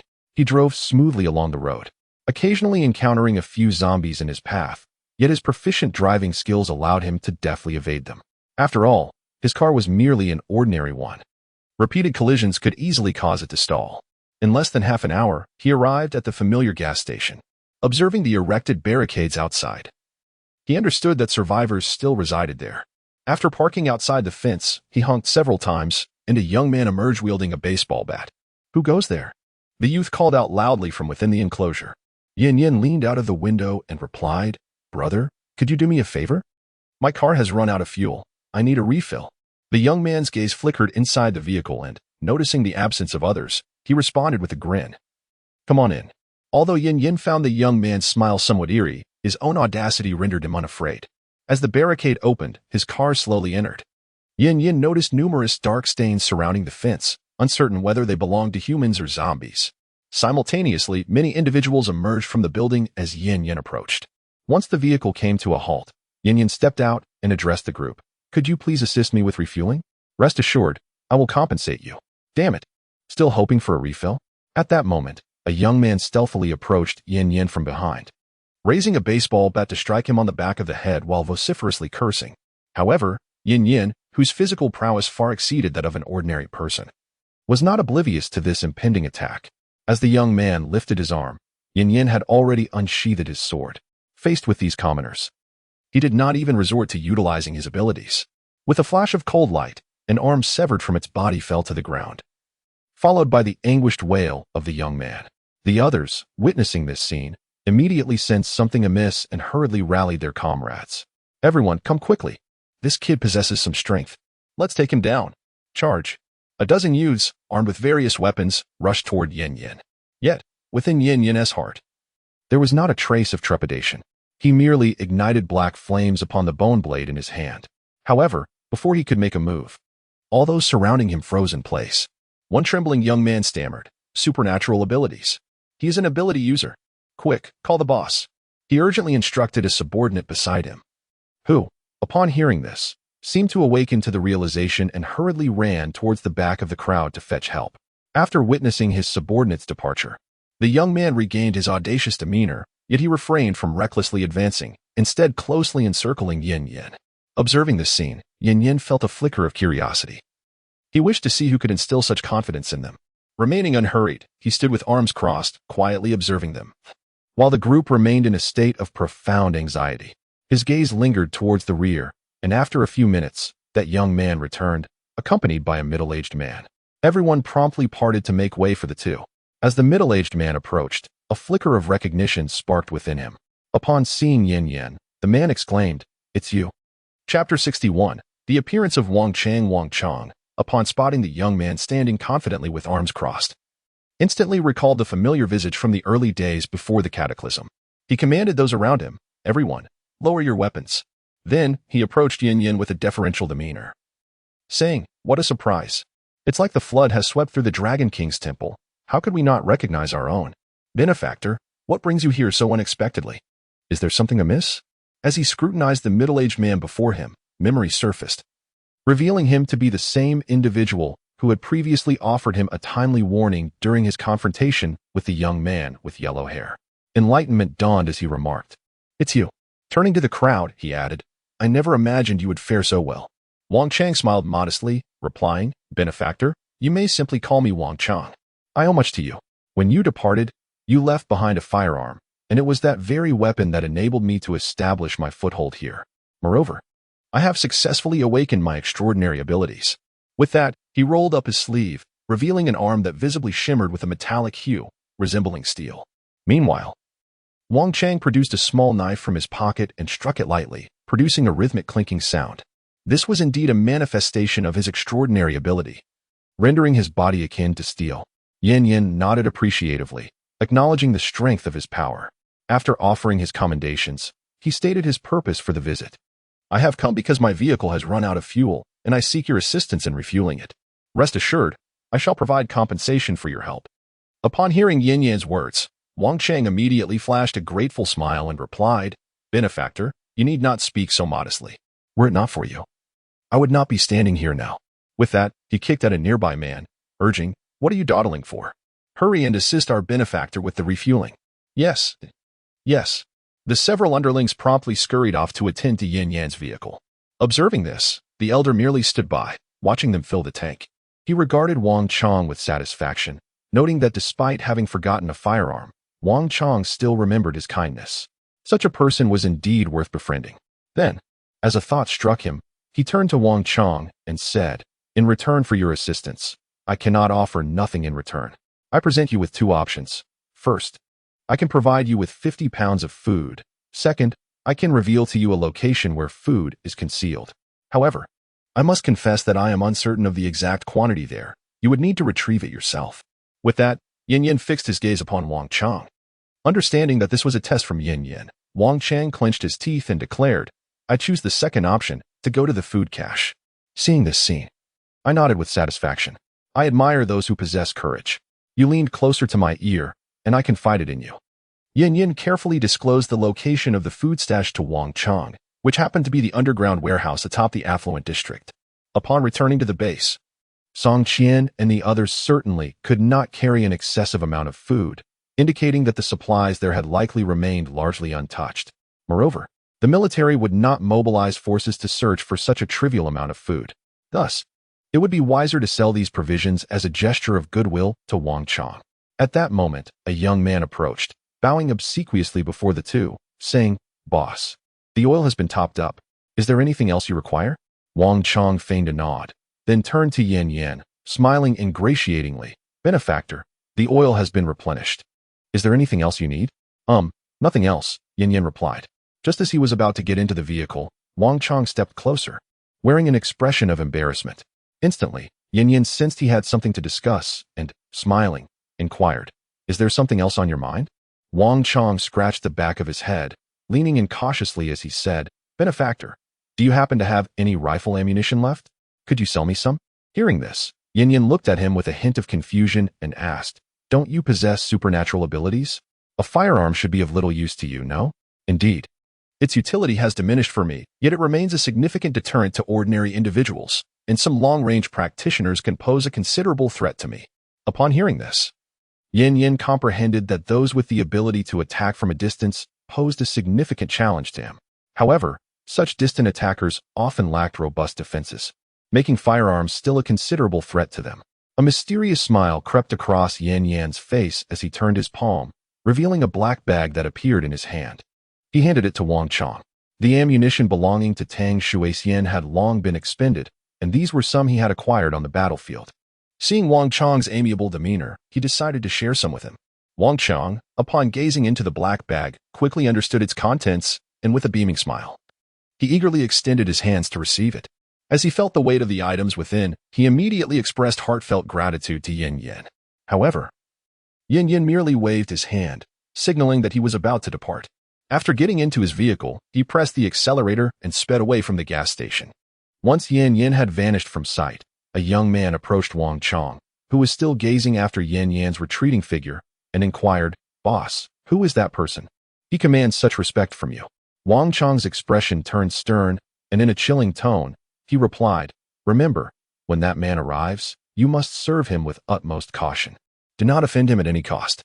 Witnessing Wang Chang's current cold demeanor, it was difficult to reconcile it with his earlier sycophantic behavior. Amidst the bewildered gazes of his subordinates, he strode into the house. As he reached the door, he called out, "Hey Dao, come with me." A young man clad in a black coat promptly followed Wang Chang back inside.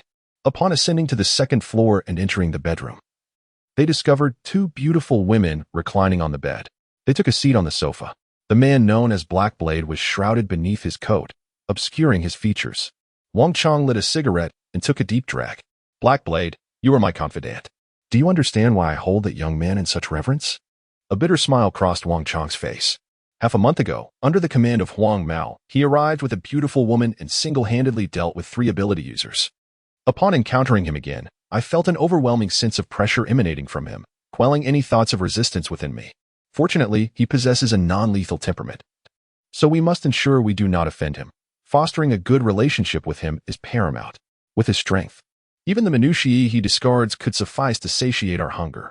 As he spoke, Wang Chang nudged the black bag on the table. Inside, yellow bullets peeked out. Black Blade's eyes widened at the sight.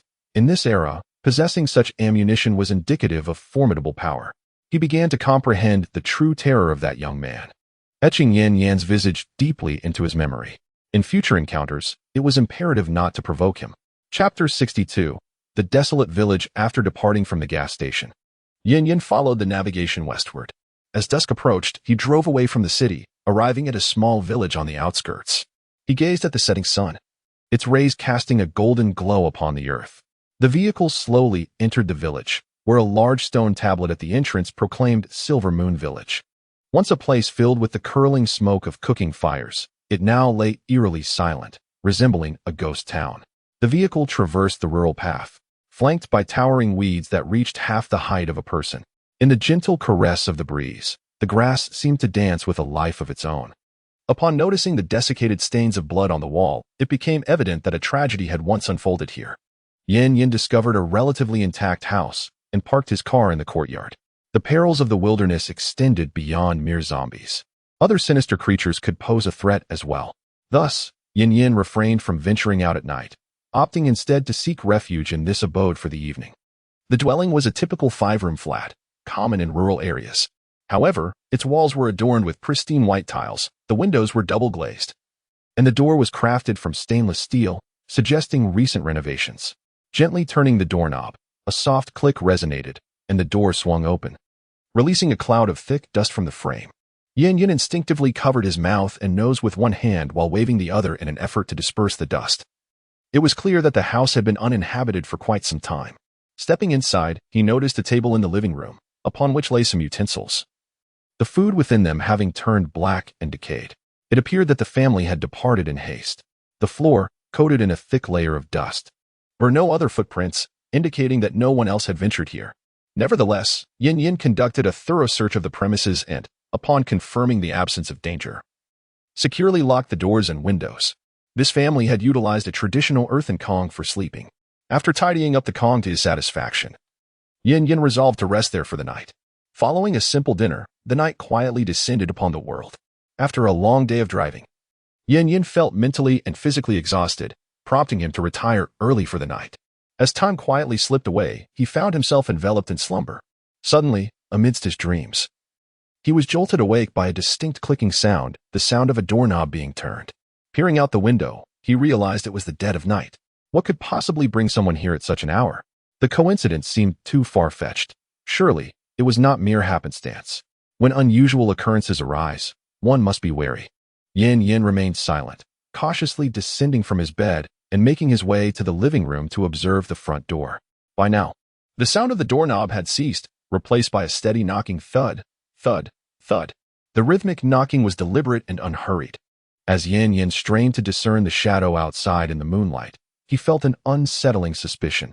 It resembled a human figure, yet the nature of the knocking suggested otherwise.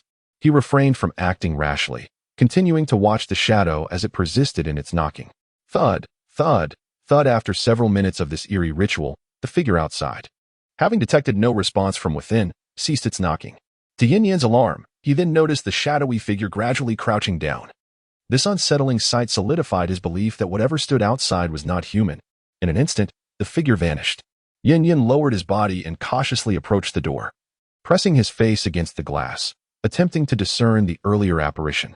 He scanned the surroundings, yet found no other signs of anomaly. Just then, out of nowhere, something collided with the door, accompanied by a sound reminiscent of an infant's wail, whimper, whimper, whimper. This bizarre scene sent a chill coursing down Yin Yan's spine. Stepping back hastily, a bone sword materialized in his grasp as he remained vigilant, listening intently to the sounds emanating from outside the door.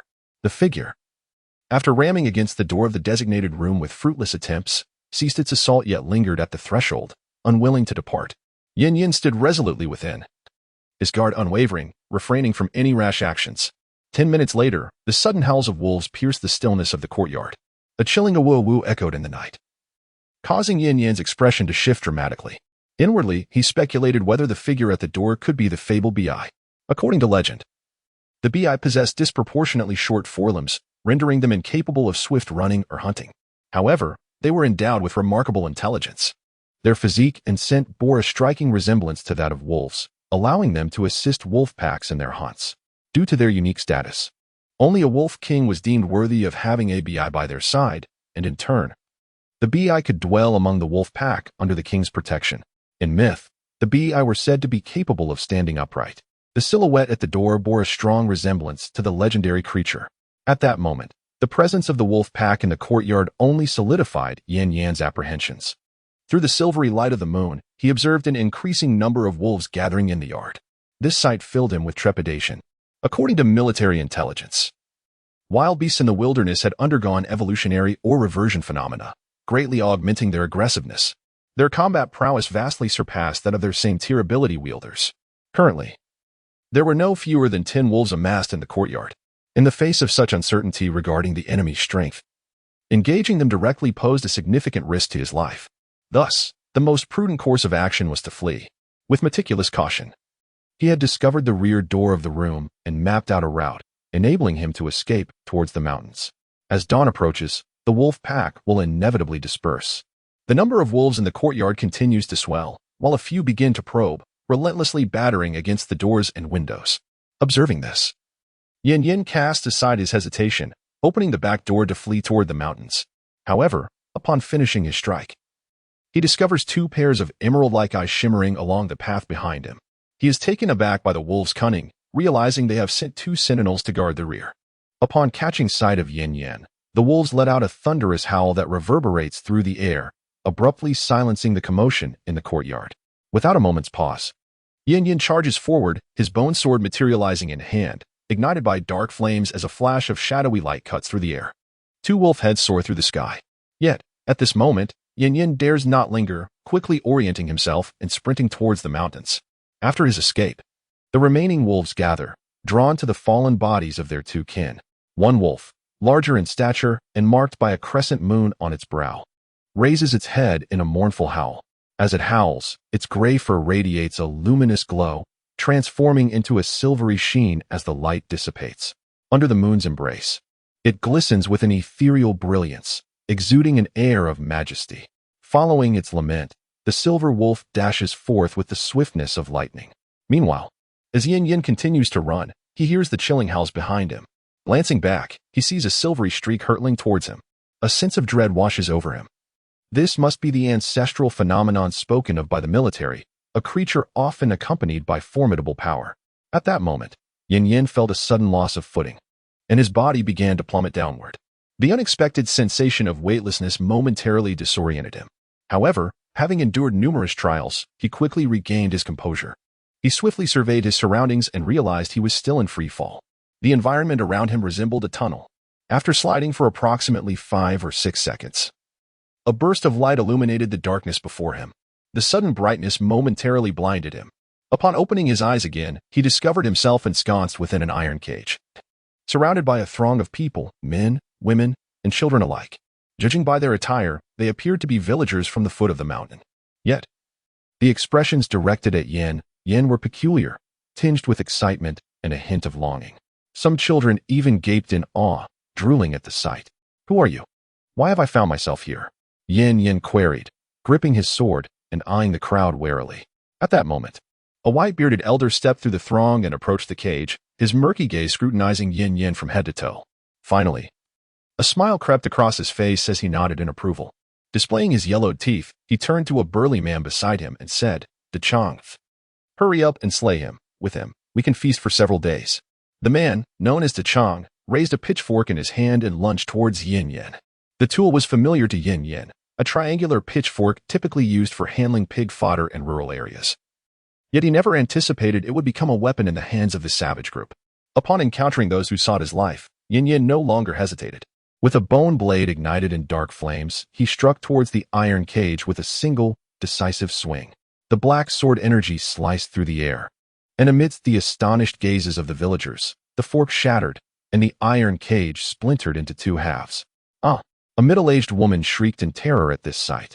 A robust man retaliated by slapping her, bellowing angrily, "What are you shouting for? Do you wish to perish?"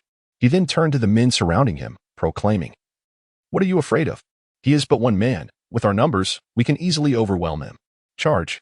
7 or 8 sturdy men armed with shovels, forks, sickles, and various farming implements rushed towards Yin.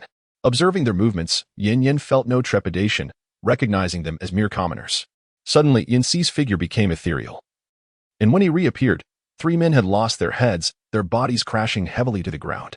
In the wake of this gruesome display, the men who had previously stood resolute were now paralyzed with fear, their eyes wide with terror as they gazed upon him. At that moment, a frail old man with white hair, who had been watching from a distance, hastily approached, trembling. He looked at Yin and said, "You are the emissary sent by the moon god, are you not? You have come to save us, the lost faithful." As he spoke, the old man quickly knelt, bowing his head to the ground before Yin. Witnessing the elder's submission, the surrounding villagers promptly followed suit, kneeling and bowing as well. In light of this scene, Yin promptly stepped away, addressing the old man. "Elder, at your age, if you bow to me, I fear I shall lose years from my lifespan." The elder raised his head, his eyes filled with reverence as he gazed upon Yin. As a devoted follower of the moon goddess, it was only appropriate to extend such courtesies to her emissary. Hearing this, Yin Yin felt a wave of confusion wash over him. He pointed a finger at himself and asked, "The emissary of the moon goddess? Are you referring to me?" "Indeed. You arrived here on the night of the full moon and wielded the powers of the moon goddess. You must be her emissary," the elder responded, preparing to bow deeply before Yin Yin. Quickly, Yin Yin interjected, "Please, do not bow just yet. What do you mean by the powers of the moon goddess?" The white-haired elder explained, "Your ethereal presence just now and that formidable attack were indeed manifestations of the moon goddess's power. A month ago, terrifying monsters emerged in our village, and your arrival is surely to rescue us from this crisis." Ding. Faith power detected. Faith attribute activated. Acquired faith 0. 1. Acquired faith 0. 2. Acquired faith 0. 5. The long-forgotten sound of the system notification rang out once more, indicating that Yin Yin had gained new attributes. Inquiring within his mind, he asked the system, "What on earth is this faith attribute?" Ding. The faith attribute is a special energy born from the reverence of living beings towards you. Faith energy allows you to wield the powers of the laws unconditionally. The power of the laws. It sounded incredibly formidable. Yin Yin began to feel a sense of anticipation. He had initially intended to explain the situation to the villagers. Upon hearing the introduction of the system, Yin Yin was struck by a different notion. Clearing his throat, he addressed all those around him. "I am indeed the messenger of the moon goddess, and you must heed my commands. I shall lead you towards hope." Mimicking the tone of charlatans from the television, he began to spout nonsensical rhetoric to the villagers. To his astonishment, however, the villagers, upon hearing his words, became instantly agitated, kneeling before Yin Yin and bowing their heads in reverence. Startled, Yin Yin quickly interjected, "Do not bow any further. If you do, I shall cease to care for you." Upon hearing his declaration, the villagers immediately halted their actions in fear. An elderly man, trembling and leaning on his cane, stood before Yin Yin and spoke, "Greetings, messenger. I am Zhang Baiqiang, the village chief of Silver Moon Village." "Very well. Please enlighten me about the situation in Silver Moon Village," Yin Yin replied. "Indeed, messenger. A month ago, strange humans suddenly appeared outside our windows. Upon encountering the villagers, they would launch attacks. Realizing the impending danger, we hastily retreated to this ancestral altar, awaiting the divine will." At this point, Zhang Baiqiang gazed at Yin Yin with sparkling eyes filled with reverence. According to the ancestral records, a divine messenger would come to rescue them.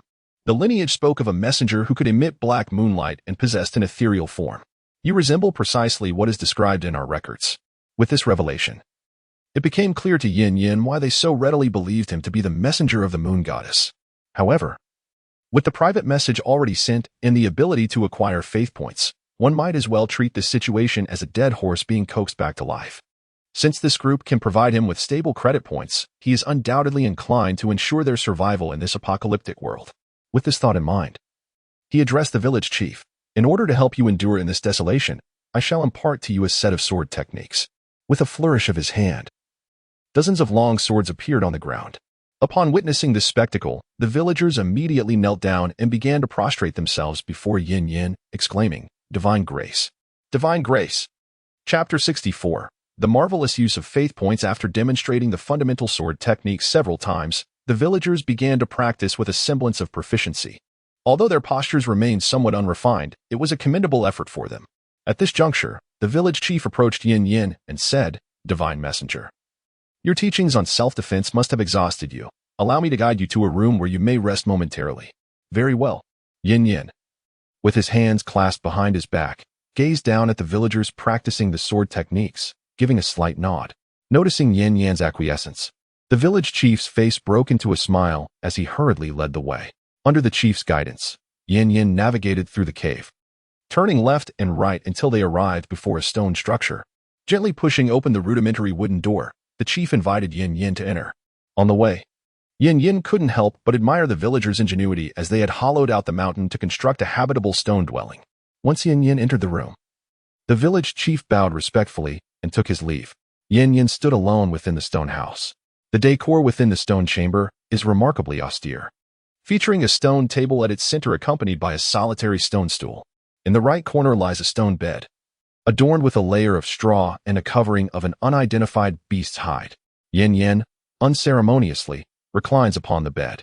His purpose for coming here is not to rest, but rather to find a tranquil space in which to meticulously examine the newly emerged attributes. He silently invokes the system, and his personal panel materializes before him. Host: Yin Yin rank. Second stage strength, 18 constitution, 18 agility, 19 spirit, 21 cultivation technique, chi cultivation method, supernatural ability, space power skills, beginner swordsmanship mastery. Dragon step belief value, 1. 8 at this moment, his belief value has reached 1. 8 points. Inquisitively, he queries the system regarding the purpose of this belief value. The belief value is the crystallization of human conviction. With the assistance of the system, you can absorb this energy, utilizing it to exchange for divine powers or temporarily enhance your strength without any side effects. Do you comprehend, foolish host? This time, the voice responding to Yin is not the mechanical tone he is accustomed to, but rather the long-absent voice of a young girl. Upon hearing the final remark, a vein throbs on Yin Yan's forehead. System, could you refrain from mocking me upon your arrival? Umph. The system's disdainful voice echoes in Yin Yan's mind. Feeling a surge of indignation, he contemplates forcibly dragging the system out of his mind to give it a good thrashing. At that moment, the girl's voice chimes in once more. Foolish host, do you not wish to know what new abilities have been unlocked this time? Upon hearing this, Yin immediately altered his demeanor, disregarding whether the system could perceive him. With a pleasing smile, he inquired, Esteemed system, what new abilities have been unlocked? Pray, enlighten me. Given your earnestness, I shall reluctantly share this information with you. Before Yin, the personal interface shifted, revealing a new screen reminiscent of the marketplace layout. However, the items available for exchange were distinctly different. Rain summoning technique, 10 faith points, enables precipitation in designated areas. The scale and intensity of the rain depend on the faith points consumed. Thunder summoning technique, 15 faith points, calls forth a bolt of heavenly lightning to strike a specified location. Note, the lightning can lock onto a target. Heavenly transformation, 100 faith points, an innate divine ability. Consuming faith points allows one to amplify their size manifold, while simultaneously enhancing all attributes. The plethora of enticing abilities left Yin quite covetous. However, upon glancing at his meager 8 faith points, he quickly dismissed such aspirations. Suddenly recalling the system's earlier mention of temporarily enhancing one's strength with faith points, he eagerly queried in his mind, how can I bolster my own power? Meditate on consuming faith points and decide which attribute to strengthen. Note, 1 faith point can enhance an attribute by 10 points. While the enhancement is merely transient, it could prove life-saving during critical moments. Contemplating his scant 8 faith points, he pondered the possibilities. One must strive to amass faith points diligently. According to the system's introduction, acquiring faith points necessitates followers, each of whom contributes a finite amount. To garner a greater abundance of faith points, one requires a greater number of followers. However, these followers must possess genuine admiration and aspiration in order to generate faith points and become devotees. Once they have embraced this status, daily worship will yield corresponding faith points. Yet, it is impractical for them to remain present at all times, which poses a conundrum. As Yin pondered over this dilemma, a voice with a youthful timbre spoke in his mind. Foolish host, did you not notice the divine statues in the faith shop? They can absorb faith points on your behalf. Yan's eyes lit up with realization. Oh, such a splendid item exists. He swiftly accessed the faith shop and, upon searching, indeed discovered the item the system had mentioned. Faith statue, 1 faith point, capable of assisting the host in absorbing the faith points of followers. Seeing that it required merely 1 faith point, Yan's enthusiasm surged once more. He hastily spent a faith point to exchange for the faith statue. A 3-inch tall clay figure materialized in his hand, its features vividly lifelike, bearing an uncanny resemblance to Yin himself. Upon closer inspection, he found nothing particularly extraordinary about it, so he ceased further examination and opened the system mall. He had already redeemed all the chi refining techniques, and during this period of collecting crystal cores, his mall points had accumulated to over 1,000. At this juncture, with martial arts techniques secured and agility acquired, he realized that his offensive capabilities were limited to basic swordplay, relying primarily on the potency of his extraordinary abilities in combat.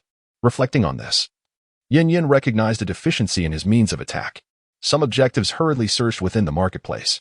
Soon, Yin discovered a manual titled Dominion Sword Technique. This art was crafted by the sword master Zhao Qingyun, characterized by its grandiose and formidable stances, exuding an invincible aura. Remarkably, it required precisely 1,100 points, which coincidentally matched Yan's current total. He exchanged his points for it, and in his mind appeared a middle-aged man with an ethereal demeanor, wielding a finely crafted iron sword, demonstrating the sword techniques within Yin-Yin's consciousness. With unwavering focus, Yin-Yin immersed himself in the study of these sword techniques. On the first attempt, he grasped only the general concept. On the second, he retained all the details. Yet, by the third attempt, he found himself entirely at a loss. Suddenly, he jolted awake, realizing that he had unknowingly become absorbed in the practice, oblivious to his surroundings. Upon regaining consciousness, he stood on the ground, clasping a white-boned sword. Unbeknownst to him, his body had autonomously executed the Dominion sword technique. As he attempted to recall the moves of the technique, he found himself unable to do so. Undeterred, Yin-Yin tightened his grip on the long sword and began to swing it. At that moment, the basic sword strikes evolved, transforming into grand and sweeping motions with each movement. It dawned on Yin-Yin that he had not forgotten the Dominion sword technique. Rather, he had subconsciously integrated its essence. He couldn't help but marvel at the system's profound power.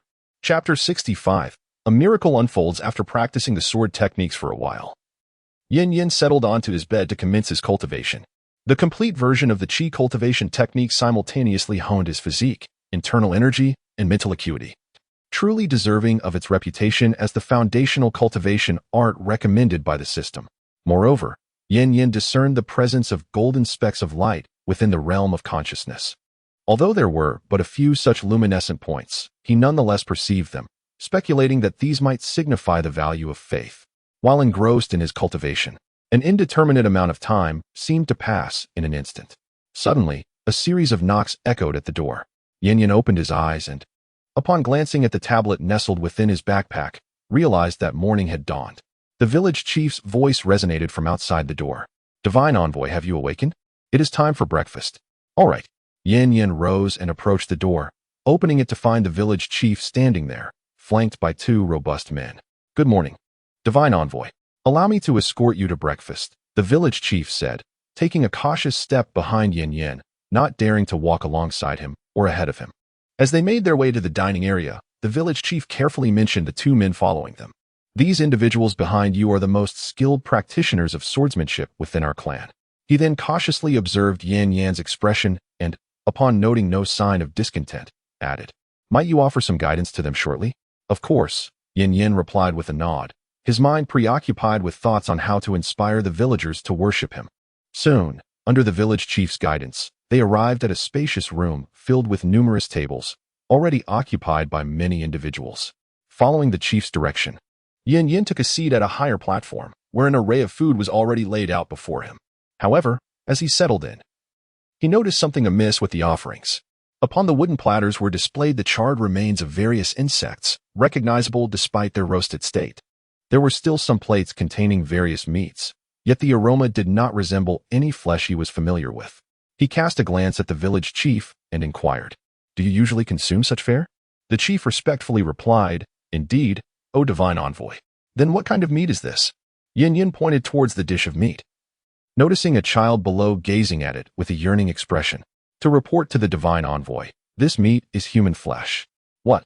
Upon hearing that it was human flesh, Yin-Yin sprang to his feet, incredulity etched upon his face as he stared at the village chief. "You actually consume human flesh?"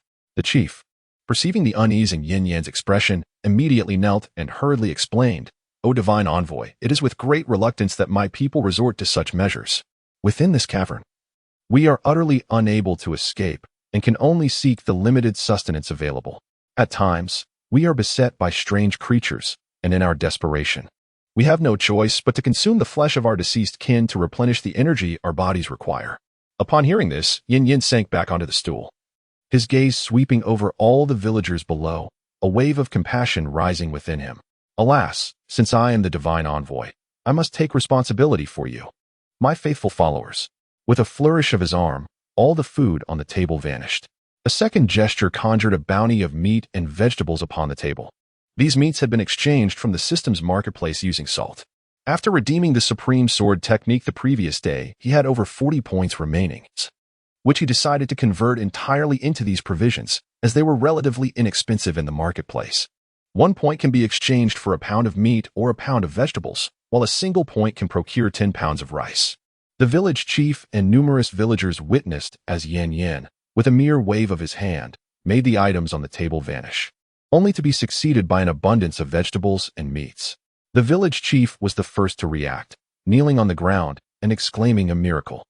Upon hearing the chief's cries, the villagers hurriedly knelt beside him, echoing, "A miracle! A miracle! Enough of kneeling. Quickly take this food and prepare a meal," Yan Yan instructed. Complying with his command, the village chief hastily beckoned a few villagers to rekindle the fire.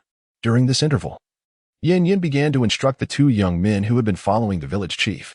Having mastered the bâton sword technique, Yan Yan's understanding of swordsmanship deepened, making it quite adequate for him to teach these ordinary individuals who possessed no prior knowledge of swordplay, while guiding the two in their sword techniques. Yan Yan called for the village chief to approach. "Chief, as a divine envoy, I cannot remain here indefinitely. I must extend my assistance to more followers." The village chief, taken aback, exclaimed, "Ah, divine envoy, are you departing?" A look of reluctance spread across his face, for Yan Yan's teachings and the provision of fresh food had become invaluable to them, and they deeply wished for him to stay. Observing the chief's expression, Yan Yan reassured him, "Do not worry. Although I shall leave, I will leave behind a divine effigy for you to pray to." As he spoke, Yan Yan turned his palm, revealing a 3-inch tall clay statue. "You need only kneel before the statue each morning and pray anew, and I shall be able to sense your faith. In times of difficulty, if you sincerely pray to the divine statue, I can sense your pleas no matter where I may be. Furthermore, I possess the ability to periodically deliver sustenance to you through the statue." This extraordinary skill was only recently discovered by Yan Yan. Just moments ago, after summoning food, he experienced another surge of faith. With this newfound faith, Yan Yan could intuitively perceive the clay statue in his hands, understanding that by expending a certain amount of energy, he could convey items through the statue. Moreover, with sufficient faith, even he could transport himself beside the statue. Upon hearing Yan Yan's revelations, the village chief paused for a moment in astonishment before quickly addressing the gathered crowd, proclaiming, "The divine messenger has promised to bless us. Let us hastily construct an altar." The villagers, filled with excitement, raised their hands in unison, erupting in cheers. Following the jubilant outburst, they busied themselves, erecting a high platform within one of the houses. After an hour, a towering altar made of clay stood before them, while the feast was prepared and elegantly set upon the table. However, all eyes were not on the sumptuous spread, but rather fixated on Yan Yan, who approached the altar, cradling the clay statue with reverence. In the gaze of the crowd, Yan Yan gently placed the statue upon the altar. After securing the statue, he turned, extending his arms toward the assembled villagers, proclaiming, "As long as you have faith in me, I shall bestow my blessings upon you." Upon hearing these words, the villagers promptly knelt, exclaiming in unison, "We are grateful for the divine protection." Amidst the fervent calls of the villagers, Yan Yan, standing atop the platform, once again garnered a surge of faith. As he beheld the increment in his faith value, a subtle smile graced his face, prompting him to ponder if this was the advantage of being a charlatan. After finishing dinner, Yan Yan resolved to depart. With the villagers' reluctant gazes following him, he exited the cave. Upon emerging, he observed that the exit was merely an ordinary rock formation. This pathway was exceedingly concealed. Any ordinary person would scarcely give it a second thought. After consulting his tablet to confirm his direction, Yan Yan proceeded onward. Having traveled 2 kilometers, a sudden wolf howl echoed in the distance. Following the sound, he spotted a gray wolf perched on a rock halfway up the mountain, howling towards the sky. It then lowered its gaze upon Yan Yan, its eyes gleaming with a bloodthirsty ferocity. Within moments, Yan Yan sensed the nearby underbrush thrashing wildly, as if some creature were recklessly darting through it. It soon dawned on him that this was likely the wolf pack from the previous night. To his astonishment, they had not given up, continuing their search for him in the vicinity. Before long, wolves began to emerge from the surrounding foliage, encircling Yan Yan. As a bone sword materialized in his grasp, he prepared to break free. Yet, to his surprise, one side of the encircling wolves suddenly parted, creating a pathway. Before Yan Yan could comprehend the situation, a figure emerged from the depths of the wolf pack, revealing an enormous wolf that strode forth from the path created by its kin. His physique was approximately twice the size of an ordinary wolf, adorned with a crescent-shaped tuft of azure fur upon his forehead. The gray fur covering his body was exceptionally sleek, swaying gently in the breeze. This was undoubtedly the alpha of the wolf pack. Yet, as Yan Yan drew closer, an overwhelming sense of threat enveloped him. This could only signify one possibility. The prowess of this wild wolf surpassed his own. Nevertheless, Yin Yin remained unfazed, methodically retrieving a grenade from his spatial pocket. With a deft flick, he pulled the pin and tossed it gently in front of the Wolf King. The Wolf King, ever vigilant, took a cautious step back to evade the explosive.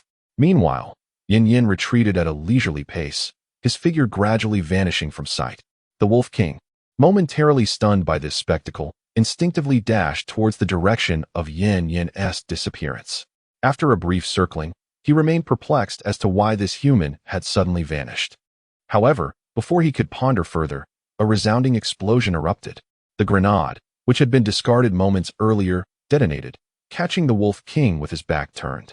Clouds of smoke billowed forth, accompanied by the anguished cries of the Wolf King. Awoo! The sudden blast threw the surrounding wild wolves into disarray. As the smoke began to dissipate, it revealed several shrapnel pieces embedded in the Wolf King's vulnerable area, blood oozing profusely, creating a stark contrast against his fur. He howled in agony, reluctant to move due to the sensitive nature of his injury. At that moment, Yin Yin had already teleported 20 meters away, the farthest distance he could achieve with his current abilities. Listening to the distant cries of the Wolf King in torment, a triumphant smile graced Yin Yin's face. It appeared that the gift he had bestowed upon the Wolf King was well received. He opened his tablet once more to confirm his direction before proceeding towards the Stone City. After a morning's journey, I finally arrived near the city of Shurching. Standing from a distance, I gazed upon the verdant yet ravaged city, replete with crumbling walls and remnants of structures, all entwined with verdant vines. Everything appeared to be teeming with a peculiar vitality.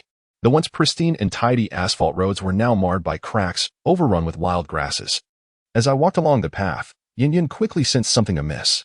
Although Shurching's population was not as vast as Liaoqing's, it still boasted hundreds of thousands of inhabitants. Wandering along the city's periphery, he had yet to encounter a single zombie or mutated creature, an unsettling anomaly indeed. Continuing along the road toward the heart of the city, Yin Yin stumbled upon a colossal tree, previously obscured by towering buildings. As he approached, he realized that this towering tree stood several meters high. Driven by curiosity, he drew closer, only to discover the trunk was exceedingly robust, requiring 5 or 6 adults to encircle it. Upon nearing, he observed an unsettling sight at the tree's roots. Numerous corpses lay strewn about, their skin remarkably intact, as if their blood and flesh had been siphoned away. The remains were a grotesque blend of both human and animal forms, with tendrils of the tree's roots entwined around them. Witnessing this eerie tableau, Yin Yin felt a shiver of unease ripple through him. Hesitant to approach any closer, he maintained a cautious distance of 10 meters, intending to circumvent the tree and hasten his departure. However, just a few steps later, the bodies beneath the tree bizarrely began to stir. The roots that clung to them writhed as if animated. Upon witnessing this unnerving spectacle, Yin Yin swiftly drew his bone sword. With vigilance, he observed the peculiar corpses before him. A sword struck towards the first of the tree corpses, a ghastly creature resembling a dog. In that fleeting moment of contact, Yin Yin sensed an unsettling resistance, as if his blade had struck solid wood. He swiftly withdrew his sword, and upon examining the wound on the tree corpse dog, he noted the absence of blood. Instead, the interior was filled with what appeared to be root-like tendrils. The tree corpse dog charged once more, and this time, empowered by the darkness, Yin Yin unleashed another strike. The creature's head was severed, yet its assault did not cease. It continued its relentless advance towards Yin Yin. Caught off guard and unable to react in time, he hastily invoked a spatial teleportation, reappearing 5 meters away. He beheld the tree corpse dog, now headless, still gnashing and clawing as if undeterred by its grievous injury. Soon, its gaze shifted back to Yin Yin, and it lunged once again.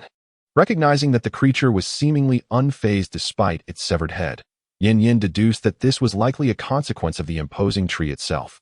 The tree corpse dog was riddled with root-like appendages, indicating it was no ordinary flesh and blood being. In the face of the approaching tree corpse dog, Yin Yin remained composed and executed the dominant sword technique. The brilliance of his sword flashed, cleaving the creature into 8 segments that fell to the ground. As he turned to regard the dismembered remains, he was horrified to witness countless white tendrils emerging from the severed ends, desperately attempting to reattach themselves to the other flesh. A chill ran down Yin Yan's spine at the thought of such a being capable of regeneration to this extent, as other tree corpses began to encircle him. Realizing that no amount of assault would prove effective, Yin Yin swiftly activated space teleportation to escape the encircling tree corpses. However, as soon as he reappeared, the towering tree, standing at several dozen meters, locked its sights on him. A thought emerged in Yin Yan's mind as he gazed at the colossal tree, now less than 20 meters away. If striking down the tree corpses under your control yields no results, what if I were to attack your very essence? Chapter 67. The final confrontation with the giant tree clutching his longsword. Yin Yin stood resolutely in the street, his eyes fixed upon the giant tree in the center of the plaza. Behind him, several dozen tree corpses began to close in, their movements deliberate and unhurried, as if they were certain of their impending victory. A scornful smile crept across Yin Yan's face as he tightened his grip on the bone sword, black flames flickering along its blade. Engaging the dragon's step technique, he surged forward towards the giant tree. Empowered by inner strength, Yin Yan's agility became ethereal, creating the illusion of multiple figures racing towards the tree. It seemed the tree sensed Yin Yan's intent, its branches thrashing wildly in response. The tree corpses behind him grew increasingly restless, resembling beasts as they pursued him on all fours. A few animalistic tree corpses, swift in their movements, quickly closed the distance and lunged at him from the side. In response, Yin Yan's black flames surged forth, erupting like dazzling fireworks, cleaving one of the pursuing corpses in two, which crashed heavily to the ground.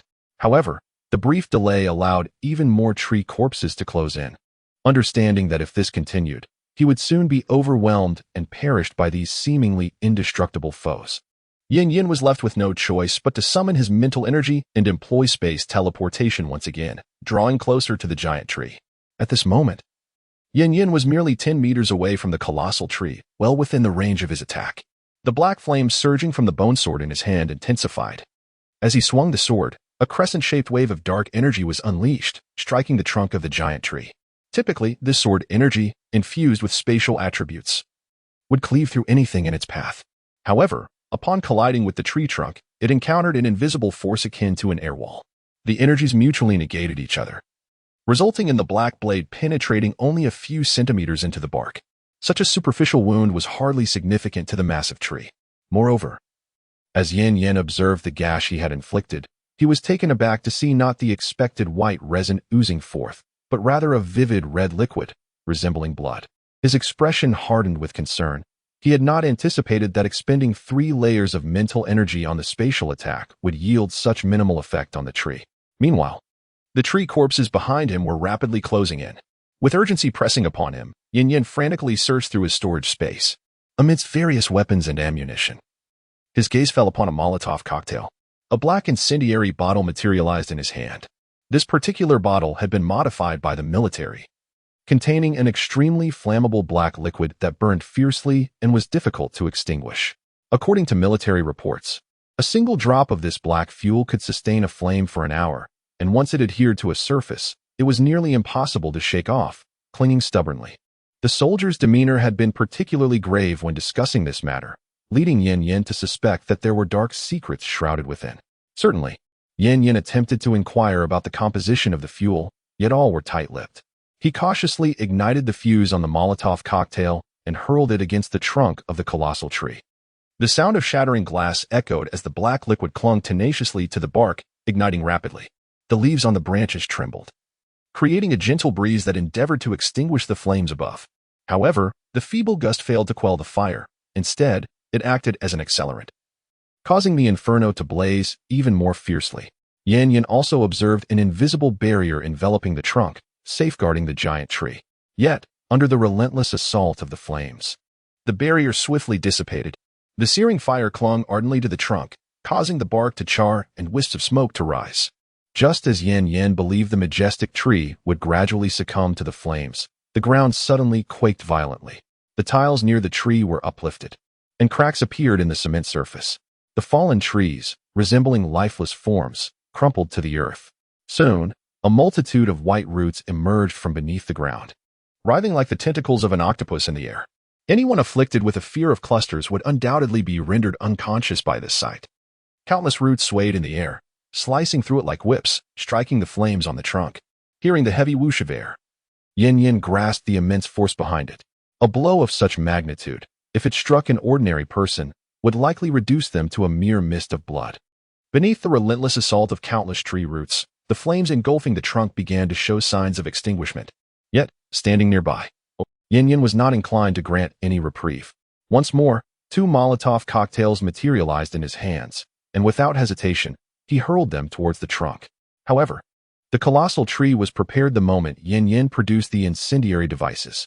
In midair, the thick roots lashed out like formidable whips, shattering the bottles with a resounding crack.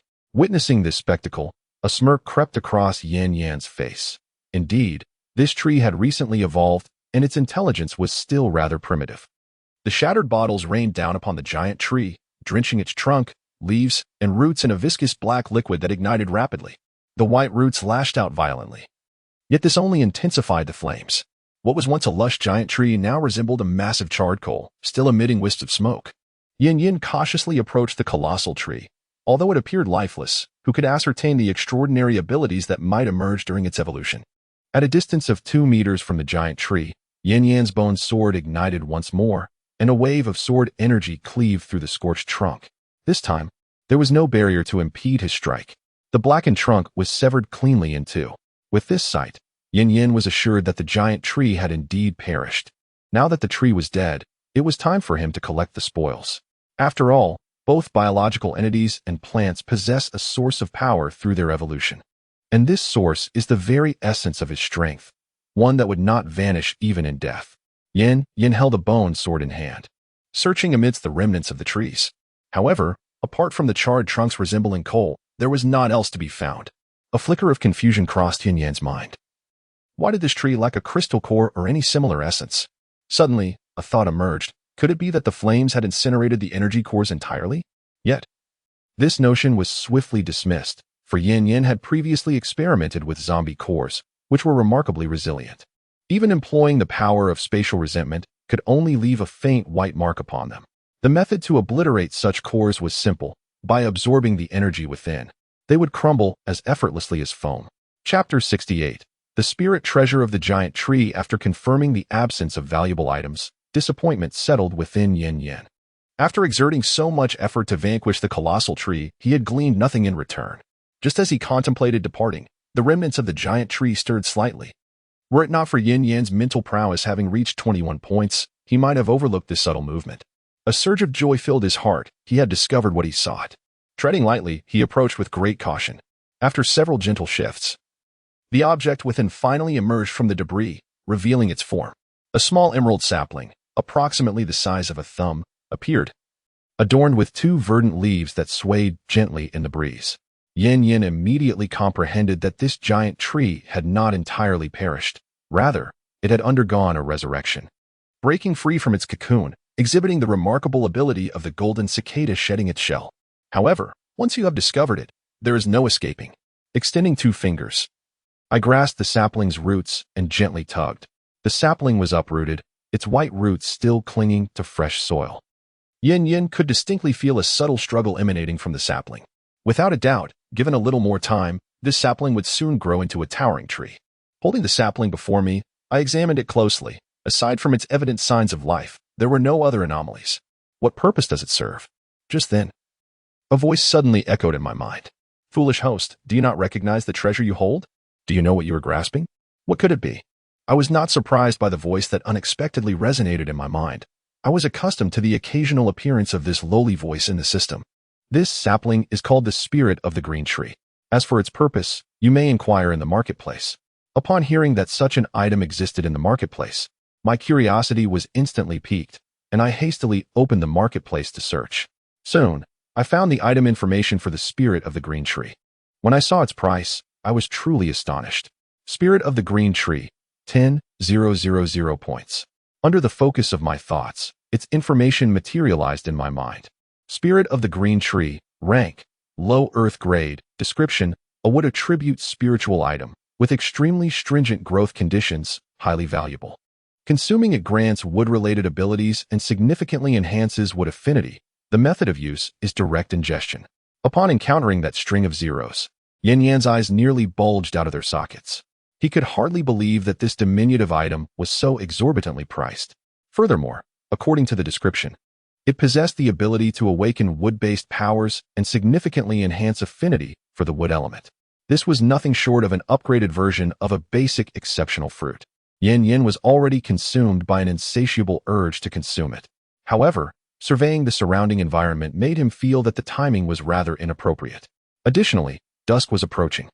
Although there seemed to be no signs of other creatures nearby, the consequences of being interrupted during the absorption of the spirit of the green tree could be catastrophic.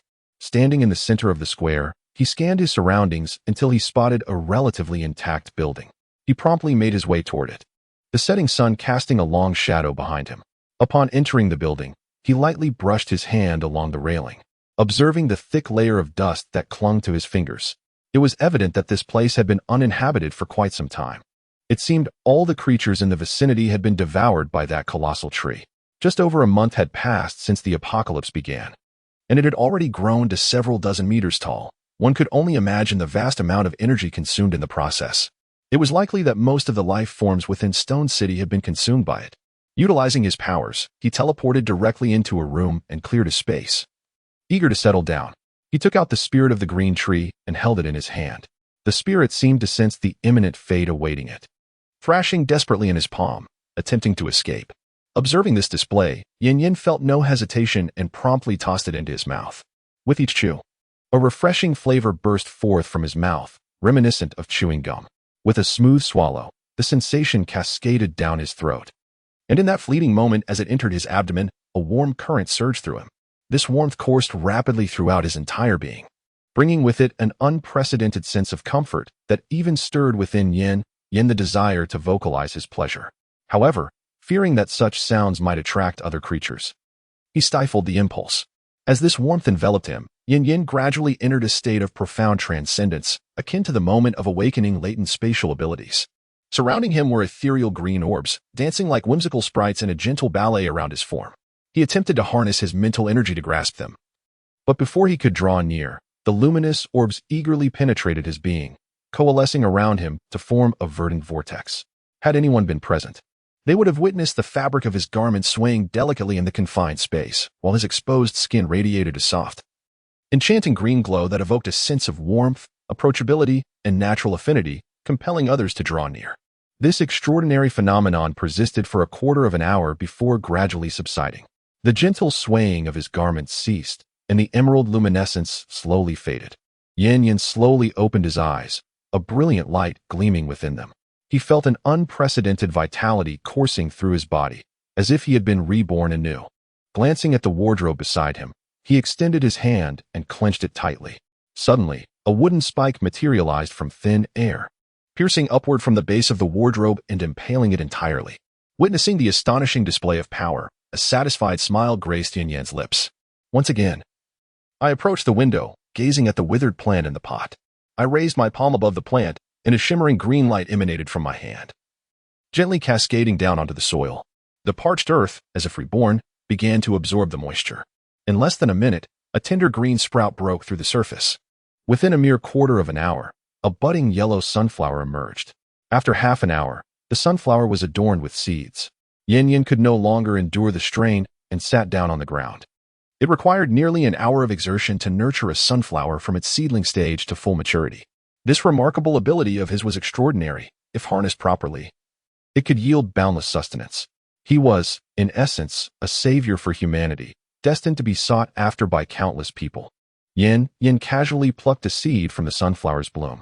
To his astonishment, he noticed the sunflower tilting its head toward him, and he sensed a wave of joy emanating from it. Chapter 69. The striking bone armor. Yin exhibited profound curiosity at his newfound ability to perceive the emotions of plants. Through relentless experimentation, he discovered that when he adjusted the direction of the sunflower, it would gradually orient its bud toward him. Moreover, as Yin moved closer or farther away, the sunflower would express emotions of joy and discontent. At that moment, a sudden notification chimed in his mind. Ding. Gained 1 faith point. Ding. Gained 0.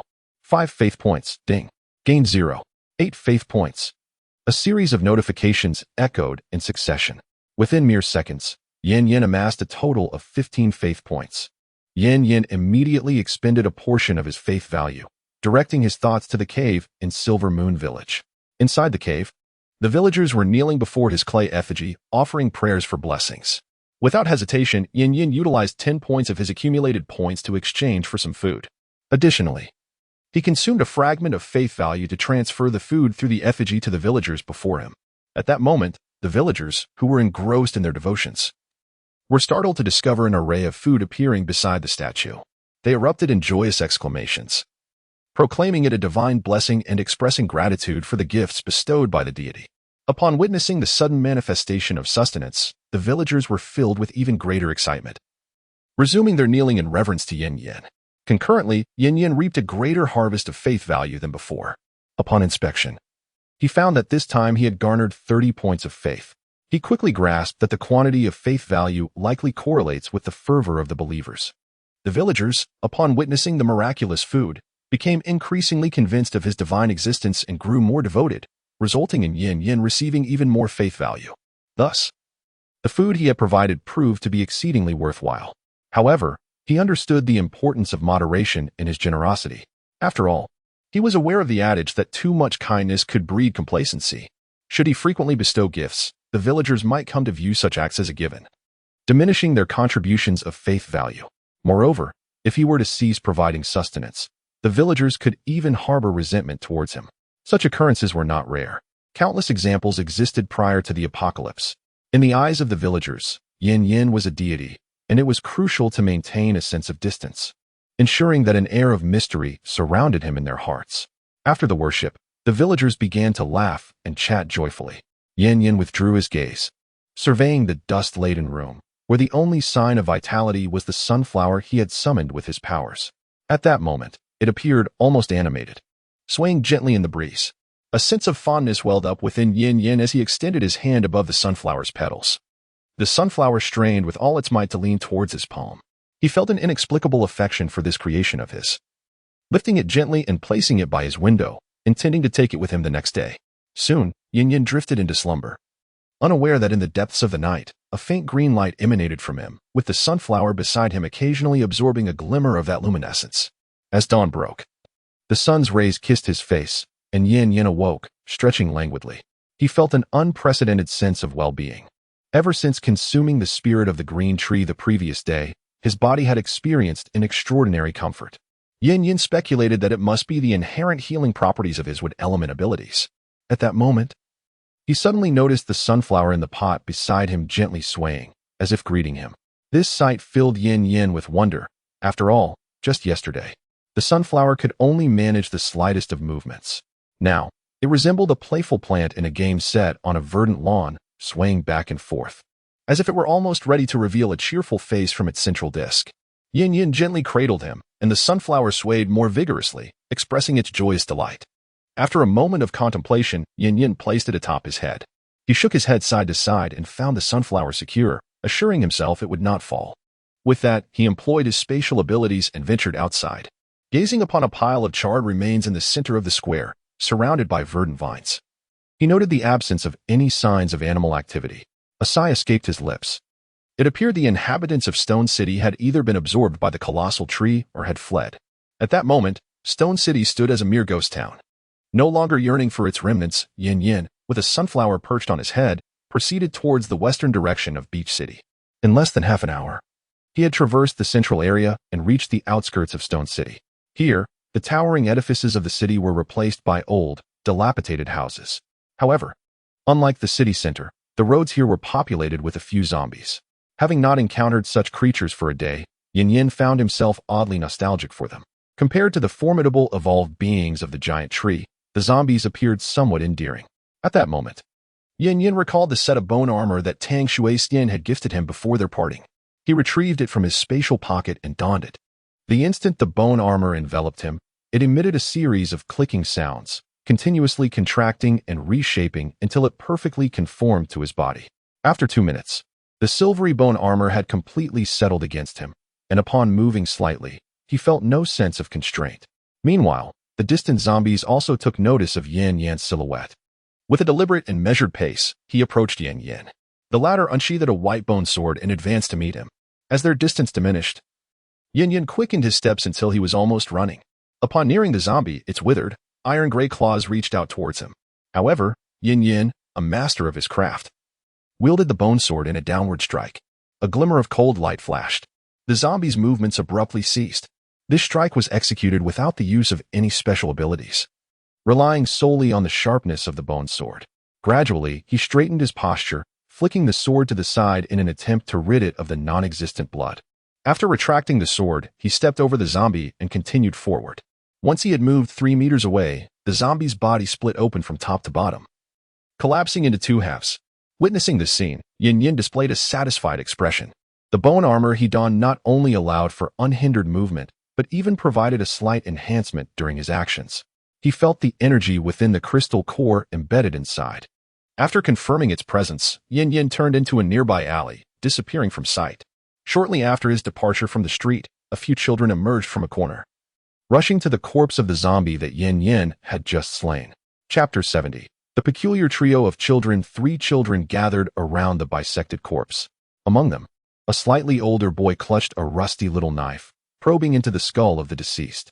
As he rummaged through the zombie's brain, Demao, perplexed, wondered why this particular zombie lacked a crystal core. How strange indeed. One of the seemingly youngest girls spoke up. Indeed, Big Mao. That person earlier seemed not to have collected the crystal core from this zombie's brain. The little boy, who had been quietly observing their surroundings, added, "Brother, is it possible that this zombie's brain lacks a crystal core?" Without hesitation, Big Mao shook his head and replied, "Impossible." Sister Lily mentioned that the absence of a crystal core in a zombie's brain only occurs during the initial outbreak of the apocalypse. At this stage, unless it is a freshly transformed zombie, there will invariably be a crystal core present. Just as the 3 children pondered the absence of the crystal core, a shadow enveloped them. When they noticed, their expressions turned to one of terror as they looked up to see a young man standing behind them. His face was obscured by a silver mask, rendering his features unrecognizable. Yet, the 2 recognized him instantly. He was the one who had slain the zombie with a single stroke. Now he had returned. Despair filled the hearts of the 3 children.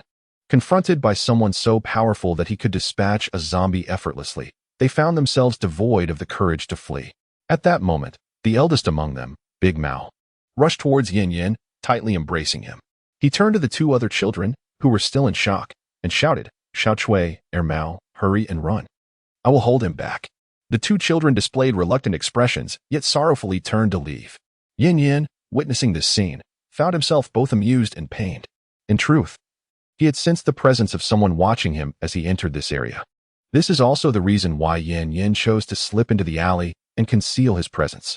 However, he was somewhat taken aback when 3 children appeared. To his astonishment, the individuals who had been secretly observing him were 3 children who appeared to be around 10 years old. Their demeanor suggested they were aware of the crystal cores contained within the zombies.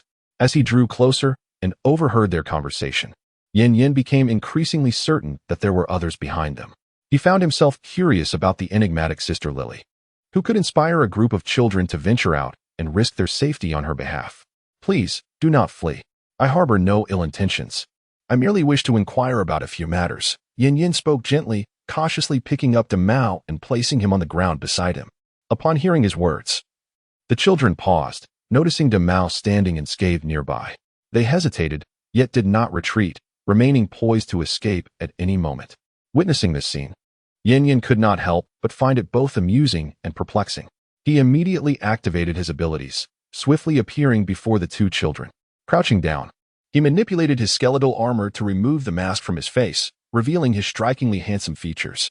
The 2 children were startled by the sudden appearance of the man beside them and quickly recoiled in fear. "Why you? How did you get here?" One of the boys, named Mao, suddenly exclaimed, as if struck by a revelation. "Monster! Monster!" He scrambled to his feet, pulling Xiao Chui along, and hastened behind Demao. Eyeing Yin Yin with trepidation, Yin Yin revealed a bittersweet smile, brushing his fingers against his cheek, and murmured with a hint of confusion, "Do I appear that frightening?" He reassured the 2 children beside him. "It's all right. Don't worry. This person is not a monster." Demao hurriedly comforted the young ones, despite being a child himself. At that moment, Xiao Chui whispered, "Didn't Sister Lily say that the monsters outside possess all sorts of bizarre abilities? If we encounter them, we must flee swiftly." Demao quickly clarified, "The outside world is not solely inhabited by monsters with abilities. Humans can possess powers as well, just like Sister Lily." As he spoke, Demao cast a glance at Yin Yin before continuing to the 2 beside him. Moreover, the monsters outside would not engage in calm conversations like this.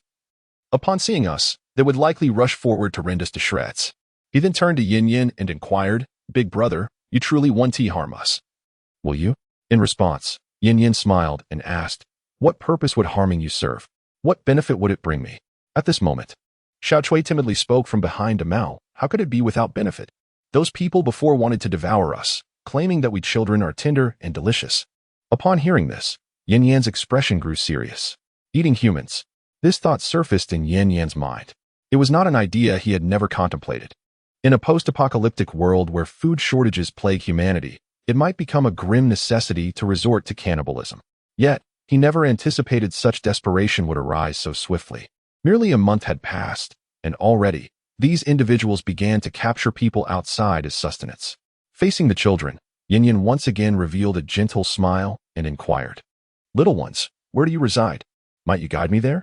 At that moment, Ermao tugged at Damao's clothing and subtly shook his head. The expressions on Damao and his companions were filled with apprehension. Yin Yin observed all of this keenly and spoke again, rest assured, I harbor no ill intentions. And I am not in want of food. As he spoke, Yin Yin retrieved a bag of snacks from his space and presented it before the three children. Now, do you believe me? Upon seeing the bag of snacks, the children's eyes sparkled with delight. As Yin Yin extended the offering, Mao was the first to eagerly accept the bag. Witnessing Mao successfully grasp the snack bag, the other two could hardly contain their excitement and quickly gathered around. The children eagerly tore open the bag and stuffed the treats into their mouths, their faces lighting up with expressions of sheer joy and contentment. Yin Yin stood by, watching the scene unfold, reflecting on the innocent nature of children. Suddenly, as if recalling something, he gazed into the distance, his eyes deep and distant.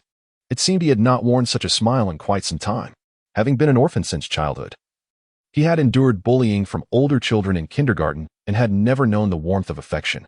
Even indulging in snacks had been a distant dream for him. While Yin Yin was lost in thought, the three children had finished the snacks in their hands and stood gazing at him. Noticing that they still had several bags of snacks hidden behind them, Yin Yin inquired, why have you chosen to save some snacks instead of consuming them all? Ermio, with her forthright demeanor, candidly declared, I shall take this back to Sister Lily. Upon hearing the repeated mention of Sister Lily, a flicker of curiosity ignited in Yin Yan's eyes. He was genuinely eager to discover the identity of this figure, so revered by the children. Chapter 71. Journey to the Children's Abode. Could you guide me to your residence? I wish to meet the Sister Lily you speak of, he inquired. After a moment's hesitation, and recalling the earlier snacks, Damao deemed the individual before him not to be malevolent and nodded in agreement. Yin Yin trailed behind Damao, navigating the twists and turns of the narrow alleyway. Upon rounding a corner, he suddenly spotted a group of men loitering before a door. Their garments were tattered, and they wielded various weapons, yet they appeared hesitant, as if apprehensive of something. The three children beside him, upon witnessing this scene, dashed forward in a state of urgency. By the time Yin Yin realized the need to intervene, it was too late. He watched as the trio confronted the men, exclaiming, What are you doing at my doorstep?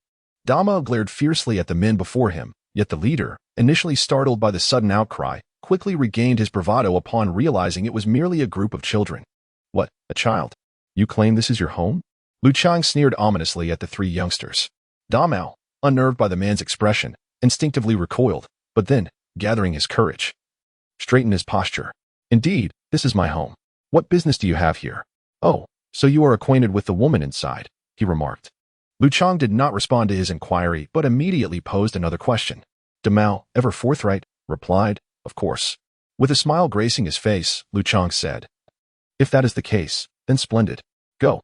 At the conclusion of Lu Chang's command, several of his subordinates sprang into action, intent on seizing the children. Surrounded by the adult men, the youngsters found themselves with no avenue of escape. Upon witnessing the children being captured, Lu Chang erupted into a boisterous laughter. Ha ha ha. However, after a few moments, as if struck by a sudden thought, he promptly silenced himself, casting a wary glance around to ensure no threat was present. He then approached the door once more and softly called out, Little girl, there are several children outside who claim to know you. I wonder if you recognize them. If you do, please open the door so we may have a pleasant chat. If not, I regret to inform you that we shall feast this evening. Ha ha. After delivering his taunt, Lu Chang once again donned a sinister smile.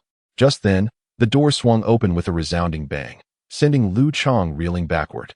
He fell to the ground, clutching his nose in agony.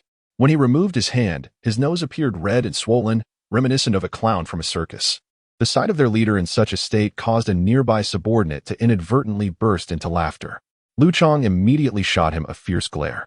Realizing his superior's ire, the subordinate quickly adopted a serious demeanor.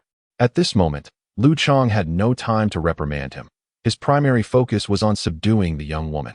As for this little brother, there would be time for discipline later. Just then, as the door swung open, a woman clad in a flowing blue gown emerged in a wheelchair.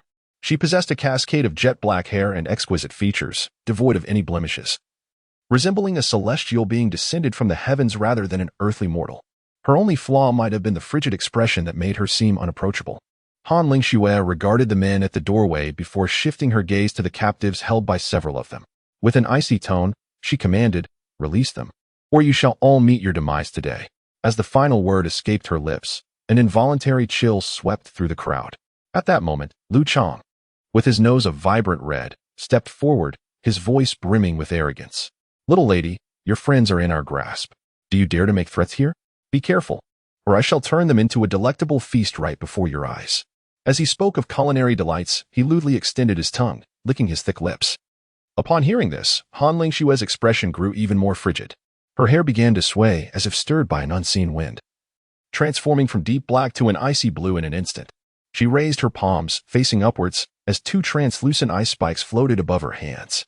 In response to this spectacle, Lu Chang merely scoffed, his demeanor suggesting that he was unfazed, as if no one possessed any extraordinary abilities.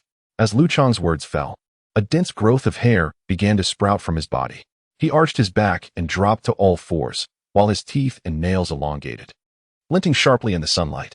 In mere seconds, Lu Chang transformed from an ordinary man into a beast covered in fur. A ferocious roar erupted from his mouth. The few subordinates behind him hastily activated their extraordinary abilities, fireballs and physical enhancements, employing various common powers. Yin Yin noticed that this group, including the girl, were all first-tier ability users, their strength rather feeble. Faced with the onslaught, the girl remained composed. Her hands danced in front of her, and soon a circular wall of ice materialized, blocking all incoming attacks. However, her complexion grew increasingly pale, indicating that resisting these assaults had drained much of her mental energy. She raised her hands, summoning two ice spikes, noticeably smaller than those she had previously conjured. With a swift motion of her arms, the ice spikes shot forth towards the group of thugs at the entrance. The spikes flew at an astonishing speed, leaving the thugs with no opportunity to evade. Two of them were instantly pierced through the arms. "Ah!" they cried out, clutching their injured limbs as they collapsed to the ground, wailing in agony. Such a single attack had rendered them incapable of further combat, leaving the remaining subordinates utterly dumbfounded. At that moment, Lu Chang spoke up. "What are you still dawdling for? Hurry up and attack. I am eager to see how many more assaults this little girl can withstand." Within the body of Han Lingxue, her spiritual energy was in disarray, barely allowing her to conjure a single ice shield once more. Outside, 5 or 6 thugs, each possessing unique abilities, loomed threateningly. A flicker of despair crossed the girl's face. Yet, she resolutely refused to be captured by these ruffians, for such an existence would be worse than death. She had made up her mind, before they could seize her, she would choose to end her own life, vowing to never submit to their indignities. As assaults drew near, Han Lingxue did not summon the ice shield again. Instead, she gathered her strength to launch 2 ice spikes toward her assailants. She had resolved that even in death, she would not allow these scoundrels to triumph.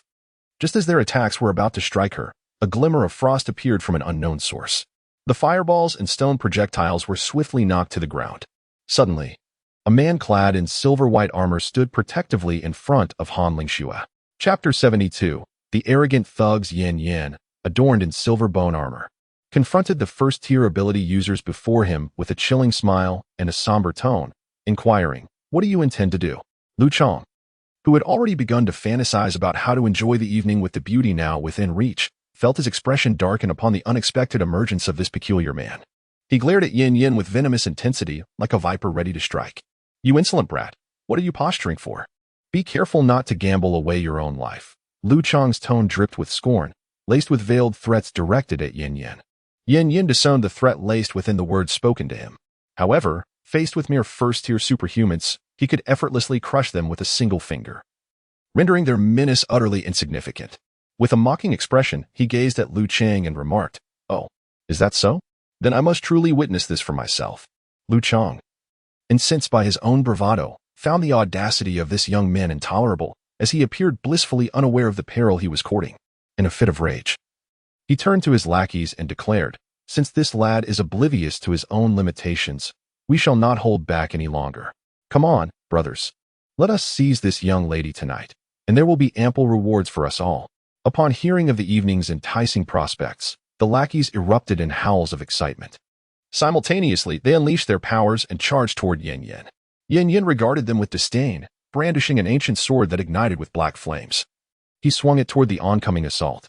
The strikes of several first-tier superhumans were obliterated in an instant upon contact with the black flames. The relentless onslaught of black fire surged forth towards Liu Chang and his cohorts. As the collective attacks were shattered before their very eyes, disbelief washed over them. One of the lackeys, stunned, exclaimed, "What? None of our attacks could even momentarily impede him." As the ominous black sword energy rushed toward him, Liu Chang, leveraging his enhanced speed from his transformation into a werewolf, swiftly evaded to the side. However, the two superhumans behind him were not so fortunate. As they were caught off guard and severed in twain by the black sword energy, the formidable black flames crashed into the wall behind, leaving a profound gash in its wake. The onlookers, astonished, stood with mouths agape, unable to comprehend the scene before them. They had never anticipated that this enigmatic man, seemingly emerging from nowhere, could so effortlessly dismantle their assault with a mere flick of his hand, all the while claiming the lives of two individuals and leaving a formidable sword mark etched into the wall. Witnessing this, two thugs clutching children instinctively recoiled, attempting to flee. Their movements, however, did not escape the notice of Liu Chang, who had transformed into a werewolf. With a sinister gaze, he suddenly fixated on the three small children, his eyes gleaming with intent. He promptly urged the two thugs, "Hurry, bring those children over here." The thugs, taken aback by their leader's unrelenting desire for the children at such a critical moment, stood frozen in disbelief.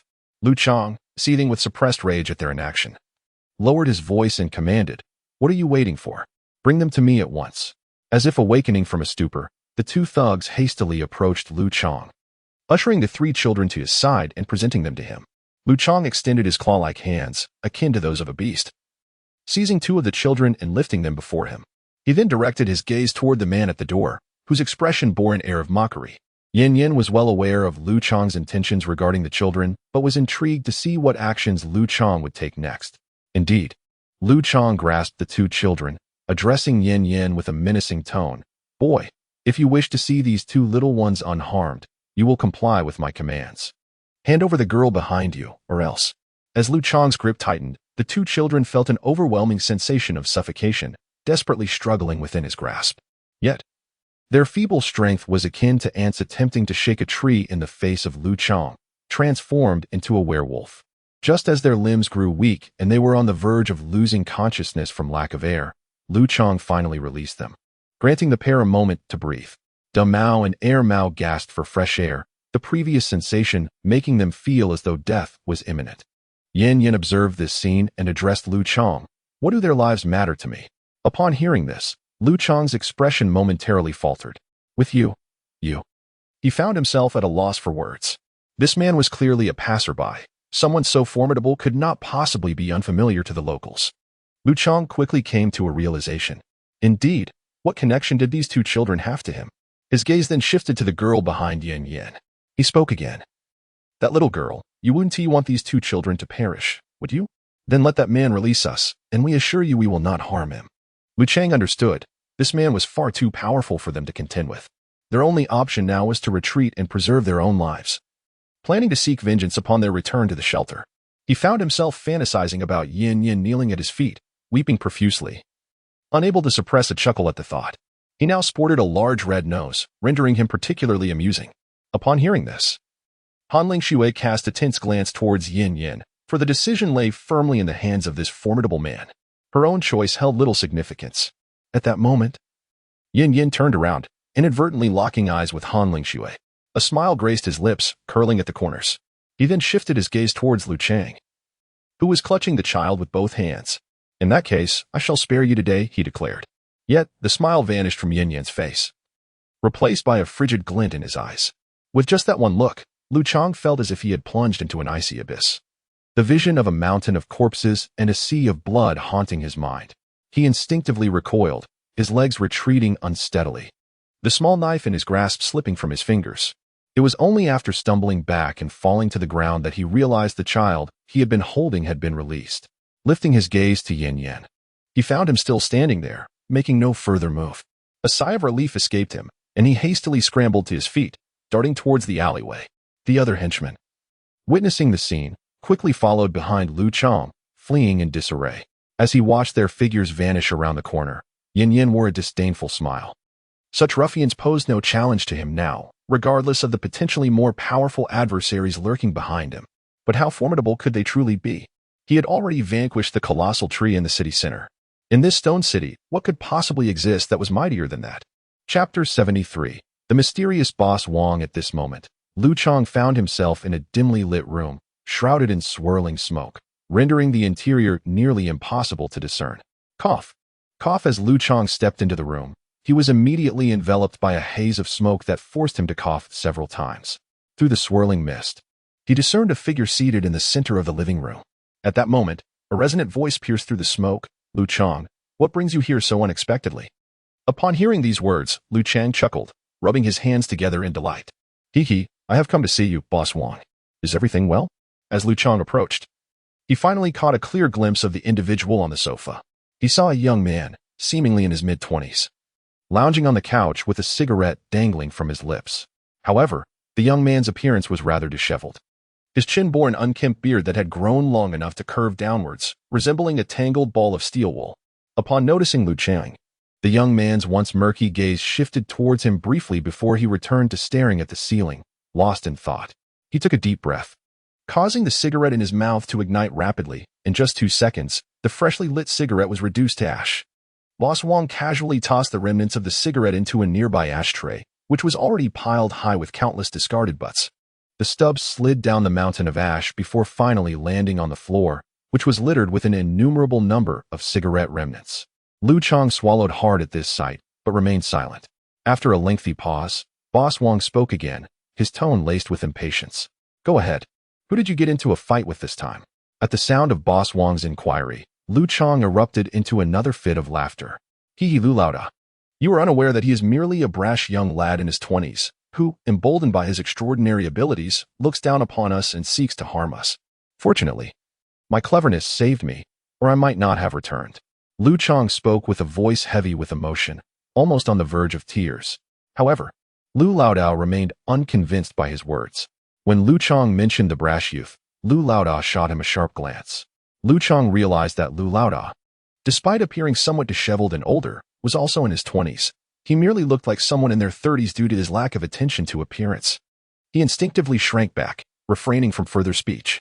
Lu Laodao, while not wishing to dwell on the matter, felt a flicker of interest upon hearing that the individual was of a similar age, prompting him to desire a glimpse of this character. Now, quickly tell me where he is, he urged. He should still be at 263, Chingstone Street, Lu Chang replied. Upon hearing the address, Lu Laodao felt a sense of familiarity wash over him, and an image of a figure seated in a wheelchair flashed through his mind. With a fierce gaze, he directed his attention to Lu Chang, asking, You have troubled Ling Xue? Haven tea you? Lu Chang sensed the unusual tone in Lu Laodao's voice and quickly clarified, No. We wouldn't dare. We merely passed by and happened to encounter him. Despite Lu Chang's earnest assurances, doubts lingered in Lu Laodao's eyes. With a resigned tone, he stated, Fine, I understand. However, if I discover that you intentionally sought him out, I shall not let you off lightly. Upon hearing Wang Laodao's consent, Lu Chang promptly nodded in agreement. Wang Laodao chose to ignore him, lighting another cigarette.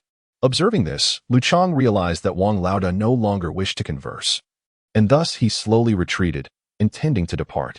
However, just as he reached the doorway, Lu Laodao's voice resonated, reminding him to prepare the remuneration. Lu Chang's face brightened with a smile at these words, cheerfully responding, Certainly, as per our usual arrangement. Meanwhile, Yin Yin, Han Lingxue, and a group of children were huddled together in a cramped room. They gazed at the frail figure seated in a wheelchair before them. Yet, in that moment, the figure wore a gentle smile as they looked upon the children.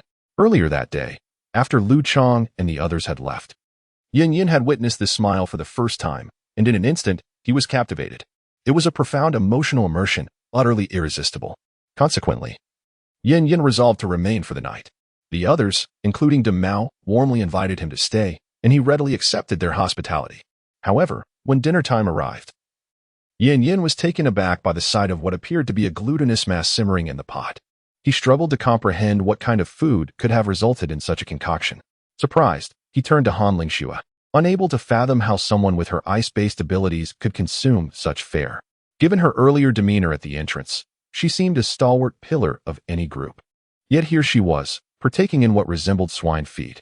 Glancing at the dozen or so restless children nearby, Yin Yin began to grasp her predicament, while also being astonished by her kindness. However, one must ponder the efficacy of such benevolence in this apocalyptic era.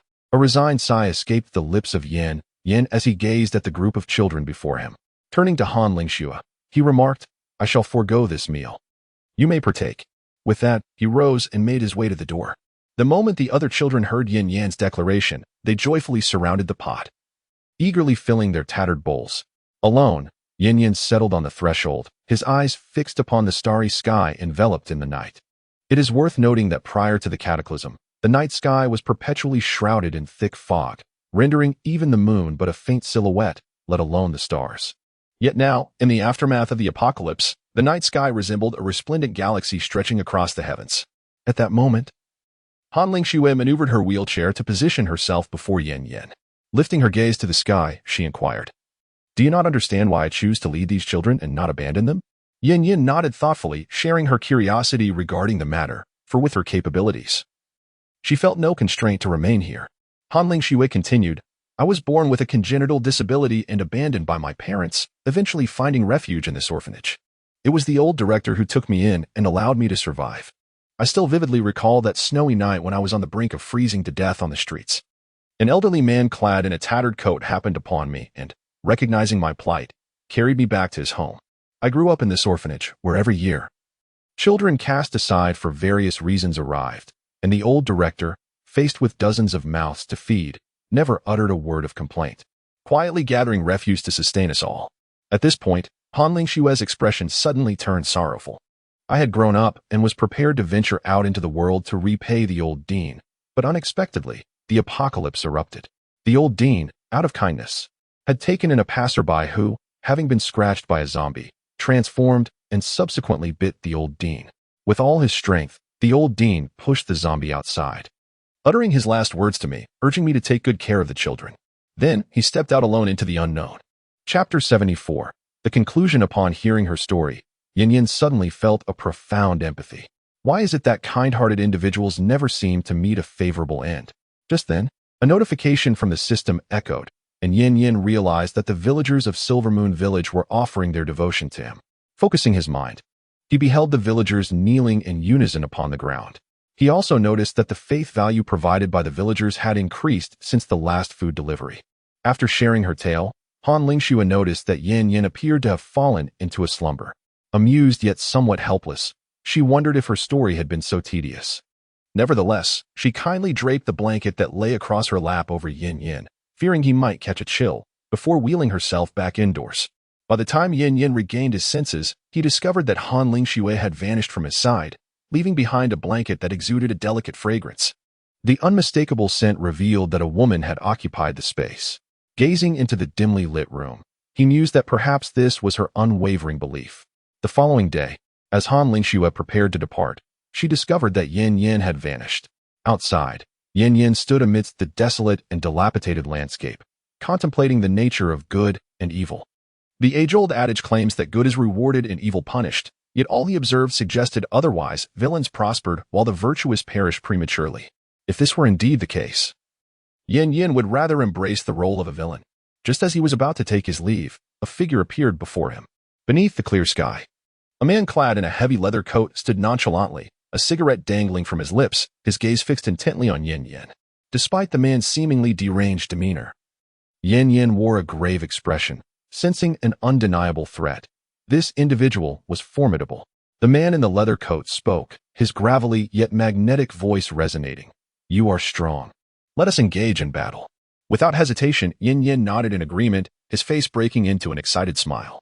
He had not anticipated encountering such a powerful adversary in this place, and adrenaline surged through him once more. The two combatants lunged at each other like drawn swords, stirring up dense clouds of dust in their wake. In the instant they drew near, Yin Yin felt as though he were wading through thick mud. His movements rendered awkward and laborious. In stark contrast, his opponent moved with remarkable speed, delivering a swift kick towards him. Yin Yin could clearly perceive his movements, attempting to raise his leg to counter. Yet, it felt as if an immense weight was pressing down on him, causing his actions to unfold with excruciating slowness. The whip-like kick struck heavily against his abdomen, propelling Yin Yin backward in an instant. He tumbled several meters before coming to a halt on the ground. Clutching his somewhat pained abdomen, he felt a flicker of relief. Thankfully, he had donned bone armor, which mitigated a substantial portion of the damage. However, a lingering doubt gnawed at him. Why had his own motions become so sluggish when he approached? Rising once more, his expression turned serious as he regarded the nonchalant man before him. "I'm Yin Yin. What is your name?" "Just call me Boss Wong," the leather-clad man replied, his face adorned with an irritating smirk. "Very well," Yin Yin exclaimed, charging forward again. This time, however, he did not unleash his full force. When he was 5 meters away, he sensed a slight feeling of stagnation and quickly halted his advance. Boss Wong remained rooted in place, regarding Yin Yin with a mocking expression. "What? Not going to come closer?" Yin Yin's demeanor grew grave. He found his opponent's abilities somewhat inscrutable. Initially, he presumed it to be a gravitational power, but it was now evident that this was not the case. The closer he got, the more pronounced the feeling of stasis became, yet the gravitational force surrounding him remained unchanged. "What exactly is your ability?" Yin Yin could not restrain himself from asking. Boss Wong inhaled deeply, exhaling towards the sky while revealing a wide grin, showcasing his yellowed teeth. "Take a guess." A gentle breeze swept through, tousling Yin Yan's hair. At this moment, Yin Yan's gaze sharpened as he looked towards the disdain hovering in the air, and suddenly realized the nature of his extraordinary ability. A box of mineral water materialized in his hand, which he hurled directly at it. However, the water seemed ensnared, descending slowly through the air. Observing this, Yin Yin smirked slightly and unleashed a black blade from his bone sword, shattering the mineral water and causing its contents to scatter throughout the atmosphere, plummeting rapidly to the ground. Seizing this opportunity, Yin Yin utilized spatial teleportation to position himself behind the Boss Wong, striking with his sword into his back. Blood gushed forth in an instant. The Boss Wong, taken aback, hastily retreated. Yet, Yin Yin suddenly noticed that the bleeding from his back, which had been profuse moments before, ceased abruptly within seconds, further solidifying his suspicions. The Boss Wong regarded Yin Yin with disbelief, astonished that he had deduced his abilities so swiftly. However, "Now I shall get serious," he proclaimed, his previously carefree demeanor vanishing, replaced by a grave expression. The space around him began to ripple ominously. "Stop!"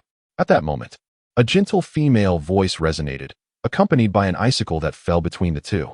Turning to see, they found Han Lingshu seated alone in a wheelchair. Both Yin Yin and Boss Wong exclaimed in unison, "What brings you here?" "As this is my inaugural endeavor in novel writing, I have encountered numerous challenges and received a plethora of feedback from readers, which I have graciously accepted. Consequently, this narrative is imbued with many enigmas, serving as a reward for you all. Meanwhile, the author wishes everyone joy and happiness each day." This book has reached its conclusion.